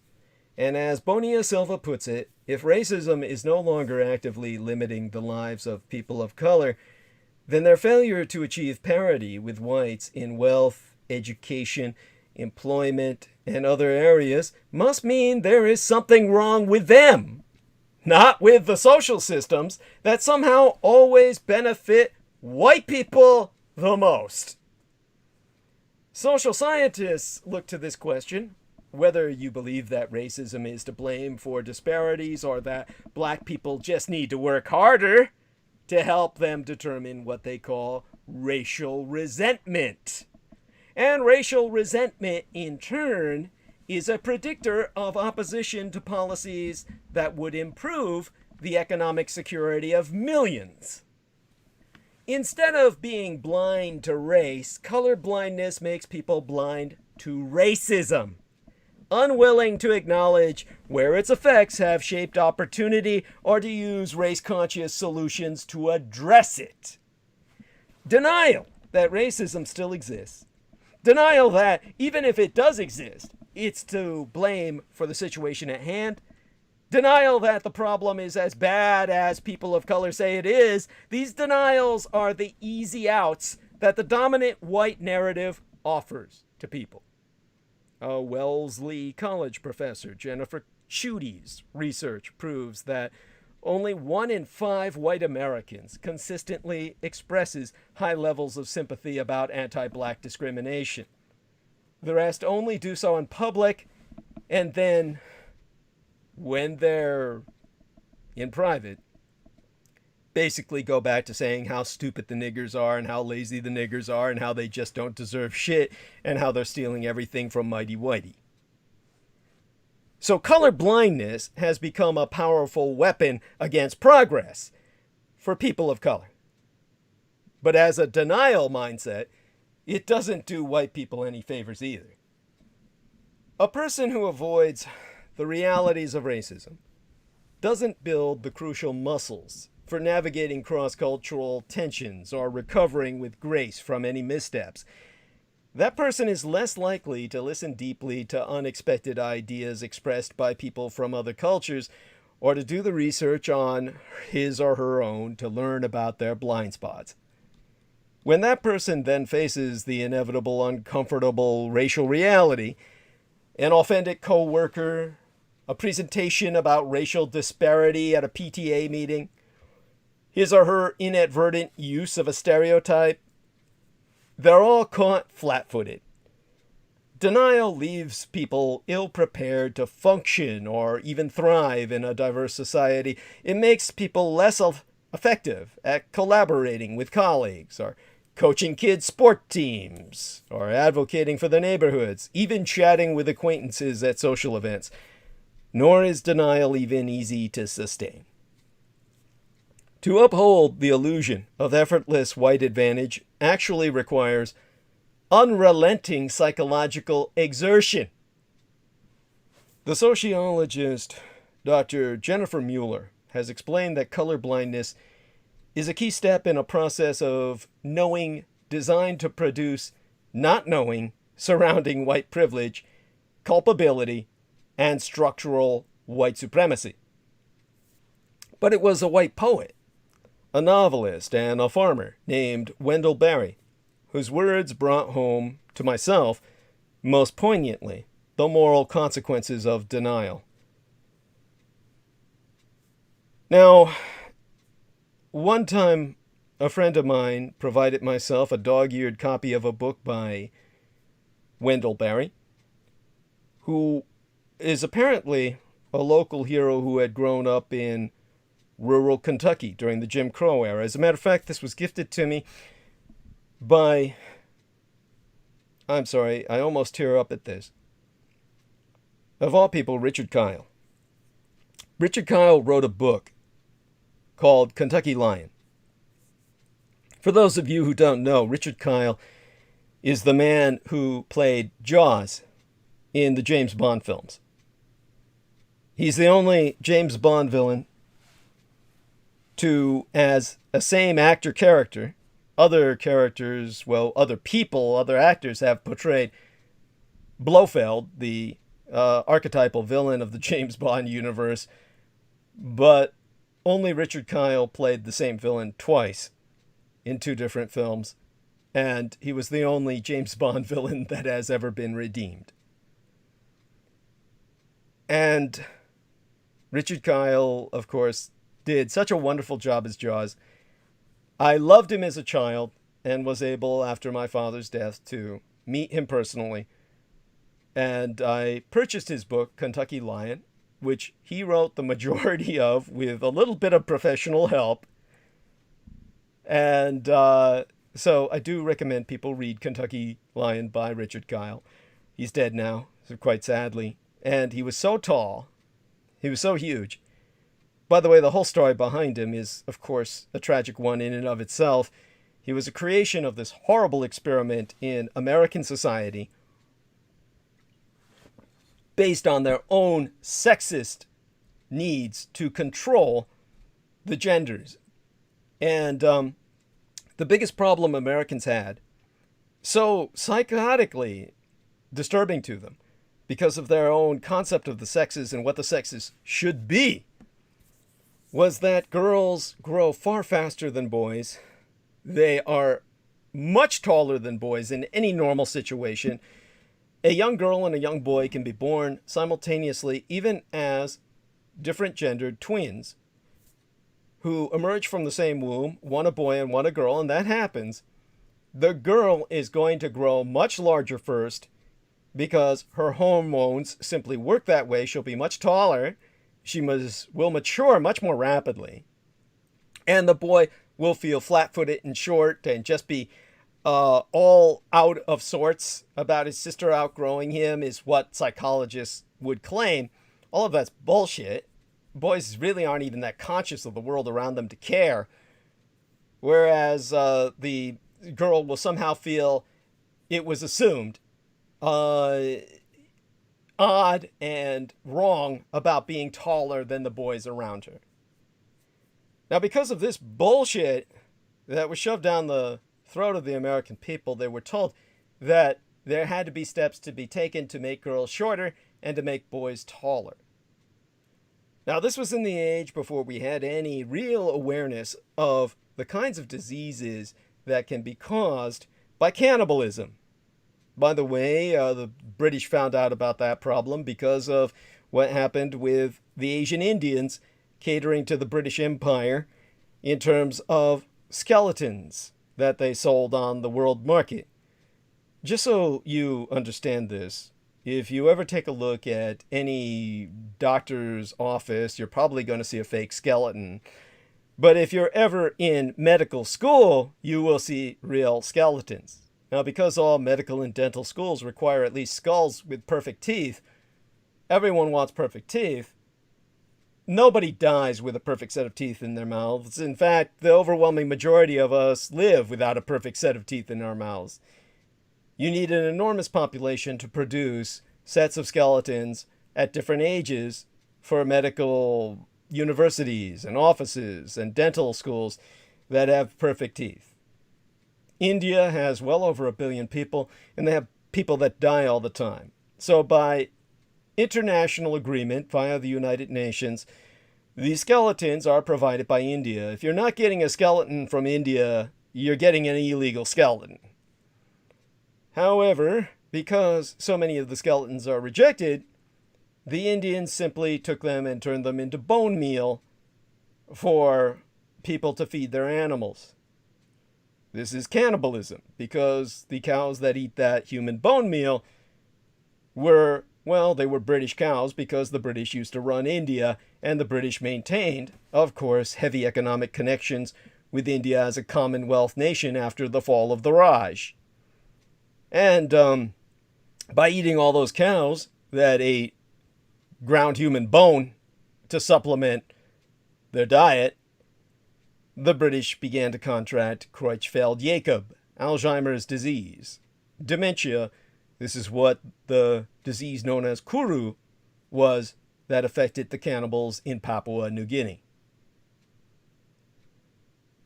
So, by the way, the cannibals it affected were not the male hunting cannibals. It affected their wives, who were given the reject parts of the body to eat, like the brains, that caused the Kuru, the grotesque smiling disease of the death-like grin that would envelop the face of people who were suffering the rictus of Creutzfeldt-Jakob disease, mad cow disease, as it came to be known through the British experience.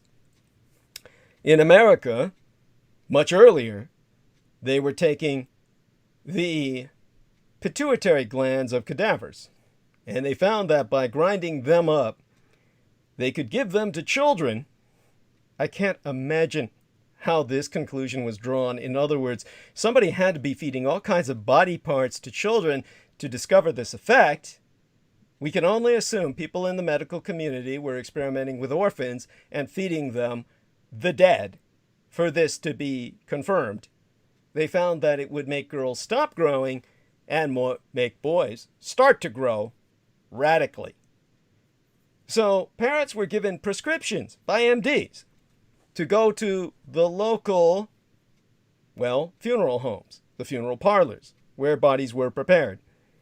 And they would collect pituitary glands from cadavers from the mortician, who would harvest them, give them to the parents, who would take it to the pharmacy to grind into pills for their children to take. And when they gave their children these pills, women would stop growing. The female girls would stop growing and remain short like a female should in the eyes of American standards. And the boys would begin to grow radically, monstrously, and become what the parents hoped would be basketball players and football players. And, of course, this was the case with Richard Kyle, which is why Richard Kyle grew to be over 7 feet tall and then began to suffer terrible health problems. The height of his career was playing Jaws, and after that he began to slowly physically disintegrate. All of this resultant from the pills. He had health problems all his life, but they really began to render his life unlivable till the point where it ultimately killed him. And this was based on his being fed these pituitary pills as a young man by his parents so that he could grow tall.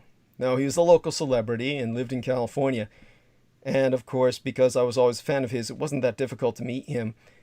It was then that he provided me the book that I'm referring, that was written by Wendell Berry. His surname is spelled B-E-R-R-Y. And so he was a local hero to the people of Kentucky that Richard Kyle had been writing about when he acquired the book. And he had grown up in rural Kentucky during the Jim Crow era, the author of the book that Richard Kyle gifted myself, not Richard Kyle himself. And the book I'm referring, by the way, is titled The Hidden Wound. The Hidden Wound was gifted to me by Richard Kyle. And Berry wrote it in 1968, 2 years after I was born, in the midst of widespread protest and unrest.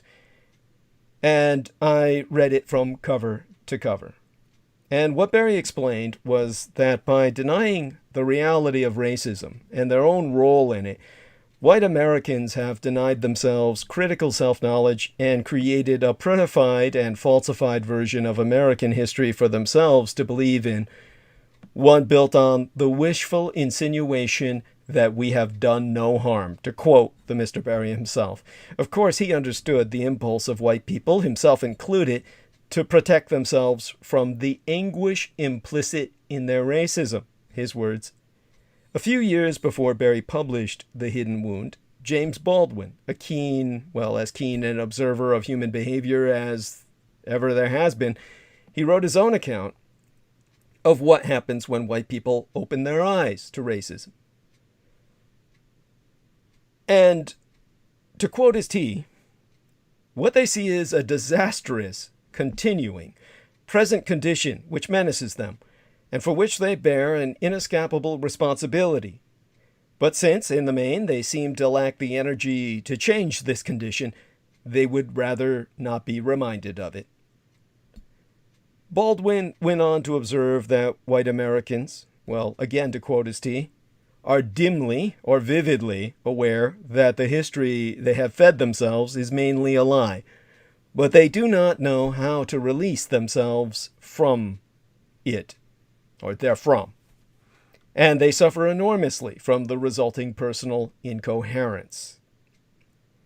Now, this personal incoherence is what Wendell Berry called this suffering the hidden wound. And he counsels that when you begin to awaken to the realities of what you know, you are subject to staggering recognitions of your complicity in history and in the events of your own life. Of this wound, this psychic and emotional damage that racism does to white people, and think about what those pituitary gland pills did to people based on sexual roles. The girls all became sterile and could never give birth to children. They were warped and deformed. The boys grew into large monsters like Richard Kyle, who at least was able to make a career of his appearance. But in terms of what Berry wrote of the poison of racism, the pills that have been shoved down white throats throughout their lives, in the sense that they would grow into colorblind racists, Wendell Berry said, I have borne it all my life, always with the most delicate consideration for the pain I would feel if I were somehow forced to acknowledge it. And as I closed Berry's book, I thought about what it must be like to be part of the dominant group in an unfair, quote-unquote, meritocracy that denies its oppressions and pathologizes the oppressed. In other words, I tried to imagine what it would be to be white. Now, the reason Richard Kyle was so sensitive to my issues, so sensitive to the issues of colored people, was because he was considered a freak. Because he was considered someone who was not human. In fact, he was able to portray his anguish as this character Jaws in the James Bond film with such sincerity that people considered him a hero and wanted him redeemed.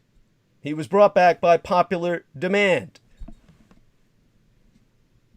And he understood what it's like to never be able to fit in. The scholar Catherine Orr said that I think white folks are terribly invested in our own innocence. The belief that the United States is a meritocracy in which anyone can succeed if only they try hard enough, it also supports the notion that anyone who is financially successful is so because they've worked harder or are somehow more innately gifted than others. And both ideas operate as a justification for maintaining our profoundly unjust economic system. Recent research from social psychologists at Yale and Northwestern finds that Americans, on average, systematically overestimate the extent to which society has progressed toward racial economic equality, driven largely by overestimates of current racial equality. Wealthy white Americans, they have confirmed, have the most unrealistic assessment of how much progress the United States has made in terms of economic equality, and thus how fair the competition has been that they seem to have won. In a 2019 public opinion survey, majorities of both black and white people said that being black makes it more difficult to get ahead in America. Yet only 56% of white respondents believed the corollary. The corollary being that being white helps you get ahead. And of those who recognized the obstacles black people face in terms of economic mobility, black respondents attributed this to systemic discrimination, such as having less access to good schools and high-paying jobs. White people, on the other hand, were more likely to blame problems such as the lack of good role models and family instability, pathologies, in other words, that ultimately lay blame at the feet of black people themselves. Morally defending your position in a racially unequal society requires the fierce protection of your self-image as a person who earns everything you receive. From the tradition that trade unions make a place for members' sons, and legacy admissions at colleges to college students who can choose career-building but unpaid or low-paying internships because families can support them, and employers who seek a good fit by hiring younger versions of themselves, the deck is stacked on behalf of white people in ways that are so pervasive we rarely notice them. Within this context, many white people both resent affirmative action and imagine that it is vastly more widespread than it really is.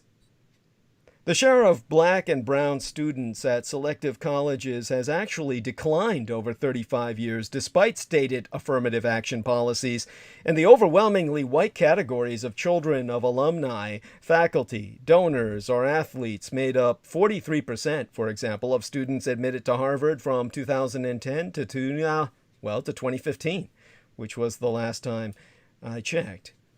And meanwhile, according to a 2016 study by Harvard Business School professoress Catherine DeSalis, black job applicants who removed any indications of their race from their resumes were significantly more likely to advance to an interview. Those who were known to be black were not granted interviews at all. Many other studies bear out identical findings, including an economic research paper that traced improved job prospects to whether applicants had names like Greg or Emily, as opposed to, Lakeisha or Jamal. And a sociological study in New York City that found that black applicants were half as likely as equally qualified whites to receive a callback or a job offer was the universal norm. Still, the very idea that people of color are taking jobs from white people is another zero-sum belief that lumbers on from era to era. As Ronald, his last name was not provided to protect the guilty, a middle-aged white trash piece of shit from Buffalo, New York, told the Whiteness Project, "I think affirmative action was nice. It had its time, but I think that time is over with. Are we going to keep this up another 150 years? Oh, we gotta have so many Asians in the fire department. We gotta have so many blacks in the fire department. The white guys will never get a chance to be a fireman or a cop anymore." Although using such numerical quotas to achieve affirmative action in employment was outlawed in 1978 by the Supreme fucking Court, Ronald's grievance is evergreen, as is his certainty that white guys getting all the public service jobs was the natural order of things, not its own form of white affirmative action.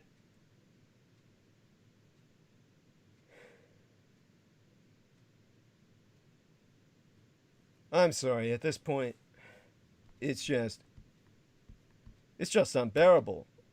I'm in a land of white savages. I'm surrounded by hostility.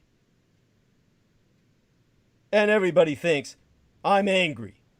for reasons they can't begin to understand, that it's somehow intrinsic to my personality, some kind of pathology. The pathology is American society. And of course, the only cure, as it always has been, is the love language of white America, violence. Violence they continue to impose upon us with the inexorable rise in anti-Asian hate crimes. And the only response that's possible to violence, which is the violence that will ultimately set the scales of justice and render America the birthplace of a new race that shall walk the earth. The race of people as myself, cosmogenate, comprised of many races, composite in our genomes.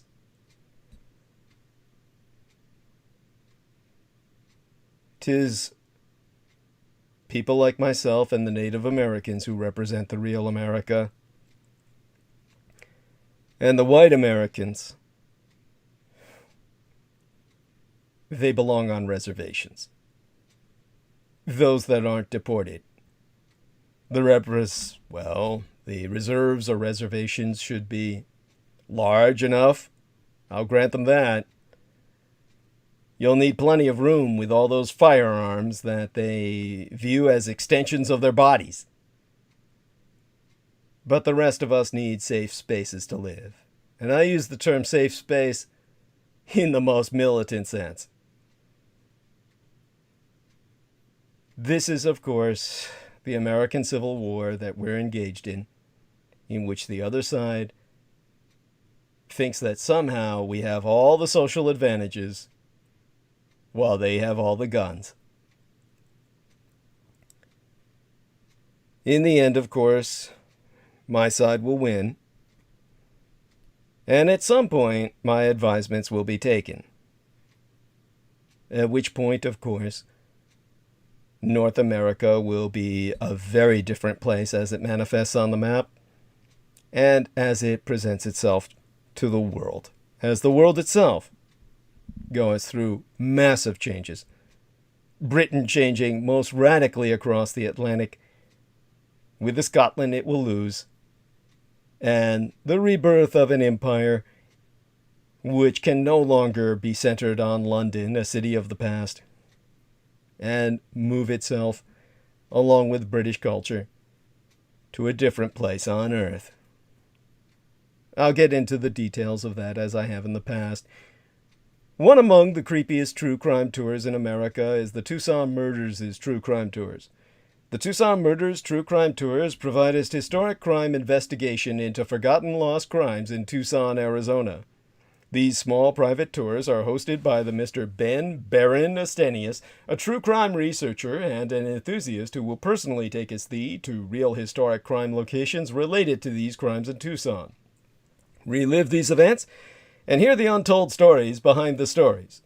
The Baron Ben specializes in the seemingly ever-developing case of the late serial rape killer, Charles Howard Smitty Schmid Jr., alias the Pied Piper of Tucson, and Aftermath Tour. See theunfinishedman.com for excerpts from his book by that title, yet to be published, The Unfinished Man, or review scenes from his cinematic documentaries in production at theunfinishedman.com.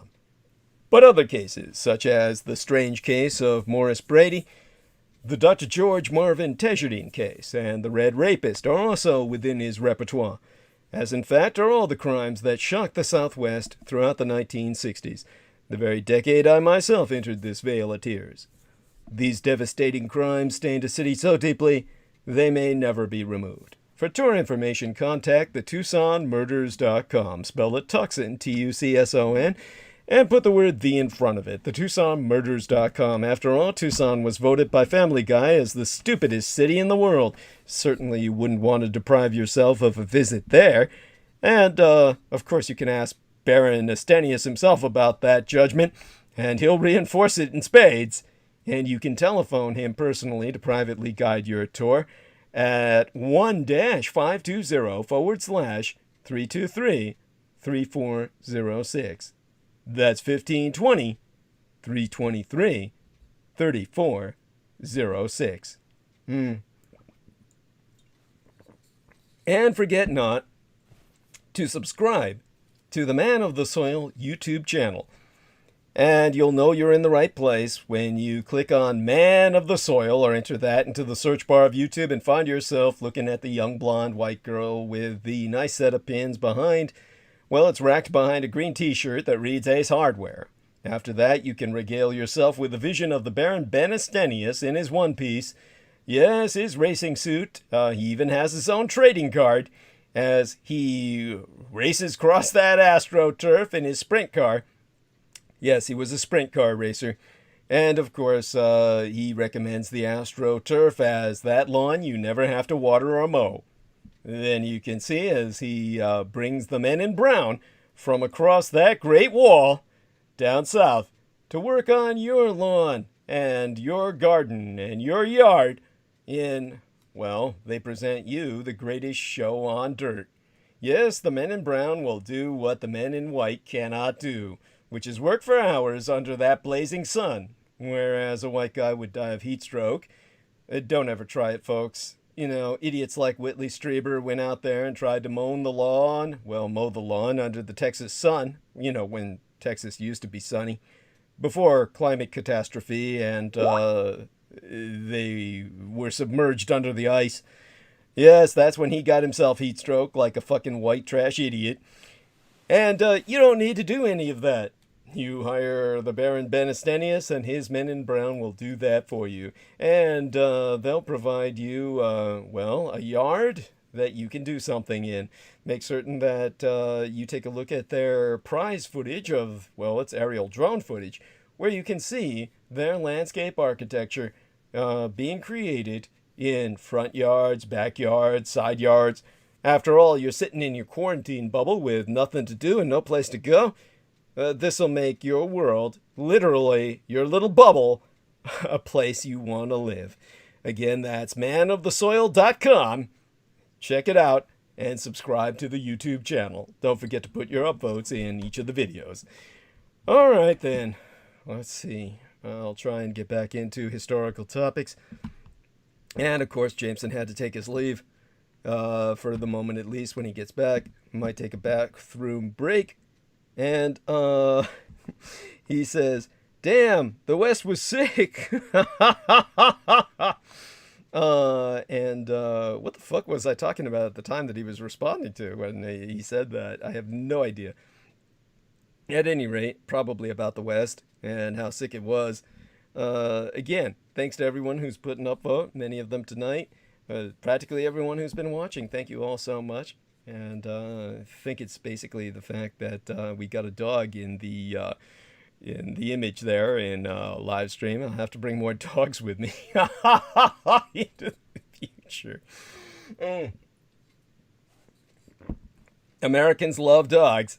Oh, and cats as well. Oh my God, I haven't heard from Maria Grigorich in a while. She must have taken off with her friend there and gone someplace. At any rate, oh my God. If anyone is in there in the chat room, do give me a shout out. Always love to hear from people there. It does make me feel like I'm not talking to myself. I know I'm not because I see the numbers on the analytics. It's really not the same. So do make yourself known. Tell us where you're from. Say hi, and always appreciate your input. With that, of course, I'll hold my own till Jameson comes back. And been taking a lot of refreshments, keeping myself hydrated. Of course, what that also does is it means I'll have to go to the bathroom sooner or later. Actually, I can hold it for long periods of time. Don't want to go there. I mean, start talking like an old man. At any rate, it is Women's History Month. And of course, our man Jameson is back. Good man. Thank you so much. Think I can handle it for a while before I go to the bathroom next to relieve myself of all the hydration that I've been imbibing so that I could maintain hydration. And after all, with the sleep deficit, don't want to add any other problems to my physical experience in life. Let's take a look while Jameson's here at the time we have left. Holy shit. We've been on 9 hours. We've got 3 hours left. I'll do a little bit on Turkey and the white supremacy situation as it reflects on Women's History Month. And, of course, the clash of civilizations. You see, there's a YouTube video that I was exposed to in which a openly white supremacist playfully asks his toy teddy bear, yeah, I guess white supremacists have teddy bears too, and it's funny how they don't mind them being different colors. But he said, Teddy, how can one obtain a fair maiden? Because, you know, white supremacists just can't seem to get fucking laid. And then he reports to us that the teddy bear's answer to his viewers is, in order to truly understand the nature of woman, one must first retake Constantinople from the Roman Empire. And you wonder why white supremacists can't get laid. You know, this is really the last thing any woman wants to fucking hear. Hell, I'm a cross-dresser, and I don't want to hear that from men who come up and slap me in the ass.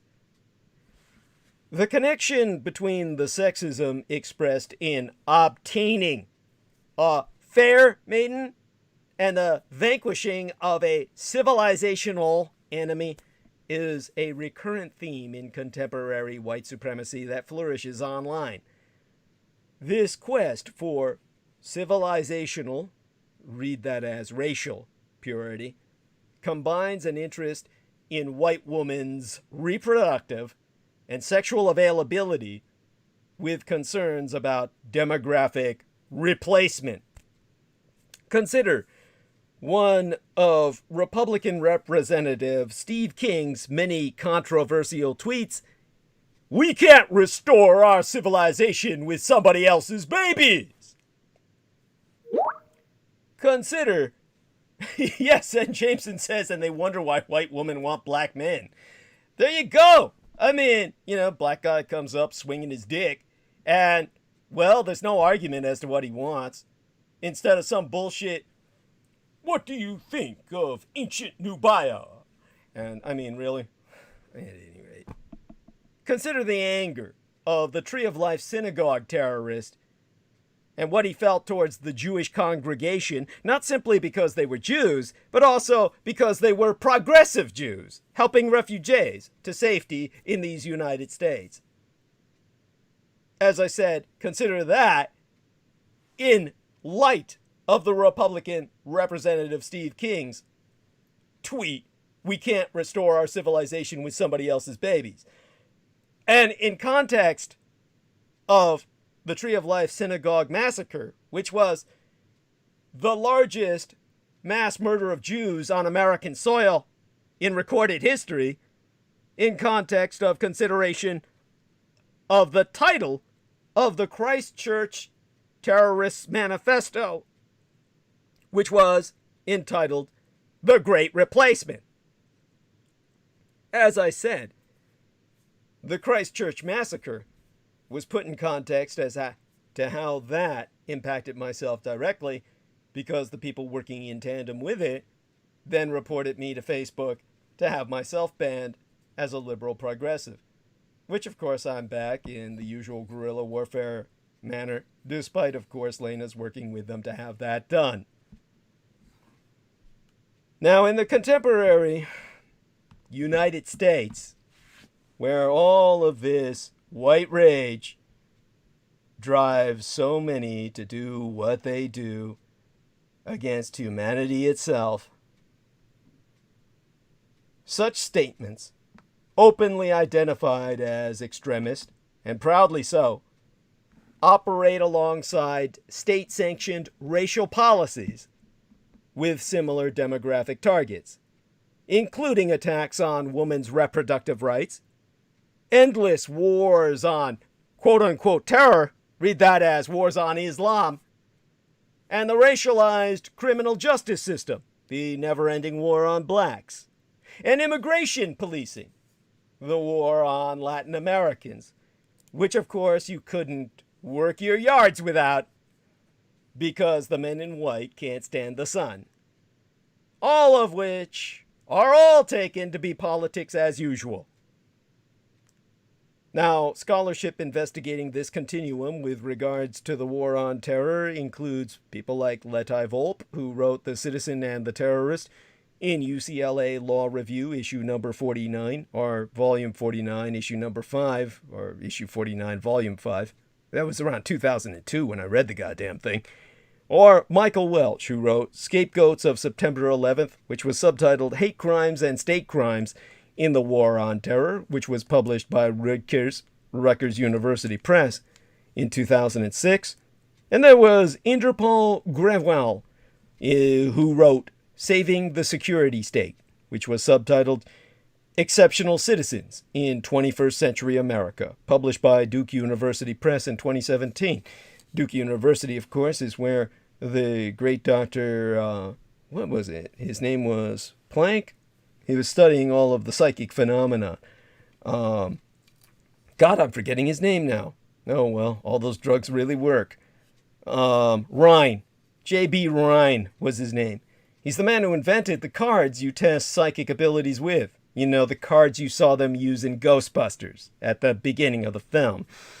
Anyhow, the mobilization of civilizational discourses by white supremacists is connected to the gendered and sexualized nature of their terrorizing, all based on their sexual frustration, which leads to their violence.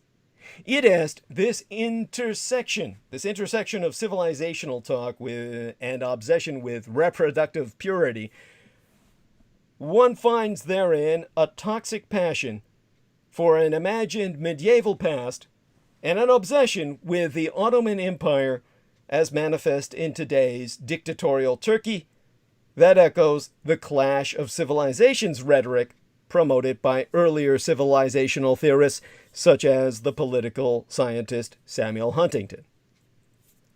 This conjunction raises important questions about how respectable, quote-unquote, forms of scholarship and white supremacist ideologies bolster each other.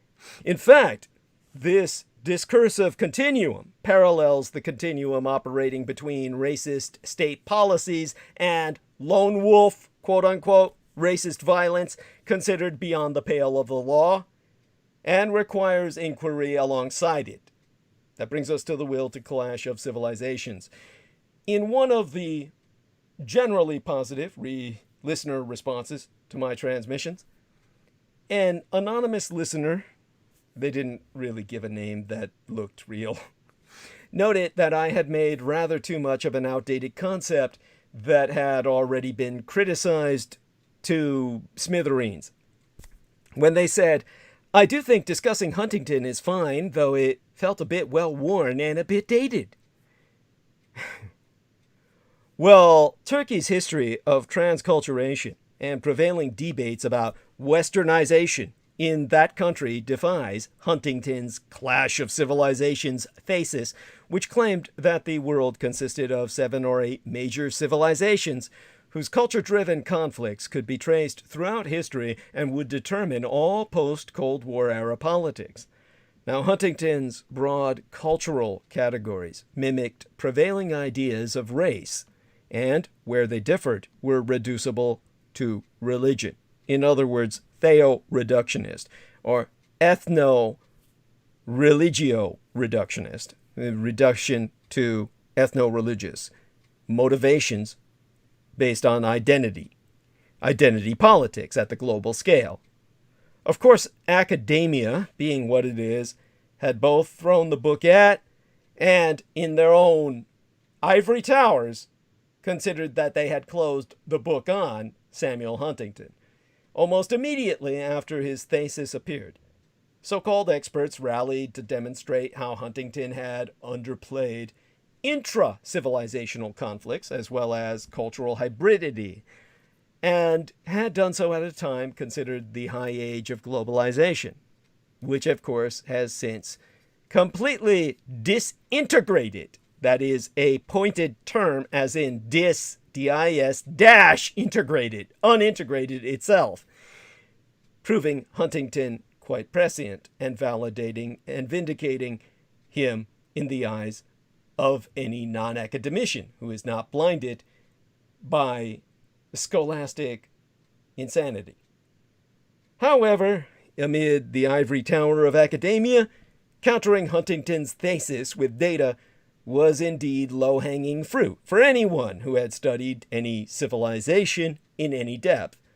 Moreover, scholars such as Mahmoud Mamdani, who of course had every right to counter what he felt was Islamophobia as reeking therefrom, the book Clash of Civilizations by Samuel Huntington, had come to question whether culture itself could ever be an explanatory factor for political conflicts.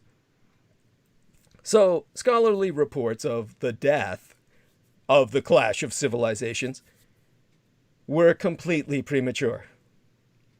In fact, in terms of Chiara Bottici and Benoît Chaland, in their work entitled The Myth of the Clash of Civilizations, published by Routledge in 2013, and in that chapter within the book, entitled The Limits of Westernization, which I think begins on page 188. How do I remember shit like that when I can barely remember my middle name? I don't know.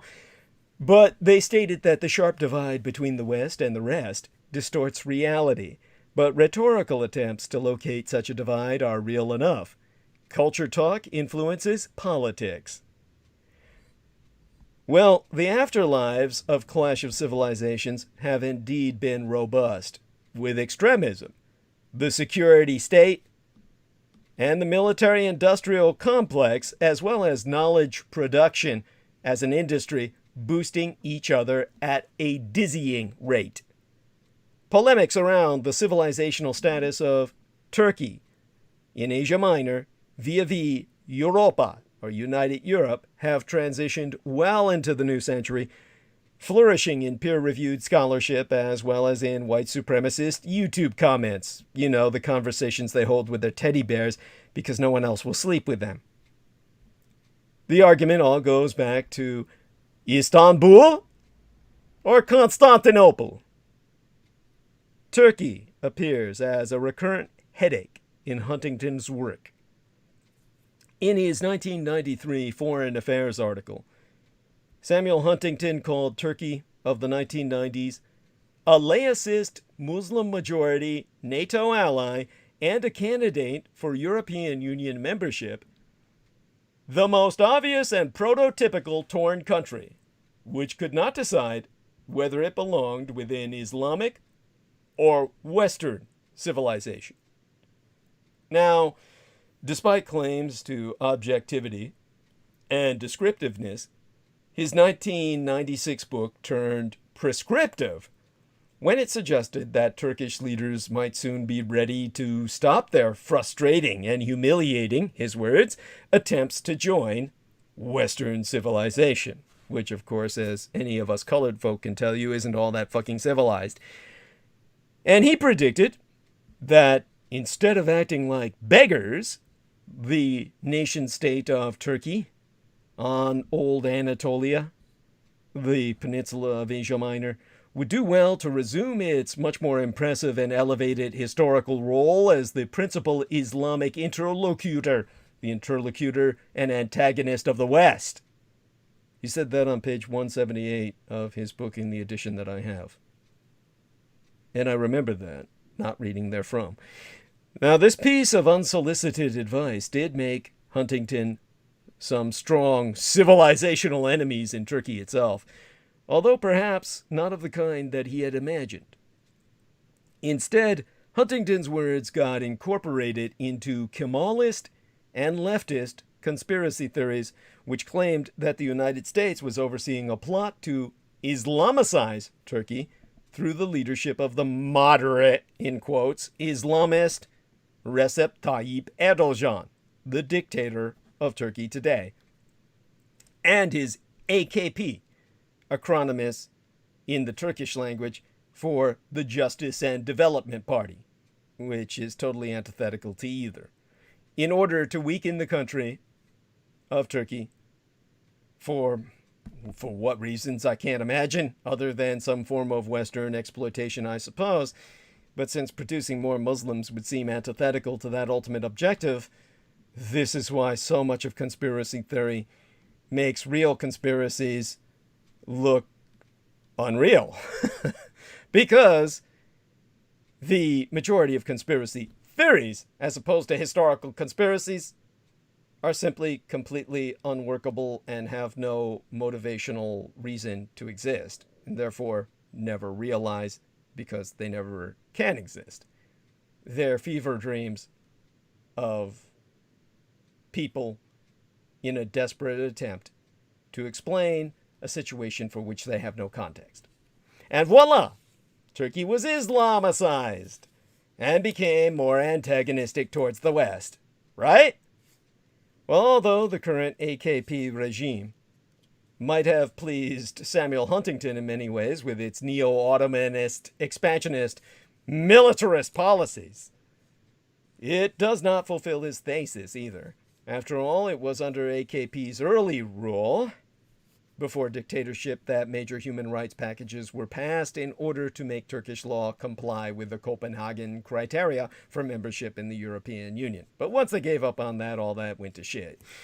Similarly, the regime takes as many pages out of the Western playbook in its autocracy, referencing the U.S. presidential system to justify the latest turn to an executive presidency, which acts more like a dictatorship, for example, as it does from the age-old Ottoman legends. In this case, they simply followed Donald Trump down the path towards madman as absolute ruler status under Erdogan.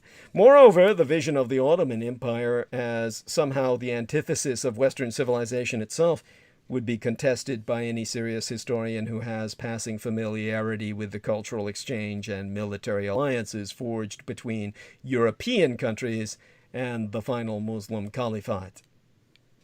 Yet, in Huntington's suggestion that Turkey give up its westernization policies, lies a reality more powerful than all our footnotes and primary documents can ever suppress.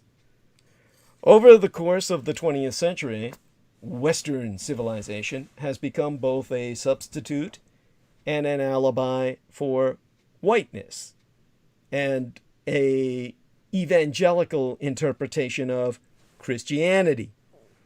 And Turkey constitutes a problem for all of these categories.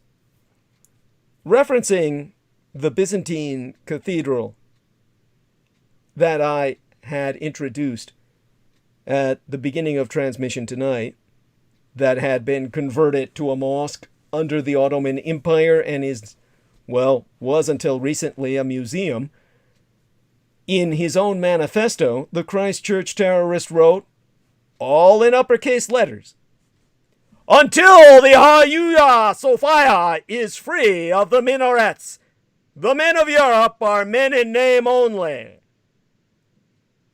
The phallus, the cross, and the sword. A mythic civilizational formula based on an intersection of racism, sexism, and Islamophobia. And, like the vision of a pure white Europe of the past, exists more in the minds of white supremacists than in any historical reality. In fact, the terrorists' manifesto contains an entire section titled, "To the Turks!" And therein, the terrorist orders all Turks currently living in Istanbul to retreat to the Asian side of the city, on the mainland of the Anatolian Peninsula, or face violence. And in all uppercase letters he wrote, "Flee to your own lands while you still have the chance." And he calls Erdogan the leader of one of the oldest enemies of our people, and the leader of the largest Islamic group within Europe, in language recalling Samuel Huntington's insult/praise for the Ottoman Empire as the principal Islamic interlocutor and antagonist of the West. and references to the Turks and to the massacred Bosniaks, the people of Bosnia and Herzegovina, whom the terrorist considered Turks, also decorated his assault weapon.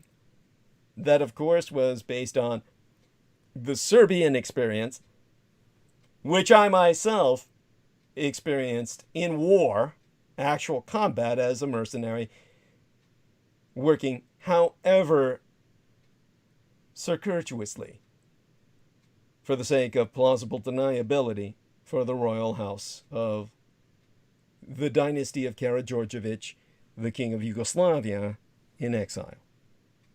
Now the prince, of course, because he has never been coronated, but perhaps his son will be at some point in the future when constitutional monarchies are realized to be a necessity for civilization to even be applied as a term.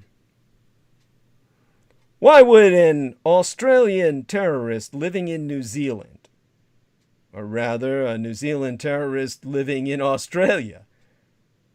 No, he was Australian and he went to New Zealand, now that I remember, yes.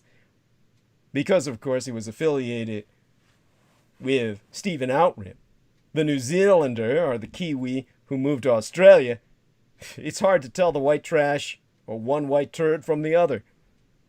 But as an Australian terrorist living in New Zealand, a world away, why would they, at the bottom of the world, on the other side of the globe,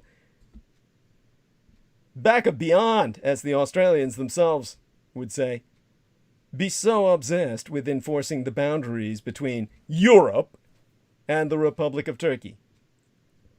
Because in our contemporary era, Western civilization operates as a code for whiteness and evangelical Protestant Christianity articulated in geographic and world historic terms.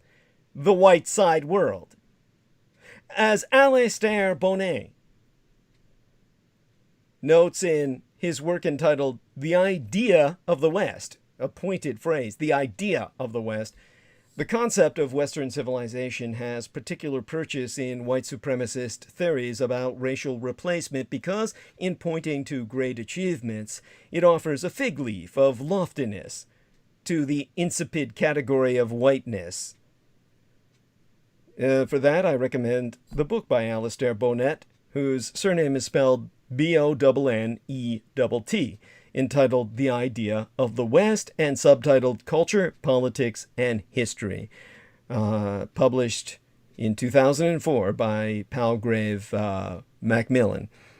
The important pages being pages 26 through 28, which I have just referenced.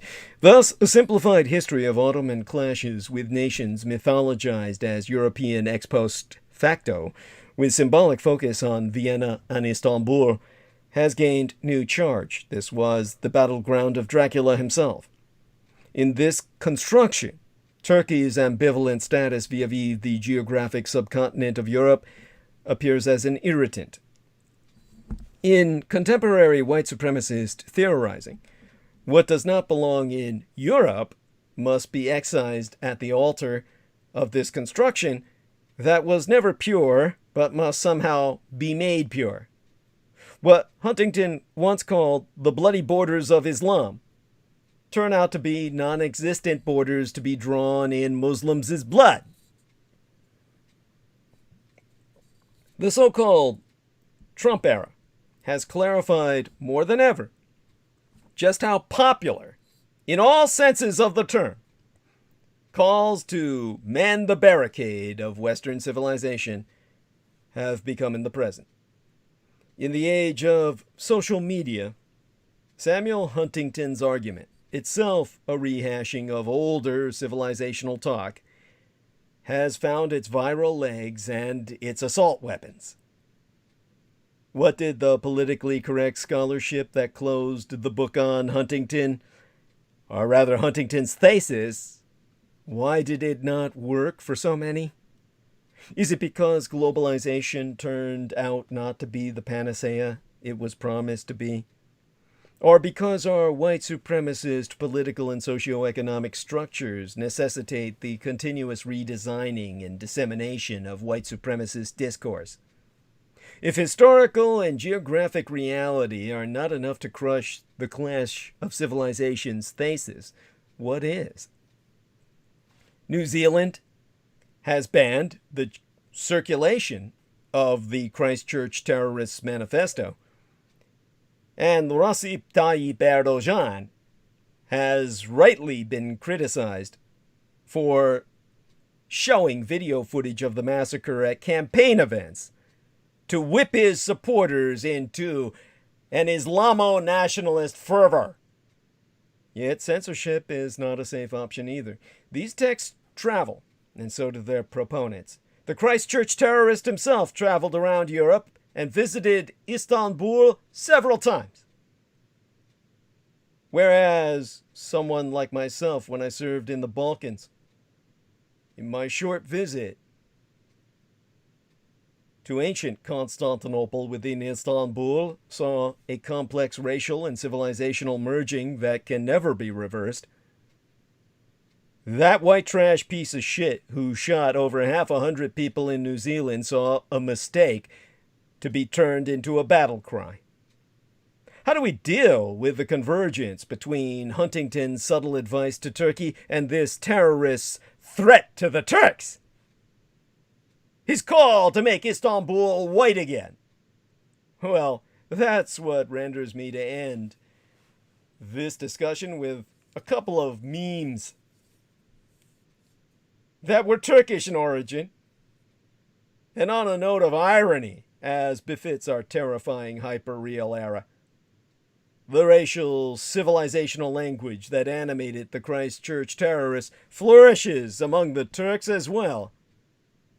In the lead-up to the recent, well, comparatively recent municipal elections that led to the AKP losing its hold over Istanbul for the first time in the party's history, despite the fact that Erdogan did everything he could to cook the books, supporters of the opposition party, the CHP, began circulating memes that praised the new mayor of Istanbul, Ekrem İmamoğlu, and his family for the way they look. And one meme contrasted a daytime image of İmamoğlu and his slim, youthful, blonde-haired, blue-eyed wife with a nighttime photo of the stout, mustachioed AKP candidate and his headscarf-wearing wife. And this viral pro-CHP meme from early April of yesteryear, comparing the appearance of the two mayoral candidates and their wives, said, "Wait for us, Istanbul." It read, the candidates for Istanbul mayor and their partners. On the one side, light. On the other side, darkness. Complete with a darker shade of melanin or skin color on the part of the Erdogan dictator-supported party and the light of the white.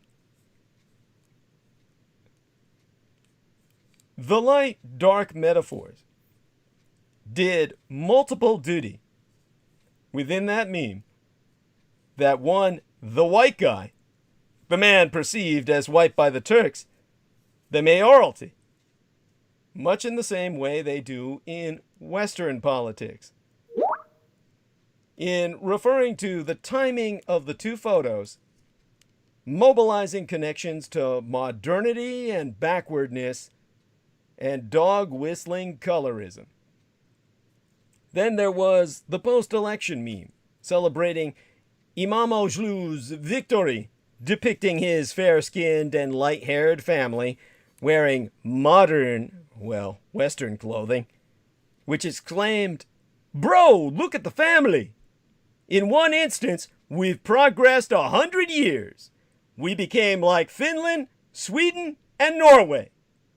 I mean, this was a viral Turkish meme from early April of yesteryear, celebrating the new mayor of Istanbul and his family for looking like Northern Europeans, expressing a half-earnest yearning to finally become like Finland, Sweden, and Norway. Nations so far north in Scandinavia near the fucking pole of the Arctic that you've got the subcontinent of Europe in between Turkey and what Turkey wants to be. Such texts of digital folklore demonstrate that the Turks themselves will not be left behind when it comes to pushing back against Turkey's well-earned racial and civilizational ambiguity. For an excellent historical discussion of the Turkish will to whiteness, you can reference a book entitled, "Is the Turk a White Man?" Yes, the title is a question. The subtitle is Race and Modernity in the Making of Turkish Identity, as writ by Murat Ergin, surname spelled E-R-G-I-N, published by Brill in 2016. However, while Western white supremacists insist Turks can never belong within whiteness and must be pushed out of Europe, Turkish white supremacists see uncontested whiteness as within grasp, pending the election of political representatives with the right white look. In both cases, women's bodies are made to bear the burden of racial, id est civilizational proof. This is an exploitation of women's bodies as bearing and thereby breeding whiteness that the Turks are just as hot on as your involuntary celibates sitting in the basements of their mothers this side of the Atlantic. That's something to wrap your brain around. Everybody wants to be white. Let me check the live stream again. Our man Jameson has returned. I'll ask him to hold the stage for a bit while I take a quick break. And let me see if I can bring this man on. Okay, Jameson, are we there? You returned, right? There we are. Yeah. Thank you so much, dear sir, and hopefully you can review a bit of what you missed, even though you didn't miss much. It was definitely at the part where I began to talk about the exploitation of just white female wives of these candidates in Turkey that helped replace the dictator zone in the major city of Turkey itself, Istanbul. But basically the man was voted in because he looked mighty white and his wife was blonde and blue-eyed, and you know, the Turks just thought that made them modern, you know, as opposed to a bunch of backward darkies bowing towards the mosque every day. They still want to do that, but they want to do that somehow being white. And, well, you know, I guess this is a confluence of westernization where they've been... I think they're foolish to call that an upgrade. I'll let you handle that. I'll be back in a matter of minutes. That's like going from Windows 10 to going to Windows 95.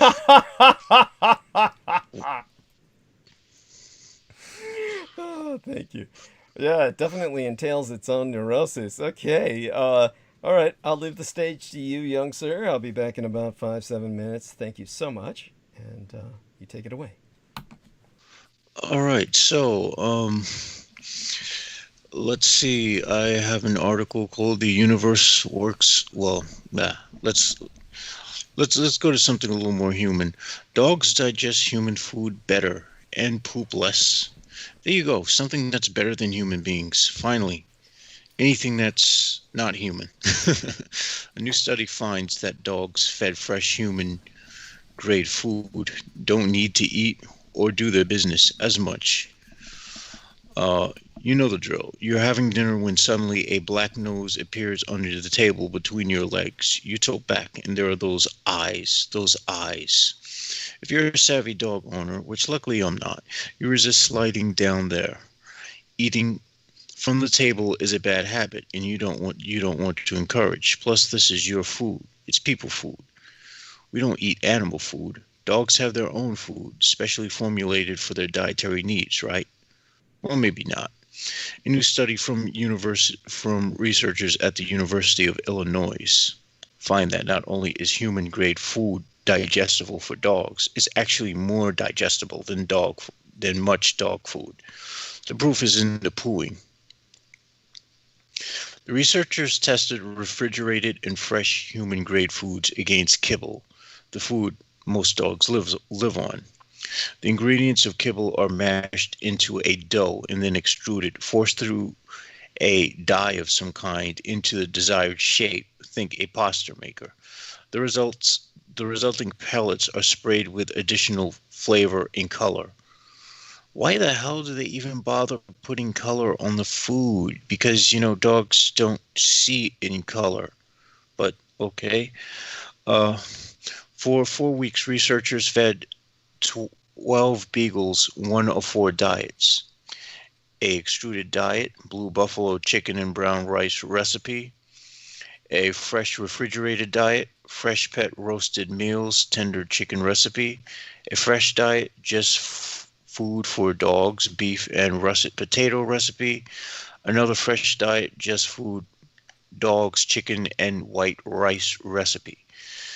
The 2 fresh diets contain minimally processed beef, chicken, broccoli, rice, carrots, and various food chunks in a canine casserole of sorts. Senior author Kelly S. Swanson of the U of I's Department of Animal Sciences and Division of Nutritional Sciences was a bit surprised at how much better dogs did on people food than even refrigerated dog chow. Based on past research we conducted, I'm not surprised with the results when feeding human grade compared to an extruded dry diet, he said. Adding, however, I did not expect to see how well human grade food, fresh food, performed, even compared to a fresh commercially processed brand.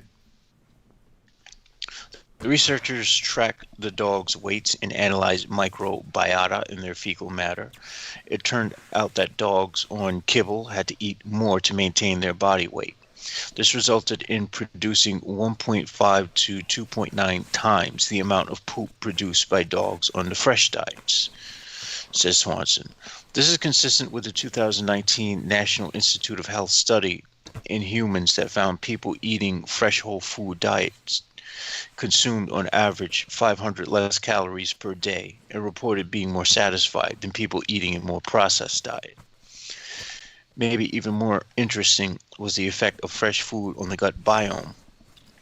Though there remains much we don't know about microbiota, it was nonetheless the case that the microbial communities found in fresh food poo was different.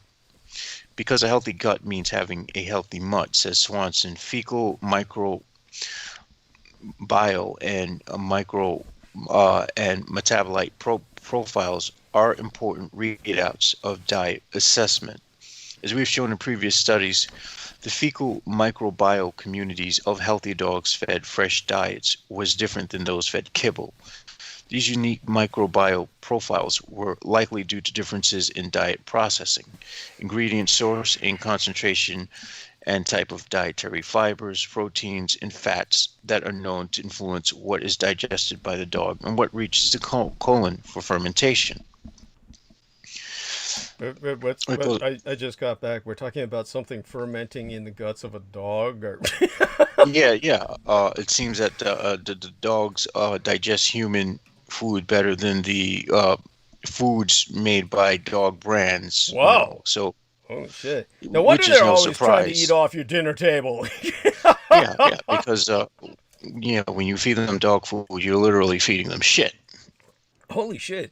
By the way, that reminds me, I need you. Well, I mean, you're not literally feeding them shit, but I mean, because it's processed and dyed, it's a lot less healthy. I see. Well, if you want to hear something really gross, you can look this up and tell me what you find out.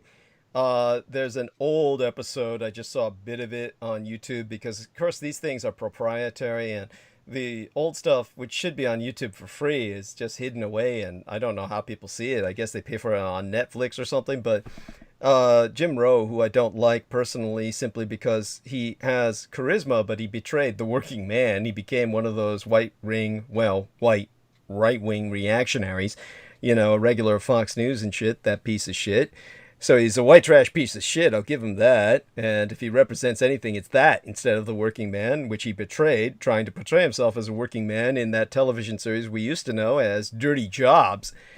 Well, it's no surprise. I mean, a guy who digs around in cow guts is going to be is naturally going has hit the lowest on the totem pole already. Anyway, so there we are. Thank you. Well, he was basically with some guy, and they were sitting on what they said was a sewer.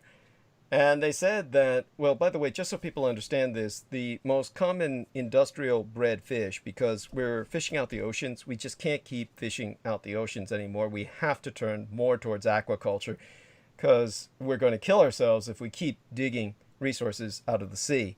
And what happened was that because of this, they're breeding new fish that are substandard in some senses. Well, this is according to my gang brother Beaver, who's really into food. I mean, he became like, he was a sous chef at several famous restaurants in San Francisco. He went to that chef's academy we have here in San Francisco. I don't know if that place is still open, but he was telling me that in New York City, they have empty subway stations that they were never going to reopen, so they shut them off and filled them with water and turned them into fisheries where they were raising fish. And this kind of fish that they tend to raise in these environments is called tilapia. And so tilapia is like one of the most eaten fishes in, sold. One of the most sold fishes in the industry. I forgot what fish was more common than that. But tilapia is basically, they can stand to be in close proximity and choking by the thousands in each other's waist in closed environments. So you can raise them as if they were, tons of shrimp or something. And so the tilapia, he said, just don't have the any of the real essential like omega acids and stuff like that you get from free-ranging fish, and that their taste is, he considers, much inferior. Maybe this is the kind of Epicurean snobbishness that comes with developing a palate working in a chef's academy that the rest of us just don't have. But he was telling me about this, so I just looked it up, and I saw that Mike Rowe special. I looked up tilapia because I was unfamiliar with this. And I've seen them raised on YouTube in what looks like old industrial settings where they've converted whatever holding tanks used to be for, I don't know, acid pools or something that the Joker would fall in and turn all white in a Batman film. The big pool of acid that he jumps into with Harley Quinn and Suicide Squad and shit. And they were filling them up with the tilapia, but these are supposed to be rather sterile environments, I'm assuming. No, they're not sterile. They also pump them full of chemicals to make the fish appear better. I see. Yeah. To change the coloring of the fish. I believe that. That's not nearly as bad as what what is his name? Micro? Or yeah, it was Micro. It's not as bad as what he was saying. So he was sitting on top of what I guess was supposed to be a sewage treatment facility. And beneath his feet was all these tilapia. And he was saying, this was on his show, that this was human shit being processed through a sewer plant that they fed the tilapia on. And there were thousands of tilapia eating human shit, which then went on the market. This is what he said. So unless somebody altered that with some kind of like improvisation and put in a voice that sounded like his and put those words in his mouth. Now, what puzzled me was that the scene was rather, it was like film somebody took off of recording directly from the television, like using a camera to record from the television as opposed but I see it right here, but it's believable. It's very believable. Okay. Oh my God. So, by the way, just so people understand, this doesn't mean that the tilapia you buy has been eating human shit, but apparently there is tilapia on the market that is raised in sewers that is fed on human shit. No, actually, chances are the tilapia you're buying was raised on human shit. If it was, unless it was wild caught, if it was farm raised, it was raised on shit. Oh my God. In fact, there's a documentary that was on Netflix about I think it was called Rotten, and they were going into all these different industrial horrors. Mm-hmm. And one of the things they went into was I think these fisheries where they are like farming different fish in Europe and whatnot, and how they like have nothing more than like all these fish are they're just crammed together with no space whatsoever. They're shitting on top of each other, and they're just eating whatever the fuck is. Sure, they're probably eating with whatever's in the water, and they just like dump vats of chemicals in there, and then the people who are dumping chemicals in where the fish they're in like these hazmat suits and shit. So I mean, it's like, and so you're eating this stuff. So yeah. Now, in all fairness, we might conclude that they're wearing hazmat suits because they're simply trying to prevent any of their own bodily secretions from going in there. But obviously, yes, the fish are going to be excreting. No, they're using the hazmat suits to protect them from the fucking chemicals that's going to be in your goddamn food. Oh my god. Okay. Because they're hazardous chemicals. Okay. I mean, you can probably vet more sources on this than just him, but there's a lot of what I do know is that he couldn't be lying. There's no way he could be lying about that. He's not lying. Yeah. Not if it's on, not if it's not on only the show that. he was on. He couldn't have been lying about that. So it must be true. But Yeah. oh my god. And it gets even worse that some of the fish that's sold as salmon, some of the fish that's identified as fish that you think you're getting isn't what you're actually getting. Oh yeah, I know that a lot of what people buy is not what they think they're buying, and that's kind of common. There's certain kind of fish that are never the fish you think you're getting when you buy them. In terms of anyhow, of course there is fear porn out there. Now I noticed that if you look that up, There is, but Yeah. if chances are, if we're talking about the American food market, it's probably legit. If I wanted to eat fish, I would literally get on a plane and go to Japan. right? Yes. Yeah. Thank you. Screw the United States. Yeah. Oh my God. I mean, this is so disturbing. And yet, okay, this is one thing. This is one of those few things I'll really say. It has to be true. Apparently, there are fish, the tilapia specifically. So if you can find out where the tilapia is sourcing from, I did see tilapia being raised in what looked like more sterile industrial environments, but like Jameson has just said, they're obviously subjected to crowding, and so you can see that. Of course, you can see that where they're being raised. There's no. Well, I mean, if you've ever looked at a show where they were talking about chicken farming and how like I think there was an episode they were talking about the chicken farms and how these farmers were waging war on each other, like killing each other's chickens and shit. Holy shit. And like you see the chicken farms, they are even now these are good chicken farms. These aren't the bad ones that were being shown, mind you. There's nothing but chicken back to back, and they're all like on top of each other, bumping into each other and shit. They've got no room to do absolutely anything whatsoever. It's disgusting. Oh my God. And those are good chicken farms. But by the way, Those aren't. this is the image that Brendan Zogit keeps bringing up to rationalize his vegetarianism. So people understand that it's something that Jameson Reese is not a vegetarian, but he's pointing out. In my case, I don't have a choice but to eat meat every once in a while because my body, given the amount of movement that I do, my body needs a tremendous amount of protein. Right. By the way, Veronica Barrera says, "Hi, Dee, with a lot of hearts and rainbows. God bless you, Senora. Mwah. And thank you so much for saying hi. Love you dearly. Thank you. And have to have her on sometime soon. We'll see what mood she's in for that. She's doing a lot of product sales, which is really exciting. Working from home. Used to be a teacher. And Jameson Reese now is enlightening us to these industrial mass production techniques that Brendan Zogin kind of brings up as reasons why he went vegetarian. The truth of the matter is I try to eat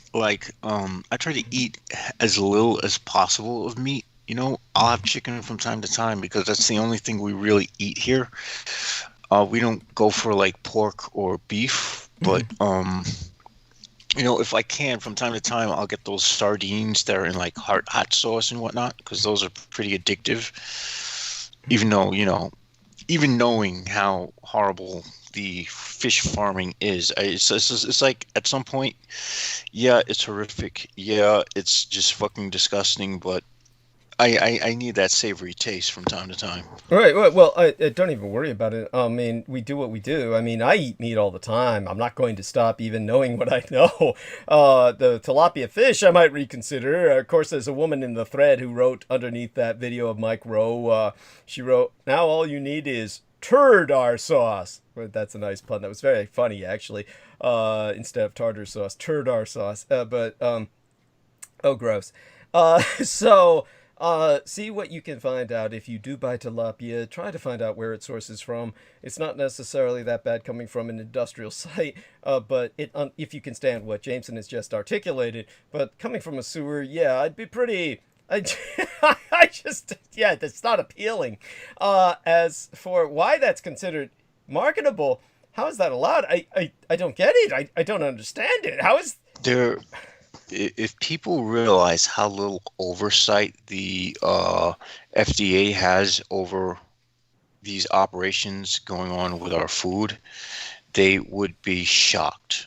They would probably demand that somebody actually go and do their fucking jobs rather than just sit around and pretend that they give a fuck. But beyond that, if what Mike Rowe was saying was public and open, it's almost as if the FDA has to have approved that. They have to have approved the fish eating. Yeah.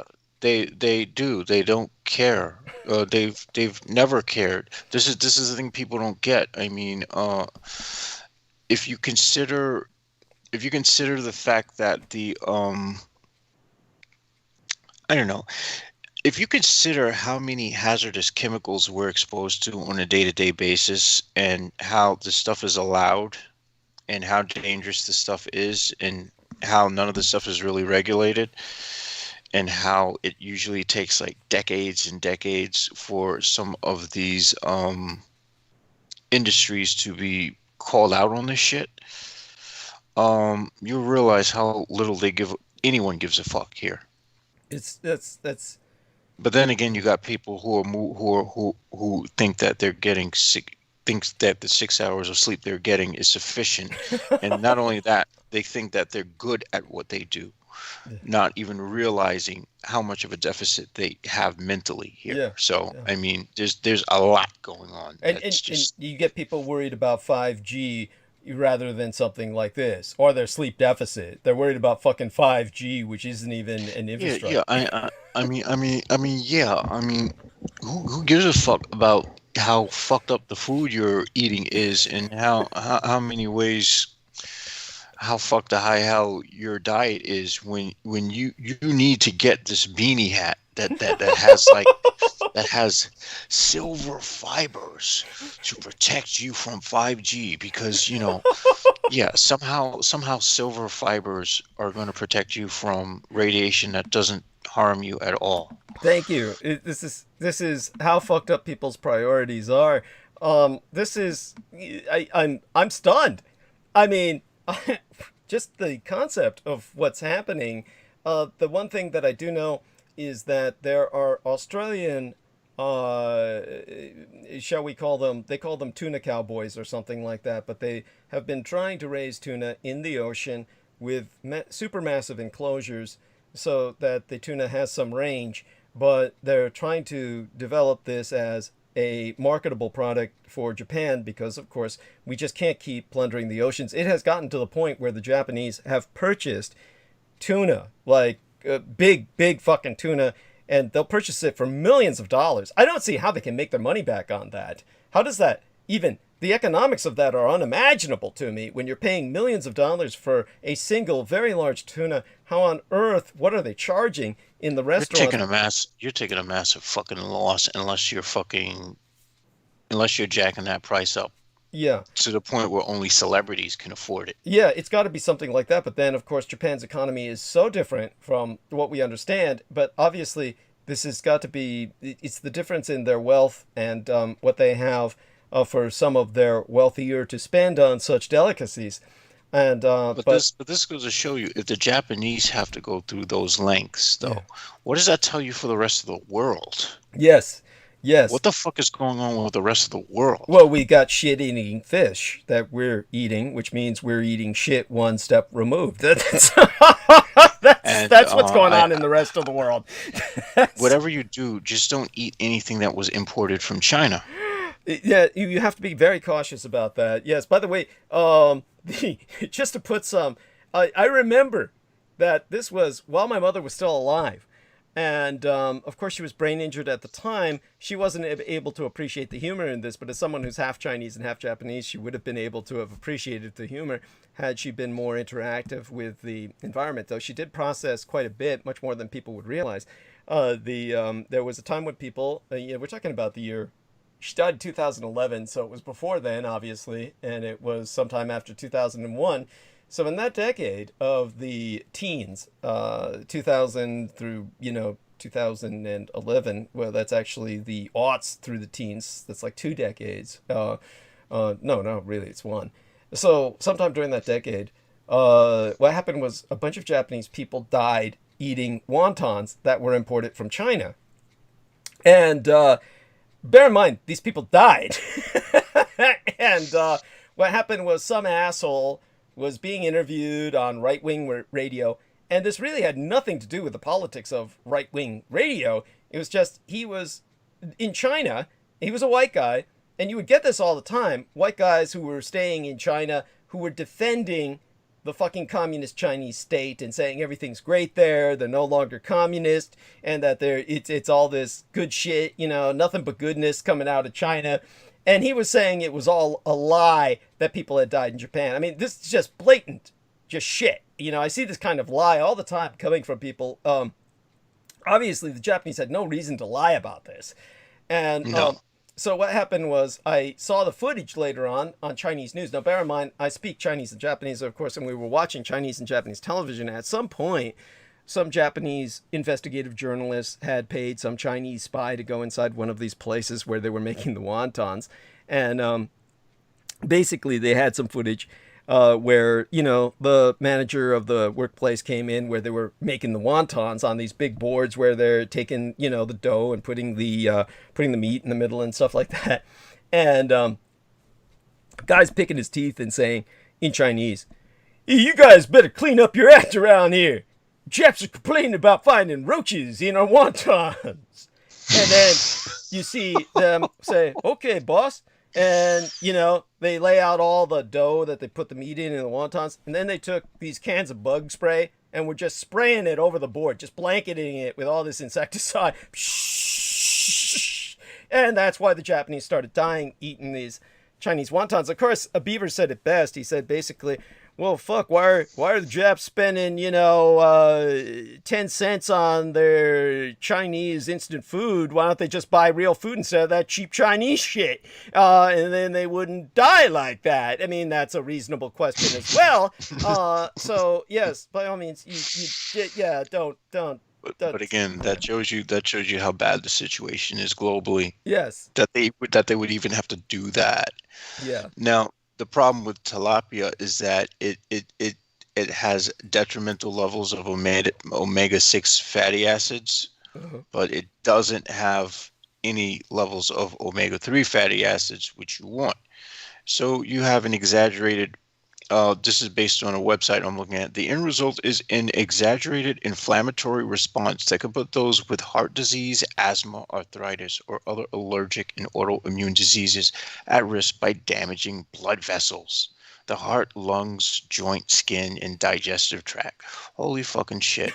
You might as well just eat dog shit. You might be better off. Well, even if none of that is true, it does sound exactly like what Beaver said, and Beaver knows what he's talking about. We're talking about men who graduated from a chef school, but he, even if that were not true, that it catalyzed such extreme reactions, which I'm sure in some people it may well do so, the end result that everyone will confirm is that you're getting far less nutrition than you would with a real fish, so to speak, or a fish that was free-ranging. Now, so people understand this, you can look this up, and you can eat these guilt-free.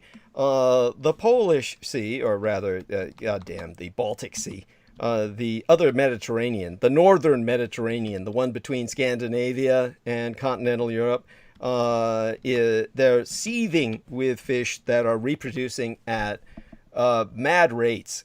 And these are called sprats. So these are forage fish. And the one thing I can tell you is that is what do they call that? It's a sustainable resource.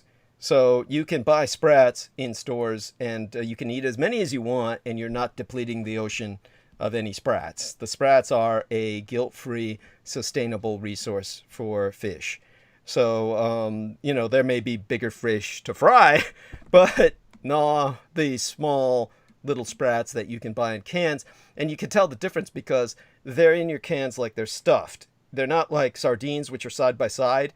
They're like in a jumble. Nice. When you open the can. Yeah, I think I've had those before. Yeah. Those are pretty cool. Yeah, they're big on sustainability. I don't find them that tasty, but, they're okay. I mean, the sardines that are packed side by side in a straight line, like people on buses, they have different things that make them more attractive in the sense that you can find the egg sacs in them easier. You'll find that every once in a while on the sprats. But, I think a lot of these sardines are raised in such a way where a lot of them have the eggs, which are tasty. But anyhow, they're very popular in Russia. I know that because when I was in the Balkans is when I was introduced to them.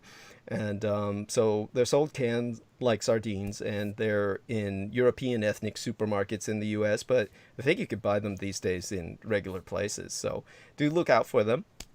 They're bigger, they're big on sustainability, even though they're small, and, they're great for snacking, so you can pack on them. But then we have that, and they're supposed to be nicer than sardines, according to some people. They're certainly cheaper than anchovies, and they're super good health-wise. Being albeit tiny, they're packed with what our man Jameson was signifying should be in a fish, as Beaver would say. The omega-3s. Yeah, thank you. Yeah, the omega-3s, Yeah. which, by the way, I of course take those pills full of cod liver oil. So, I'm packed with those anyway, but nevertheless, people should, eat healthy and all that. So, investigate that. And, but the tilapia is terrifying.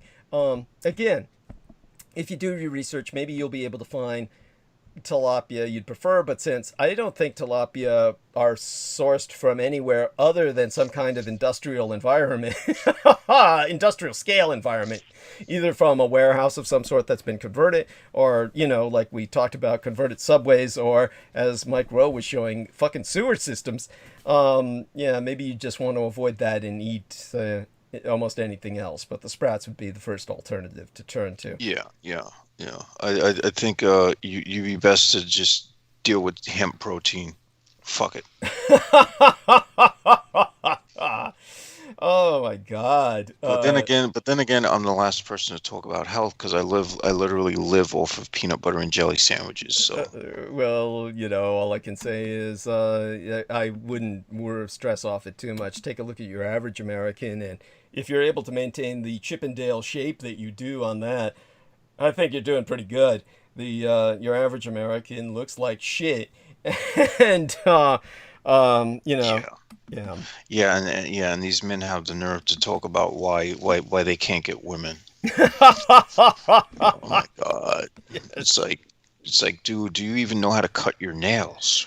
Thank you. Yes. And I'm starting to think that the whole obsession with beards is just an excuse not to take care of one's personal hygiene. Yes. Oh yeah. I'm starting to think it's less of a style and more of a thing like, oh, I just don't give a fuck. Yeah. To which, yeah. Honestly, I don't understand how they could do it because my face gets itchy at some point, and it's like, how the fuck are they able to even get that long? Oh God, it's awful, and it's painful. And not only that, when you chew, the whiskers get into your mouth.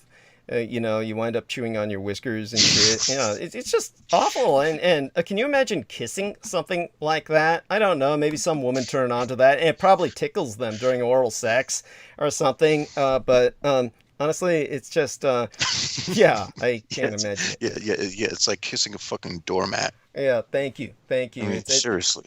I would think like a Brillo pad. I remember Cynthia Siegel, that wonderful Jewish American princess who helped me when I came out with Roswell and the Rising Sun, the DVD, who sacrificed her job so that we could present that.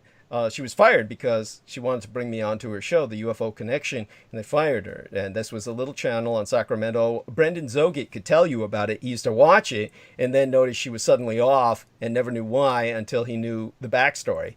And that was basically because she was trying to bring myself on the program. So she made so many sacrifices for me. I do want to remind people that when we speak of issues such as the Judaism and whatnot, I try to balance this out by thinking about all of the positives that we have gotten, the gifts from Jewish culture, and so you know, what can I say? I try. I don't know if it means anything, but that's, you know, at any rate. So she's this wonderful person who is also an alumni of my modeling school, which I don't think is around anymore. John Robert Powers Modeling and Acting School. I think that's gone. But she was an alumni of it, only she went to the subsidiary branch in New York. And that John Robert Powers was, of course, headquartered in San Francisco. And I went to the main school, the main campus in San Francisco. And but we both had that between us. And she was, for those of you who might remember, and I'm sure none of you do, during that period of time that Art Bell was saying, oh, I'm going to have someone succeed me, and he held this kind of faux contest when it was decided all along he had this Jewish guy lined up, total fucking nepotism, and the guy's name was Mark Siegel. And Mark Siegel was this blonde Jewish guy who he brought on to succeed him, who just took the ratings of the show down to 0. Yeah, and it crashed and burned, and they had to replace him, and that's how George Norrie ultimately succeeded him. And George Norrie was Armenian or some shit, if I remember correctly. He was the same ethnicity as Casey Kasem. So whatever the fuck Casey Kasem was, which I think was Armenian, right? Whatever, but, you know, or Syrian or something like that, Syro-Lebanese or something. He might have been the same ethnicity as Brendan Zogit, but, you know, whatever.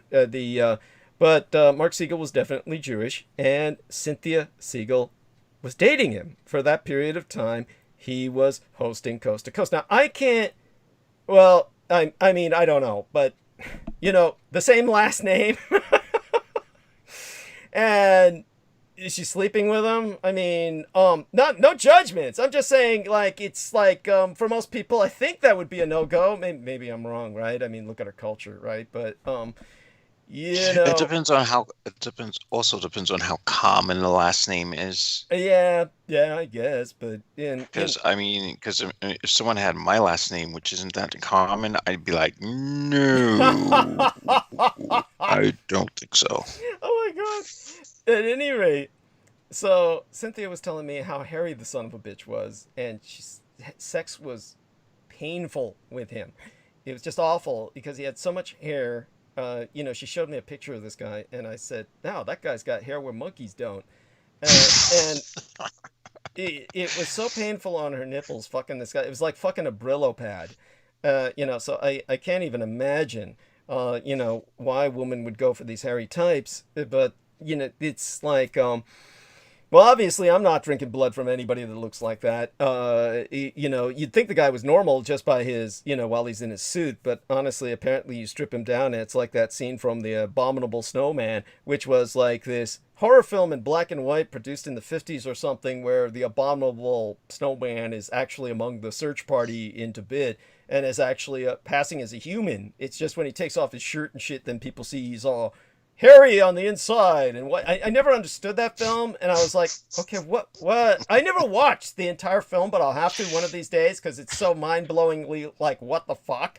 But you know, that apparently, well, I saw it, it's like evidently what this guy was some kind of manifestation of that somehow, but I'm not quite sure what the Jewish version of the Abominable Snowman is, but well, he was it. And it was blonde too, kind of like a blonde werewolf or something. So it's like, well, yeah, there you go. So aside from that, and and what we've been saying about your food, which has probably caused all of you to lose your appetites and swear off fish forever or something. I guess if you want to finish up what you were talking about with the dogs and the dog food. Oh no. Well, I think that pretty much covers it. Okay. I'm blessed with having cats, so I don't have to worry about that shit. Dogs are just too expensive of an upkeep. They're I don't know, they're all pretty challenging. I mean, mammals in general, they're like they're oh my God. But dogs are definitely, so people understand this. Dogs are truly children that never grow up, because wolves, whom dogs are related to, for people who don't know this, wolves act like dogs until they mature. When wolves mature, then you get the territorialism, the alpha male dominance, you get range, and you get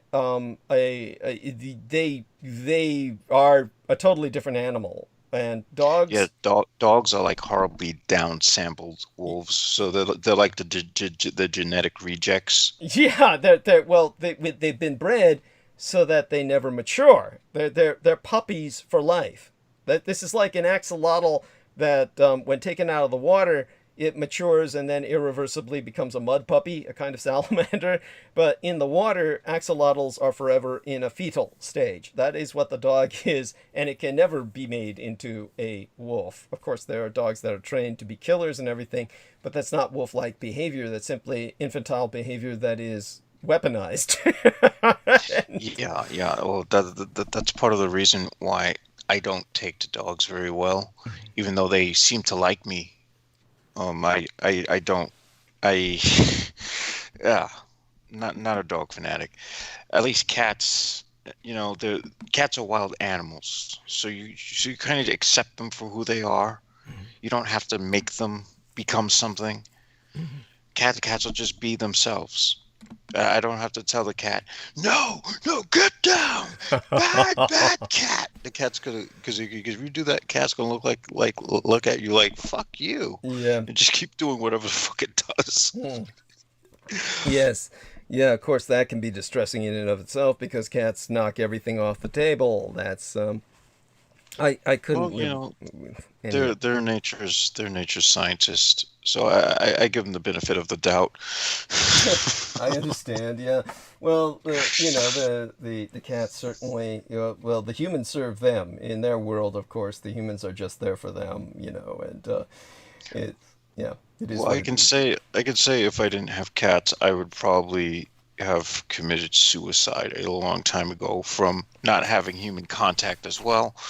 So, I mean, they're the next best thing from humans, and I would say they're more preferable to humans these days, because I don't have to worry about getting COVID from cats.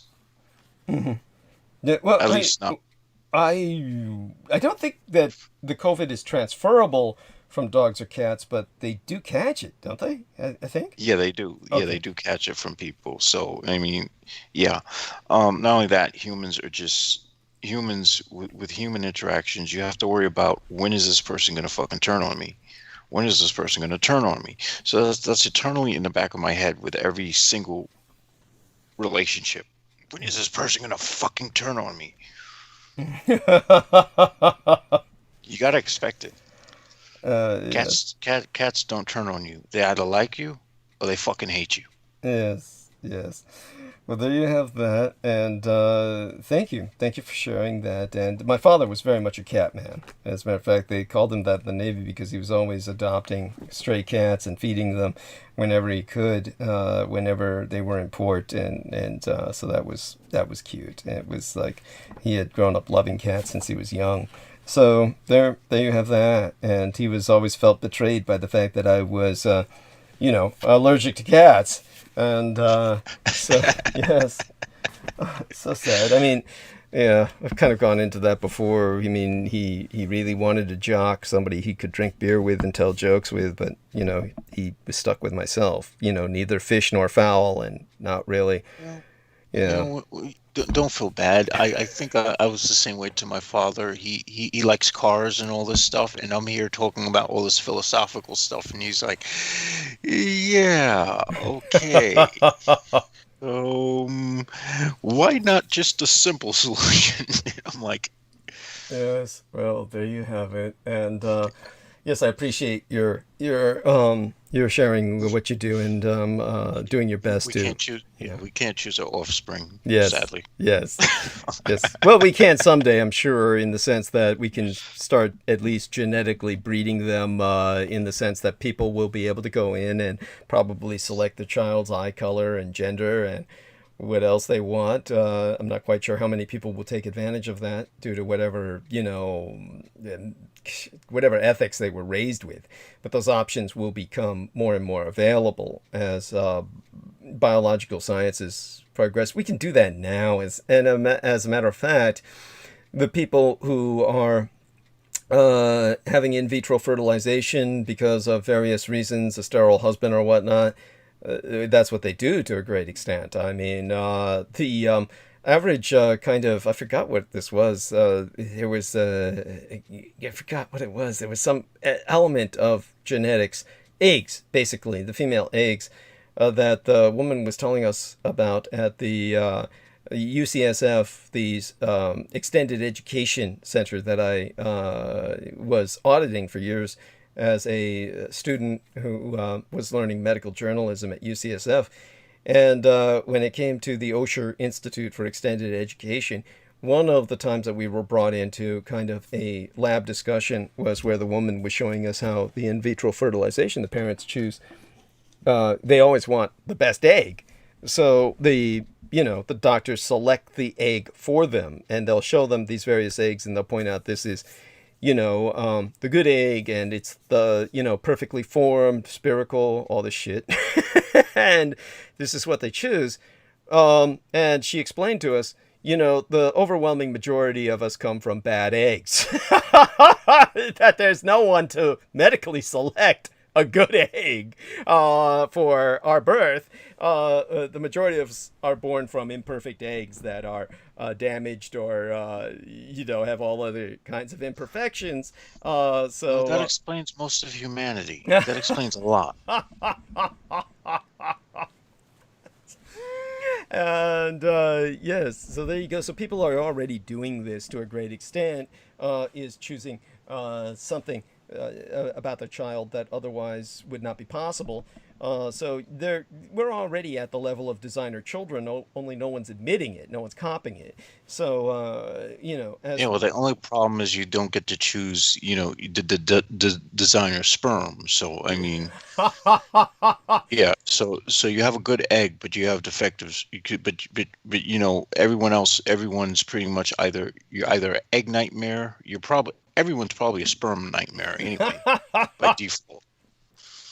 Yes. Well, there you have that. Yeah, it's just whatever reaches there first. So, all right, I'll try to occupy the remaining 2 hours. I think I can handle that without collapsing. I don't seem to be falling into, the sleep deficit trap where I'm that level of, negative performance just yet. At least I'm not. I don't think I'm triggering the nuclear meltdown yet, but we'll see if I can get to that point. And so there we are with that. Thank you so much, Jameson. I'll take it from here. And bless you. Couldn't do it without Jameson. He does so much for us, and glad everything seems to have stabilized with him. Got a little iffy there in the middle of the week or so. But the things seem to be all right in the environment now, as far as you can ascertain. Yeah. Things are stable. I just have to get my internal mind stable, which it's anything but. Understood. Well, none of us has a really stable internal mind these days. I don't think most of us ever had. For what it's worth, and I'll do my best to articulate the history behind this. We only have 2 hours tonight. I may have to continue the history. later into the next transmission. But as I said, a lot of these transmissions as of late will be covering the history involving Africa and China and Britain, the British empires and America. And I take it you probably heard what I said the other day, if you re-listen to the transmission when I was talking about the future, where we're going to see a lot more. The way of the future will actually be made in Africa, which yeah. That's something I'm starting to. That was something I intuitively was thinking several years back, but now it's starting to really manifest. Yes. And that's something I'm actually looking forward to. Yes. Thank you. Because we've seen what a whitewashed world has done, and I think that the thing about the people of color is that we seem to take things, including the Asiatic races, we seem to take things that white folks do, and we seem to make something much better out of it. If you look at the Japanese, for example, and how they took modernization, and not only that, they've at this point exceeded everybody else on the planet Earth. Yeah. Thank you. Deeply appreciate that. And of course, here's the Americans and the Brits and the Russians living off these delusional glories that they think that they accomplished in World War II. It's beyond pathetic. It's we're seeing the degradation of not admitting that loss every freaking day of the week, because now like a lot of this political destabilization that our country's going through is because of that. Yes. All of it's because of that, almost. Yeah, very much so. And it's, I just can't believe just how people cling to that. But then again, people cling to their delusions. They love their delusions. They love their shortcomings. And so that's going to be the challenge. Let's just hope that, I can pump enough towards Peter where he integrates it into the book and we get that out. I know he wants to do this in a hurry, but, it's only now that I'm really feeling inspired. Maybe that's inevitable.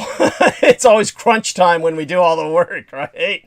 But honestly, there was so much else on my mind for so long that was demotivating that, it's only now I'm getting to it. But all right, so let me try and give people a little bit of history that will help them put some things into context. My love to Jameson. You have a blessed night, but do stay with me until it's time to sign off if you can. And say goodnight to the audience for now. All right, folks, Captain Cringe signing off again. Bless you, and we all love you dearly and maintain you in our thoughts and prayers.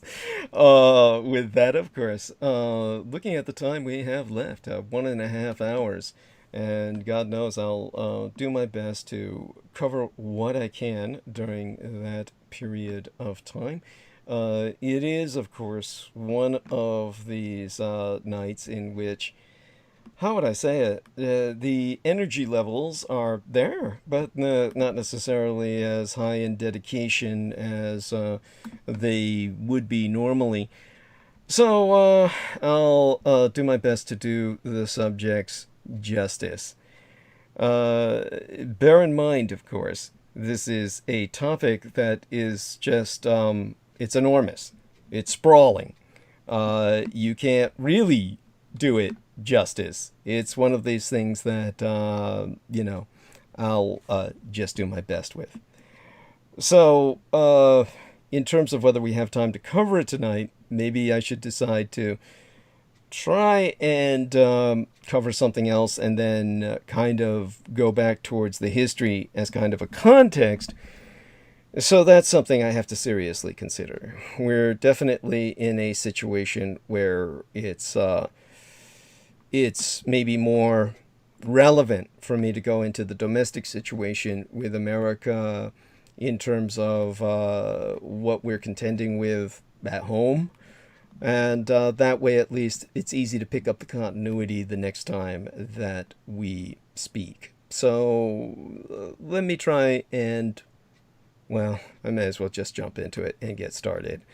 None of us is getting any younger sitting here, but I'm psyching myself into the zone. And the zone is one where, of course, I speak in a form of thought with continuity of a kind of flow of the thought processes that even Peter Moon refers to as reading in a very real sense. And so, to get into that space, let me take that breath. And in terms of the Trans-Pacific situation, which I got into when we were cut off by the servicing that was necessary, provided by Comcast, that knocked me off the bandwidth with the last transmission preceding tonight's. The Chinese military calls the American empire the biggest threat to world peace. And arguments can be made for that. Of course, they're not offering any attractive option. Now, on a Sunday, as dated the 13th day into September of yesteryear, China's defense ministry blasted a critical U.S. report on the Communist Chinese Empire's military ambitions, saying that it is the United States itself, instead, that poses the biggest threat to the international order and world peace. In the timeline of 20th and 21st century wars, military conflict took place during every single year of the 20th century. There were only short periods of time that the world was free of war.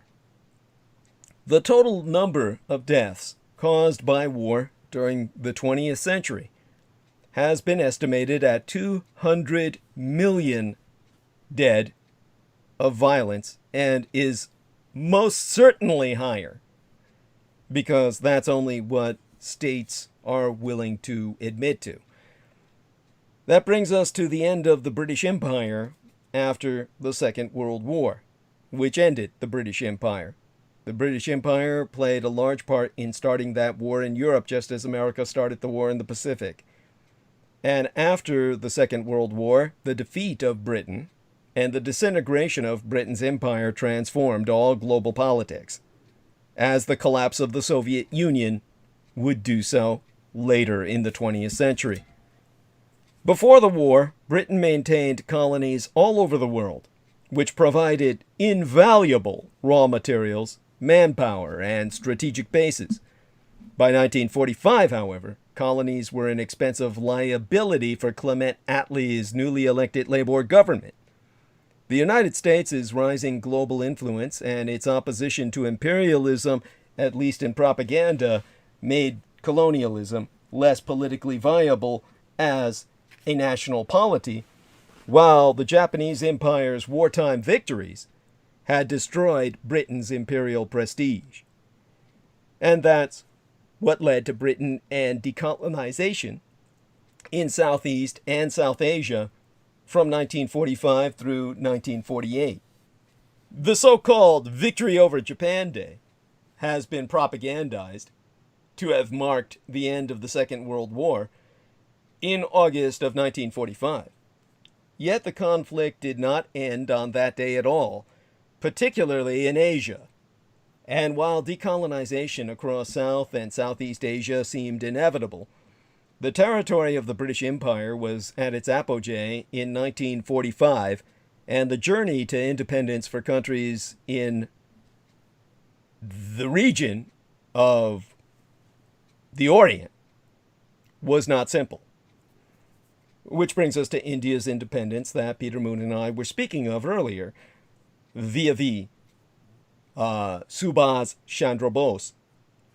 In 1947, India, having contributed enormously to Britain's war effort, it became independent. And less than a year later, communist guerrillas launched a violent campaign aimed at forcing Britain from Malaya. Thousands were killed, but an effective political and military response prevented a communist takeover.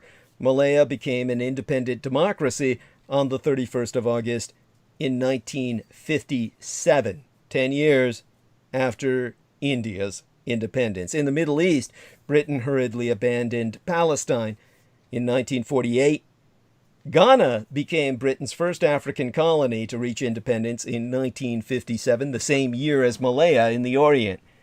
And by 1967, but months after I was born, the year thereafter, more than 20 British territories were independent.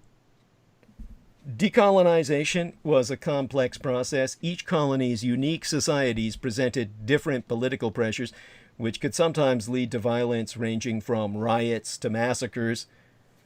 The Cold War added further complexities as Britain attempted to insulate former colonies from the influence of the Soviet Union. In 1997, Hong Kong returned to Chinese administration, albeit under the Communist Party. Though Britain still maintains overseas territories, the handover marked the final end of Britain's empire overseas. If Communist China itself loses a future war, entropy or self-implosion could be imminent. We have to ask what happens if Red China engages in a great power conflict and loses. Will the Chinese Communist Party's control over the society survive a horrifying defeat? The People's Liberation Army last fought a massive scale war during the Communist Chinese invasion of Vietnam, which was also communist, circa 1979, which was a failed operation to punish Vietnam for toppling the communist Khmer Rouge, or the Red Khmer regime in Cambodia, Kampuchea, as today it is known. Since 1979, the PLA, the People's Liberation Army, has been engaged in shelling Vietnam at different occasions and involved in other border skirmishes, but has not fought a full-scale war. In the last decades, China increased its defense spending and modernized its military, including advanced air defenses and cruise missiles, fielded advanced military hardware, and built a high-sea navy from scratch, but there is significant uncertainty of how the Chinese military will perform. Modern warfare is integration, joint operations, command, control, intelligence, and the ability to understand and execute the ongoing all-domain fight. War is a complex, machinery with low margins of error and can have devastating outcomes for the ill-prepared. It does not matter if you are against or for the American military operations the last 3 decades. The fact is that the prolonged conflict and engagement have made the Americans experienced. The Chinese inexperience, in combination with unrealistic expansionist ambitions, can be the downfall of the regime. Dry swimmers may be trained the basics, but they are never great swimmers. Although it may look like a creative strategy for China to harvest trade secrets and intellectual property, as well as putting developing countries in debt to gain influence, I would question how rational the communist Chinese apparatus is. The repeated visualization of the Han ethnic Chinese nationalist cult appears as a strength amid the youth rallying behind the dictator Xi Jinping's regime, but it is also a significant weakness. The weakness is blatantly visible in the communist Chinese, the CHICOM, or Chinese Communist need for surveillance and population control to maintain stability. Surveillance and repression that is so encompassing in the daily life of the Red Chinese population that the former East German DDR, the Deutschen Democratic Republic, security services appear to have been amateurs. All chauvinist cults will implode over time because the unrealistic assumptions add up, and so will the sum of all delusional ideological decisions. Sir Winston Churchill knew that the Third Reich did not have the gross domestic product or manpower to sustain the war on 2 fronts, and so he gambled on committing the British Empire into total war. The rationale for the declaration of war was colonialism, a white supremacist worldview that demanded expansion and conflict. acting out on the prima facie evidence that Germany was strategically inferior and would eventually lose the war.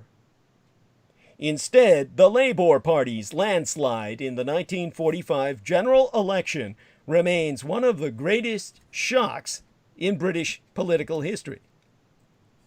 In the 11th hour of proactive prosecution of World War II hostilities, Winston Churchill was forced to resign as British Prime Minister following his own party's electoral defeat by the Communistic Labour Party. It was the first general election held in Britain in more than a decade. The same day, Clement Attlee, the Labour leader, was sworn in as the new British leader of the empire. To oversee the dismantling thereof.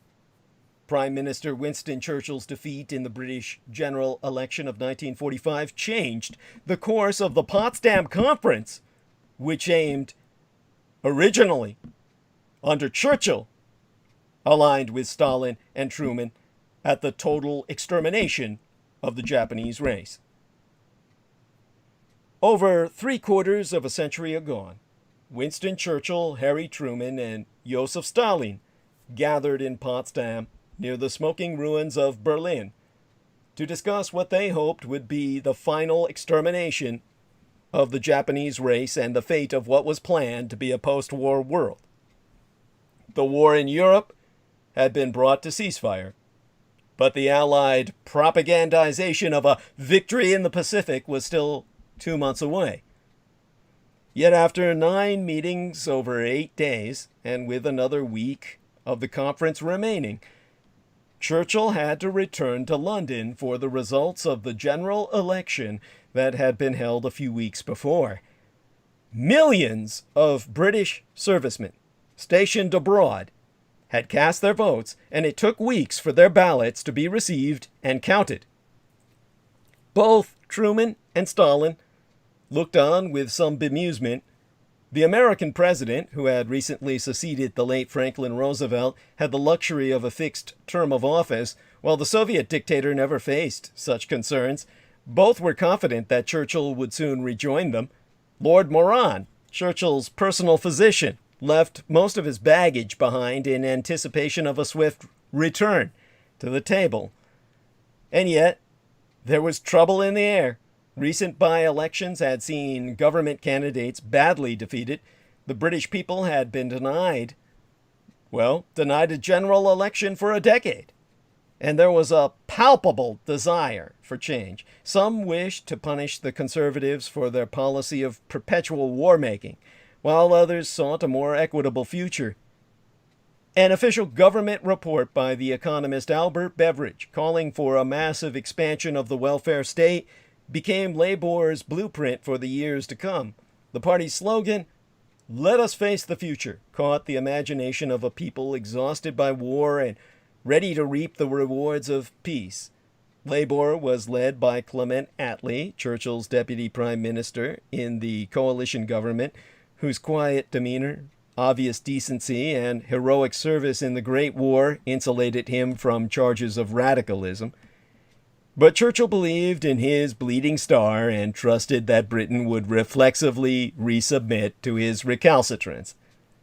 And the end of the war in Europe spurred Labour to withdraw in May from the coalition government formed 5 years before. The party chafed at their subordinate role and yearned for administrative capacity. Churchill was thus transformed from a national to a mere party leader, an uncomfortable shift for a man grown accustomed to speaking for the entirety of his empire. The campaign itself was a difficult one, as the great war leader occasionally found himself confronted with hostile voters on the stump.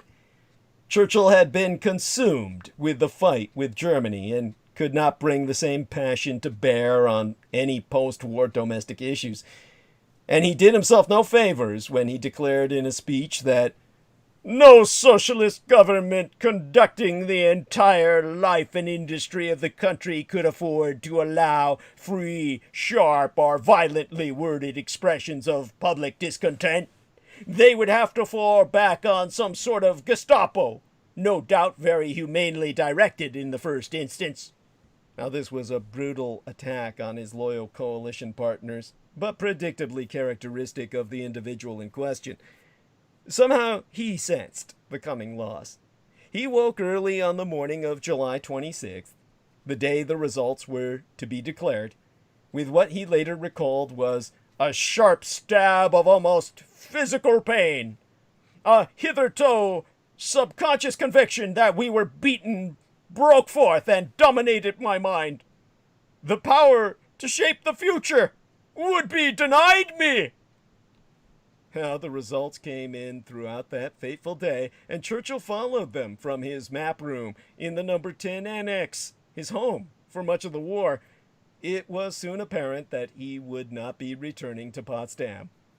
Labour won a crushing victory with 393 seats to the Conservatives' 213, and to add insult to injury, the large majority of the active military service vote went for Labour, all too exhausted by nigh a decade of ceaseless warfare to suffer extended redeployment in Churchill's planned participation per an invasion of Japan.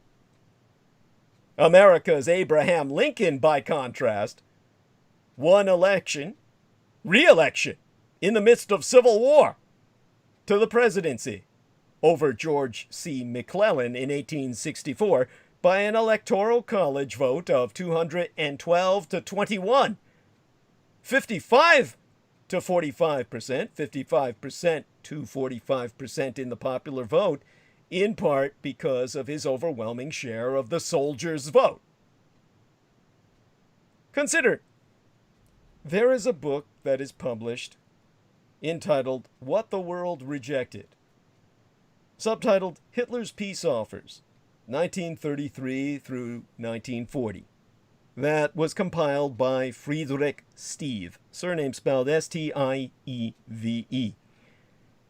It was written by what, during the Third Reich, was Germany's foremost diplomatic historian of the early 20th century.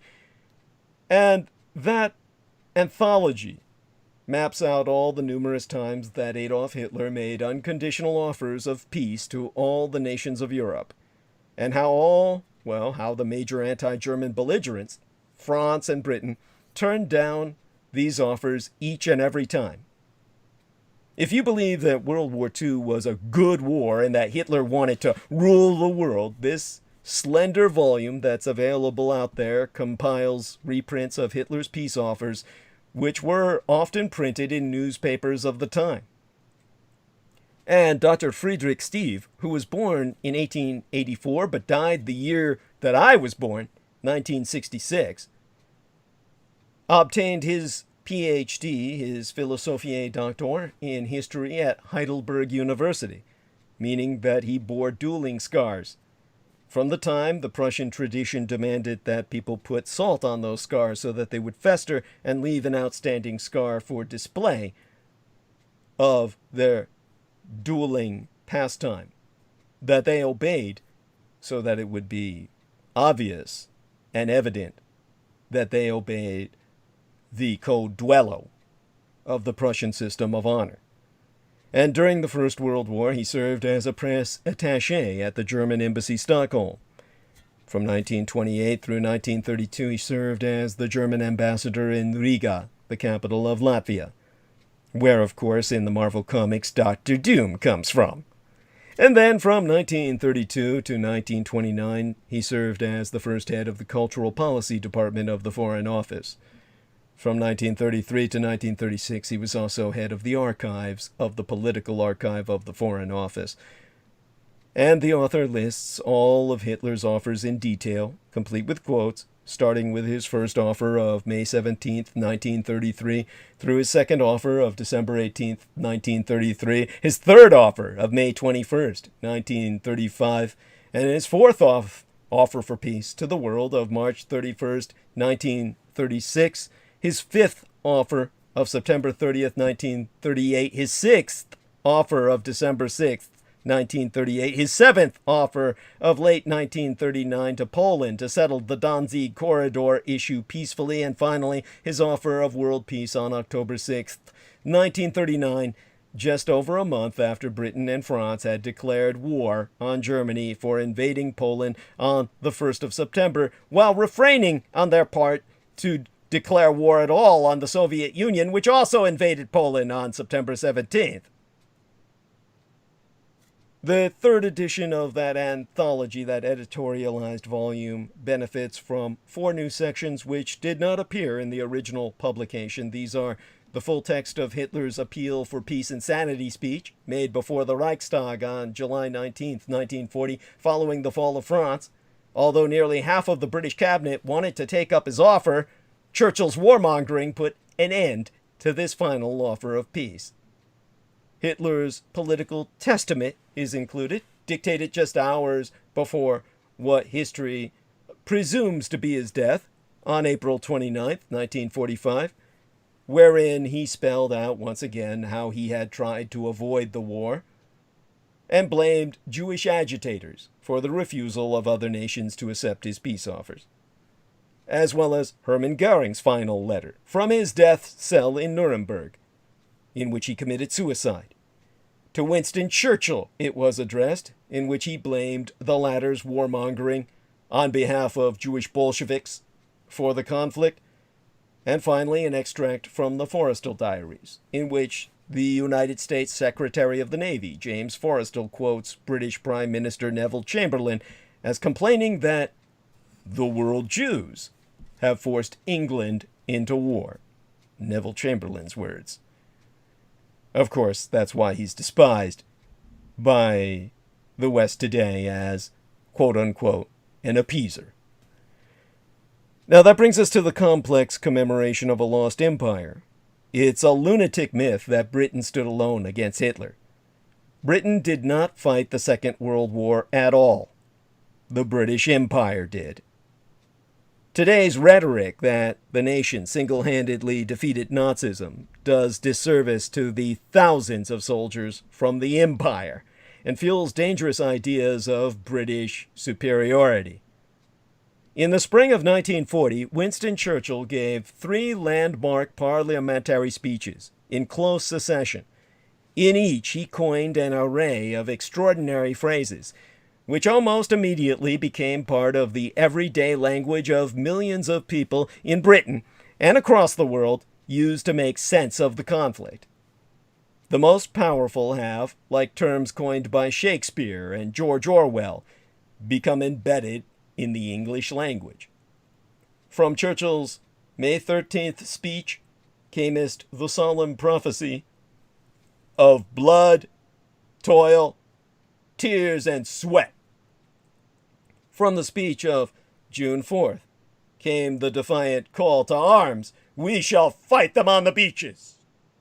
And but a fortwinit, 2 weeks later, on the 18th of June, Churchill gifted the nation with the potent and galvanizing concept of the finest hour. Such phrases were so exquisitely judged that little beyond them survives in the national memory. Forgotten from the blood, toil, tears, and sweat speech is the warning that without victory over Germany, not only might the British nation perish, but that there could be no survival for the British Empire. No survival for all that the British Empire has stood for. Lost from the "we shall fight on the beaches" speech is Churchill's prediction that if Britain were subjugated and starving, then our empire beyond the seas, armed and guarded by the British fleet, would carry on the struggle. And forgotten from the finest hour speech are the words directly leading up to those 2 magical words, "If the British Empire and its Commonwealth last for 1,000 years, men will say this was their finest hour." Churchill's references to that empire in many of his most famous speeches are small reminders of a big reality. Britain fought the Second World War with men and money drawn completely from that empire, and that after the defense of the home islands, the survival of the empire was a fundamental war aim. Before the war, Churchill had been willing, in private at least, to acknowledge that the age of empire was drawing to a close.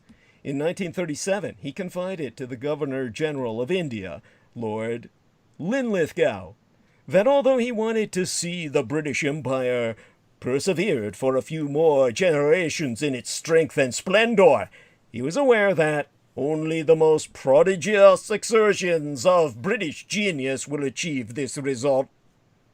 Churchill's fear that the empire might not last even a few more generations was perhaps apparent when, in November of 1942, he gave a speech at the Mansion House as the tide of the war turned in favor of the Allies, per their own purporting. He remarked in a statement quoted by most of his biographers, "I have not become the King's first minister in order to preside over the liquidation of the British Empire." The sentence that followed is quoted far less often. And that's when Churchill warned, "For that task, if ever it were prescribed, someone else would have to be found." Oh, they found that man in Lord Attlee.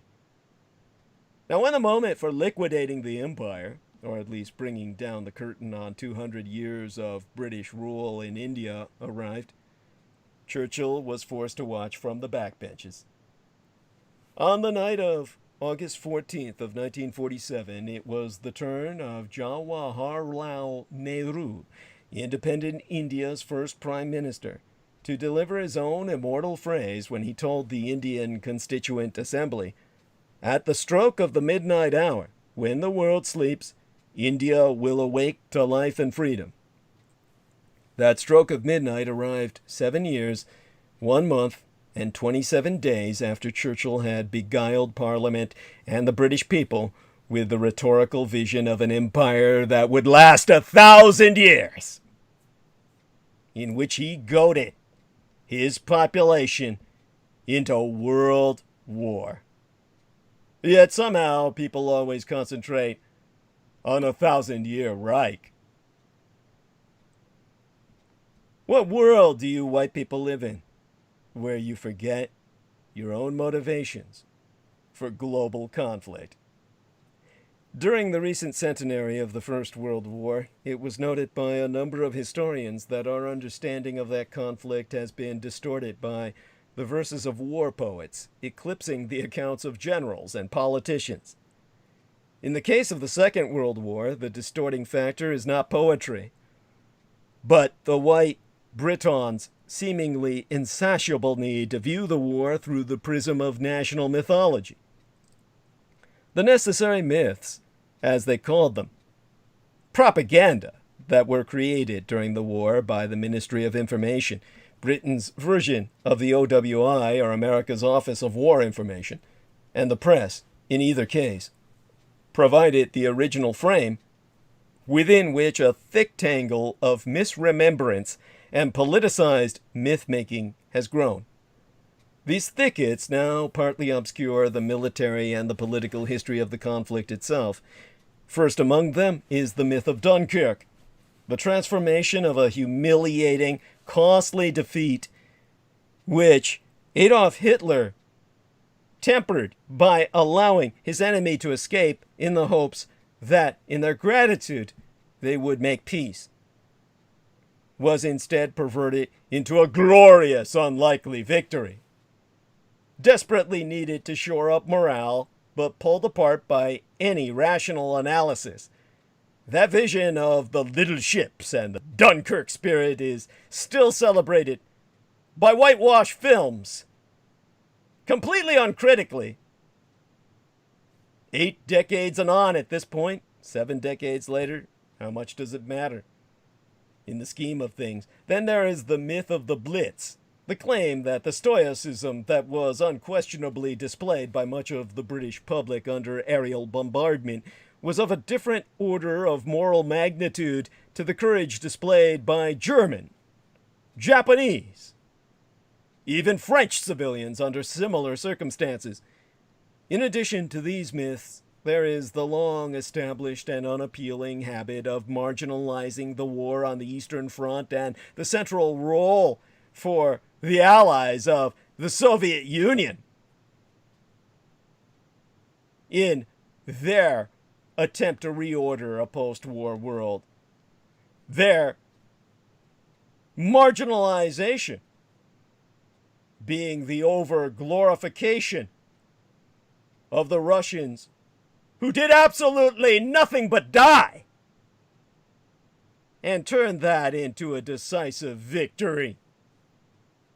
Their marginalization of the fact that Russia never recovered from World War II. That without the Allied bombing, the Russians would have been stopped cold.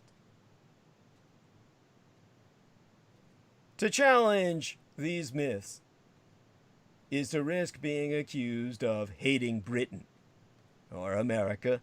Yet for decades, historians have been pushing back, offering critical analysis of the conflict that complicates simplistic narratives, introducing inconvenient facts and often unwelcome nuance without their even realizing. More recently, scholars of the war have taken on the myth that explains why the imperial aspects of the war are so poorly remembered. Now, fundamental to the way the war is now remembered is the idea that between 1940 and 1941, Britain stood alone. The myth of national isolation is particularly potent because it is one of the central pillars of the broader fantasy of British exceptionalism, a delusion that can only be maintained by willful historical amnesia. In a David Lowe cartoon, drawn as France Was Falling, and appearing in the Evening Standard on June 18th of 1940, a British Tommy is shown standing by the coast. Rough seas hammer against the rocks, and the bombers of the Luftwaffe thunder overhead. And with a rifle in one hand, the Tommy raises his fist at the enemy aircraft, with the caption reading, "Very well, alone!" Although several empire nations had already declared war within hours of Britain itself. Stirring stuff, but Britain was never alone in June of 1940. Indeed, over the 6 years of the war, Britain endured solitude for a matter of hours. On the same day Britain declared war, both Australia and New Zealand issued their own declarations. Within 72 hours, 3 days anon, South Africa entered the conflict, and the day after that, the Dominion of Canada.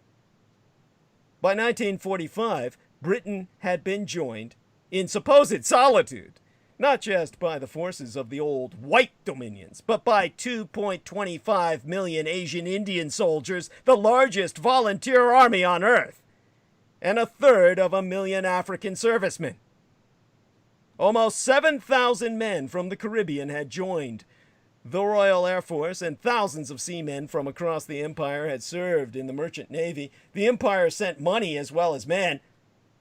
Canada spent $1.6 billion churning out RAF pilots and navigators, and the citizens of the distant Nigerian city of Kano on the southern fringes of the African Sahel raised £10,290 sterling. That money was sent to the British Treasury to purchase a single Spitfire.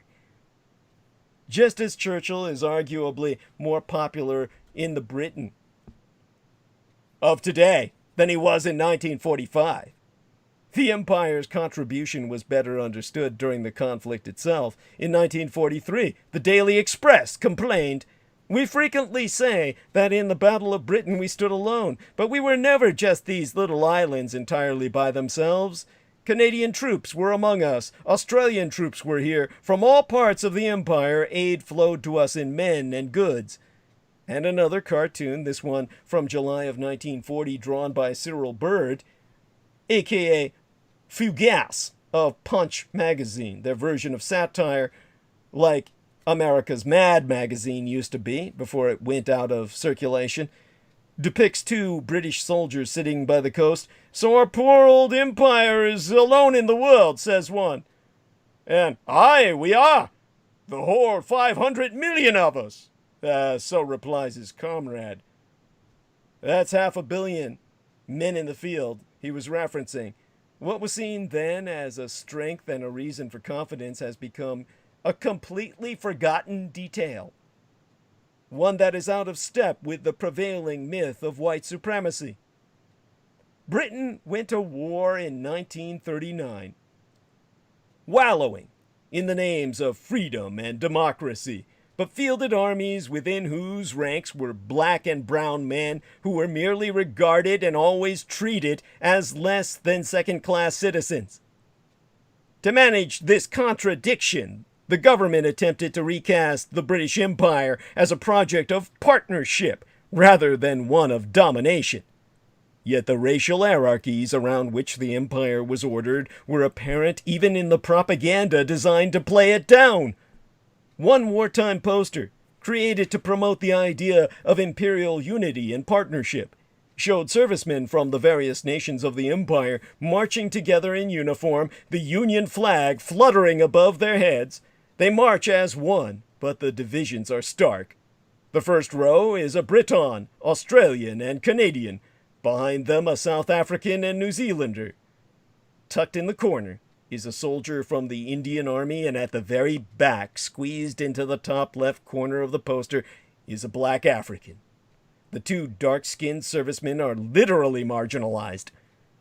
To convince Asians and black Africans that victory for Britain was in their interest, concerted propaganda efforts were deployed to make them aware that Nazism was supposed to be white supremacist. All of its underlying racial theories basically printed out in Allied rumor mills. The true nature of Nazi diversity hidden to the world.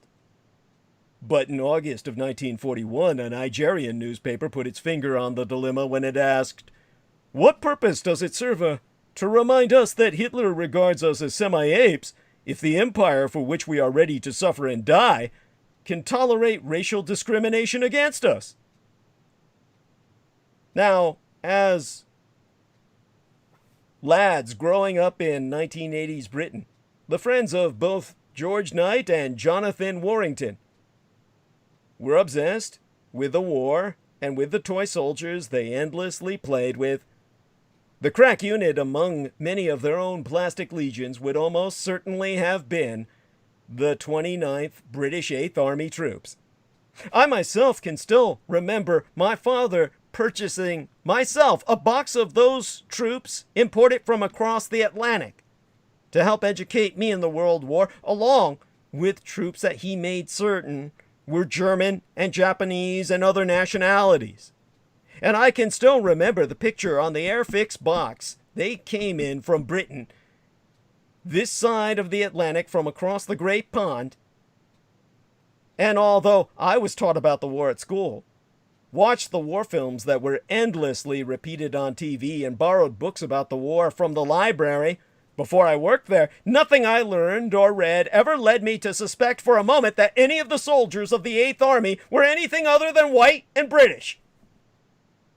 Toy soldiers in the 1980s completely failed to reflect the diversity of the 8th Army, belying the fact that the force shipped to North Africa to defend a key supply route, the Suez Canal, from the Italians and the German Afrika Korps, was one of the most diverse armies ever assembled.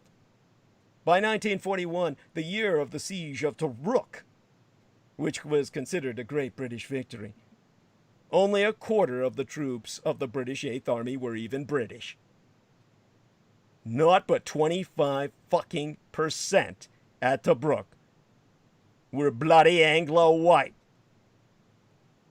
As the historian Ashley Jackson has pointed out, the rest came from India, Sri Lanka, Australia, New Zealand, South Africa, Southern Rhodesia, Uganda, Tanganyika, the Gold Coast of Black Africa, Kenya, Nigeria, Bucanaland, the Gambia, Sierra Leone, Swaziland, Palestine, Mauritius, the islands off of Africa, the Seychelles, also isles off of Africa, and Cyprus.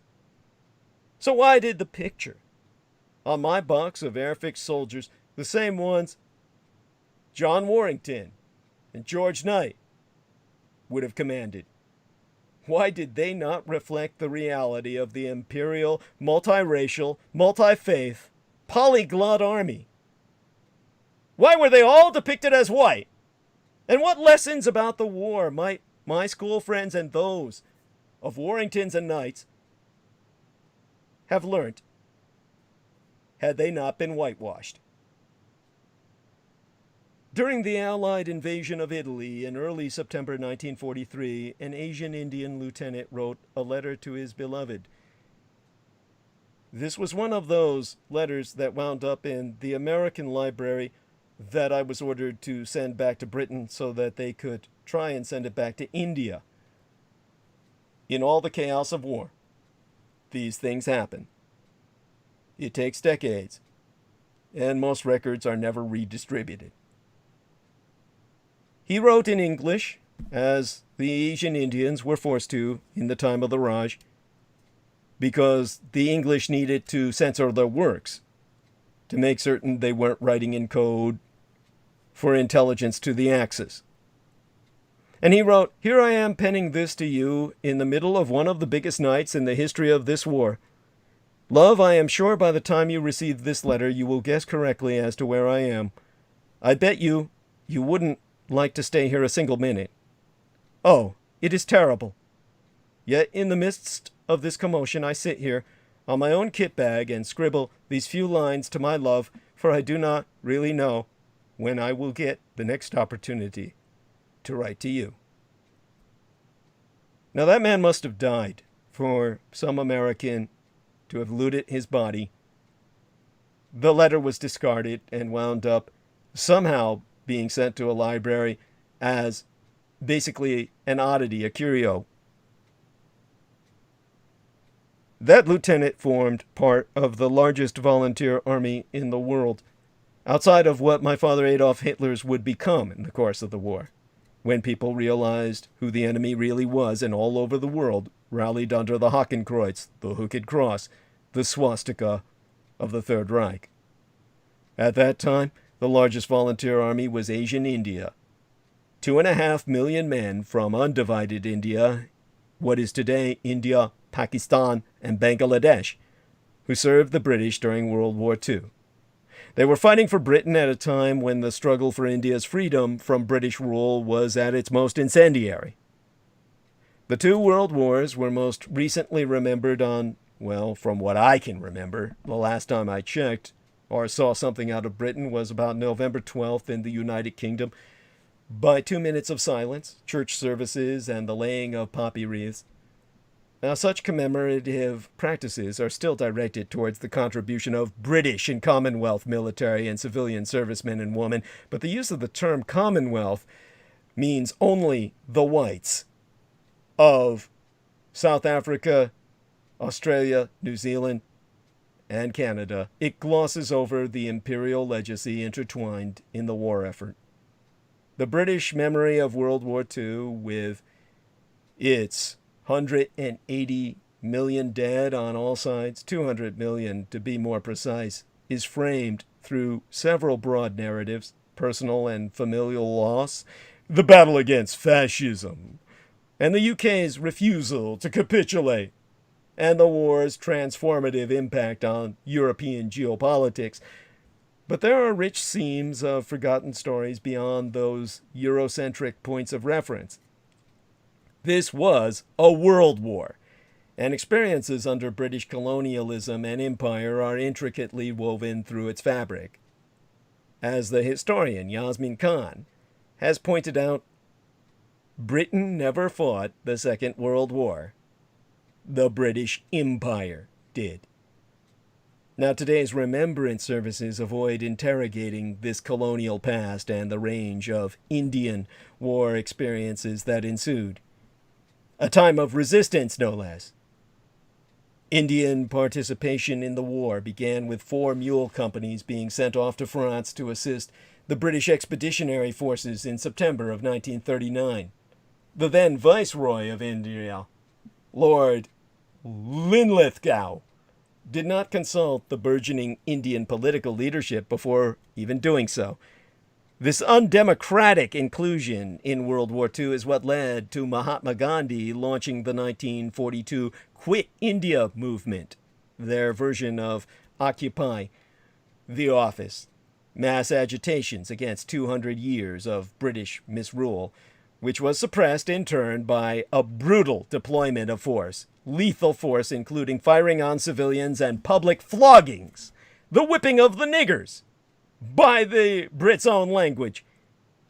In 1940s India, nevertheless, unlike in Britain itself, conscription was never introduced. Enlisting was therefore voluntary, and new recruits were ostensibly granted the power to choose whether to sign up to go to war.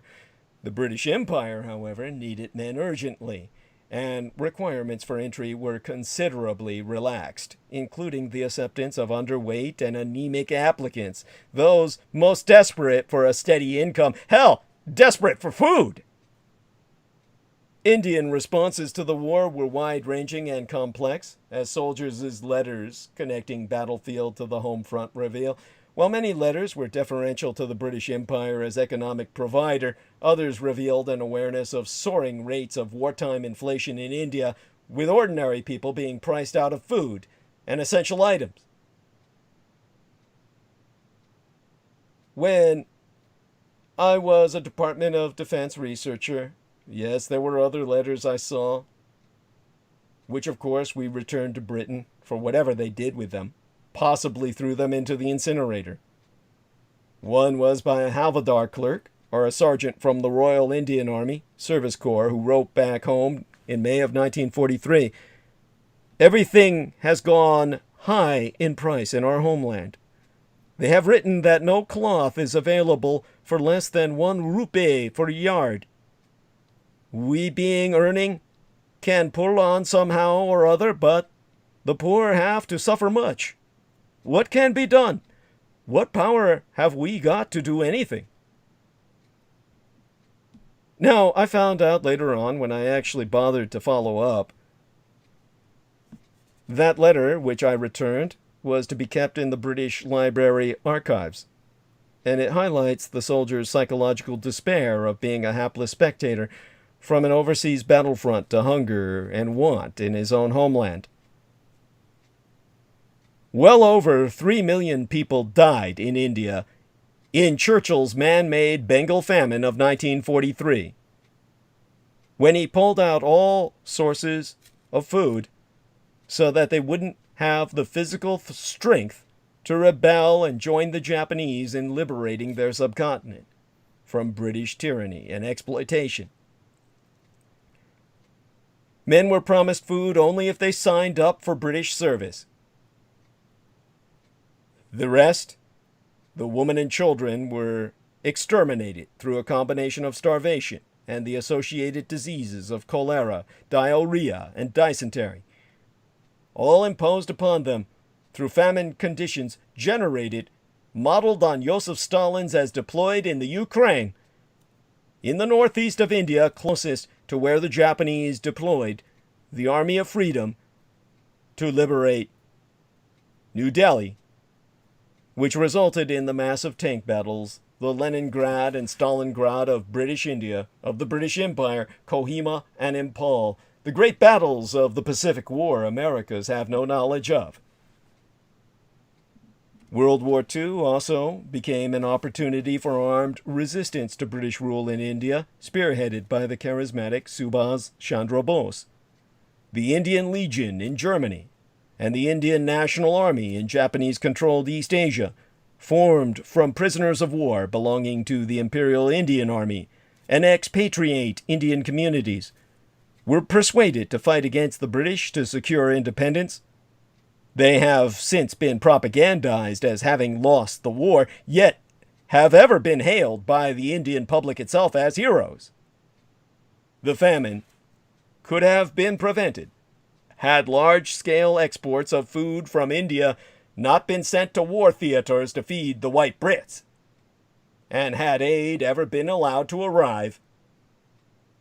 But Winston Churchill cut it off. saying, the white man needs to eat. The Indians can eat each other. There's a complex legacy for you. The history of Indian participation in World War II has left a difficult, sometimes fraught legacy, both in the United Kingdom and on the Indian subcontinent. Current UK, or United Kingdom, commemorations simply refuse to capture this complexity and actively discourage white British and white Americans to think critically about established narrative canards about the war. But World War II, instigated by Winston Churchill, caused the end of the British Empire. At its height, the British Empire covered a quarter of the world and held Britannia's dominion over 458 million people, quite literally 500 million. Colonial expansion had been taking place since the 16th century, driven by Britain's ability to exploit cheap labor and raw material and to assert a political dominance over the world as what would be considered today as a superpower. When war came both in 1914 and 1939, Britain was able to mobilize troops from across the globe, as well as drawing considerable monetary support from colonial economies. While the metropole of London strived to protect and preserve the empire, it would seem as though it could have been the case that the cost of defending the empire was the empire itself. Some dominions had already left the empire by this point, and many grievances had been present before the outbreak of the war. The outcome of the war was to exacerbate these grievances and create a nationalist sentiment amongst the colonized that had, on the whole, not been present before. The secondary result of war was to promote the United States in terms of its standing in the world order and dominance, resulting in the liberal ideas of self-determination and equal trade being forced into the negotiations of post-war power and territory, which overwhelmed the British idea of mercantilism, which of course meant colonial plunder. That brings us to the coming of the war itself.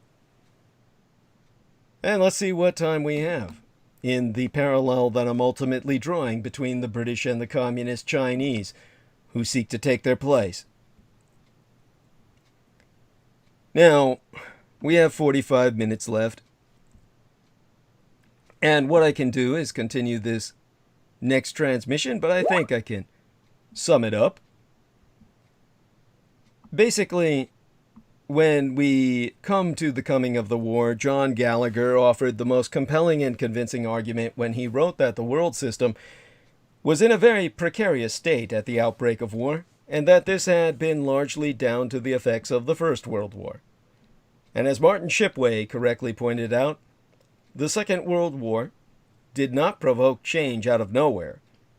Many of the colonial grievances and other causes had been present before the war, and some even before the First World War.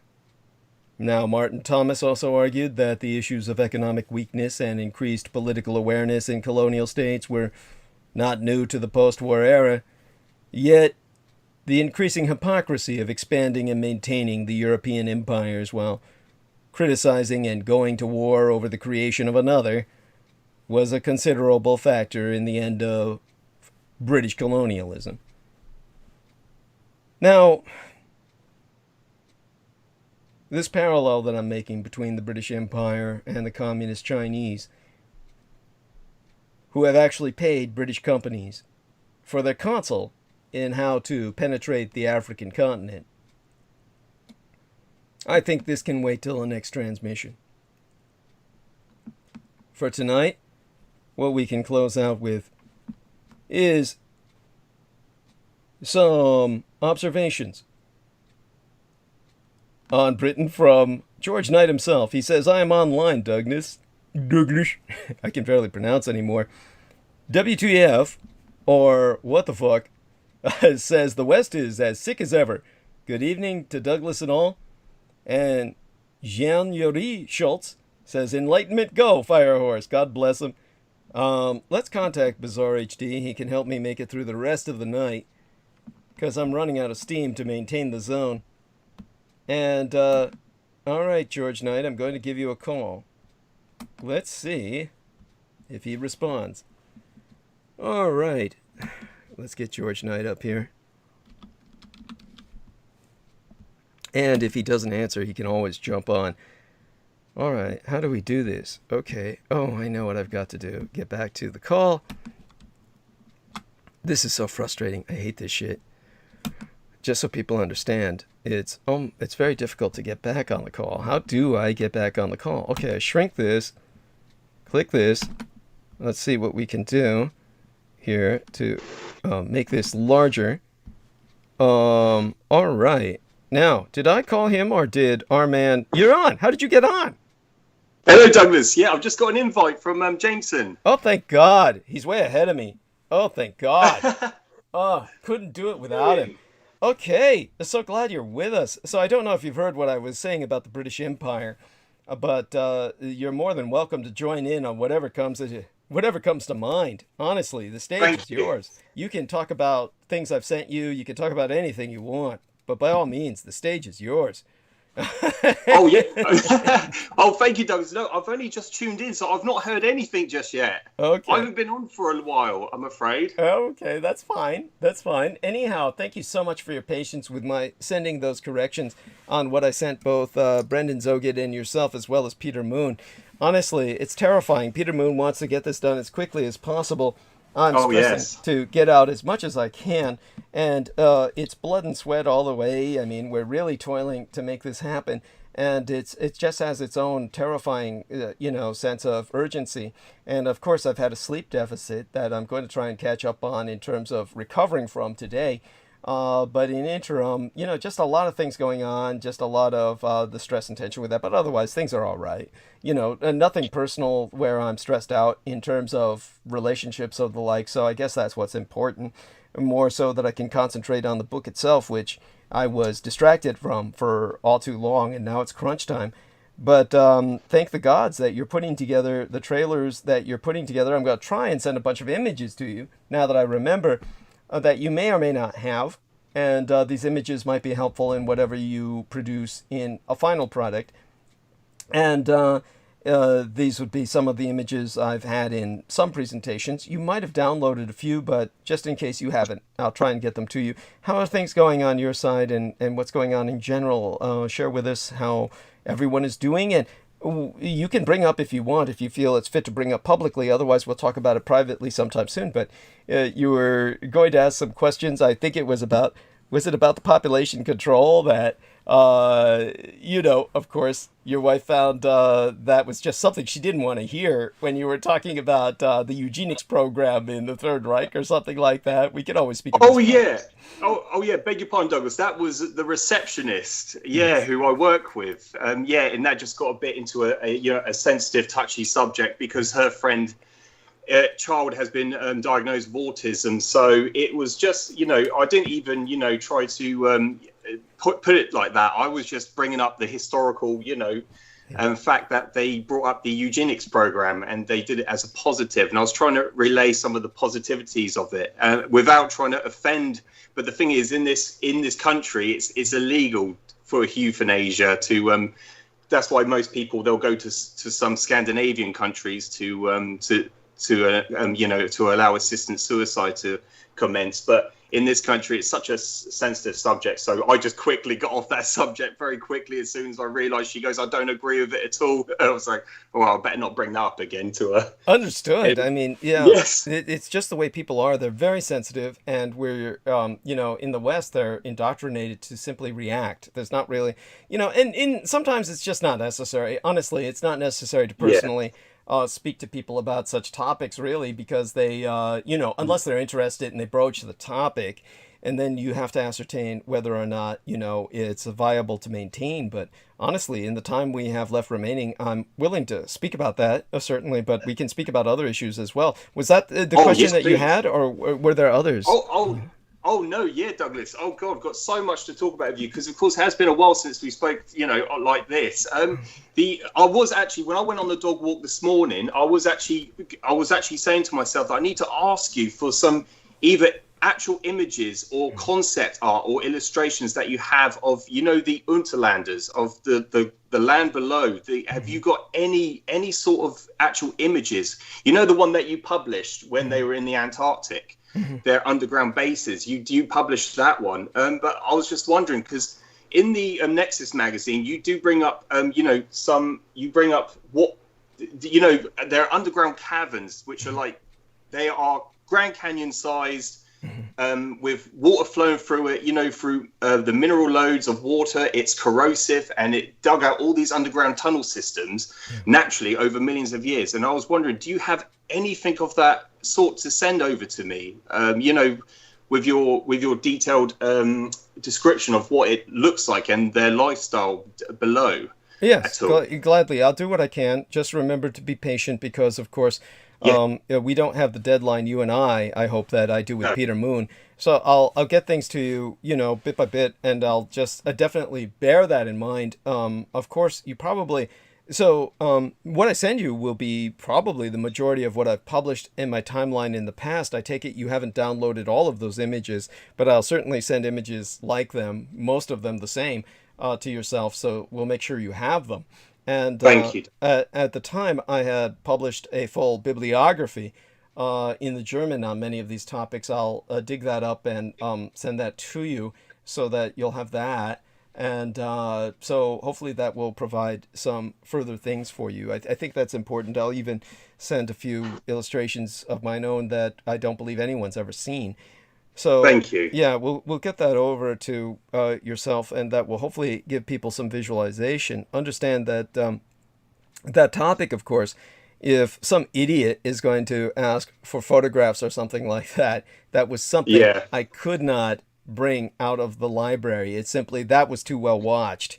Many of the things that I could not bring out, you'd be amazed. The man who maintained watch over myself was perfect or ideal for the job, in the sense that he had no care or grasp really of what was there or what he was looking at. He didn't care. All he cared was that it never left the building.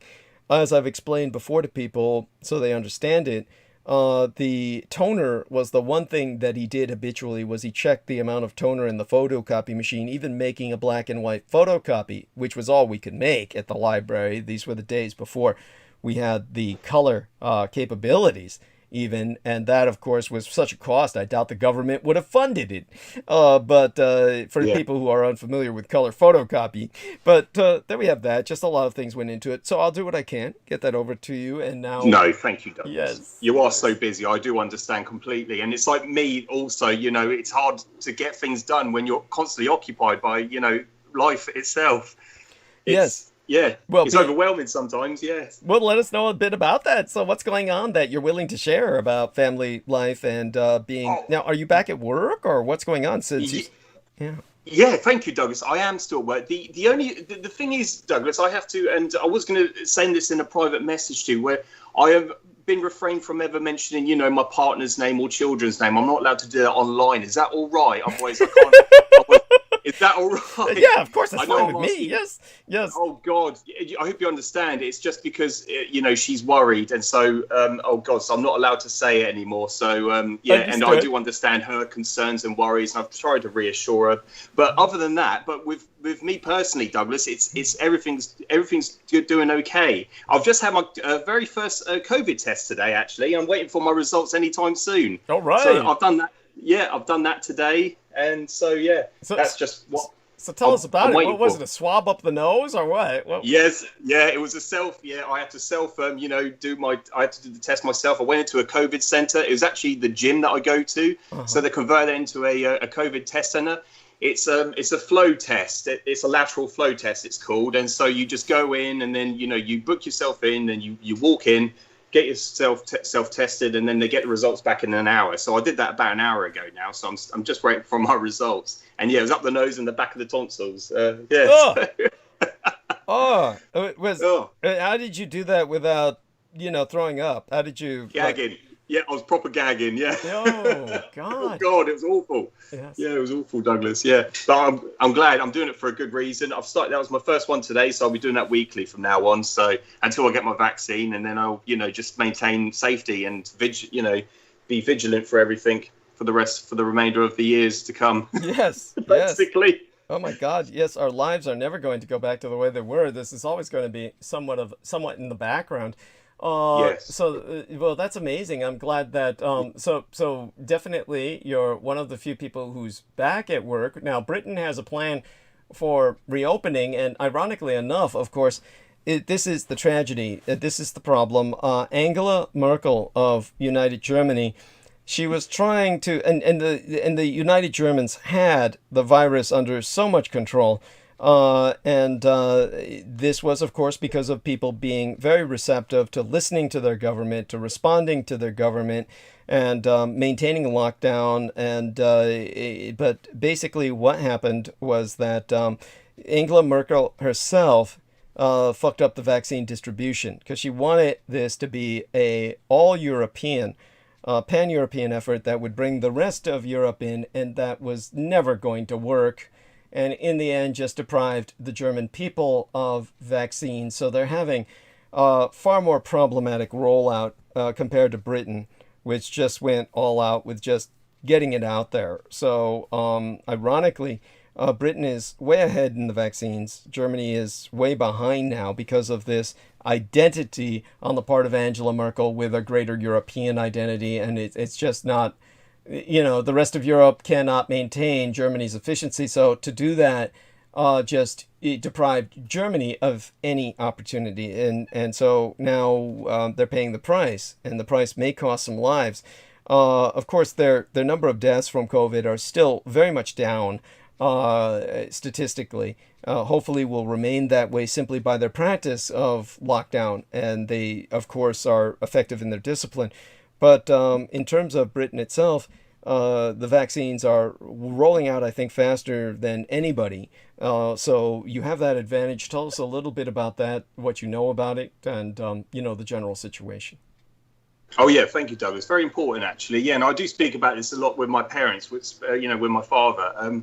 Because I believe the latest update is, I believe, I believe it's 21 million. It's probably gone over that now. But definitely, they're ahead in the, in the field of vaccinating everyone. And it's just a mass mobilization effort where they're going through the age groups, and they're starting off with the age groups, and then they're working their way through. And they're not really doing it by occupation.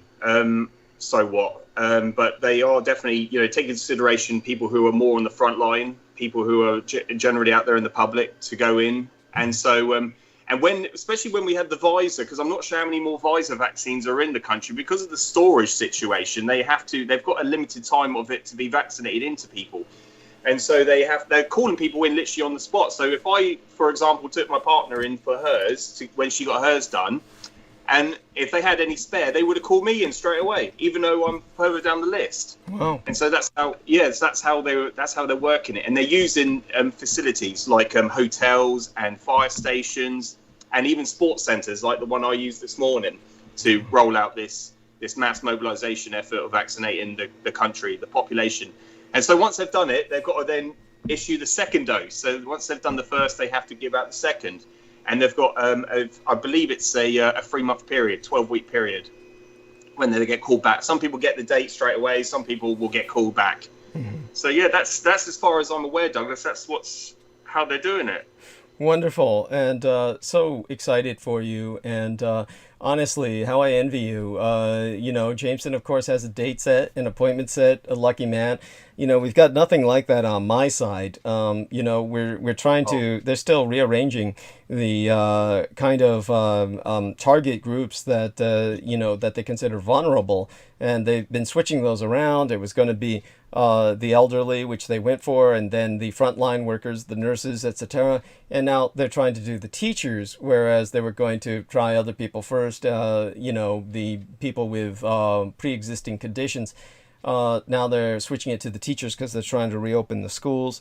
It's an overall situation that is just maddening, you know. So, yeah, I definitely just have to be concerned about what I do and where I go, and yet, you know, have to go out and do things. And each time, you know, I'm concerned about what might happen. But definitely one of the things that I had that you may not have heard at the beginning of the show was a sleep deficit. So I'm definitely at the end of my line now, going to try and crash soon. But right now I'm trying to hold on. Lovely. So I need you to help me with that. So do tell us a bit about, you know, whatever you want. You know, yeah, I have got a couple of things I want to bring up, Douglas, actually. And do you know what? I've got something absolutely brilliant. I was listening to you at work the other night. I was listening to one of your old, it was with, oh God, I'm sure you remember him. It was that team called Godlike Productions. Do you remember that interview you did with them? I think you did too. Oh God, I did many. Honestly, I did. I had become what was called a regular guest. What they called a special privileged guest or something like that. They had a special term for it, which meant I was a regular. So with Godlike Productions, which was some of the first group of people that I had ever been interviewed by, it basically was an arc of maybe about half a dozen interviews. They're probably impossible to find now because the Godlike Productions, I think, is down and out. I don't believe that they're online anymore, or certainly the woman who was working with them is not. But yeah, I'll never forget it because that was where I was ultimately ambushed. Yes. So was probably the ambush that you're speaking of, because that's what's accessible on the Maggot channel. Yes. On John Warrington's Maggot channel. Yes, Douglas. It was one particular bit, Douglas. I've listened to that many times, and it's just brilliant how you can articulate everything, and then, you know, just whatever they bring up, because I've been getting that quite a lot, you know, online, especially with that UFO page, where then they start going into the historical, you know, World War II narrative, and they always bring up this propaganda from the Office of War Information. You know, they always regurgitate that information that they were propagandized. But there was one particular bit that you mentioned, and do you know what? It gave me goosebumps, Douglas. It really did give me goosebumps, because one particular bit you mentioned was the institute. I think it was the Language Institute that was established at the Presidio on the 1st of November, 1941. Do you remember mentioning that bit in that interview? Because and when you said that, you told them, I dealt with all the records with the second and third generation of the Japanese, you know, they were Japanese American citizens that were kidnapped and put into this language institute that was established at the Presidio military base, and they were forced by 6 professors to learn the Japanese language. Yes. And you mentioned about you dealt with all the records, and that scared the hell out of me. It really was frightening to hear that, because it just... although everything you've ever said, and, you know, I've been, you know, with you for the last 4 years now, and it's like I've never ever found anything you said to be false or a lie, and then that just put everything into perspective. It was like everything you said was like down to the letter, because when I looked it up, everything you said was like online. It was like, it was frightening, because it just proves you were, you know, what you were dealing with. Yes. And it just shows you everything you've ever said is true. It was frightening, but it was so amazing to learn that it was, and like you said, it was on the 1st of November, 1941, a whole month before Pearl Harbor. So they were preempting everything. And it was a strategic plan to bomb Japan, to attack them. And it was all preemptive. It was all, it was all planned. And besides everything else, from the, what Franklin Delano Roosevelt as Assistant Secretary to the Navy, he comprised of the war plan, the Rainbow War Plan. And it was just like everything else. It's just, I got goosebumps listening to that. I was like, I have to mention that to you because little things like that nobody knows about this language institute where they stole all these Japanese, citizens. Yeah. And these were like second, third generation citizens in the United States, and they stole them to teach them the Japanese language. Yes. And and it was because they needed them as spies. Yes. And it was incredible just listening to that. I really appreciate your bringing that up. And when you ask me if I remember it, yes, of course I do. And I appreciate you bringing that up. As a matter of fact, I can tell you that the officer in charge was named Weckerling, Weckerling. And Weckerling was the man who was running that operation. There were other professors, of course, who were involved in the like. He himself was not a professor. He was just an officer.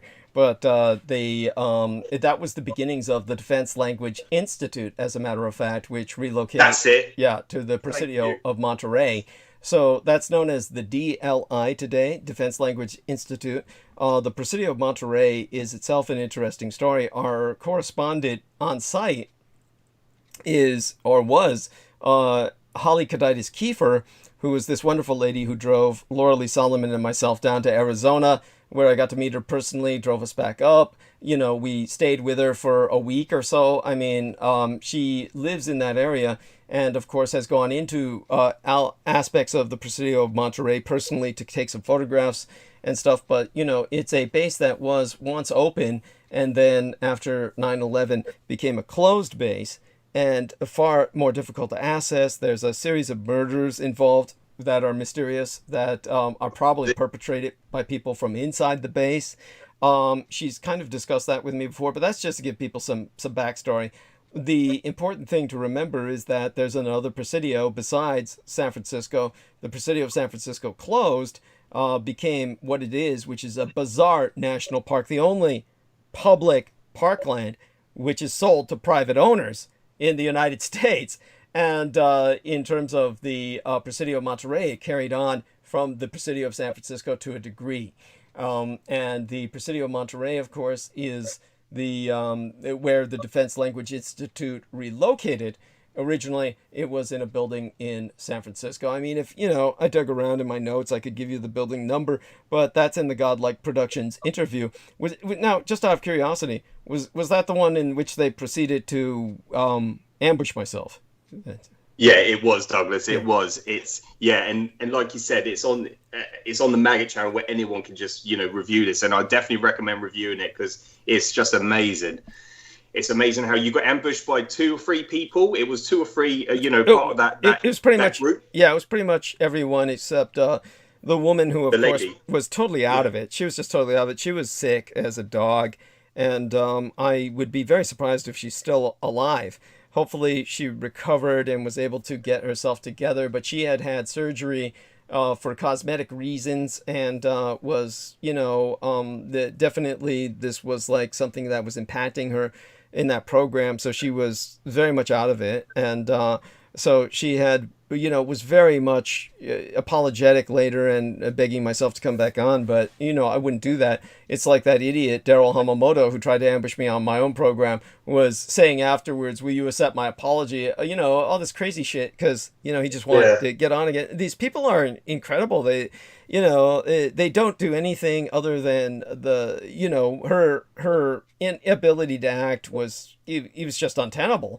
And the only person who wasn't attacking me in that ambush was, of course, the person who I worked with for a while thereafter, Rex Bear, who then went through his own process of just, being a total asshole. He just, tried to get me on this Zoom, which, ironically enough and fittingly enough, didn't work at all. It was communist Chinese technology, so that pretty much makes sense. But it was just a piece of shit. Yeah, and so, anyhow, so the story. By the way, we're being ambushed in a sense by Jean Yuri Schultz, who says, you speak such truth, and now you don't know our question about the dangers of vaccines and tests. How is it possible? or are these propaganda themes as well? How about I'm just so bored to fucking tears about the vaccines, I just get sick of talking about them, and I'm at the point now where I just don't give a shit. It's just like, you know, take the goddamn shot or don't. I'll get mine if I get the opportunity. Our man, Yes. you know, George Knight's gonna get his. I'm sick of trying to educate people about it. I've been through the ringer on it. You know, so, you know, Yes. it's up to you. You know, get it or you don't. It's like, I'm, you know, it's out of my hands. So, you know, certainly everyone here, Jameson Reese, George Knight, and myself, we're pro-vax. We're going to get the vaccine. You know, somebody like Peter Moon, you know, different case. You know, what am I going to do? Sit there and argue with him? Someone like Crystal River, you know, different case. You know, what are you going to do? You know, after a point, I just finally say, you know, fuck it. It's just, you know, one way or the other. By the way, obviously, other members of George Knight's family have had the vaccine. And so far, it's been positive. There's been no negative reaction. I can assume, is that the case? Yeah, that's correct, Douglas. I could confirm that. Yes. Okay. Good. Absolutely. Good. And very young people in your family have gotten it, right? Without giving any names, younger people. Yes, younger than me, Douglas. Yeah. Yeah, younger than me. 10 years younger than me. Yes, that's right. Yeah. So Absolutely. yeah, there you go. So the lucky ones, they've gotten it. They're doing fine.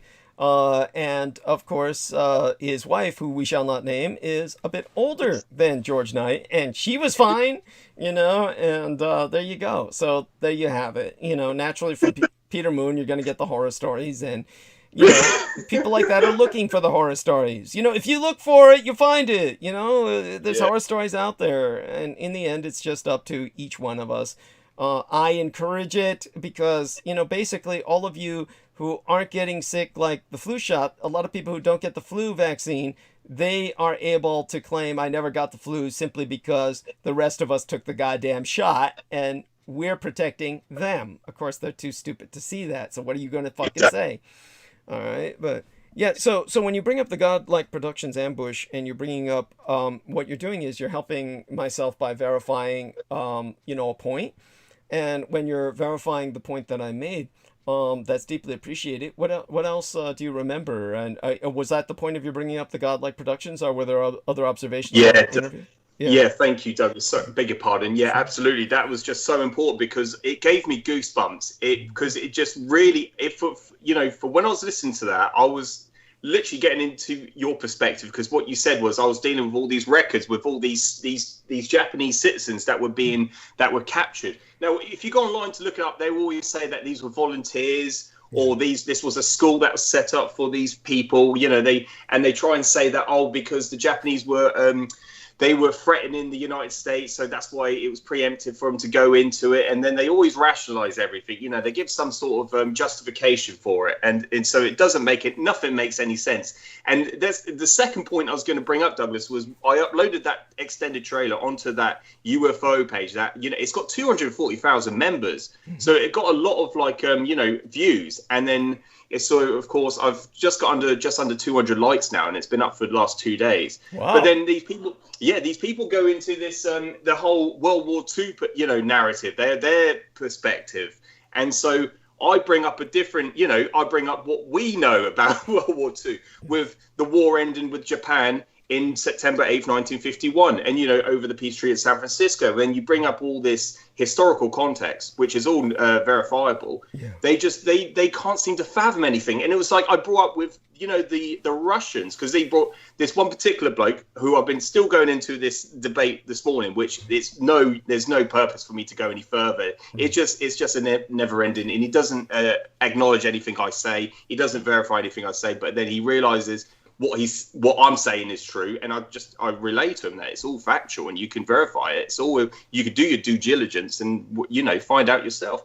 But when he brings up all this stupid, oh my god, it was like, the Russians advanced into Korea and they were going to invade with their mechanized columns with all their tanks, and he brought up all the names of the Russian tanks. Yeah, God. Which was irrelevant, because he was saying they went through Manchuria into Korea, and of course, if you know your history, no mechanized column can go through the terrain in China. No one you could invade and transport any mechanized columns or divisions through that terrain. It was just inarable land. Nobody could grow any crops, or it wasn't futile for it was just impossible for the Chinese to ever. That's why they like you taught me, Douglas. That's why only 25%.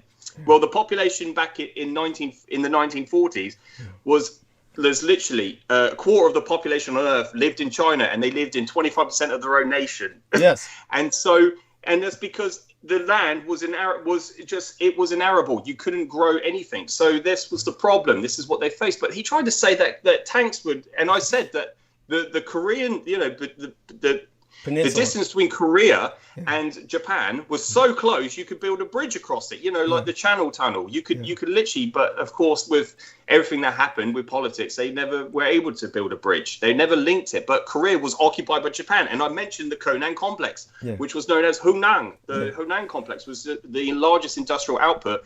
And I mentioned that's where they stopped on that line. And he said, because they were so humiliated during the Russo-Japanese War, they wanted just their territory. They just wanted that little land back. They didn't want to advance any further into Japan. At that point, he's being insane. I mean, there's no there's no rhyme or reason. But to put this into perspective for people, when they start naming tanks and all this stuff, okay, at this point, what you have is one thing I notice when anyone is giving out any kind of presentation, and if you allow people to respond or ask questions, then you're going to get only the men, and the men will ask some kind of challenge question where, do you know this? Or do you know that? They're trying to present some kind of factoid to ask if you know something.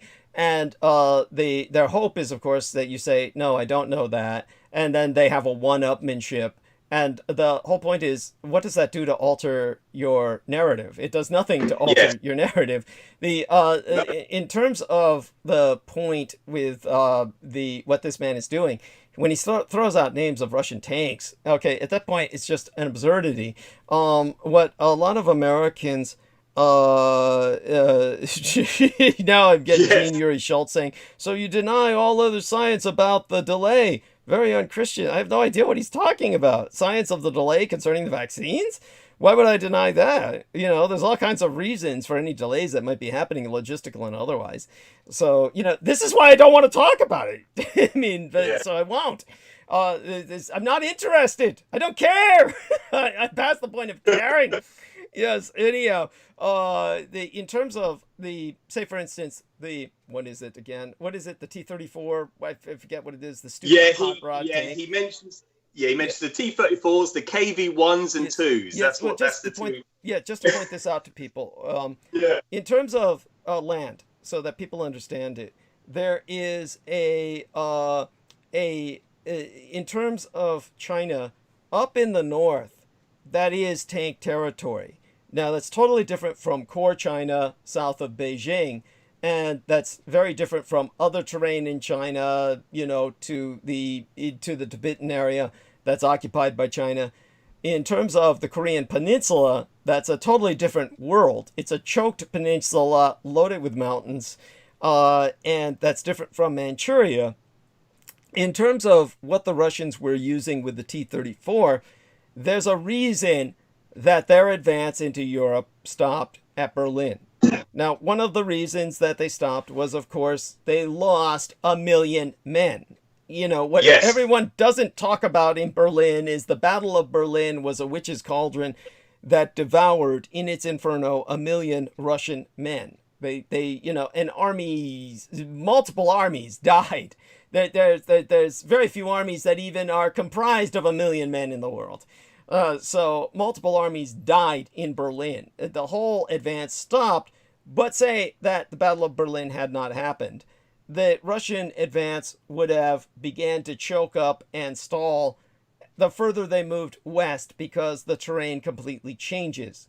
The T-34 is a hot rod tank made only for cruising the flats. And when it's in the steppes of the open plains of Russia, northern China, it can work. Then the moment that the Korean War started, this lasted for 3 to 5 years in a conflict in which the tanks became almost meaningless. The terrain just chokes them up and they can't deploy in any mobile or mechanized sense of column maneuver. There's no advantage to them. So the entire point of there being this great machine that is decisive, it all stops. So this is one of the reasons that it's one of the reasons that they were easily stopped by the atomic landmines, basically the ordnance set off by Japan at the demilitarized zone, was because at that point they were bogged down, getting down there, and then it was the final blow. So you have this situation in which nobody understands the use of atomic ordnance on the Korean Peninsula. They don't understand the terrain and how it eliminates mobility. They don't understand everything that brought Russia to a stop. This is why Emperor Hirohito had to draw them into Korea, where he could stop them, where he could stop them cold and then force the Americans to basically start supporting him so that the Americans could continue fighting them in Korea. And this is why you had Japanese munitions manufactured in Japan that were sold to the United States that they could deploy in Korea. All of this is historical fact. The Japanese Navy was called up so that they could help the Americans navigate the waters that were mined by both the Japanese and the Americans, because the Americans were dropping airborne mines into the ocean to try and choke off Japan. And the Japanese, who had mapped them, known where they were. The Japanese knew where their own mines were. So this brought the Japanese into the Korean War with the Americans, something that no one ever speaks about, but is a fact that any American who was there, who had any awareness, would confirm. You know, all of this is based on a reality that Americans don't see, or Westerners don't see. If you're talking to someone who's British or American, whatever, most of them are brainwashed into thinking the Russians won the war. And they have no idea about the fact that Russia never recovered from World War II. And that's verifiable. Anyone who looks at the economics of Russia, it never recovered from World War II. So Russia is now disintegrating. It's eviscerated. I mean, we know Britain's in a bad position. It's not as bad off as Russia. You know, it's got a while to get there. So we're all doing better than Russia. So those who are keep trying to defend Russia and think of it as this future source of power, it's preposterous. So what else would you were you reminded of? Like you said, you realize now that even trying to talk to these people in a sense of personal communication is often they're in their own little world. They're not hearing what you say. So the only way to communicate with them is what you produce, what you generate in media. And that way you can educate people who are willing. And yeah, by all means, do go on and carry on with what else comes to mind with that. Oh yeah, absolutely, Douglas. Oh god, this whole dialogue that we had back and forth, it went on it's gone on since yesterday actually. And so yeah, I've got it right here. And he even brought up this individual. And yeah, like you said, with what people don't realize with the situation in Russia, they're still legally at war with Japan even to this day over a Kuril Island dispute. And it's Shinzo Abe, is that correct, Douglas? I do have to just check with you. It is Shinzo Abe, the Prime Minister of Japan. Well, he was. I think somebody stepped in to take his place because he has health issues. So we have a new Prime Minister of Japan. Just look that up. I honestly don't remember his name. Oh, thank you. Yeah. No. But this new Prime Minister now. But here's what to tell people. The Kuril Islands is simply the center focus of the dispute. But the reality is that Russia remains in a state of declared war against Japan. Japan remains in a state of declared war against Russia. People might say, oh, it's over these islands because they often discuss those islands. But that doesn't stop the fact that it's a state of general war. It's only under conditions of ceasefire. So everything the Americans say about the Russians knocked the Japanese out of the war, which is what most Americans will tell you. They stormed through Manchuria, they knocked the Japanese out of the war. Not the atomic bomb, it's the Russian, the entry of Stalin. That's what made Japan surrender. This is all bullshit because they're still at war. So you just need to point that out. Yes, thank you. Yeah. Absolutely, Douglas. Yeah. And that's so true, and that's the most important thing. It's a state of war that's still legal and ongoing. It's still in